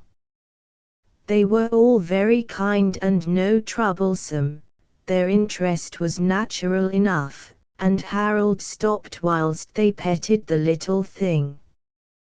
The little procession followed. Mr. and Mrs. Stonehouse coming next, and last the nurse, who manifested a phase of the anxiety of a hen who sees her foster ducklings waddling toward a pond. When Harold was in his bunk, the little maid was brought in. When they had all gone and the cabin was dark, save for the gleam from the night light which the careful mother had placed out of sight in the basin at the foot of the bunk, Harold lay a long time in a negative state, if such be possible, in so far as thought was concerned.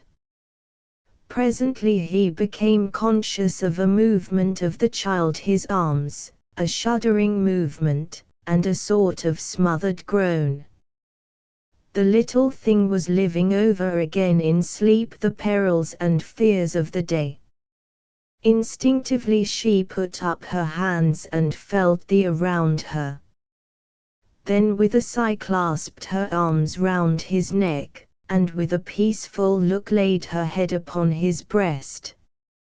Even through the gates of sleep her instinct had recognized and realized protection.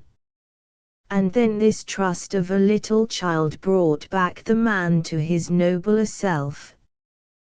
Once again came back to him that love which he had had, and which he knew now that he had never lost, for the little child that he had seen grow into full womanhood, whose image must dwell in his heart of hearts forevermore. The long night's sleep quite restored Pearl. She woke fairly early and without any recurrence of fear. At first she lay still, fearing she would wake the man, but finding that he was awake, he had not slept a wink all night, she kissed him and then scrambled out of bed. It was still early morning, but early hours rule on Shipland. Harold rang for the steward, and when the man came he told him to tell Mr. Stonehouse that the child was awake. His delight when he found the child unfrightened looking out of the port was unbounded. Chapter XXVI, a noble offer. That day Harold passed in unutterable gloom. The reaction was strong on him, and all his woe, his bitter remembrance of the past and his desolation for the future, were with him unceasingly. In the dusk of the evening he wandered out to his favorite spot, the cable tank on top of the aft wheelhouse. Here he had been all alone, and his loneliness had the added advantage that from the isolated elevation he could see if anyone approached. He had been out there during the day, and the captain, who had noticed his habit, had rigged up a canvas dodger on the rail on the weather side. When he sat down on the coiled hawsers in the tank he was both secluded and sheltered. In this peaceful corner his thoughts ran freely and in sympathy with the turmoil of wind and wave. How unfair it all was! Why had he been singled out for such misery? What gleam of hope or comfort was left to his miserable life since he had heard the words of Stephen, those dreadful words which had shattered in an instant all the cherished hopes of his life? Too well he remembered the tone and look of scorn with which the horrible truths had been conveyed to him. In his inmost soul he accepted them as truths. Stephen's soul had framed them and Stephen's lips had sent them forth. From his position behind the screen he did not see the approaching figure of Mr. Stonehouse, and was astonished when he saw his head rise above the edge of the tank as he climbed the straight Jacob's ladder behind the wheelhouse. The elder man paused as he saw him and said in an apologetic way, "Will you forgive my intruding on your privacy? I wanted to speak to you alone, and as I saw you come here a while ago I thought it would be a good opportunity." Harold was rising as he spoke. "By all means. This place is common property. But all the same I am honored in your seeking me." The poor fellow wished to be genial, but despite his efforts there was a strange formality in the expression of his words. The elder man understood, and said as he hurried forward and sank beside him, "Pray don't stir. Why, what a cozy corner this is! I don't believe at this moment there is such peace in the ship." Once again the bitterness of Harold's heart broke out in sudden words, "I hope not. There is no soul on board to whom I could wish such evil." The old man said as he laid his hand softly on the other's shoulder, "God help you, my poor boy, if such pain is in your heart." Mr. Stonehouse looked out at the sea. At last turning his face to him again he spoke, "If you feel that I intrude on you I earnestly ask you to forgive me, but I think that the years between your age and mine as well as my feeling towards the great obligation which I owe you will plead for excuse. There is something I would like to say to you, sir, but I suppose I must not without your permission. May I have it?" "If you wish, sir. I can at least hear it." The old man bowed and went on, "I could not but notice that you have some great grief bearing upon you, and from one thing or another, I can tell you the data if you wish me to do so. I have come to the conclusion that you are leaving your native land because of it." Here Harold, wakened to amazement by the readiness with which his secret had been divined, said quickly, rather as an exclamation than interrogation, "How on earth did you know that?"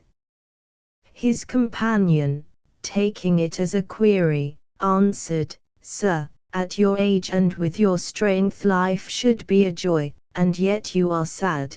Companionship should be a pleasure, yet you prefer solitude. That you are brave and unselfish I know, I have reason, thank God, to know it. That you are kindly and tolerant is apparent from your bearing to my little child this morning, as well as your goodness of last night, the remembrance of which her mother and I will bear to our graves, and to me now. I have not lived all these years without having had trouble in my own heart, and although the happiness of late years has made it dim, my gratitude to you who are so sad brings it all back to me." He bowed, and Harold, wishing to avoid speaking of his sorrow, said, "You are quite right so far as I have a sorrow, and it is because of it I have turned my back on home. Let it rest at that." His companion bowed gravely and went on. "I take it that you are going to begin life afresh in the new country. In such case I have a proposition to make. I have a large business, a business so large that I am unable to manage it all myself.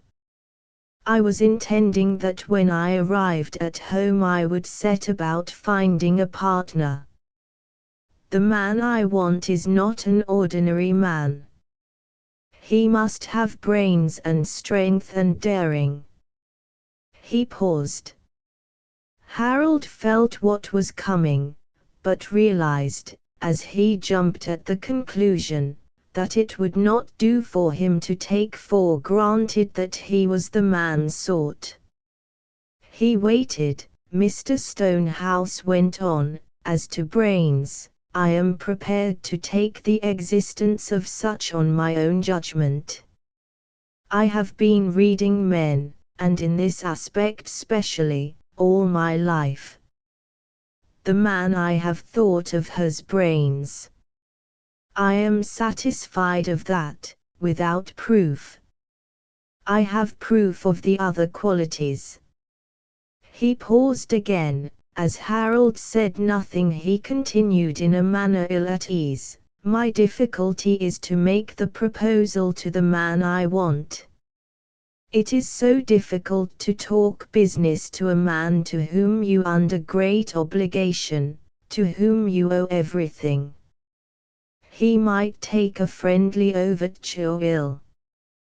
There was but one thing to be said and Harold said it.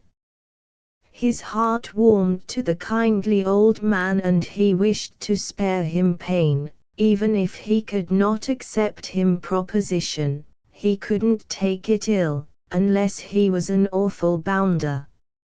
"It was you I thought of." "I thought so much, sir," said Harold after a pause, "and I thank you earnestly and honestly. But it is impossible." "Oh, my dear sir," said the other, chagrined as well as surprised. "Think again. It is really worth your while to think of it, no matter what your ultimate decision may be." Harold shook his head. There was a long silence. The old man wished to give his companion time to think, and indeed he thought that Harold was weighing the proposition in his mind. As for Harold, he was thinking how best he could make his absolute refusal inoffensive. He must, he felt, give some reason, and his thoughts were bent on how much of the truth he could safely give without endangering his secret. Therefore he spoke at last in general terms. I can only ask you, sir, to bear with me and to believe that I am very truly and sincerely grateful to you for your trust. But the fact is, I cannot go anywhere amongst people. Of course you understand that I am speaking in confidence, to you alone and to none other. Absolutely, said Mr. Stonehouse gravely. Harold went on, I must be alone. I can only bear to see people on this ship because it is a necessary way to solitude. You cannot go anywhere amongst people. Pardon me. I don't wish to be unduly inquisitive, but on my word I fail to understand. Harold was in a great difficulty.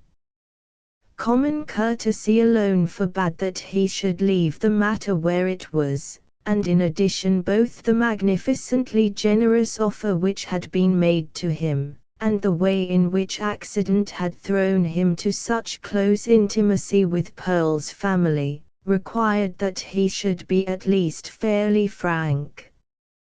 At last in a sort of cold desperation he said, I cannot meet anyone. There is something that happened. Something I did.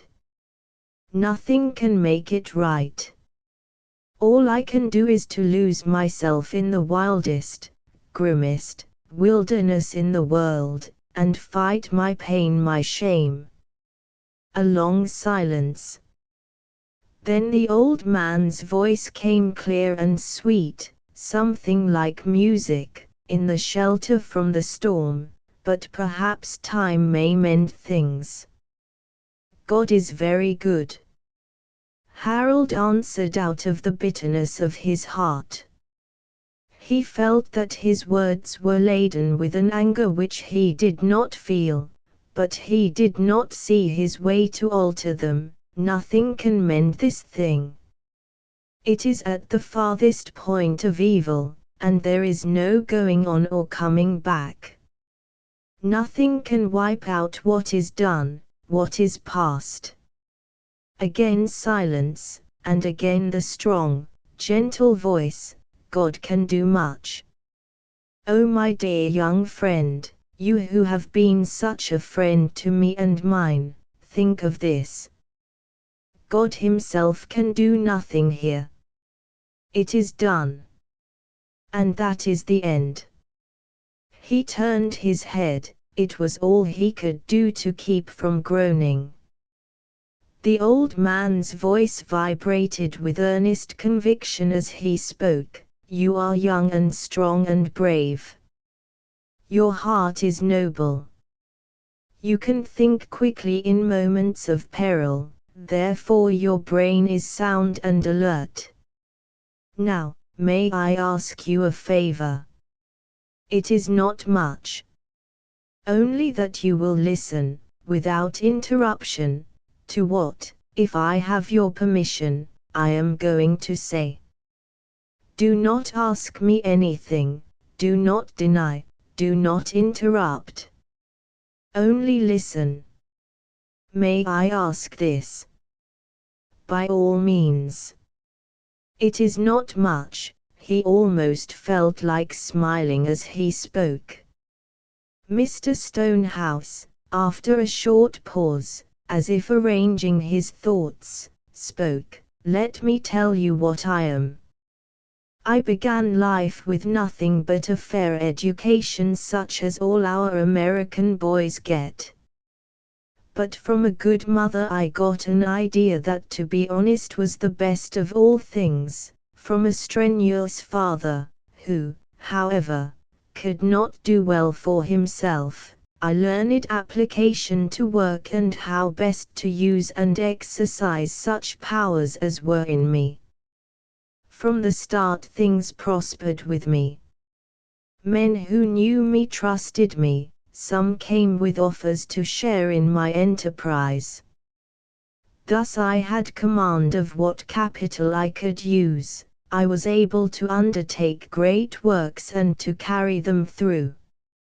Fortune kept growing and growing, for as I got wealthier I found newer and larger and more productive uses for my money. And in all my work I can say before God I never willingly wronged any man. I am proud to be able to say that my name stands good wherever it has been used. It may seem egotistical that I say such things of myself. It may seem bad taste, but I speak because I have a motive in so doing. I want you to understand at the outset that in my own country, wherever I am known and in my own work, my name is a strength. He paused a while. Harold sat still. He knew that such man would not, could not, speak in such a way without a strong motive, and to learn that motive he waited. When you were in the water making what headway you could in that awful sea, when my little child's life hung in the balance, and the anguish of my wife's heart nearly tore my heart in two, I said to myself, if we had a son I should wish him to be like that. I meant it then, and I mean it now. Come to me as you are. Faults, and past, and all. Forget the past. Whatever it was we will together try to wipe it out. Much may be done in restoring where there has been any wrongdoing. Take my name as your own. It will protect you from the result of whatever has been, and give you an opportunity to find your place again. You are not bad in heart, I know. Whatever you have done has not been from base motives. Few of us are spotless as to facts. You and I will show ourselves, for unless God wills to the opposite we shall confide in none other, that a strong, brave man may win back all that was lost. Let me call you by my name and hold you as the son of my heart, and it will be a joy and pleasure to my declining years. As he had spoken, Harold's thoughts had at first followed in some wonderment. But gradually, as his noble purpose unfolded, based as it was on a misconception as to the misdoing of which he himself had spoken, he had been almost stricken dumb. At the first realization of what was intended he could not have spoken had he tried, but at the end he had regained his thoughts and his voice. There was still wonderment in it, as realizing from the long pause that the old man had completed his suggestion, he spoke, "If I understand aright, you are offering me your name. Offering to share your honor with me. With me, whom, if again I understand, you take as having committed some crime. I inferred from what you said and from your sadness, your desire to shun your kind, that there was, if not a crime, some fault which needed expiation. But your honor, sir, your honor." There was a proud look in the old man's eyes as he said quietly, "It was my desire, is my desire, to share with you what I have that is best, and that, I take it, is not the least valuable of my possessions, such as they are. And why not? You have given to me all that makes life sweet, without which it would be unbearable. That child who came to my wife and me when I was old and she had passed her youth is all in all to us both. Had your strength and courage been for barter in the moments when my child was quivering between life and death, I would have cheerfully purchased them with not half but all, Sir, I should have given my soul. I can say this now, for gratitude is above all barter, and surely it is allowed to a father to show gratitude for the life of his child. This great-hearted generosity touched Harold to the quick. He could hardly speak for a few minutes. Then instinctively grasping the old man's hand he said, "You overwhelm me. Such noble trust and generosity as you have shown me demands a return of trust. But I must think. Will you remain here and let me return to you in a little while?" He rose quickly and slipped down the iron ladder, passing into the darkness and the mist and the flying spray. Chapter XXVIII. Age's Wisdom. Harold went to and fro on the deserted deck. All at once the course he had to pursue opened out before him.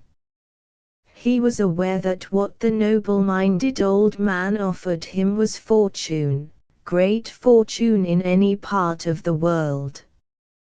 He would have to be refused, but the refusal should be gently done. He, believing that the other had done something very wrong, had still offered to share with him his name, his honor. Such confidence demanded full confidence in return. The unwritten laws which governed the men amongst whom he had been brought up required it. And the shape that confidence should take. He must first disabuse his new friend's mind of criminal or unworthy cause for his going away. For the sake of his own name and that of his dead father that should be done. Then he would have to suggest the real cause. He would in this have to trust Mr. Stonehouse's honor for secrecy. But he was worthy of trust. He would, of course, give no name, no clue, but he would put things generally in a way that he could understand.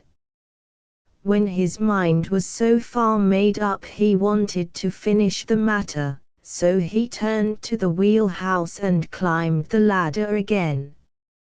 It was not till he sat in the shelter by his companion that he became aware that he had become wet with the spray. The old man, wishing to help him in his embarrassment, said, "Well." Harold began at once. The straightforward habit of his life stood to him now. "Let me say first, sir, what will I know give you pleasure?" The old man extended his hand. He had been hoping for acceptance, and this seemed like it. Harold laid his hand on it for an instant only, and then raised it as if to say, "Wait, you have been so good to me, so nobly generous in your wishes that I feel I owe you a certain confidence. But as it concerns not myself alone, I will ask that it be kept a secret between us two. Not to be told to any other, not even your wife. I will hold your secret sacred. Even from my wife, the first secret I shall have ever kept from her. First, then, let me say, and this is what I know will rejoice you, that I am not leaving home and country because of any crime I have committed, not from any offense against God or man, or law. Thank God. I am free from such. I have always tried to live uprightly." Here a burst of pain overcame him, and with a dry sob he added, "And that is what makes the terrible unfairness of it all." The old man laid a kindly hand on his shoulder and kept it there for a few moments. "My poor boy. My poor boy," was all he said. Harold shook himself as if to dislodge the bitter thoughts. Mastering himself he went on, there was a lady with whom I was very much thrown in contact since we were children. Her father was my father's friend. My friend too, God knows, for almost with his dying breath he gave sanction to my marrying his daughter, if it should ever be that she should care for me in that way. But he wished me to wait, and, till she was old enough to choose, to leave her free. For she is several years younger than I am, and I am not very old yet, except in heart. All this, you understand, was said in private to me, none other knew it. None knew of it even till this moment when I tell you that such a thing has been. He paused. The other said, "Believe me that I value your confidence, beyond all words." Harold felt already the good effects of being able to speak of his pent-up trouble. Already this freedom from the nightmare loneliness of his own thoughts seemed to be freeing his very soul. I honestly kept to his wishes. Before God, I did. No man who loved a woman, honored her, worshipped her, could have been more scrupulously careful as to leaving her free. What it was to me to so hold myself no one knows, no one ever will know. For I loved her, do love her, with every nerve and fibre of my heart. All our lives we had been friends, and I believed we loved and trusted each other. But then there came a day when I found by chance that a great trouble threatened her. Not from anything wrong that she had done, but from something perhaps foolish, harmlessly foolish except that she did not know. He stopped suddenly, fearing he might have said overmuch of Stephen's side of the affair.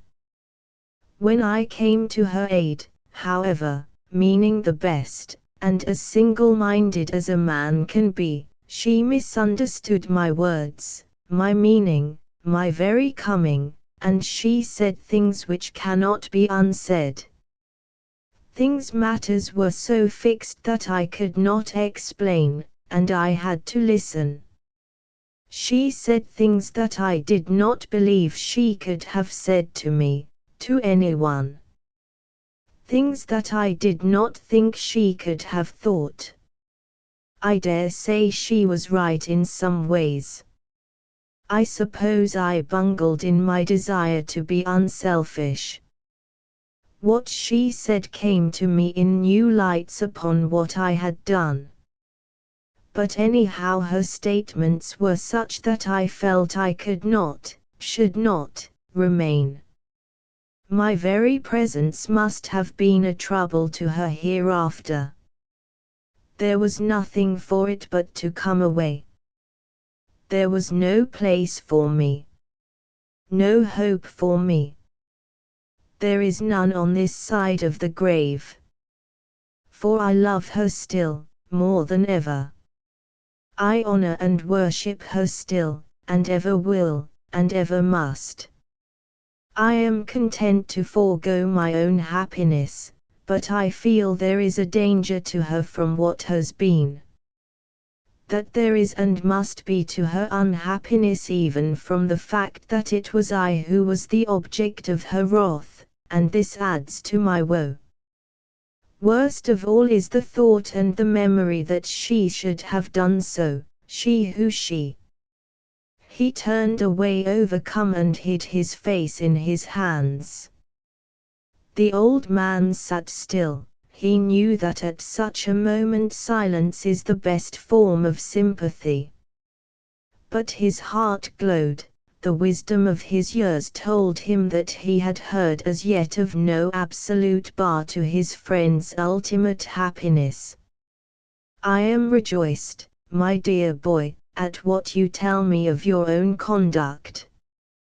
It would have made no difference to me had it been otherwise. but it would have meant a harder and longer climb back to the place you should hold. But it really seems that nothing is so hopeless as you think. Believe me, my dear young friend who are now as a son to my heart, that there will be bright days for you yet. He paused a moment, but mastering himself went on in a quiet voice, I think you are wise to go away. In the solitudes and in danger things that are little in reality will find their true perspective, and things that are worthy will appear in their constant majesty. He stood, and laying once again his hand on the young man's shoulder said, I recognize that we, for my wife and little girl would be at one with me in my wish, did they know of it, must not keep you from your purpose of fighting out your trouble alone. Every man, as the Scotch proverb says, must dree his own weird. I shall not, I must not, ask you for any promise, but I trust that if ever you do come back you will make us all glad by seeing you. And remember that what I said of myself and of all I have, all, holds good so long as I shall live. Before Harold could reply he had slipped down the ladder and was gone. During the rest of the voyage, with the exception of one occasion, he did not allude to the subject again by word or implication, and Harold was grateful to him for it. On the night before Fire Island should be sighted, Harold was in the bow of the great ship looking out with eyes in which gleamed no hope. To him came through the darkness Mr. Stonehouse. He heard the footsteps and knew them, so with the instinct of courtesy, knowing that his friend would not intrude on his solitude without purpose, he turned and met him. When the American stood beside him he said, studiously avoiding looking at his companion, this is the last night we shall be together, and, if I may, there is one thing I would like to say to you.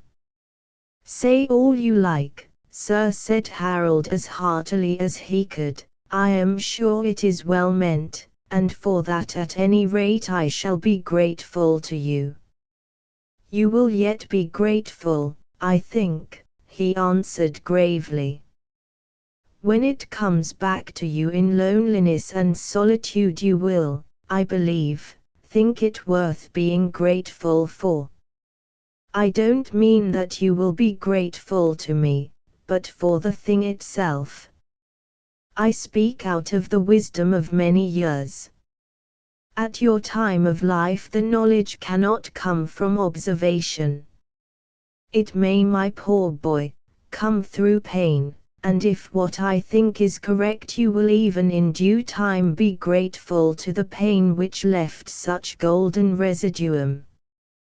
He paused, and Harold grew interested. There was something in the old man's manner which presaged a truth, he, at least, believed it. So the young man listened at first with his ears, and as the other spoke, his heart listened too. Young men are apt to think somewhat wrongly of women they love and respect. We are apt to think that such women are of a different clay from ourselves. Nay, that they are not compact of clay at all, but of some faultless, flawless material which the Almighty keeps for such fine work. It is only in middle age that men, except scamps, who learn this bad side of knowledge young, realize that women are human beings like themselves. It may be, you know, that you may have misjudged this young lady. That you have not made sufficient allowance for her youth, her nature, even the circumstances under which she spoke. You have told me that she was in some deep grief or trouble. May it not have been that this in itself unnerved her, distorted her views, aroused her passion till all within and around was tinged with the jaundice of her concern, her humiliation, whatever it was that destroyed for the time that normal self which you had known so long? May it not have been that her bitterest memory even since may be of the speaking of these very words which sent you out into the wide world to hide yourself from men?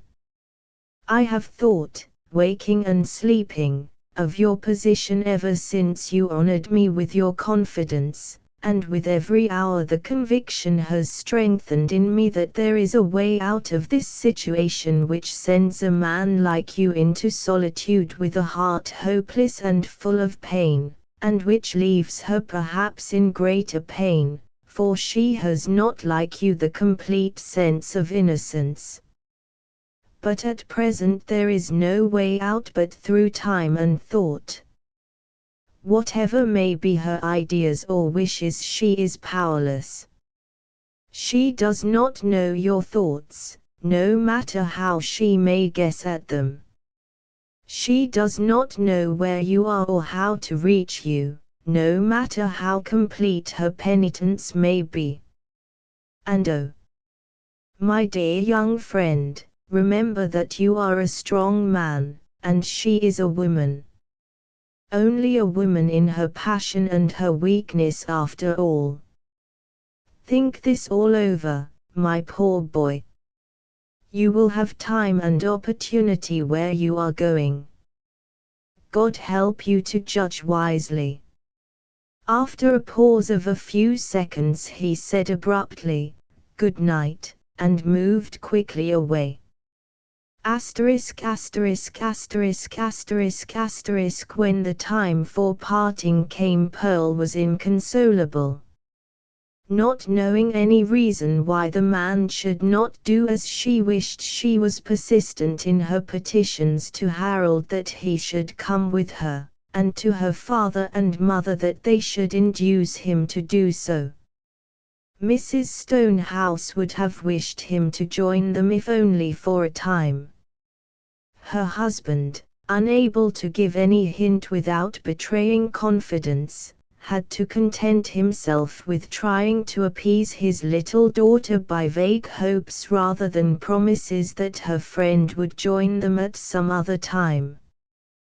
When the Scoriac was warped at the pier, there was a tendency on the part of the passengers to give Harold a sort of public send-off, but becoming aware of it he hurried down the gangway without waiting. Having only hand luggage, for he was to get his equipment in New York, he had cleared and passed the ring of customs officers before the most expeditious of the other passengers had collected their baggage. He had said goodbye to the Stonehouses in their own cabin. Pearl had been so much affected at saying goodbye, and his heart had so warmed to her, that at last he had said impulsively, "Don't cry, darling. If I am spared I shall come back to you within 3 years. Perhaps I will write before then, but there are not many post offices where I am going to. Children are easily satisfied. Their trust makes a promise a real thing, and its acceptance is the beginning of satisfaction." But for weeks after the parting she had often fits of deep depression, and at such times her tears always flowed. She took note of the date, and there was never a day that she did not think of and sigh for the man. And the man, away in the wilds of Alaska, was feeling, day by day and hour by hour, the chastening and purifying influences of the wilderness. Hot passions cooled before the breath of the snowfield and the glacier. The moaning of a tortured spirit was lost in the roar of the avalanche and the scream of the cyclone. Pale sorrow and cold despair were warmed and quickened by the fierce sunlight which came suddenly and stayed only long enough to vitalize all nature. And as the first step to understanding, the man forgot himself. Chapter 8, Delanoy 2 years. Not much to look back upon, but a world to look forward to. To Stephen, dowered though she was with rare personal gifts and with wealth and position accorded to but few, the hours of waiting were longer than the years that were past. Yet the time had new and startling incidents for her. Towards Christmas in the second year the Boer War had reached its climax of evil. As the news of disaster after disaster was flashed through the cable, she like others felt appalled at the sacrifices that were being exacted by the god of war.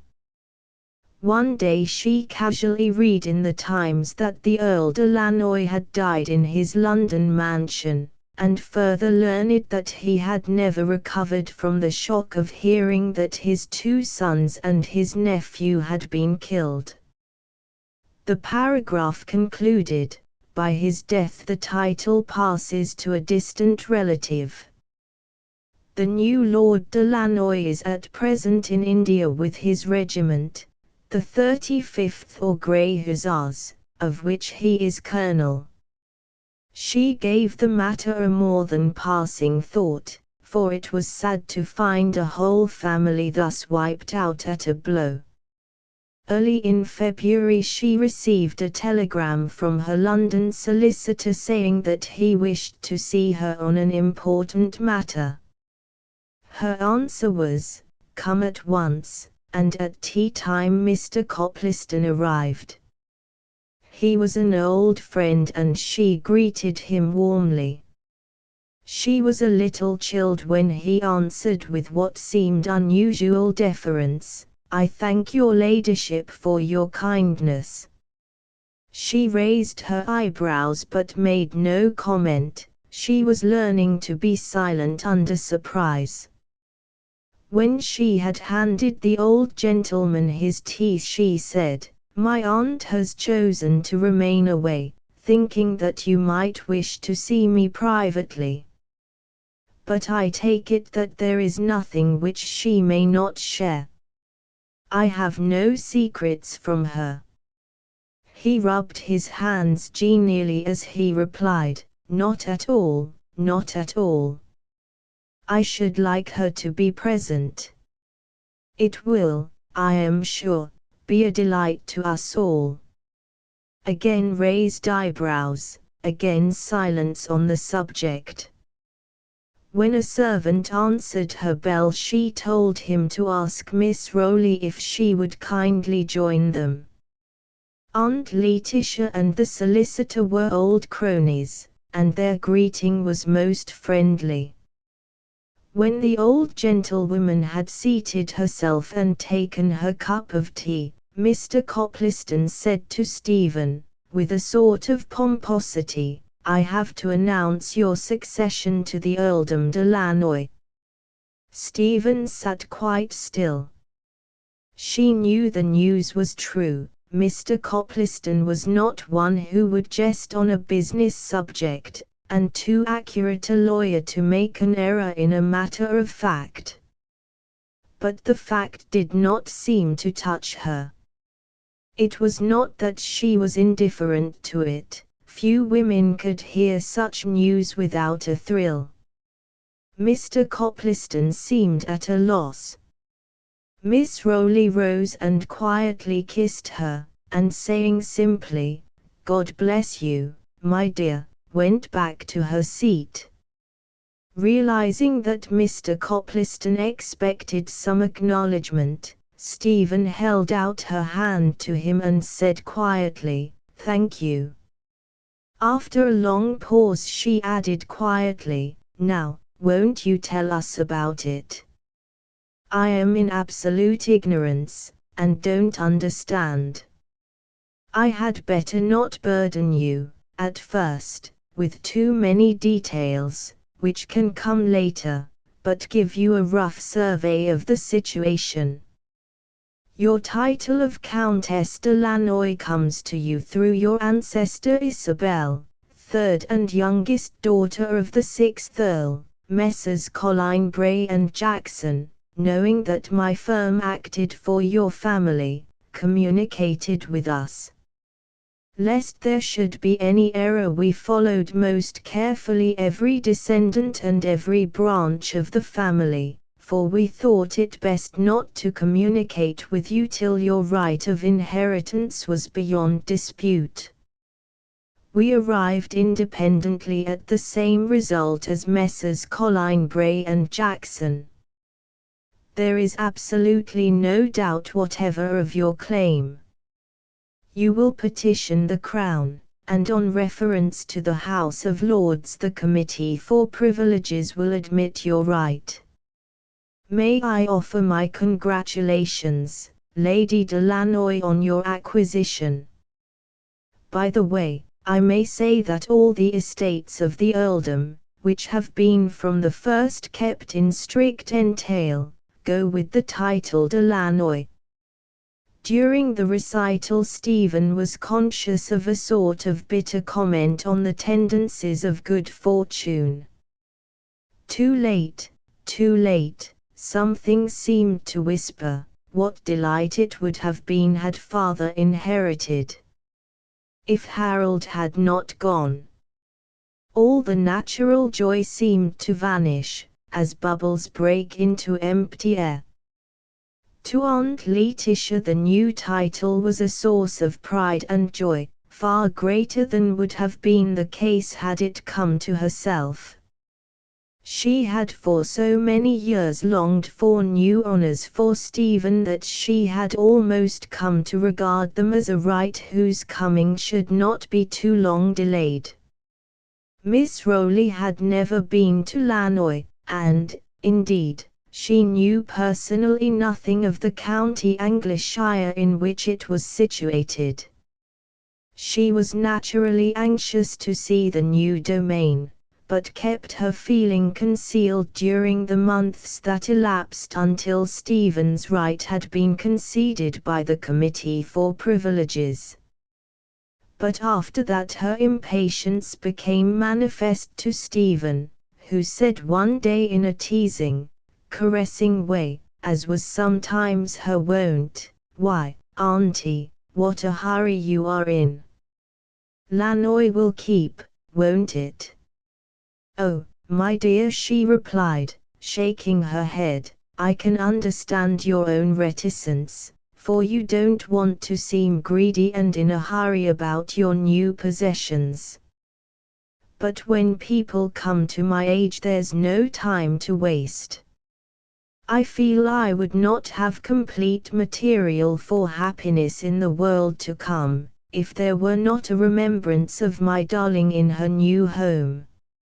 Stephen was much touched. She said impulsively, "We shall go tomorrow, Auntie." "No. Let us go today. You shall not wait an hour that I can help." She ran to the bell, but before her hand was on the cord the other said, "Not yet. Stephen dear. It would flurry me to start all at once. Tomorrow will be time enough. And that will give you time to send word so that they will be prepared for your coming. How often do we look for that tomorrow which never comes? How often do we find that its looked-for rosy tints are none other than the gloom-laden grey of the present? Before the morrow's sun was high in the heavens Stephen was hurriedly summoned to her aunt's bedside. She lay calm and peaceful, but one side of her face was alive and the other seemingly dead.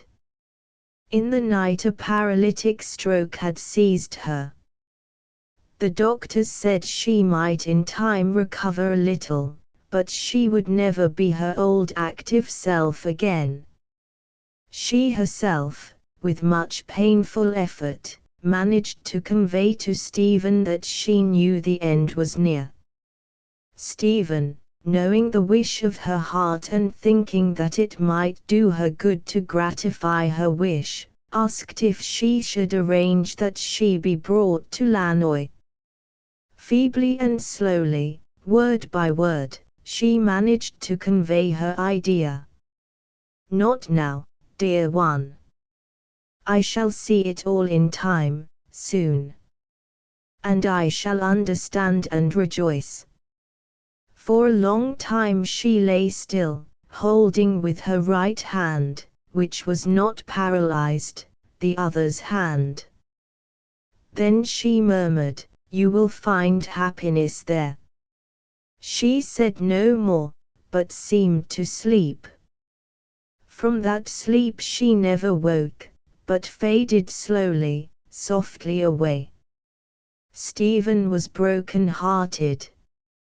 Now, indeed, she felt alone and desolate.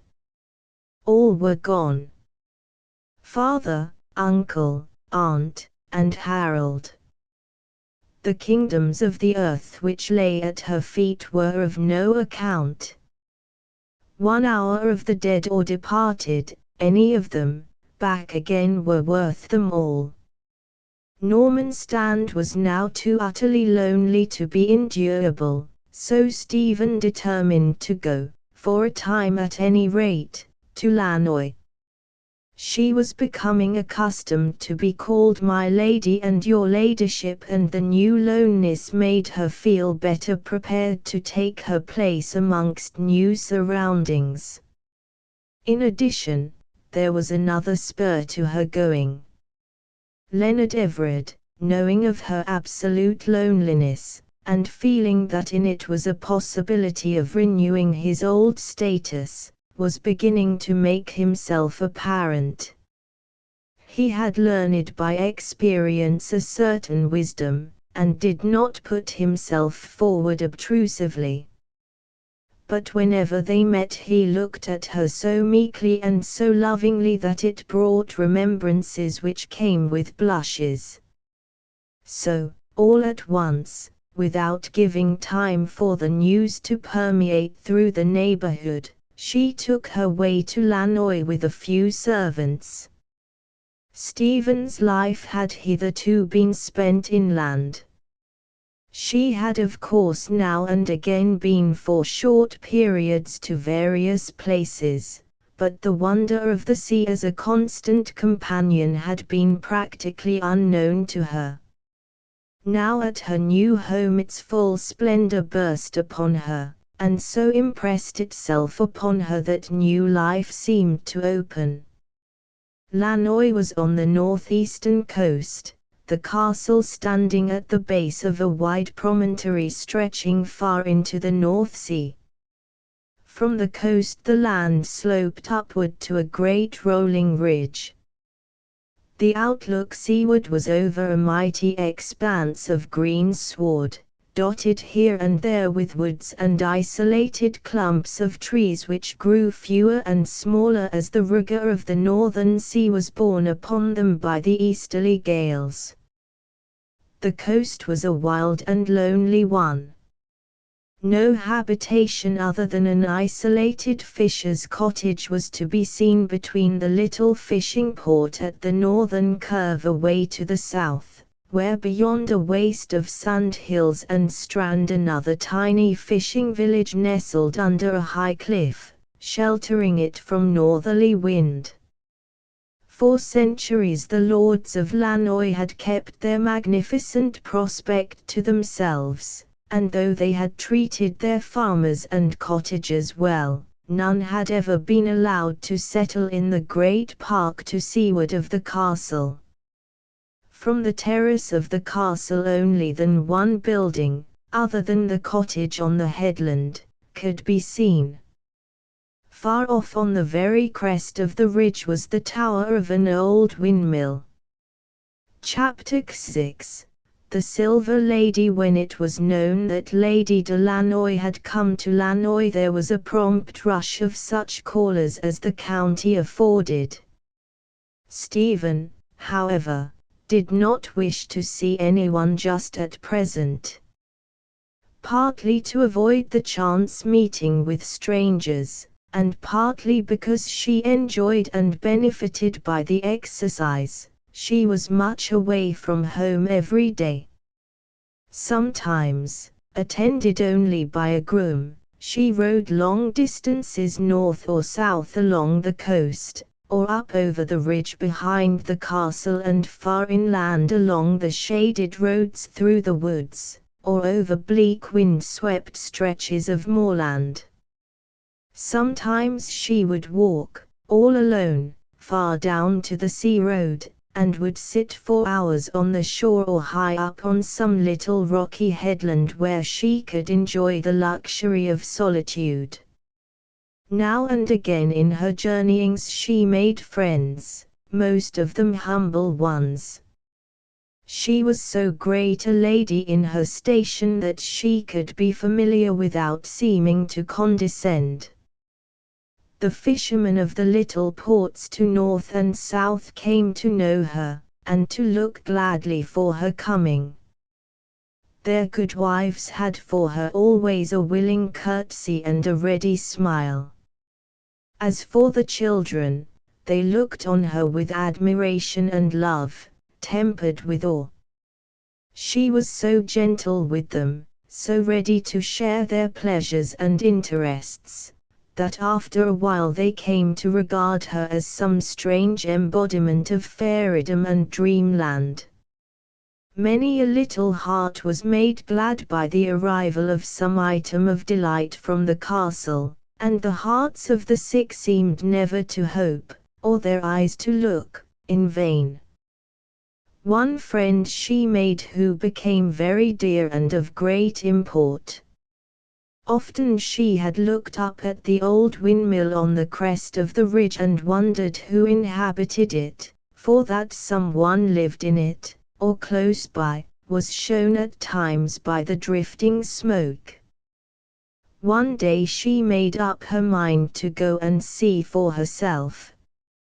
She had a fancy not to ask anyone about it.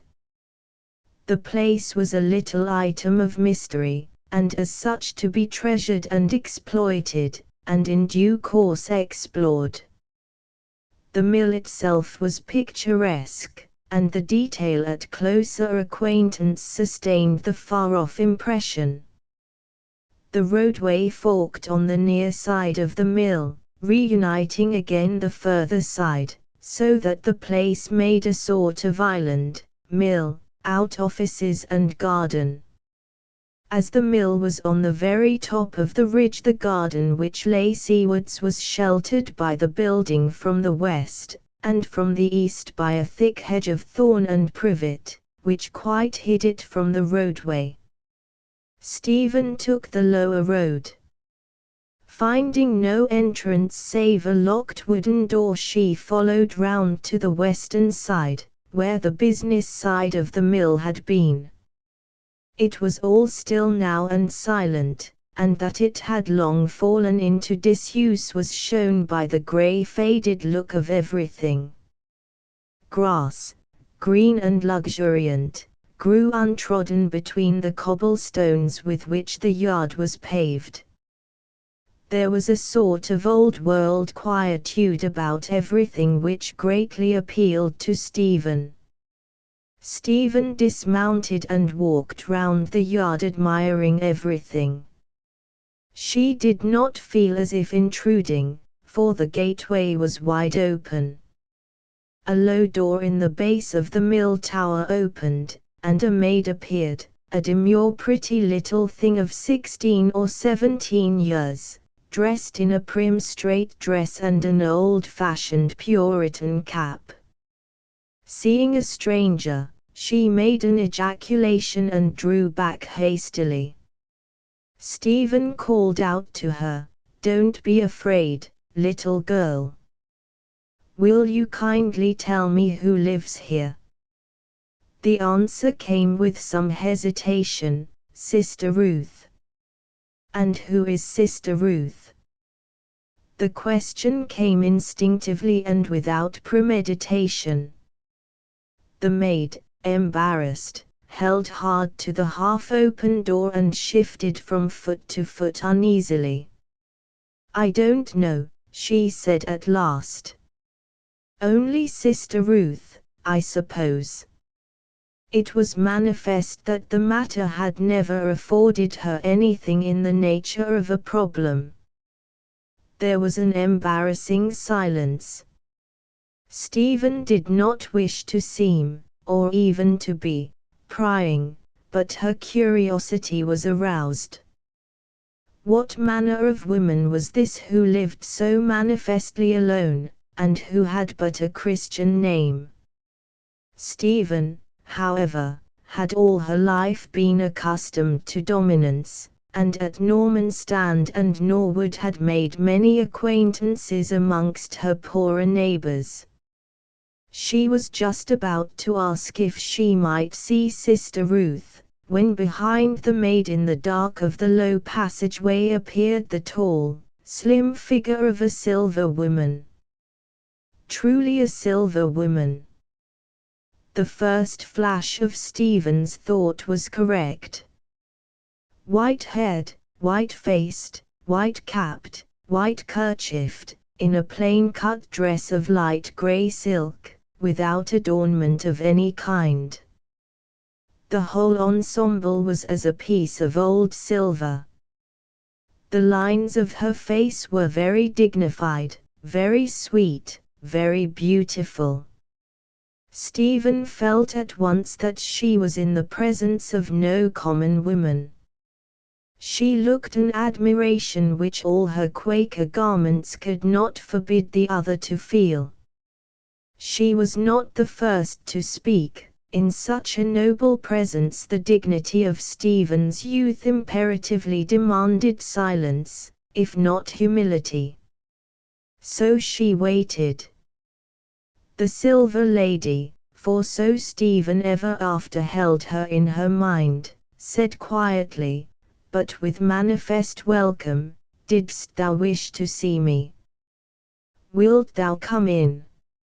Stephen answered frankly, "I should like to come in, if you will not think me rude. The fact is, I was struck when riding by with the beautiful situation of the mill. I thought it was only an old mill till I saw the garden hedges, and I came round to ask if I might go in." The Silver Lady came forward at a pace that by itself expressed warmth as she said heartily, "Indeed thou mayest. Stay. It is tea time. Let us put thy horse in one of the sheds, there is no man here at present to do it. Then thou shalt come with me and see my beautiful view."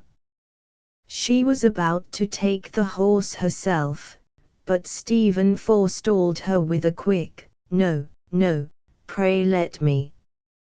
I am quite accustomed." She led the horse to a shed, and having looped the rein over a hook, patted him and ran back. The Silver Lady gave her a hand, and they entered the dark passage together. Stephen was thinking if she ought to begin by telling her name. But the Harun al-Rashid feeling for adventure incognito is an innate principle of the sons of men. It was seldom indeed that her life had afforded her such an opportunity. The Silver Lady on her own part also wished for silence, as she looked for the effect on her companion when the glory of the view should break upon her. When they had climbed the winding stone stair, which led up some 20 feet, there was a low wide landing with the remains of the main shaft of the mill machinery running through it. From one side rose a stone stair curving with the outer wall of the mill tower and guarded by a heavy iron rail. A dozen steps there were, and then a landing a couple of yards square, then a deep doorway cut in the thickness of the wall, round which the winding stair continued. The Silver Lady, who had led the way, threw open the door, and motioned to her guest to enter. Stephen stood for a few moments, surprised as well as delighted, for the room before her was not like anything which she had ever seen or thought of. It was a section of almost the whole tower, and was of considerable size, for the machinery and even the inner shaft had been removed. East and south and west the wall had been partially cut away so that great wide windows nearly the full height of the room showed the magnificent panorama. In the depths of the ample windows were little cloistered nooks where one might with a feeling of super solitude be away from and above the world. The room was beautifully furnished and everywhere were flowers, with leaves and sprays and branches where possible. Even from where she stood in the doorway Stephen had a bird's-eye view of the whole countryside, not only of the coast, with which she was already familiar, and on which her windows at the castle looked, but to the south and west, which the hill rising steep behind the castle and to southward shut out.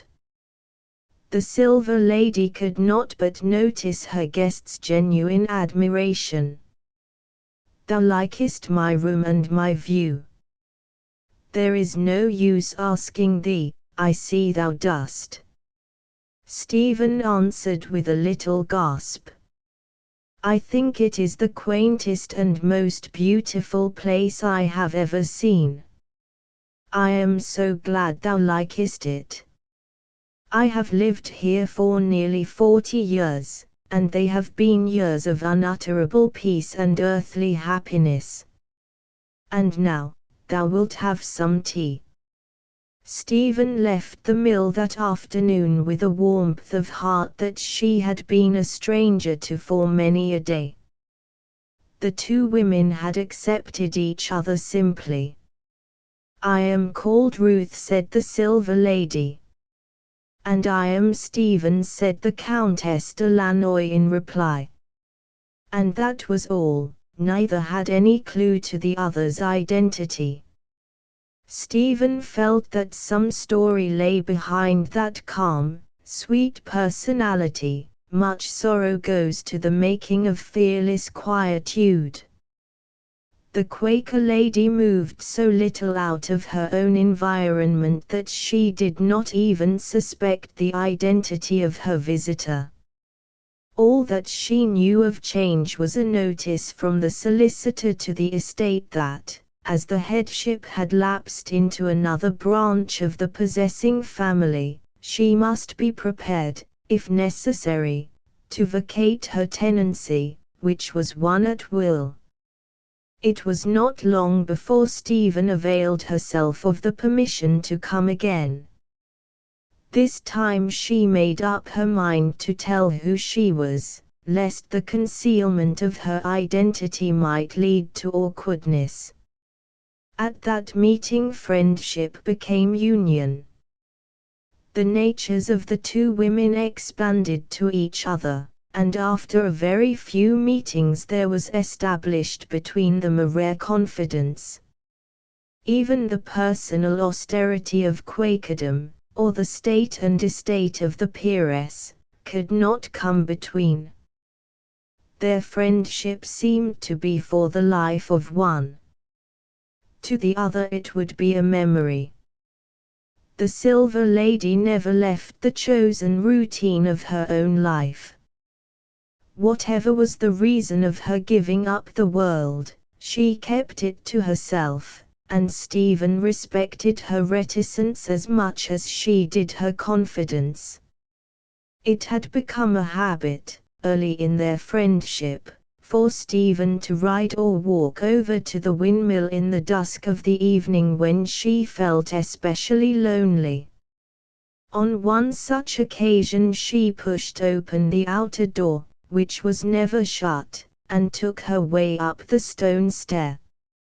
She knew she would find her friend seated in the window with hands folded on lap, looking out into the silent dusk with that absorbed understanding of things which is holier than reverence, and spiritually more active than conscious prayer.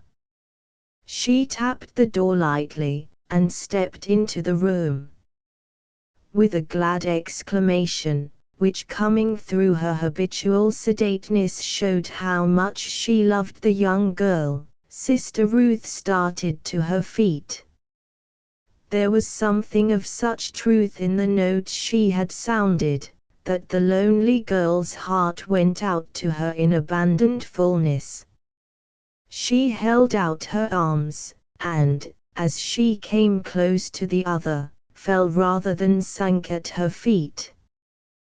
The elder woman recognized, and knew. She made no effort to restrain her, but sinking back into her own seat laid the girl's head in her lap, and held her hands close against her breast. "Tell me," she whispered. "Won't you tell me, dear child, what troubles you? Tell me, dear. It may bring peace." "Oh, I am miserable, miserable, miserable," moaned Stephen in a low voice whose despair made the other's heart grow cold. The Silver Lady knew that here golden silence was the best of help. Holding close the other's hands, she waited. Stephen's breast began to heave. With an impulsive motion she drew away her hands and put them before her burning face, which she pressed lower still on the other's lap.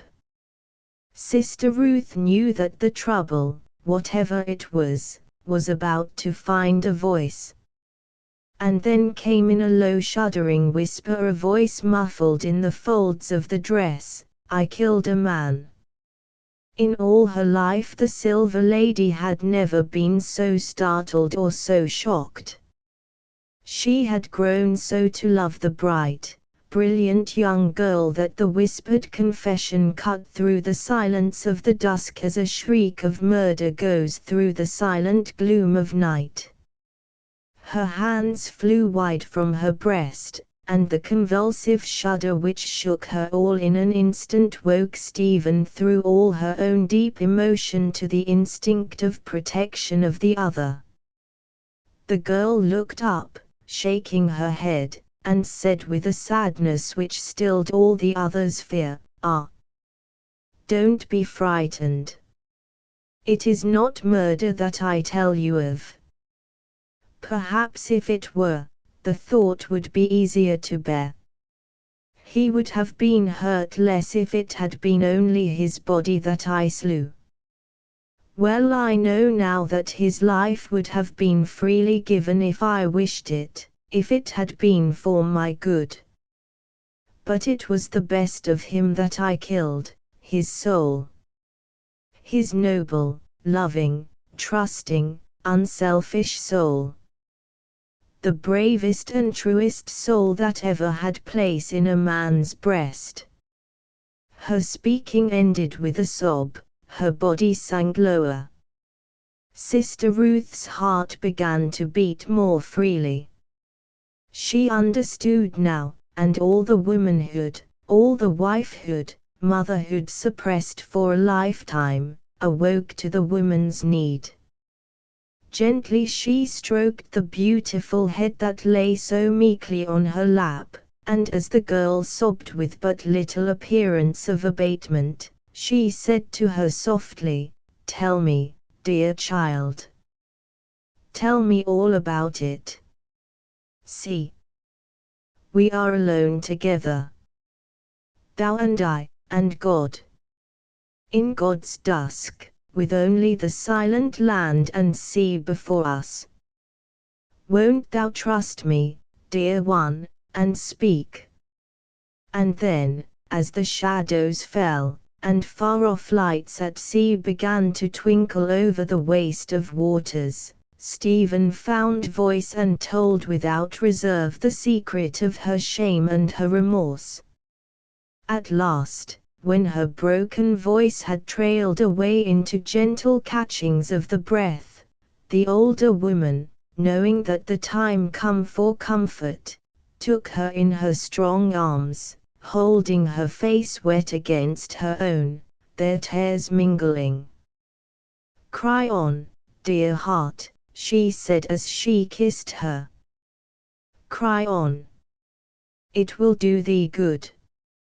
She was startled once again as the other seemed for an instant to grow rigid in her arms, and raising her hands cried out in a burst of almost hysterical passion, "Cry, cry! Oh my God! My God!" Then becoming conscious of her wet face, she seemed to become in an instant all limp, and sank on her knees again. There was so different a note in her voice that the other's heart leaped as she heard her say, "God be thanked for these tears. Oh, thank God! Thank God!" Looking up, she saw through the gloom the surprise in her companion's eyes and answered their query in words, "Oh, you don't know. You can't know what it is to me. I have not cried since last I saw him pass from me in the wood." That time of confession seemed to have in some way cleared, purified and satisfied Stephen's soul. Life was now easier to bear. She was able to adapt herself, justifiably, to the needs of her position, and all around her and dependent on her began to realize that amongst them was a controlling force, far-reaching sympathy, and a dominant resolution that made for good.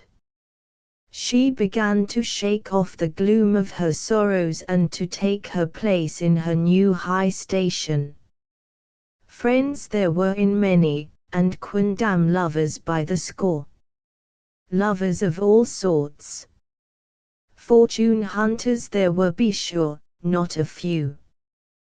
But no need was there for baseness when the lady herself was so desirable, so young, so fair, so lovable. That she was of great estate and richly left made all things possible to any man who had sufficient acquisitiveness, or a good conceit of himself.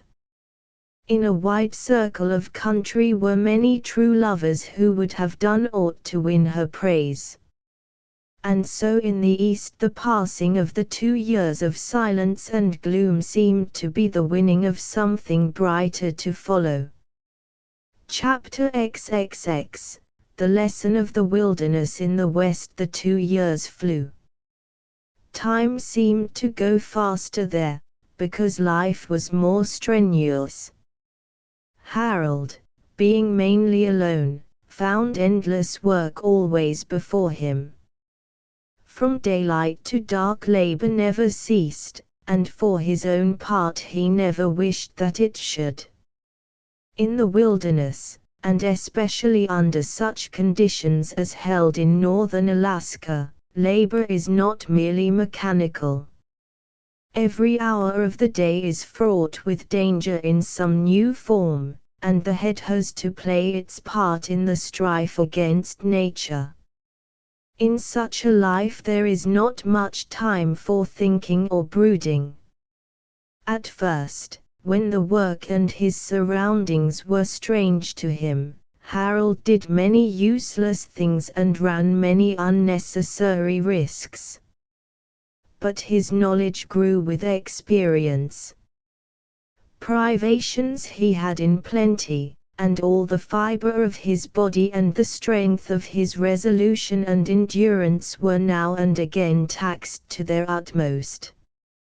But with a man of his nature and race the breaking strain is high, and endurance and resolution are qualities which develop with practice. Gradually his mind came back to normal level. He had won seemingly through the pain that shadowed him. Without anguish he could now think, remember, look forward. Then it was that the kindly wisdom of the American came back to him, and came to stay. He began to examine himself as to his own part of the unhappy transaction, and stray moments of wonderment came as to whether the fault may not, at the very base, have his own.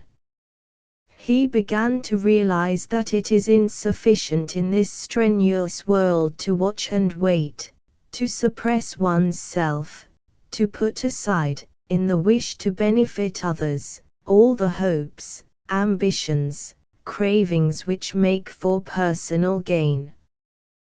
Thus it was that Harold's thoughts, ever circling round Stephen, came back with increasing insistence to his duty towards her.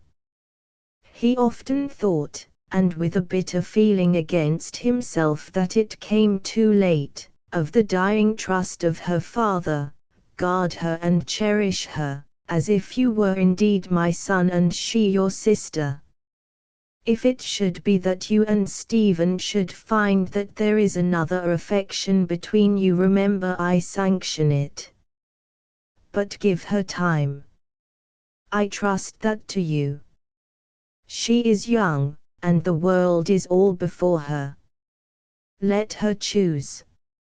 And be loyal to her, if it is another. It may be a hard task, but I trust you, Harold. Here he would groan, as all the anguish of the past would rush back upon him, and keenest of all would be the fear, suspicion, thought which grew towards belief, that he may have betrayed that trust. At first the side of this memory personal to his own happiness was faintly emphasized, the important side was of the duty to Stephen.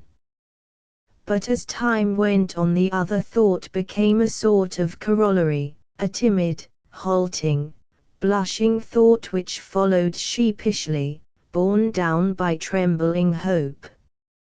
No matter what adventure came to him, the thought of neglected duty returned ever afresh.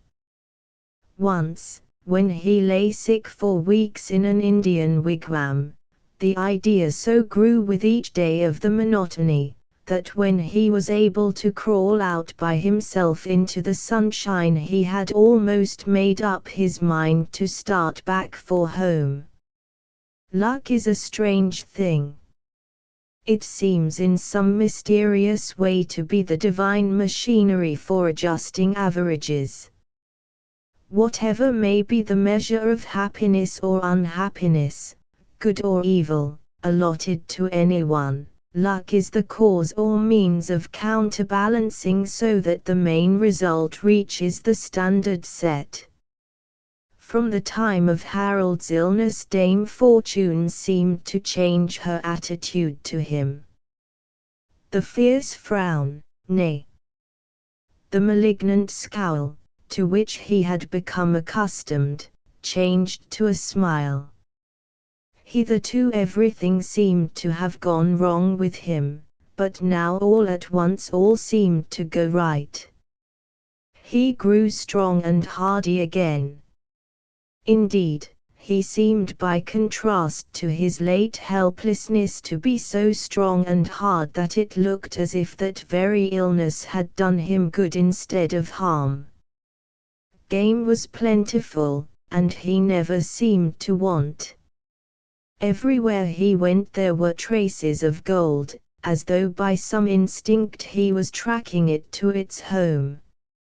He did not value gold for its own sake, but he did for the ardor of the search.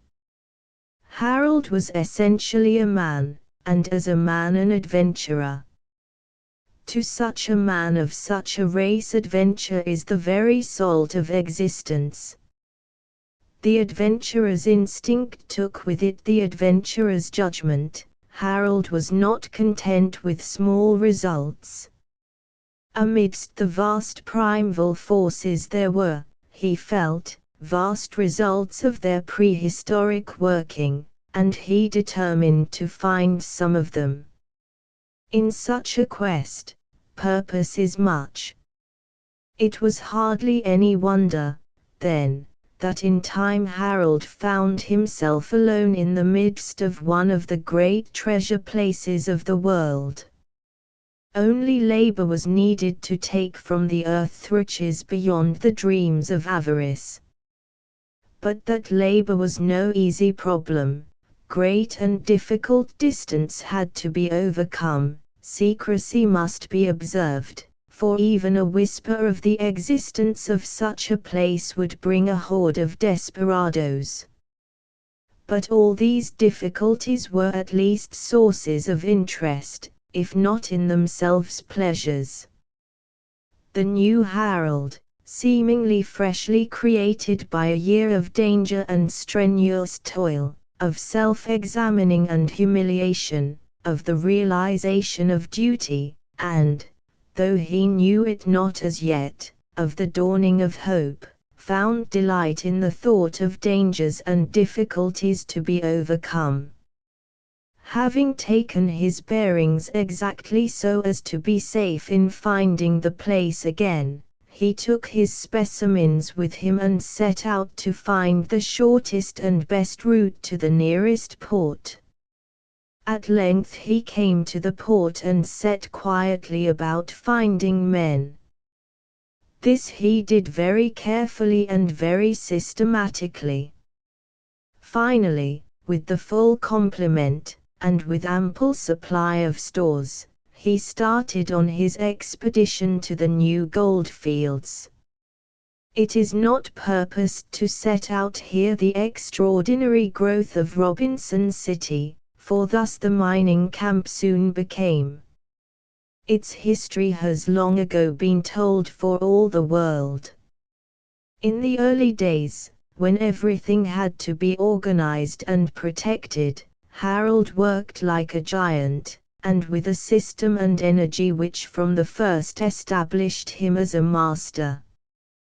But when the second year of his exile was coming to a close, and Robinson City was teeming with life and commerce, when banks and police and soldiers made life and property comparatively safe, he began to be restless again. This was not the life to which he had set himself. He had gone into the wilderness to be away from cities and from men, and here a city had sprung up around him and men claimed him as their chief. Moreover, with the restless feeling there began to come back to him the old thoughts and the old pain. But he felt strong enough by this time to look forward in life as well as backward. With him now to think was to act, so much at least he had gained from his position of dominance in an upspringing city. He quietly consolidated such outlying interests as he had, placed the management of his great estate in the hands of a man he had learned to trust, and giving out that he was going to San Francisco to arrange some business, left Robinson City. He had already accumulated such a fortune that the world was before him in any way he might choose to take. Knowing that at San Francisco, to which he had booked, he would have to run the gauntlet of certain of his friends and business connections, he made haste to leave the ship quietly at Portland, the first point she touched on her southern journey. Thence he got on the Canadian Pacific Line and took his way to Montreal.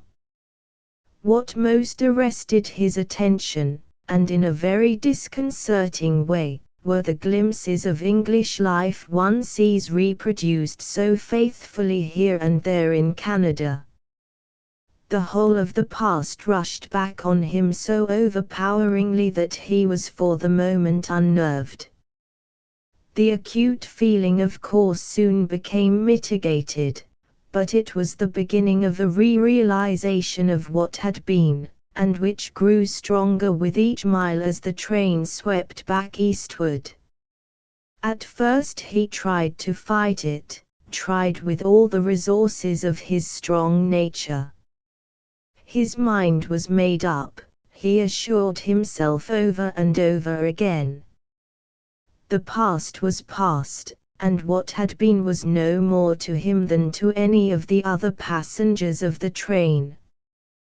Destiny had long ago fulfilled itself. Stephen no doubt had by now found someone worthy of her and had married. In no dream, sleeping or waking, could he ever admit that she had married Leonard. That was the only gleam of comfort in what had grown to be remorse for his neglected duty. And so it was that Harold and Wolfe slowly drifted, though he knew it not, into something of the same intellectual position which had dominated him when he had started on his journeying and the sunset fell nightly on his despairing face.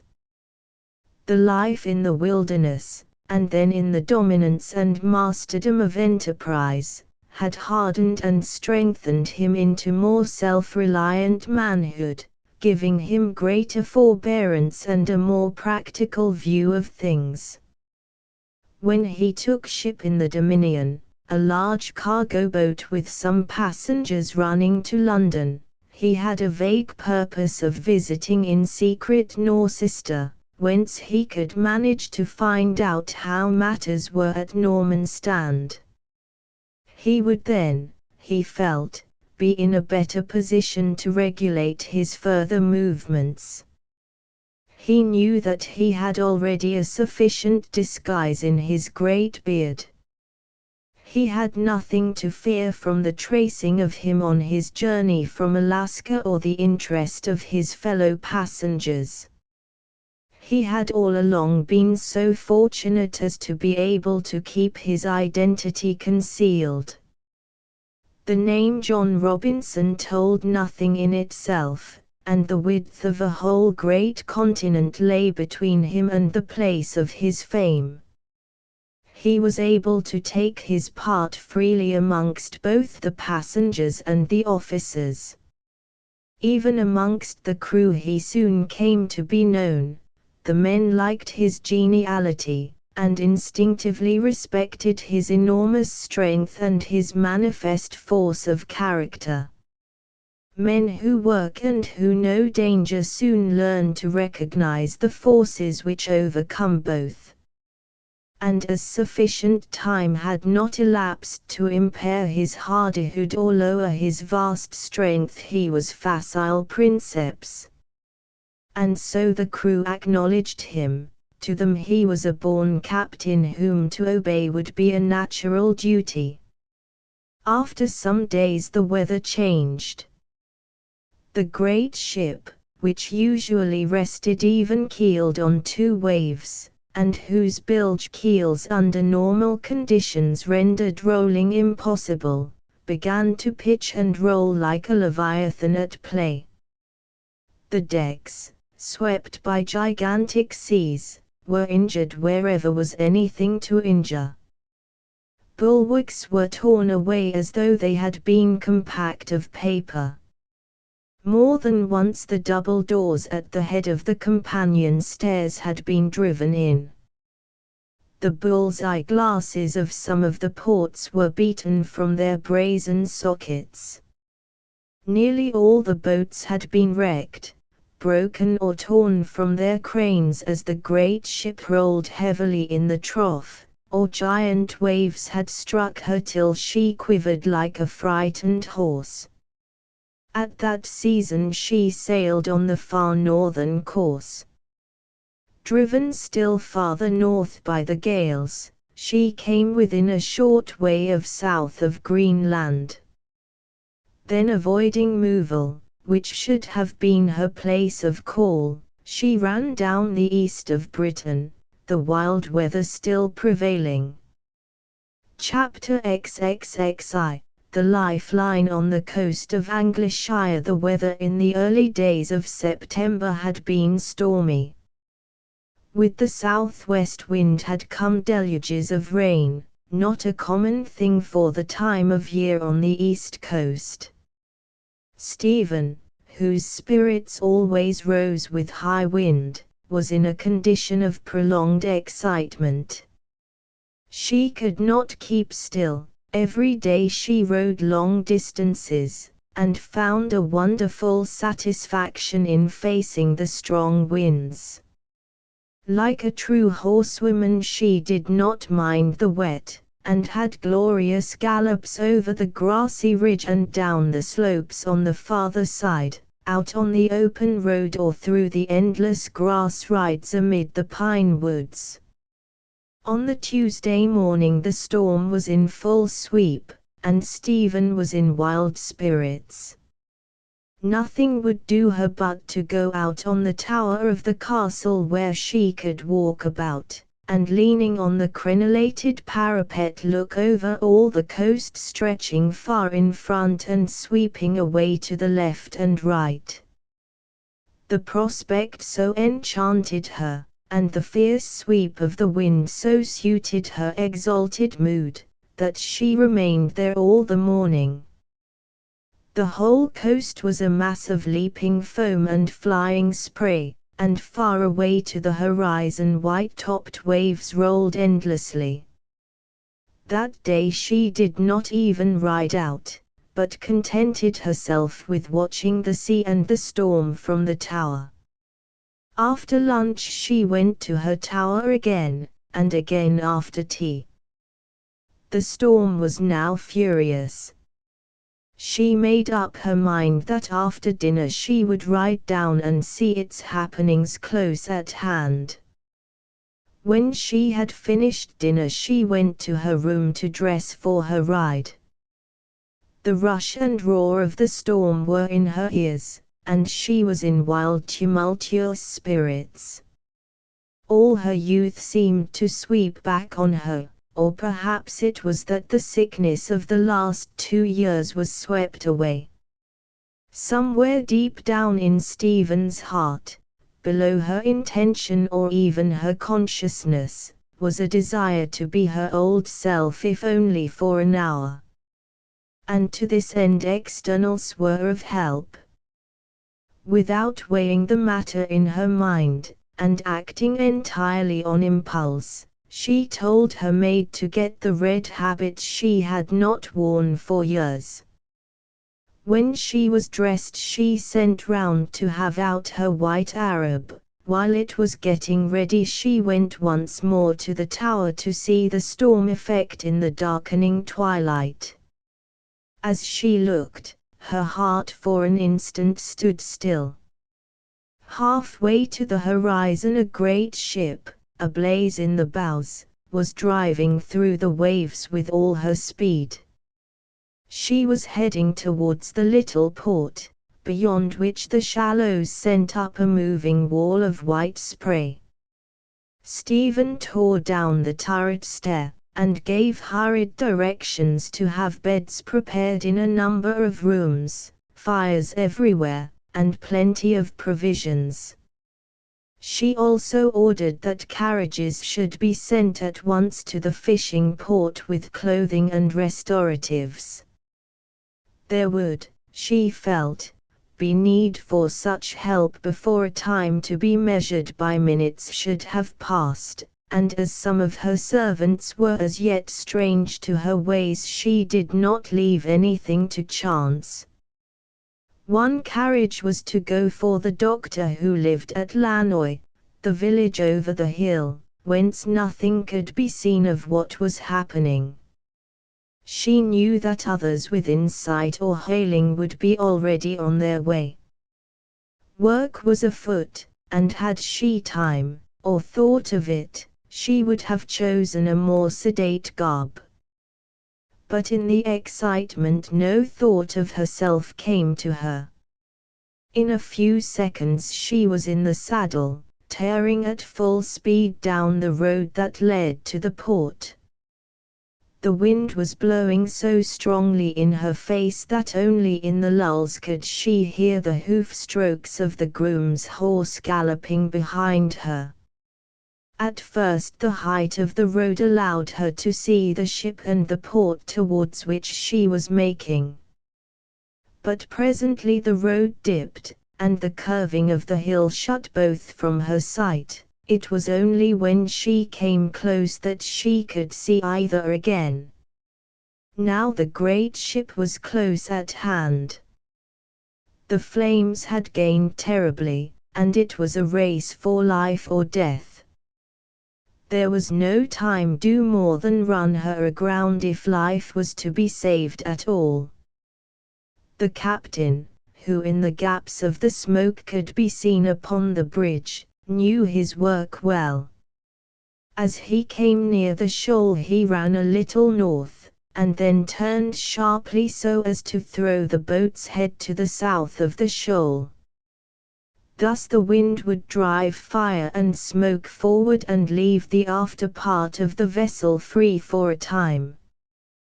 The shock of her striking the sand was terrific, though the tinkle of the bell borne in on the gale showed that the engines had been slowed down. The funnels were shaken down, and the masts broke off, falling forward. A wild shriek from 100 throats cleft the roaring of wind and wave. The mast fell, the foremast, with all its cumbering top hamper on the bridge, which was in an instant blotted out of existence, together with the little band of gallant men who stood on it, true to their last duty. As the wind took the smoke south, a man was seen to climb on the wreck of the mast aft and make fast the end of a great coil of rope which he carried. He was a huge man with a full dark beard. Two sailors working with furious haste helped him with the rope. The waves kept raising the ship a little, each time bumping her on the sand with a shock. The people on deck held frantically to the wreckage around them. Then the bearded man, stripping to his waist and cutting off his trousers above the knee, fastened an end of the rope round his waist. The sailors stood ready one behind the other to pay it out. As a great wave rolled under the ship, he threw himself into the sea. In the meantime the Coast Guard had fixed board of trade rocket apparatus, and in a few seconds the prolonged roar of a rocket was heard. It flew straight towards the ship, rising at a high angle so as to fall beyond it. But the force of the wind took it up as it rose, and the gale increased so that it rose nearly vertically, and in this position the wind threw it south of its objective, and short of it. Another rocket was got ready at once, and blue lights were burned so that the course of the venturous swimmer might be noted. He swam strongly, but the great weight of the rope behind kept pulling him back, and the southern trend of the tide current and the force of the wind kept dragging him from the pier. Within the bar the waves were much less than without, but they were still so unruly that no boat in the harbor, which was not a lifeboat station, could venture out. Indeed, in the teeth of the storm it would have been a physical impossibility to have driven one seaward. As the gathered crowd saw Stephen approach they made way for her. She had left her horse with the groom, and despite the drenching spray fought away against the wind out on the pier. As in the glare of the blue light, which brought many things into harsh unnatural perspective, she caught sight of the set face of the swimmer rising and falling with the waves. Her heart leaped. This was indeed a man. A brave man, and all the women in her went out to him. For him, and to aid him and his work, she would have given everything, done anything, and in her heart, which beat in an ecstasy of anxiety, she prayed with that desperate conviction of hope which comes in such moments of exaltation. but it soon became apparent that no landing could be effected. The force of the current and the wind were taking the man too far southward for him ever to win a way back. Then one of Coast Guards took the lead-topped cane which they use for throwing practice, and, after carefully coiling the line, attached it so that it would run free, managed with a desperate effort to fling it far out. The swimmer, to whom it fell close, fought towards it frantically, and as the cord began to run through the water, managed to grasp it. A wild cheer rose from the shore and the ship. A stout line was fastened to the shore end of the cord, and the swimmer drew it out to him. He bent it on the rope which trailed behind him, then, seeing that he was himself a drag on it, with the knife which he drew from the sheath at the back of his waist, he cut himself free. One of the coast guards on the pier, helped by a host of willing hands, began drawing the end of the rope on shore. The swimmer still held the line thrown to him, and several men on the pier began to draw on it. Unhappily the thin cord broke under the strain, and within a few seconds the swimmer had drifted out of possible help. Seeing that only wild rocks lay south of the sea wall, and that on them seas beat furiously, he turned and made out for sea. In the light beyond the glare he could see vaguely the shore bending away to the west in a deep curve of unbroken white leaping foam. There was no hope of landing there. To the south was the headland, perhaps 2 miles away as the crow flies. Here was the only chance for him.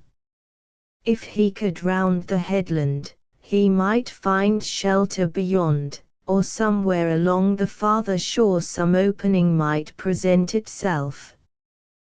Whilst the light from the blue fires still reached him, he turned and made for the headland.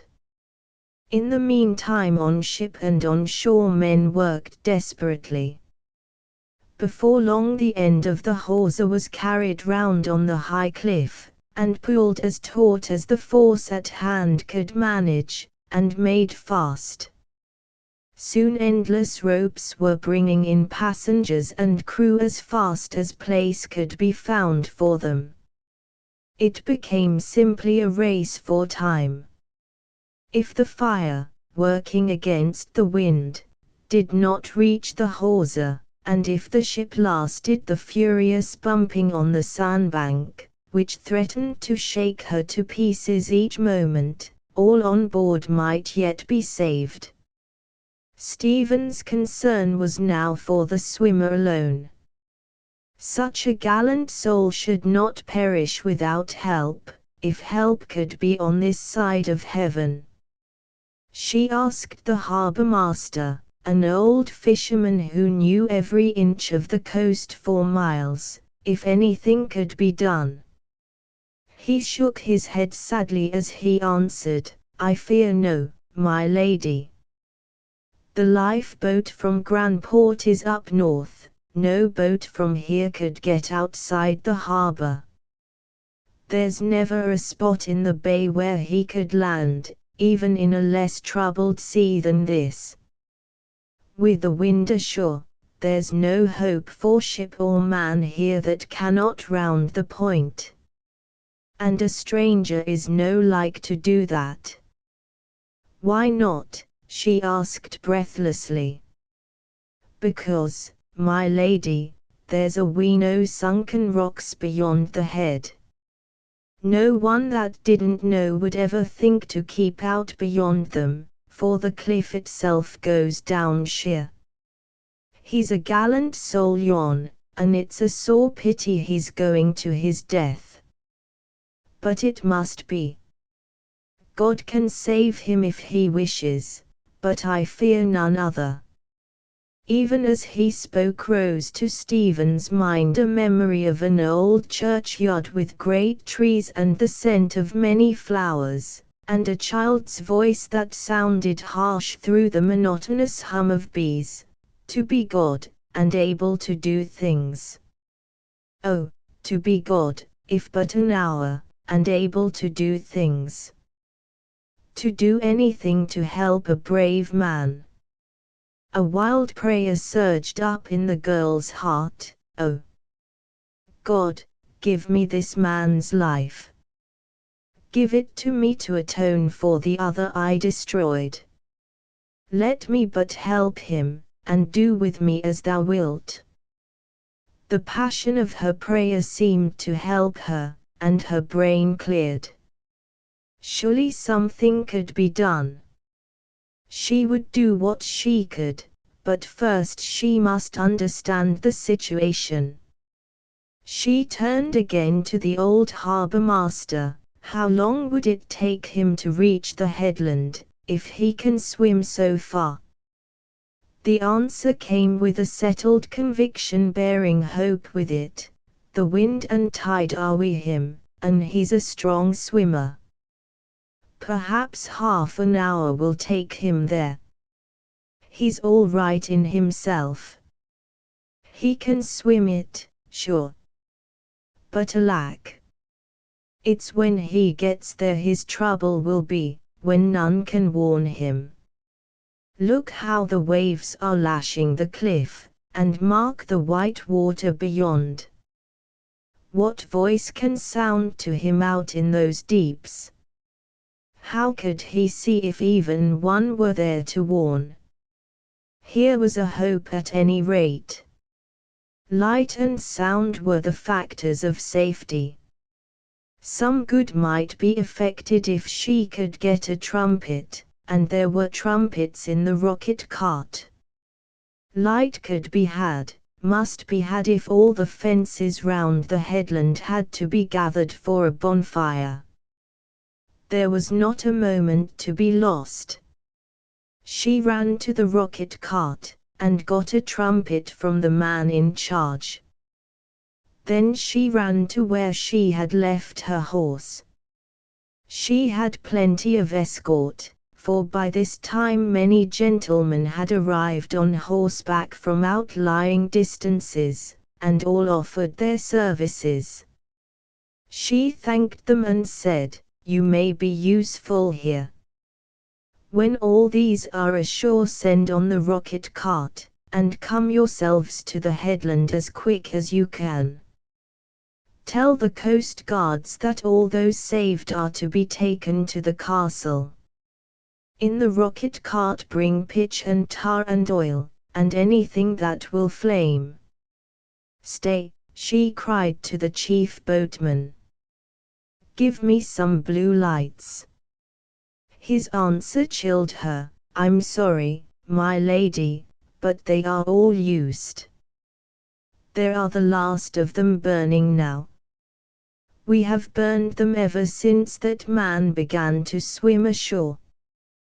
"Then hurry on the rocket cart," she said as she sprang to the saddle, and swept out on the rough track that ran by the cliffs, following in bold curves the windings of the shore. The white Arab seemed to know that his speed was making for life. As he swept along, far outdistancing the groom, Stephen's heart went out in silent words which seemed to keep time to the gallop. Oh, to be God, and be able to do things. Give me this man's life, oh, God.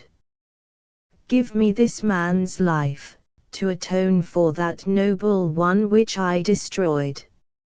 Faster and faster, over rough road, cattle track, and grassy sward, over rising and falling ground, now and again so close to the edge of the high cliff that the spume swept up the gullies in the rocks like a snowstorm. The white Arab swept round the curve of the bay, and came out on the high headland where stood the fisher's house. On the very brink of the cliff all the fisher folk, Men, women and children, stood looking at the far-off burning ship, from which the flames rose in leaping columns. So intent were all on the cliff that they did not notice her coming. As the roar of the wind came from them to her, they could not hear her voice when she spoke from a distance. She had drawn quite close, having dismounted and hung her rein over the post of the garden paling, when one of the children saw her, and cried out, the lady, and she's all in red." The men were so intent on something that they did not seem to hear. They were peering out to the north, and were arguing in dumb show as though on something regarding which they did not agree. She drew closer, and touching the old fisherman on the shoulder, called out at his ear, "What is it?" He answered without turning, keeping his eyes fixed, "I say it's a man swimmin'. Joe and Garge here say as it's only a piece o' wood or sea wrack. But I know I'm right.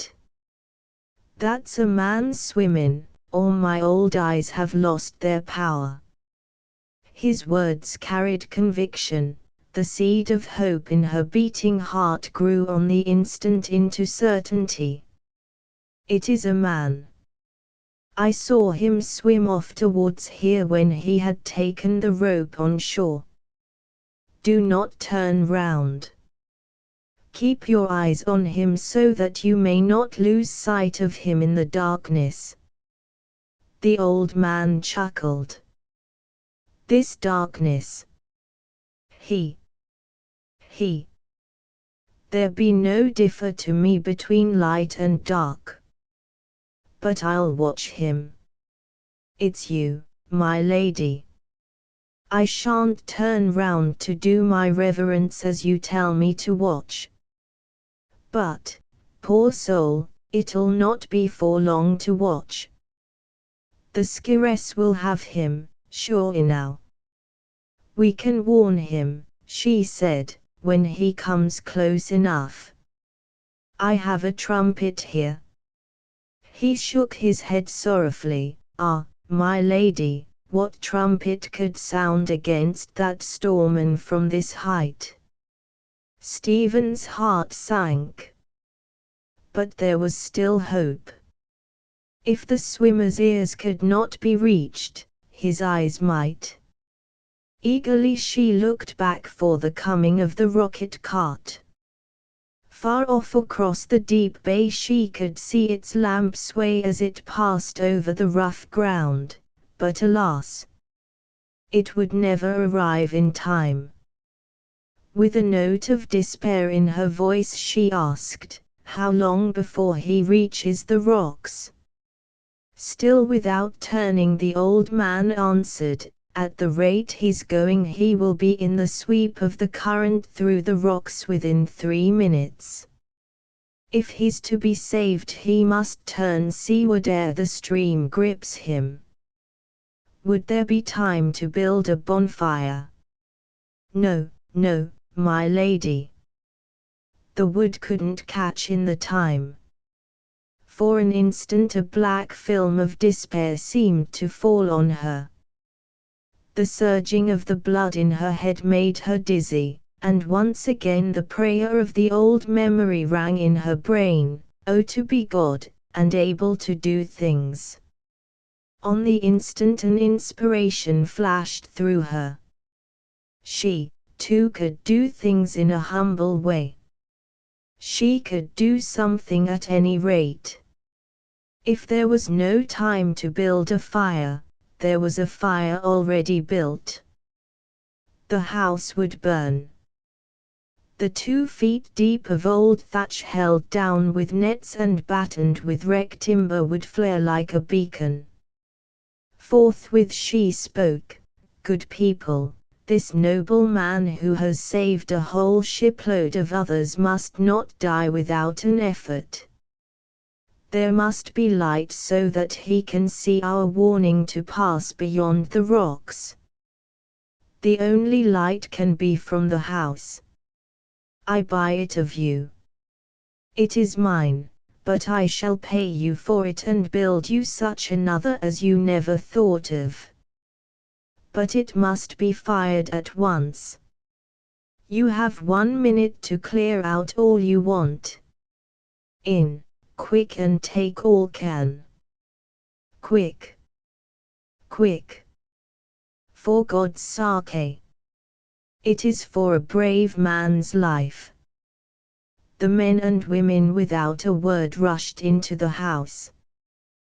They too knew the danger, and the only hope there was for life. The assurance of the Countess took the sting from the present loss. Before the minute, which she timed watch in hand, was over, all came forth bearing armloads of their lars and peanuts. Then one of the younger men ran in again and out bearing a flaming stick from the fire. Stephen nodded, he held it to the northern edge of the thatch. The straw caught in a flash and the flame ran up the slope and along the edge of the roof like a quick match. The squeaking of many rats was heard and their brown bodies streamed over the roof. Before another minute had passed, a great mass of flame towered into the sky and shed a red light far out over the waste of sea. It lit up the wilderness of white water where the sea churned savagely amongst the sunken rocks, and it lit too the white face of a swimmer, now nearly spent, who rising and falling with each wave, drifted in the sea whose current bore him on towards the fatal rocks. Chapter XXX. To be God and able to do things. When the swimmer saw the light he looked up, even at the distance they could see the lift of his face, but he did not seem to realize that there was any intention in the lighting, or that it was created for his benefit. He was manifestly spent with his tremendous exertions, and with his long heavy swim in the turbulent sea. Stephen's heart went out to him in a wave of infinite pity. She tried to use the trumpet. But simple as it is, a trumpet needs skill or at least practice in its use. She could only make an unintelligible sound, and not much even of that. One of the young men said, "Let me try it, my lady." She handed him the trumpet and he in turn used with a will. But it was of no avail, even his strong lungs and lusty manhood availed nothing in the teeth of that furious gale. The roof and the whole house was now well alight, and the flame roared and leapt. Stephen began to make gestures bidding the swimmer, in case he might see her and understand, move round the rocks. But he made no change in his direction, and was fast approaching a point in the tide race whence to avoid the sunken rocks would be an impossibility. The old whaler, accustomed to use all his wits in times of difficulty, said suddenly, "How can he understand when we're all between him and the light? We are only black shadows to him, all he can see are waving arms."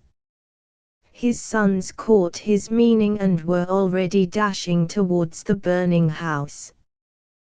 They came back with piles of blazing wood and threw them down on the very edge of the cliff, brought more and piled them up, flinging heaps of straw on the bonfire and pouring on oil and pitch till the flames rose high. Stephen saw what was necessary and stood out of the way, but close to the old whaler, where the light fell on both of their faces as they looked in the direction of the swimmer. Stephen's red dress itself stood out like a flame. The gale tearing up the front of the cliff had whirled away her hat, In the stress of the wind her hair was torn from its up-pinning and flew wide, itself like leaping flame. Her gestures as she swept her right arm round, as though demonstrating the outward curve of a circle, or raising the hand above her head motioned with wide palm and spread fingers back, seemed to have reached the swimmer's intelligence. He half rose in the water and looked about. As if seeing something that he realized, he sank back again and began swim frantically out to sea. A great throb of joy made Stephen almost faint. At last she had been able to do something to help this gallant man.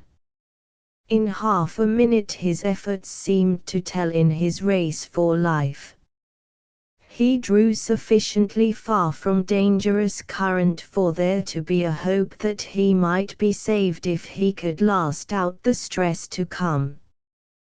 The fishermen kept watch in silent eagerness, and in their presence Stephen felt a comfort, though, like her, they could do nothing at present. When the swimmer had passed sufficiently far out to be clear of the rocks, the fire began to lose its flame, though not its intensity.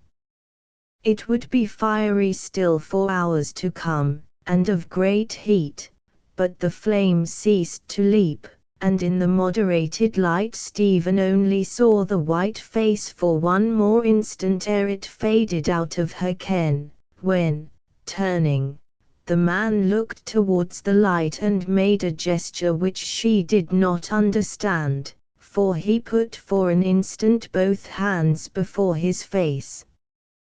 Just then there was a wild noise on the cliff. The rocket cart drawn by 16 splendid horses, some of them hunters, came tearing up the slope, and with it many men on horseback afoot. Many of the runners were the gentlemen who had given their horses for the good work.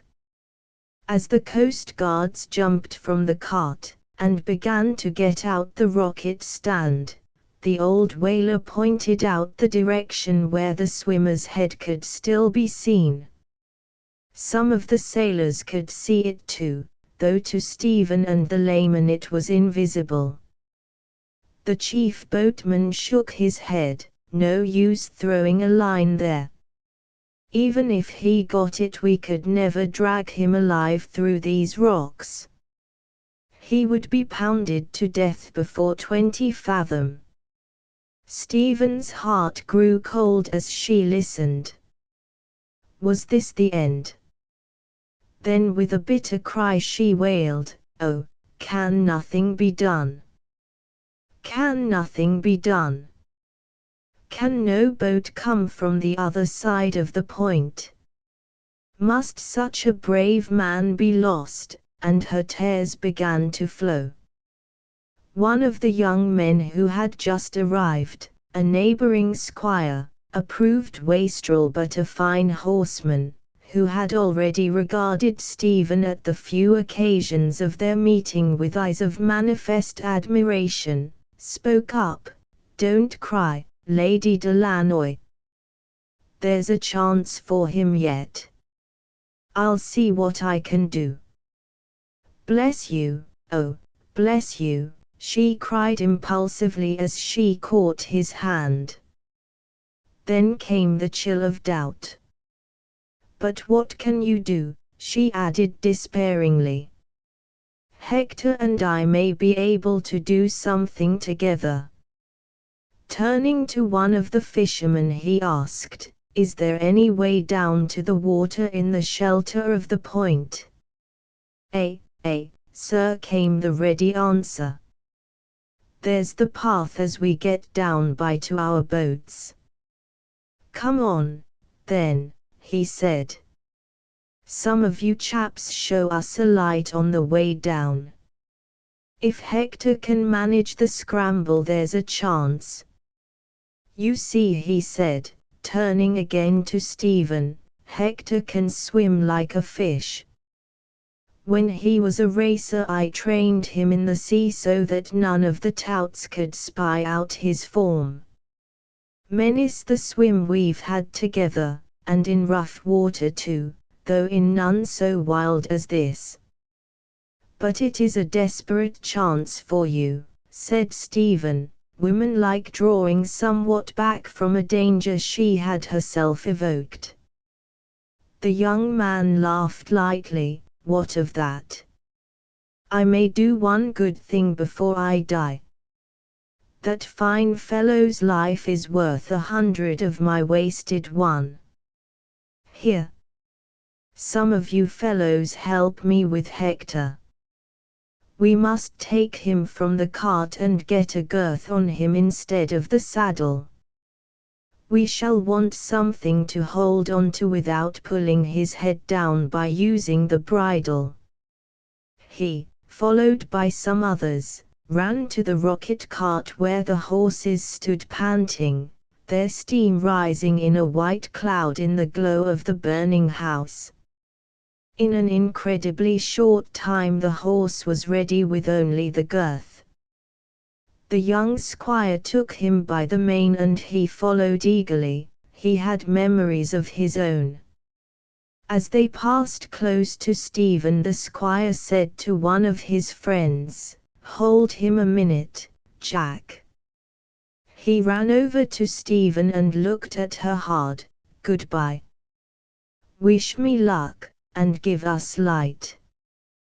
Tears were in her eyes and a flush on her cheek as she took his hand and clasped it hard. "Oh, you brave man. God bless you." He stooped suddenly and impulsively kissed the back of her hand lightly and was gone. For a fleeting moment she was angry. No man had kissed her hand before, but the thought of his liberty was swept away by another, little enough when he may be going to his death.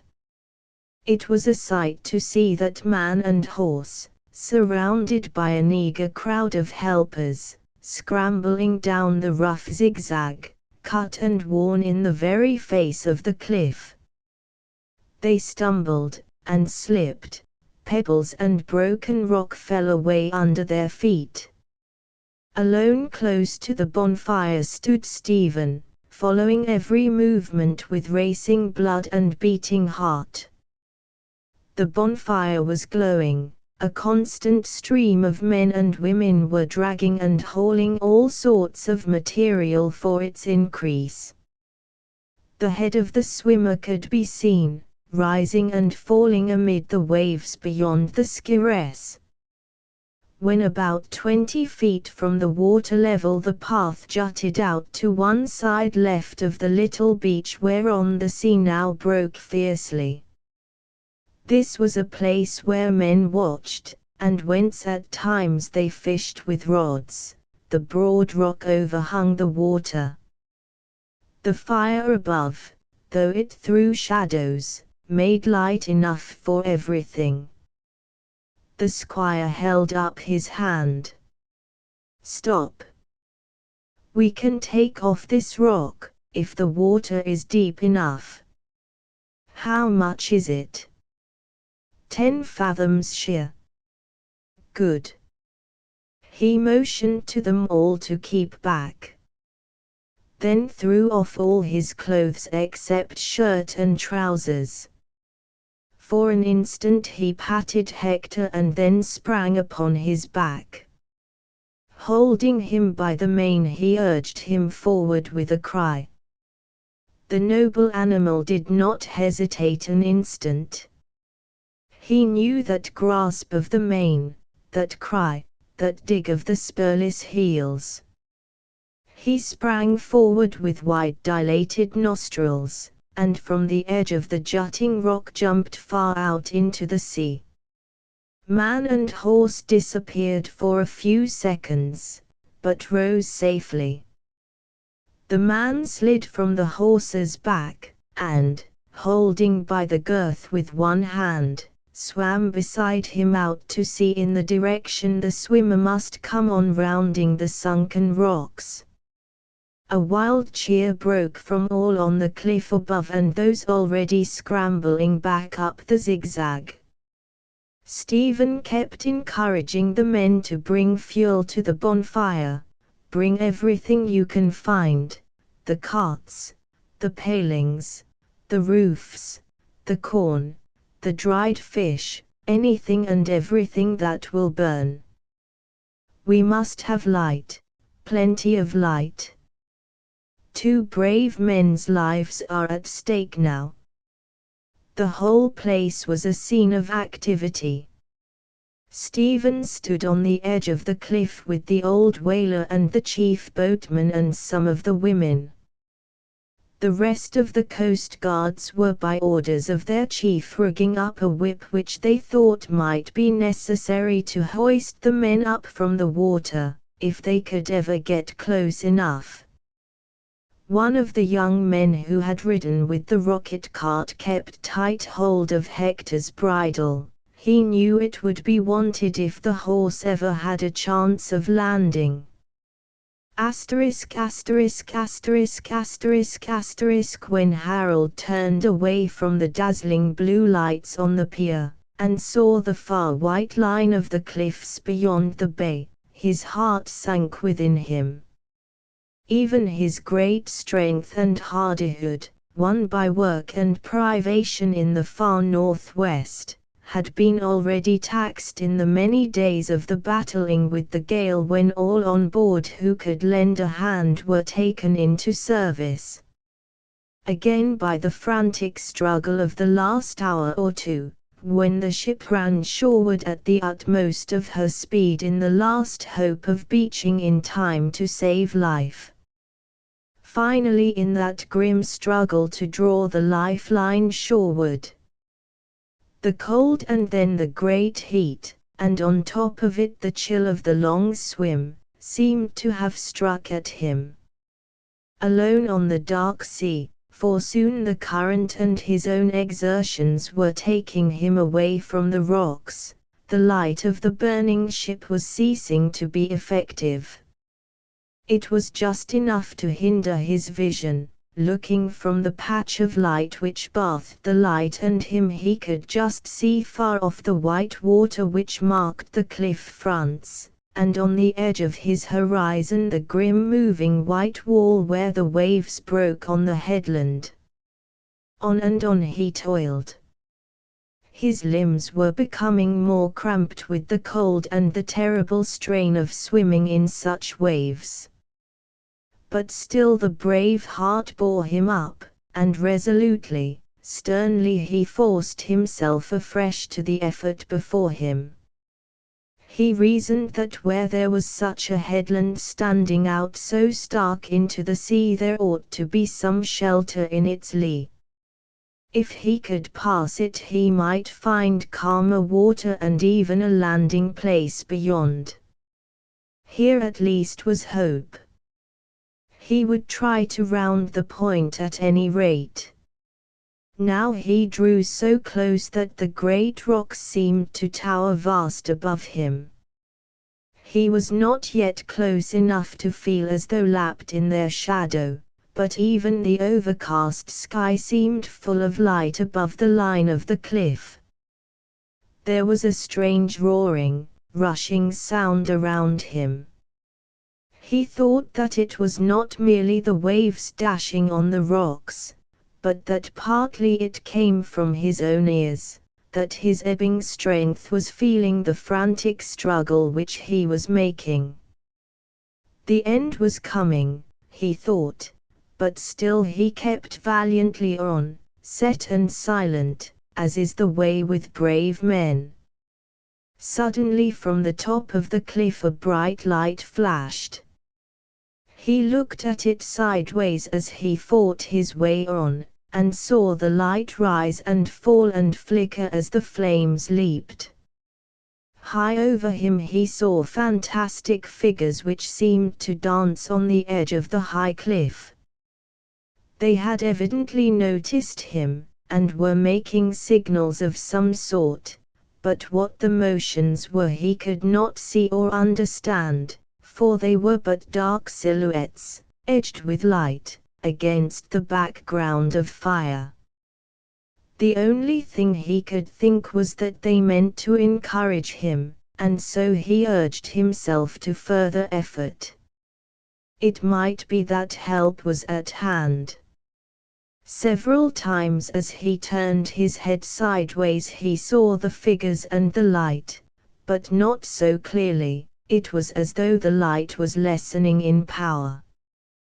When again he looked he saw a new fire leap out on the edge of the cliff, and some figures to the right of it. They were signaling in some way. So, pausing in his swimming, he rose a little from the water and looked at them. A thrill shot through him, and a paralyzing thought that he must have gone mad. With his wet hand he cleared his eyes, though the touching them pained him terribly, and for an instant saw clearly, there on the edge of the cliff, standing beside some men and waving her arms in a wild sweep as though motioning frantically keep out, was a woman. Instinctively he glanced to his left and saw a white waste of leaping water, through which sharp rocks rose like monstrous teeth. On the instant he saw the danger, and made out seaward, swimming frantically to clear the dangerous spot before the current would sweep him upon the rocks. But the woman. As one remembers the last sight when the lightning has banished sight, so that vision seemed burned into his brain. A woman with a scarlet riding habit and masses of long red hair blowing in the gale like leaping flame. Could there be two such persons in the world? No. No. It was a vision. A vision of the woman he loved, come to save him in the direst moment of great peril. His heart beat with new hope. Only the blackness of the stormy sea was before him as he strove frantically on. Presently when he felt the current slacken, for he had been swimming across it and could feel its power, he turned and looked back.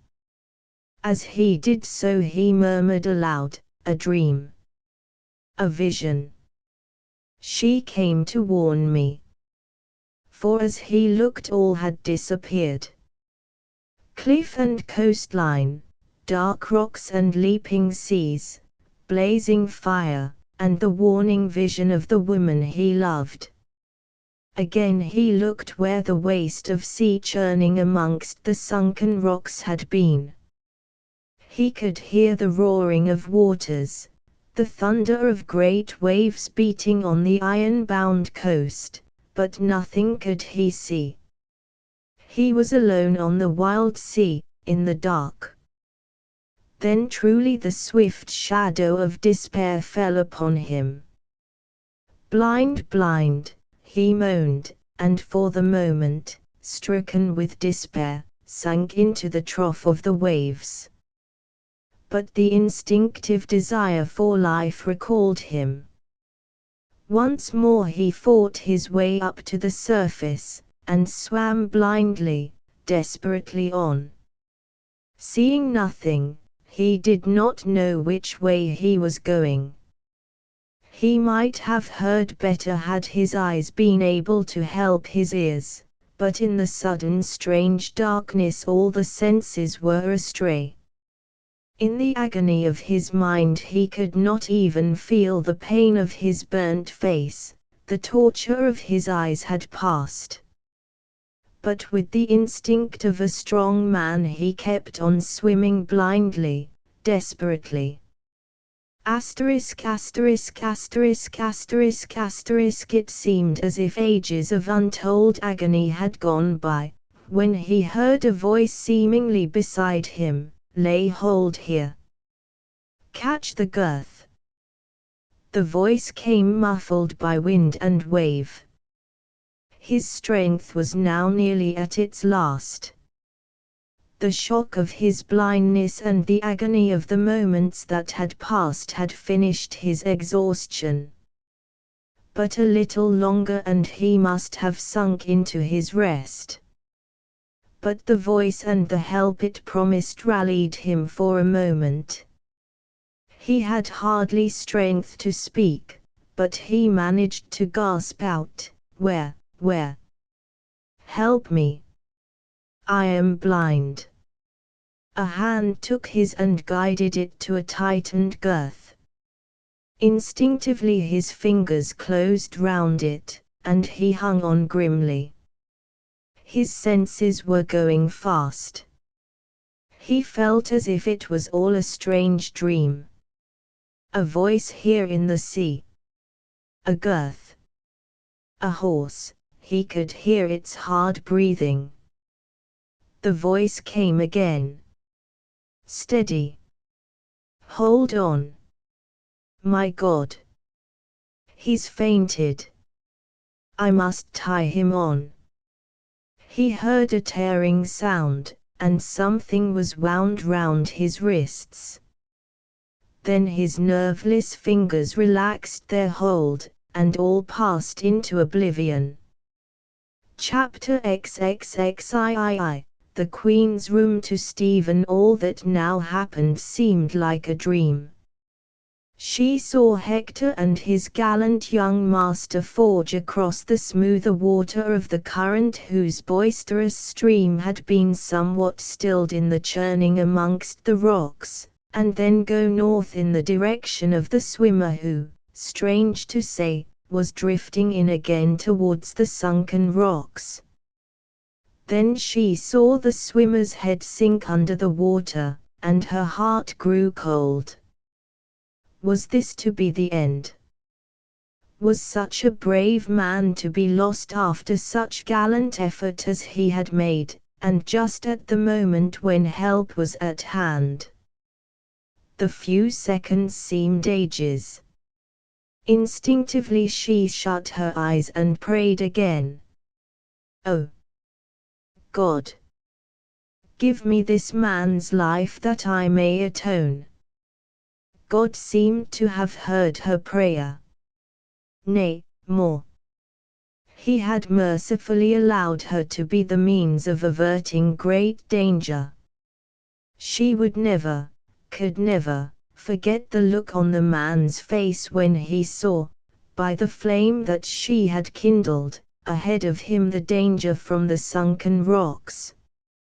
She had exulted at the thought. And now she was recalled by a wild cheer beside her. Opening her eyes she saw that the man's head had risen again from the water. He was swimming furiously, this time seaward. But close at hand were the heads of the swimming horse and man. She saw the young squire seize the man.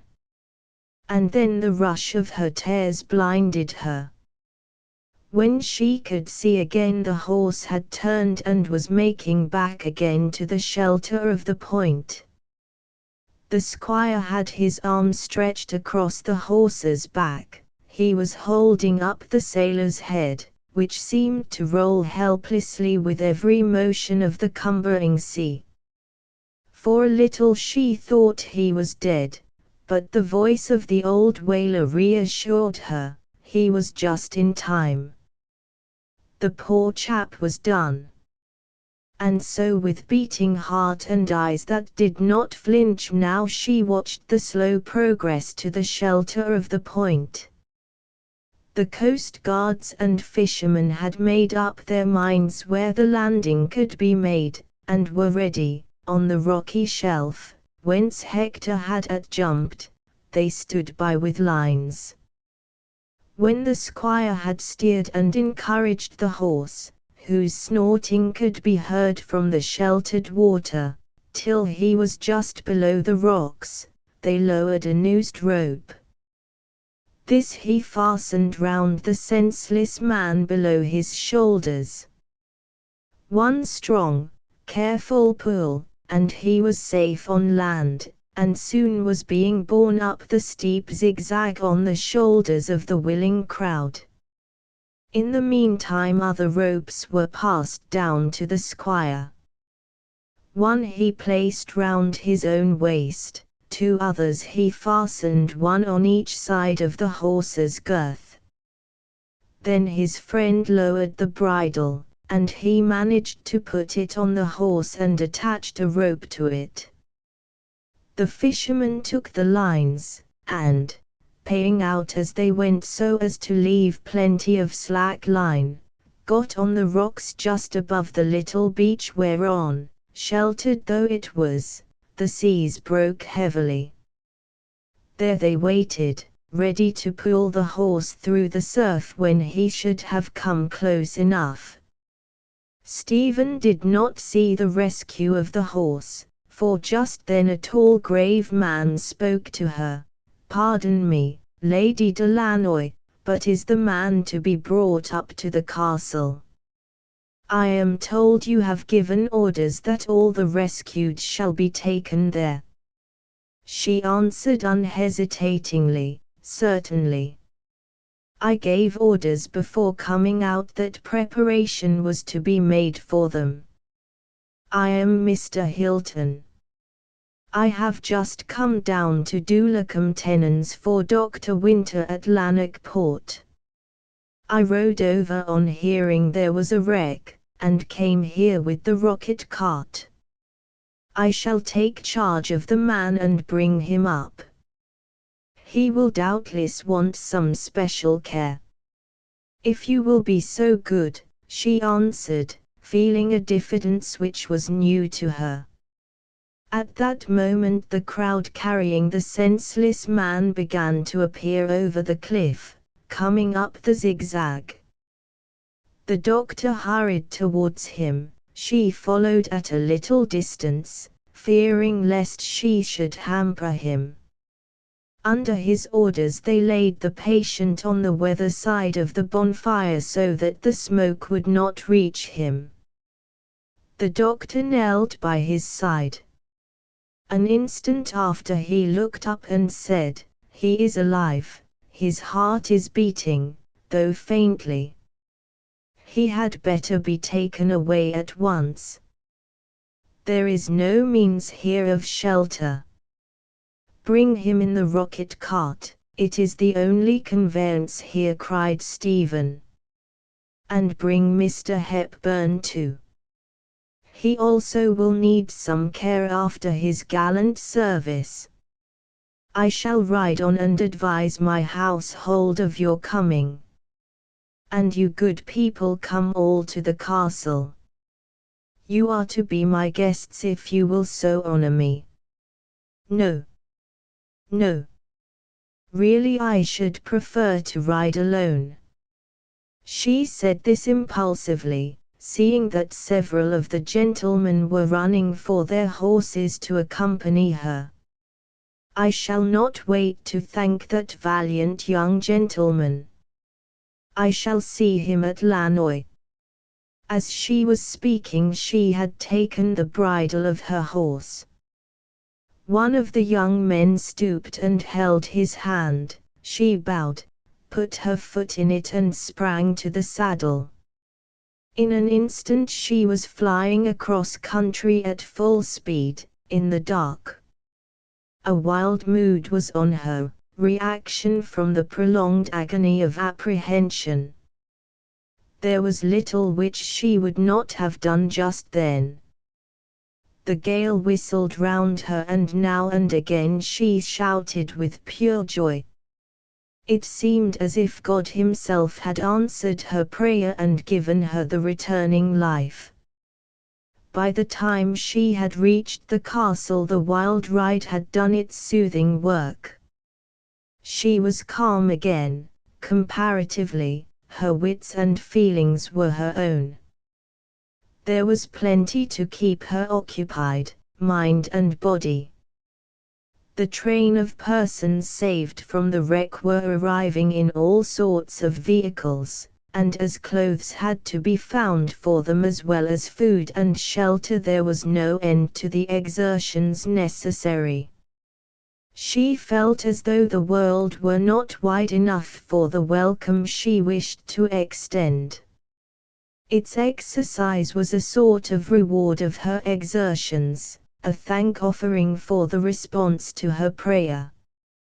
She moved amongst her guests, forgetful of herself, of her strange attire, of the state of dishevelment and grime in which she was, the result of the storm, her long ride over rough ground with its share of marshes and pools, and the smoke from the bonfire and the blazing house.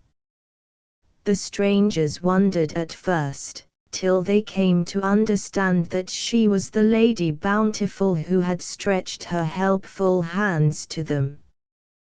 Those who could, made themselves useful with the new batches of arrivals. The whole castle was lit from cellar to tower.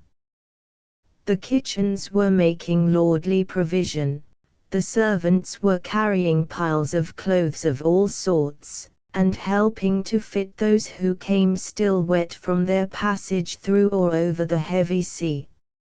In the general disposition of chambers Stephen ordered to be set apart for the rescued swimmer the royal chamber where Queen Elizabeth had lain, and for Mr. Hepburn that which had been occupied by the second George.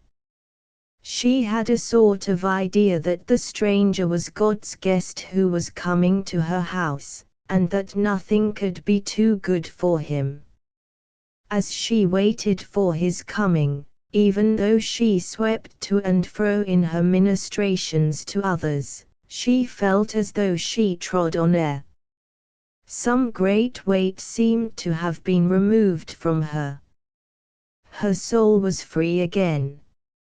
At last the rocket cart arrived, and with it many horsemen and such men and women as could run across country with equal speed to the horses laboring by the longer road. The rescued man was still senseless, but that alone did not seem to cause anxiety to the doctor, who hurried him at once into the prepared room. When, assisted by some of the other men, he had undressed him, rubbed him down and put him to bed, and had seen some of the others who had been rescued from the wreck, he sought out Lady Delanoy. He told her that his anxiety was for the man's sight, an announcement which blanched his hearer's cheeks. She had so made up her mind as to his perfect safety that the knowledge of any kind of ill came like a cruel shock. She questioned Mr. Hilton closely, so closely that he thought it well to tell her at once all that he surmised and feared. That fine young fellow who swam out with his horse to him, tells me that when he neared him he cried out that he was blind. I have made some inquiries from those on the ship, and they tell me that he was a passenger, named Robinson. Not only was he not blind then, but he was the strongest and most alert man on the ship. If it be blindness it must have come on during that long swim. It may be that before leaving the ship he received some special injury, indeed he has several cuts and burns and bruises, and that the irritation of the sea water increased it. I can do nothing till he wakes.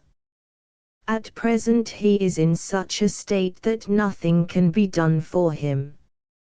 Later I shall if necessary give him a hypodermic to ensure sleep. In the morning when I come again I shall examine him fully.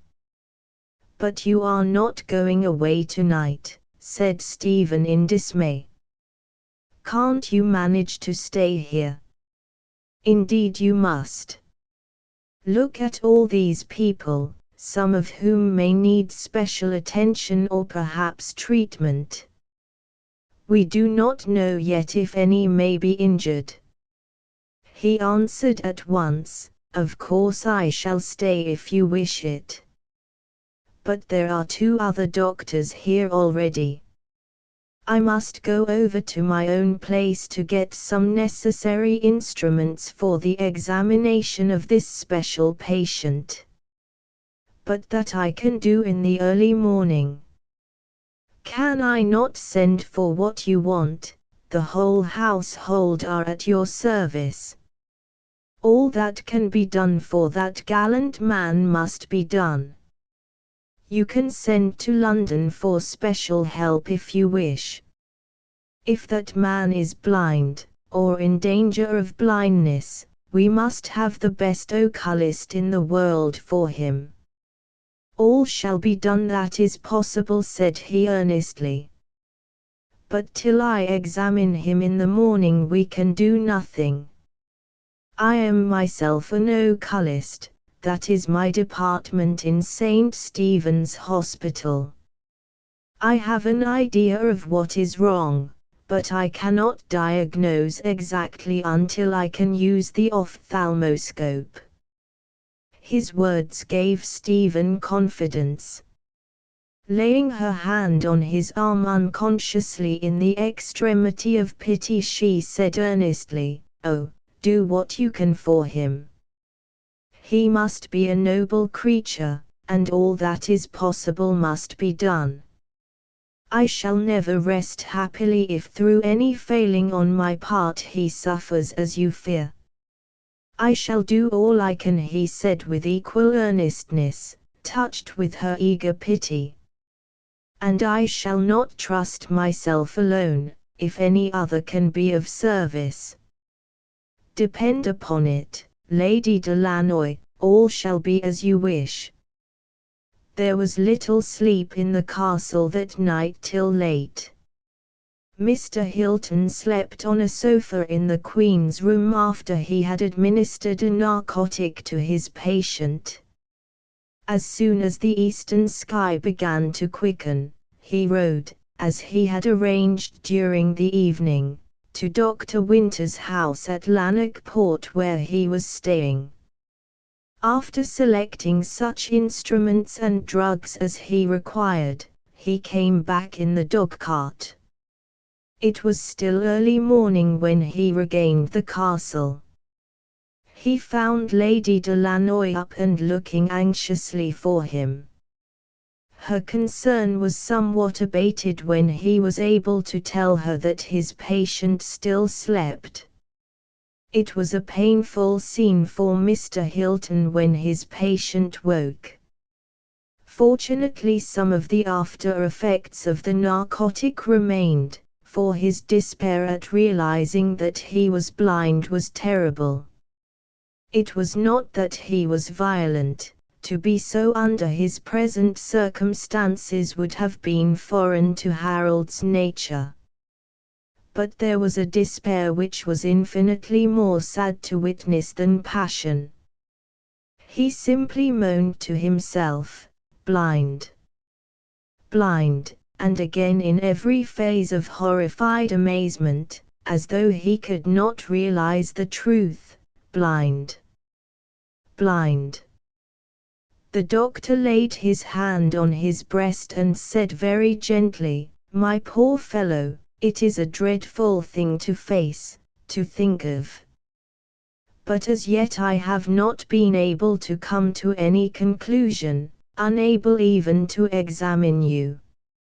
I do not wish to encourage hopes that may be false, but there are cases when injury is not vital and perhaps only temporary. In such case your best chance, indeed your only chance, is to keep quiet. You must not even think if possible of anything that may excite you. I am now about to examine you with the ophthalmoscope. You are a man, none of us who saw your splendid feat last night can doubt your pluck. Now I want you to use some of it to help us both. You, for your recovery, if such is possible, me, to help me in my work. I have asked some of your late companions who tell me that on shipboard you were not only well and of good sight, but that you were remarkable even amongst strong men. Whatever it is you suffer from must have come on quickly. Tell me all you can remember of it." The doctor listened attentively whilst Harold told all he could remember of his sufferings. When he spoke of the return of old rheumatic pains, his hearer said involuntarily, "Good." Harold paused, but went on at once. The doctor recognized that he had rightly appraised his remark, and by it judged that he was a well-educated man. Something in the method of speaking struck him, and he said, as nonchalantly as he could, "By the way, which was your university?" "Cambridge." "Trinity." He spoke without thinking, and the instant he had done so stopped. The sense of his blindness rushed back on him. He could not see, and his ears were not yet trained to take the place of his eyes. He must guard himself. Thenceforward he was so cautious in his replies that Mr. Hilton felt convinced there was some purpose in his reticence. He therefore stopped asking questions, and began to examine him. He was unable to come to much result. His opinion was shown in his report to Lady Delanoy. "I am unable to say anything definite as yet. The case is a most interesting one, as a case and quite apart from the splendid fellow who is the subject of it.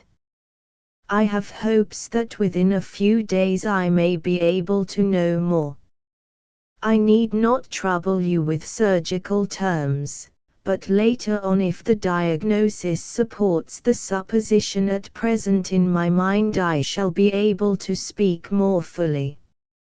In the meantime I shall, with your permission, wait here so that I may watch him myself." "Oh, you are good." "Thank you." "Thank you," said Stephen.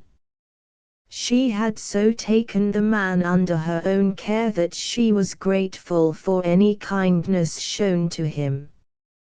"Not at all," said Mr. Hilton. "Any man who behaved as that fellow did has a claim on any of us who may help him. No time of mine could be better spent." When he went back to the patient's room he entered softly, for he thought he might be asleep. The room was, according to his instructions, quite dark, and as it was unfamiliar to him he felt his way cautiously. Harold, however, heard the small noise he made and said quietly, "Who is there?" "It is I, Hilton." "Are you alone?" "Yes." "Look round the room and see. Then lock the door and come and talk to me if you will. You will pity a poor blind fellow, I know. The darkness has come down upon me so quickly that I am not accustomed to it." There was a break in his voice which moved the other. He lit a candle, feeling that the doing so would impress his patient, and went round the room, not with cat-like movement this time. He wanted the other to hear him. When he had turned the key in the lock, as sharply as he could, he came to the bedside and sat down. Harold spoke again after a short pause. "Is that candle still lit?" "Yes." "Would you like it put out?"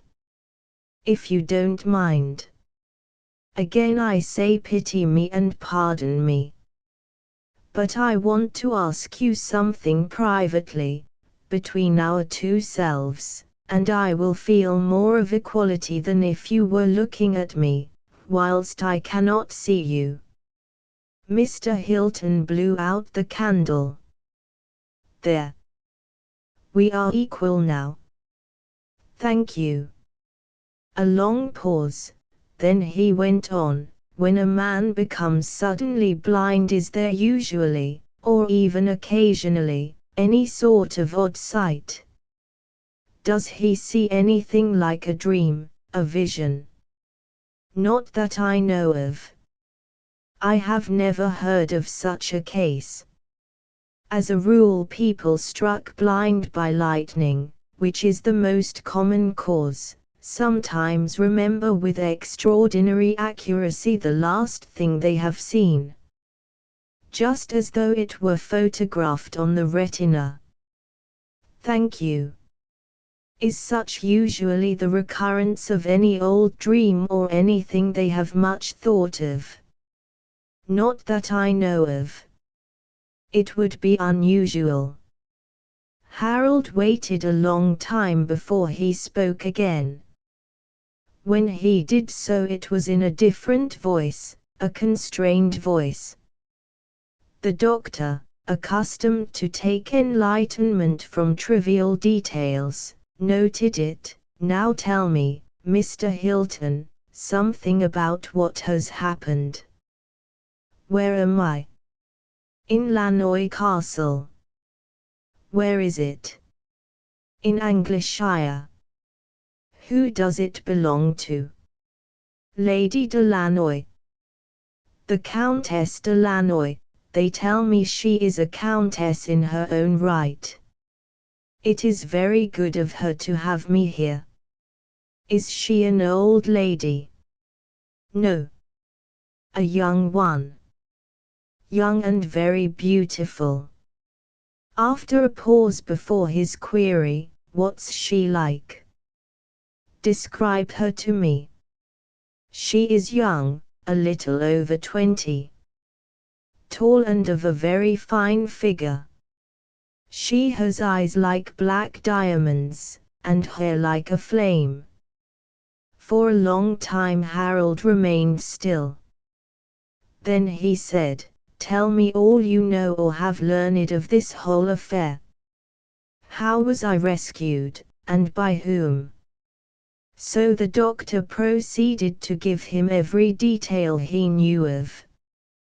When he was quite through, the other again lay still for a long time. The silence was broken by a gentle tap at the door. The doctor lit a candle. He turned the key softly, so that no one would notice that the door was locked. Something was said in a low whisper. Then the door was gently closed, and the doctor returning said, "Lady Lannoy wants, if it will not disturb you, to ask how you are. Ordinarily I should not let anyone see you. But she is not only your hostess, but, as I have just told you, it was her ride to the headland, where she burned the house to give you light, which was the beginning of your rescue. Still, if you think it better not. I hardly like anybody to see me like this," said Harold, feebly seeking an excuse. "My dear man," said the other, "you may be easy in your mind, she won't see much of you. You are all bandages and beard. She'll have to wait a while before she sees you." "Didn't she see me last night?" "Not she. Whilst we were trying to restore you, she was rushing back to the castle to see that all was ready for you, and for the others from the wreck." This vaguely soothed Harold. If his surmise was correct, and if she had not seen him then, it was well that he was bandaged now. He felt that it would not do to refuse to let her see him, it might look suspicious. So after pausing a short while he said in a low voice, "I suppose she had better come now. We must not keep her waiting." When the doctor brought her to his bedside, Stephen felt in a measure awed. His bandaged face and head and his great beard, singed in patches, looked to her in the dim light rather awesome. In a very gentle voice she said kind things to the sick man, who acknowledged them in a feeble whisper. The doctor, a keen observer, noticed the change in his voice, and determined to understand more. Stephen spoke of his bravery, and of how it was due to him that all on the ship were saved, and as she spoke her emotion moved her so much that her sweet voice shook and quivered. To the ears of the man who had now only sound to guide him, it was music of the sweetest he had ever heard. Fearing lest his voice should betray him, he whispered his own thanks feebly and in few words. When Stephen went away the doctor went with her. It was more than an hour before he returned. He found his patient in what he considered a state of suppressed excitement, for, though his thoughts were manifestly collected and his words were calm, he was restless and excited in other ways. He had evidently been thinking of his own condition, for shortly after the doctor came in he said, "Are we alone?" "Quite.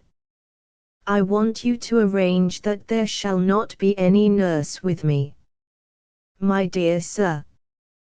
Don't handicap me, and yourself, with such a restriction. It is for your own good that you should have regular and constant attention. But I don't wish it. Not for the present at all events.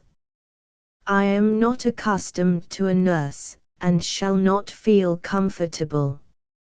In a few days perhaps." The decided tone of his voice struck the other.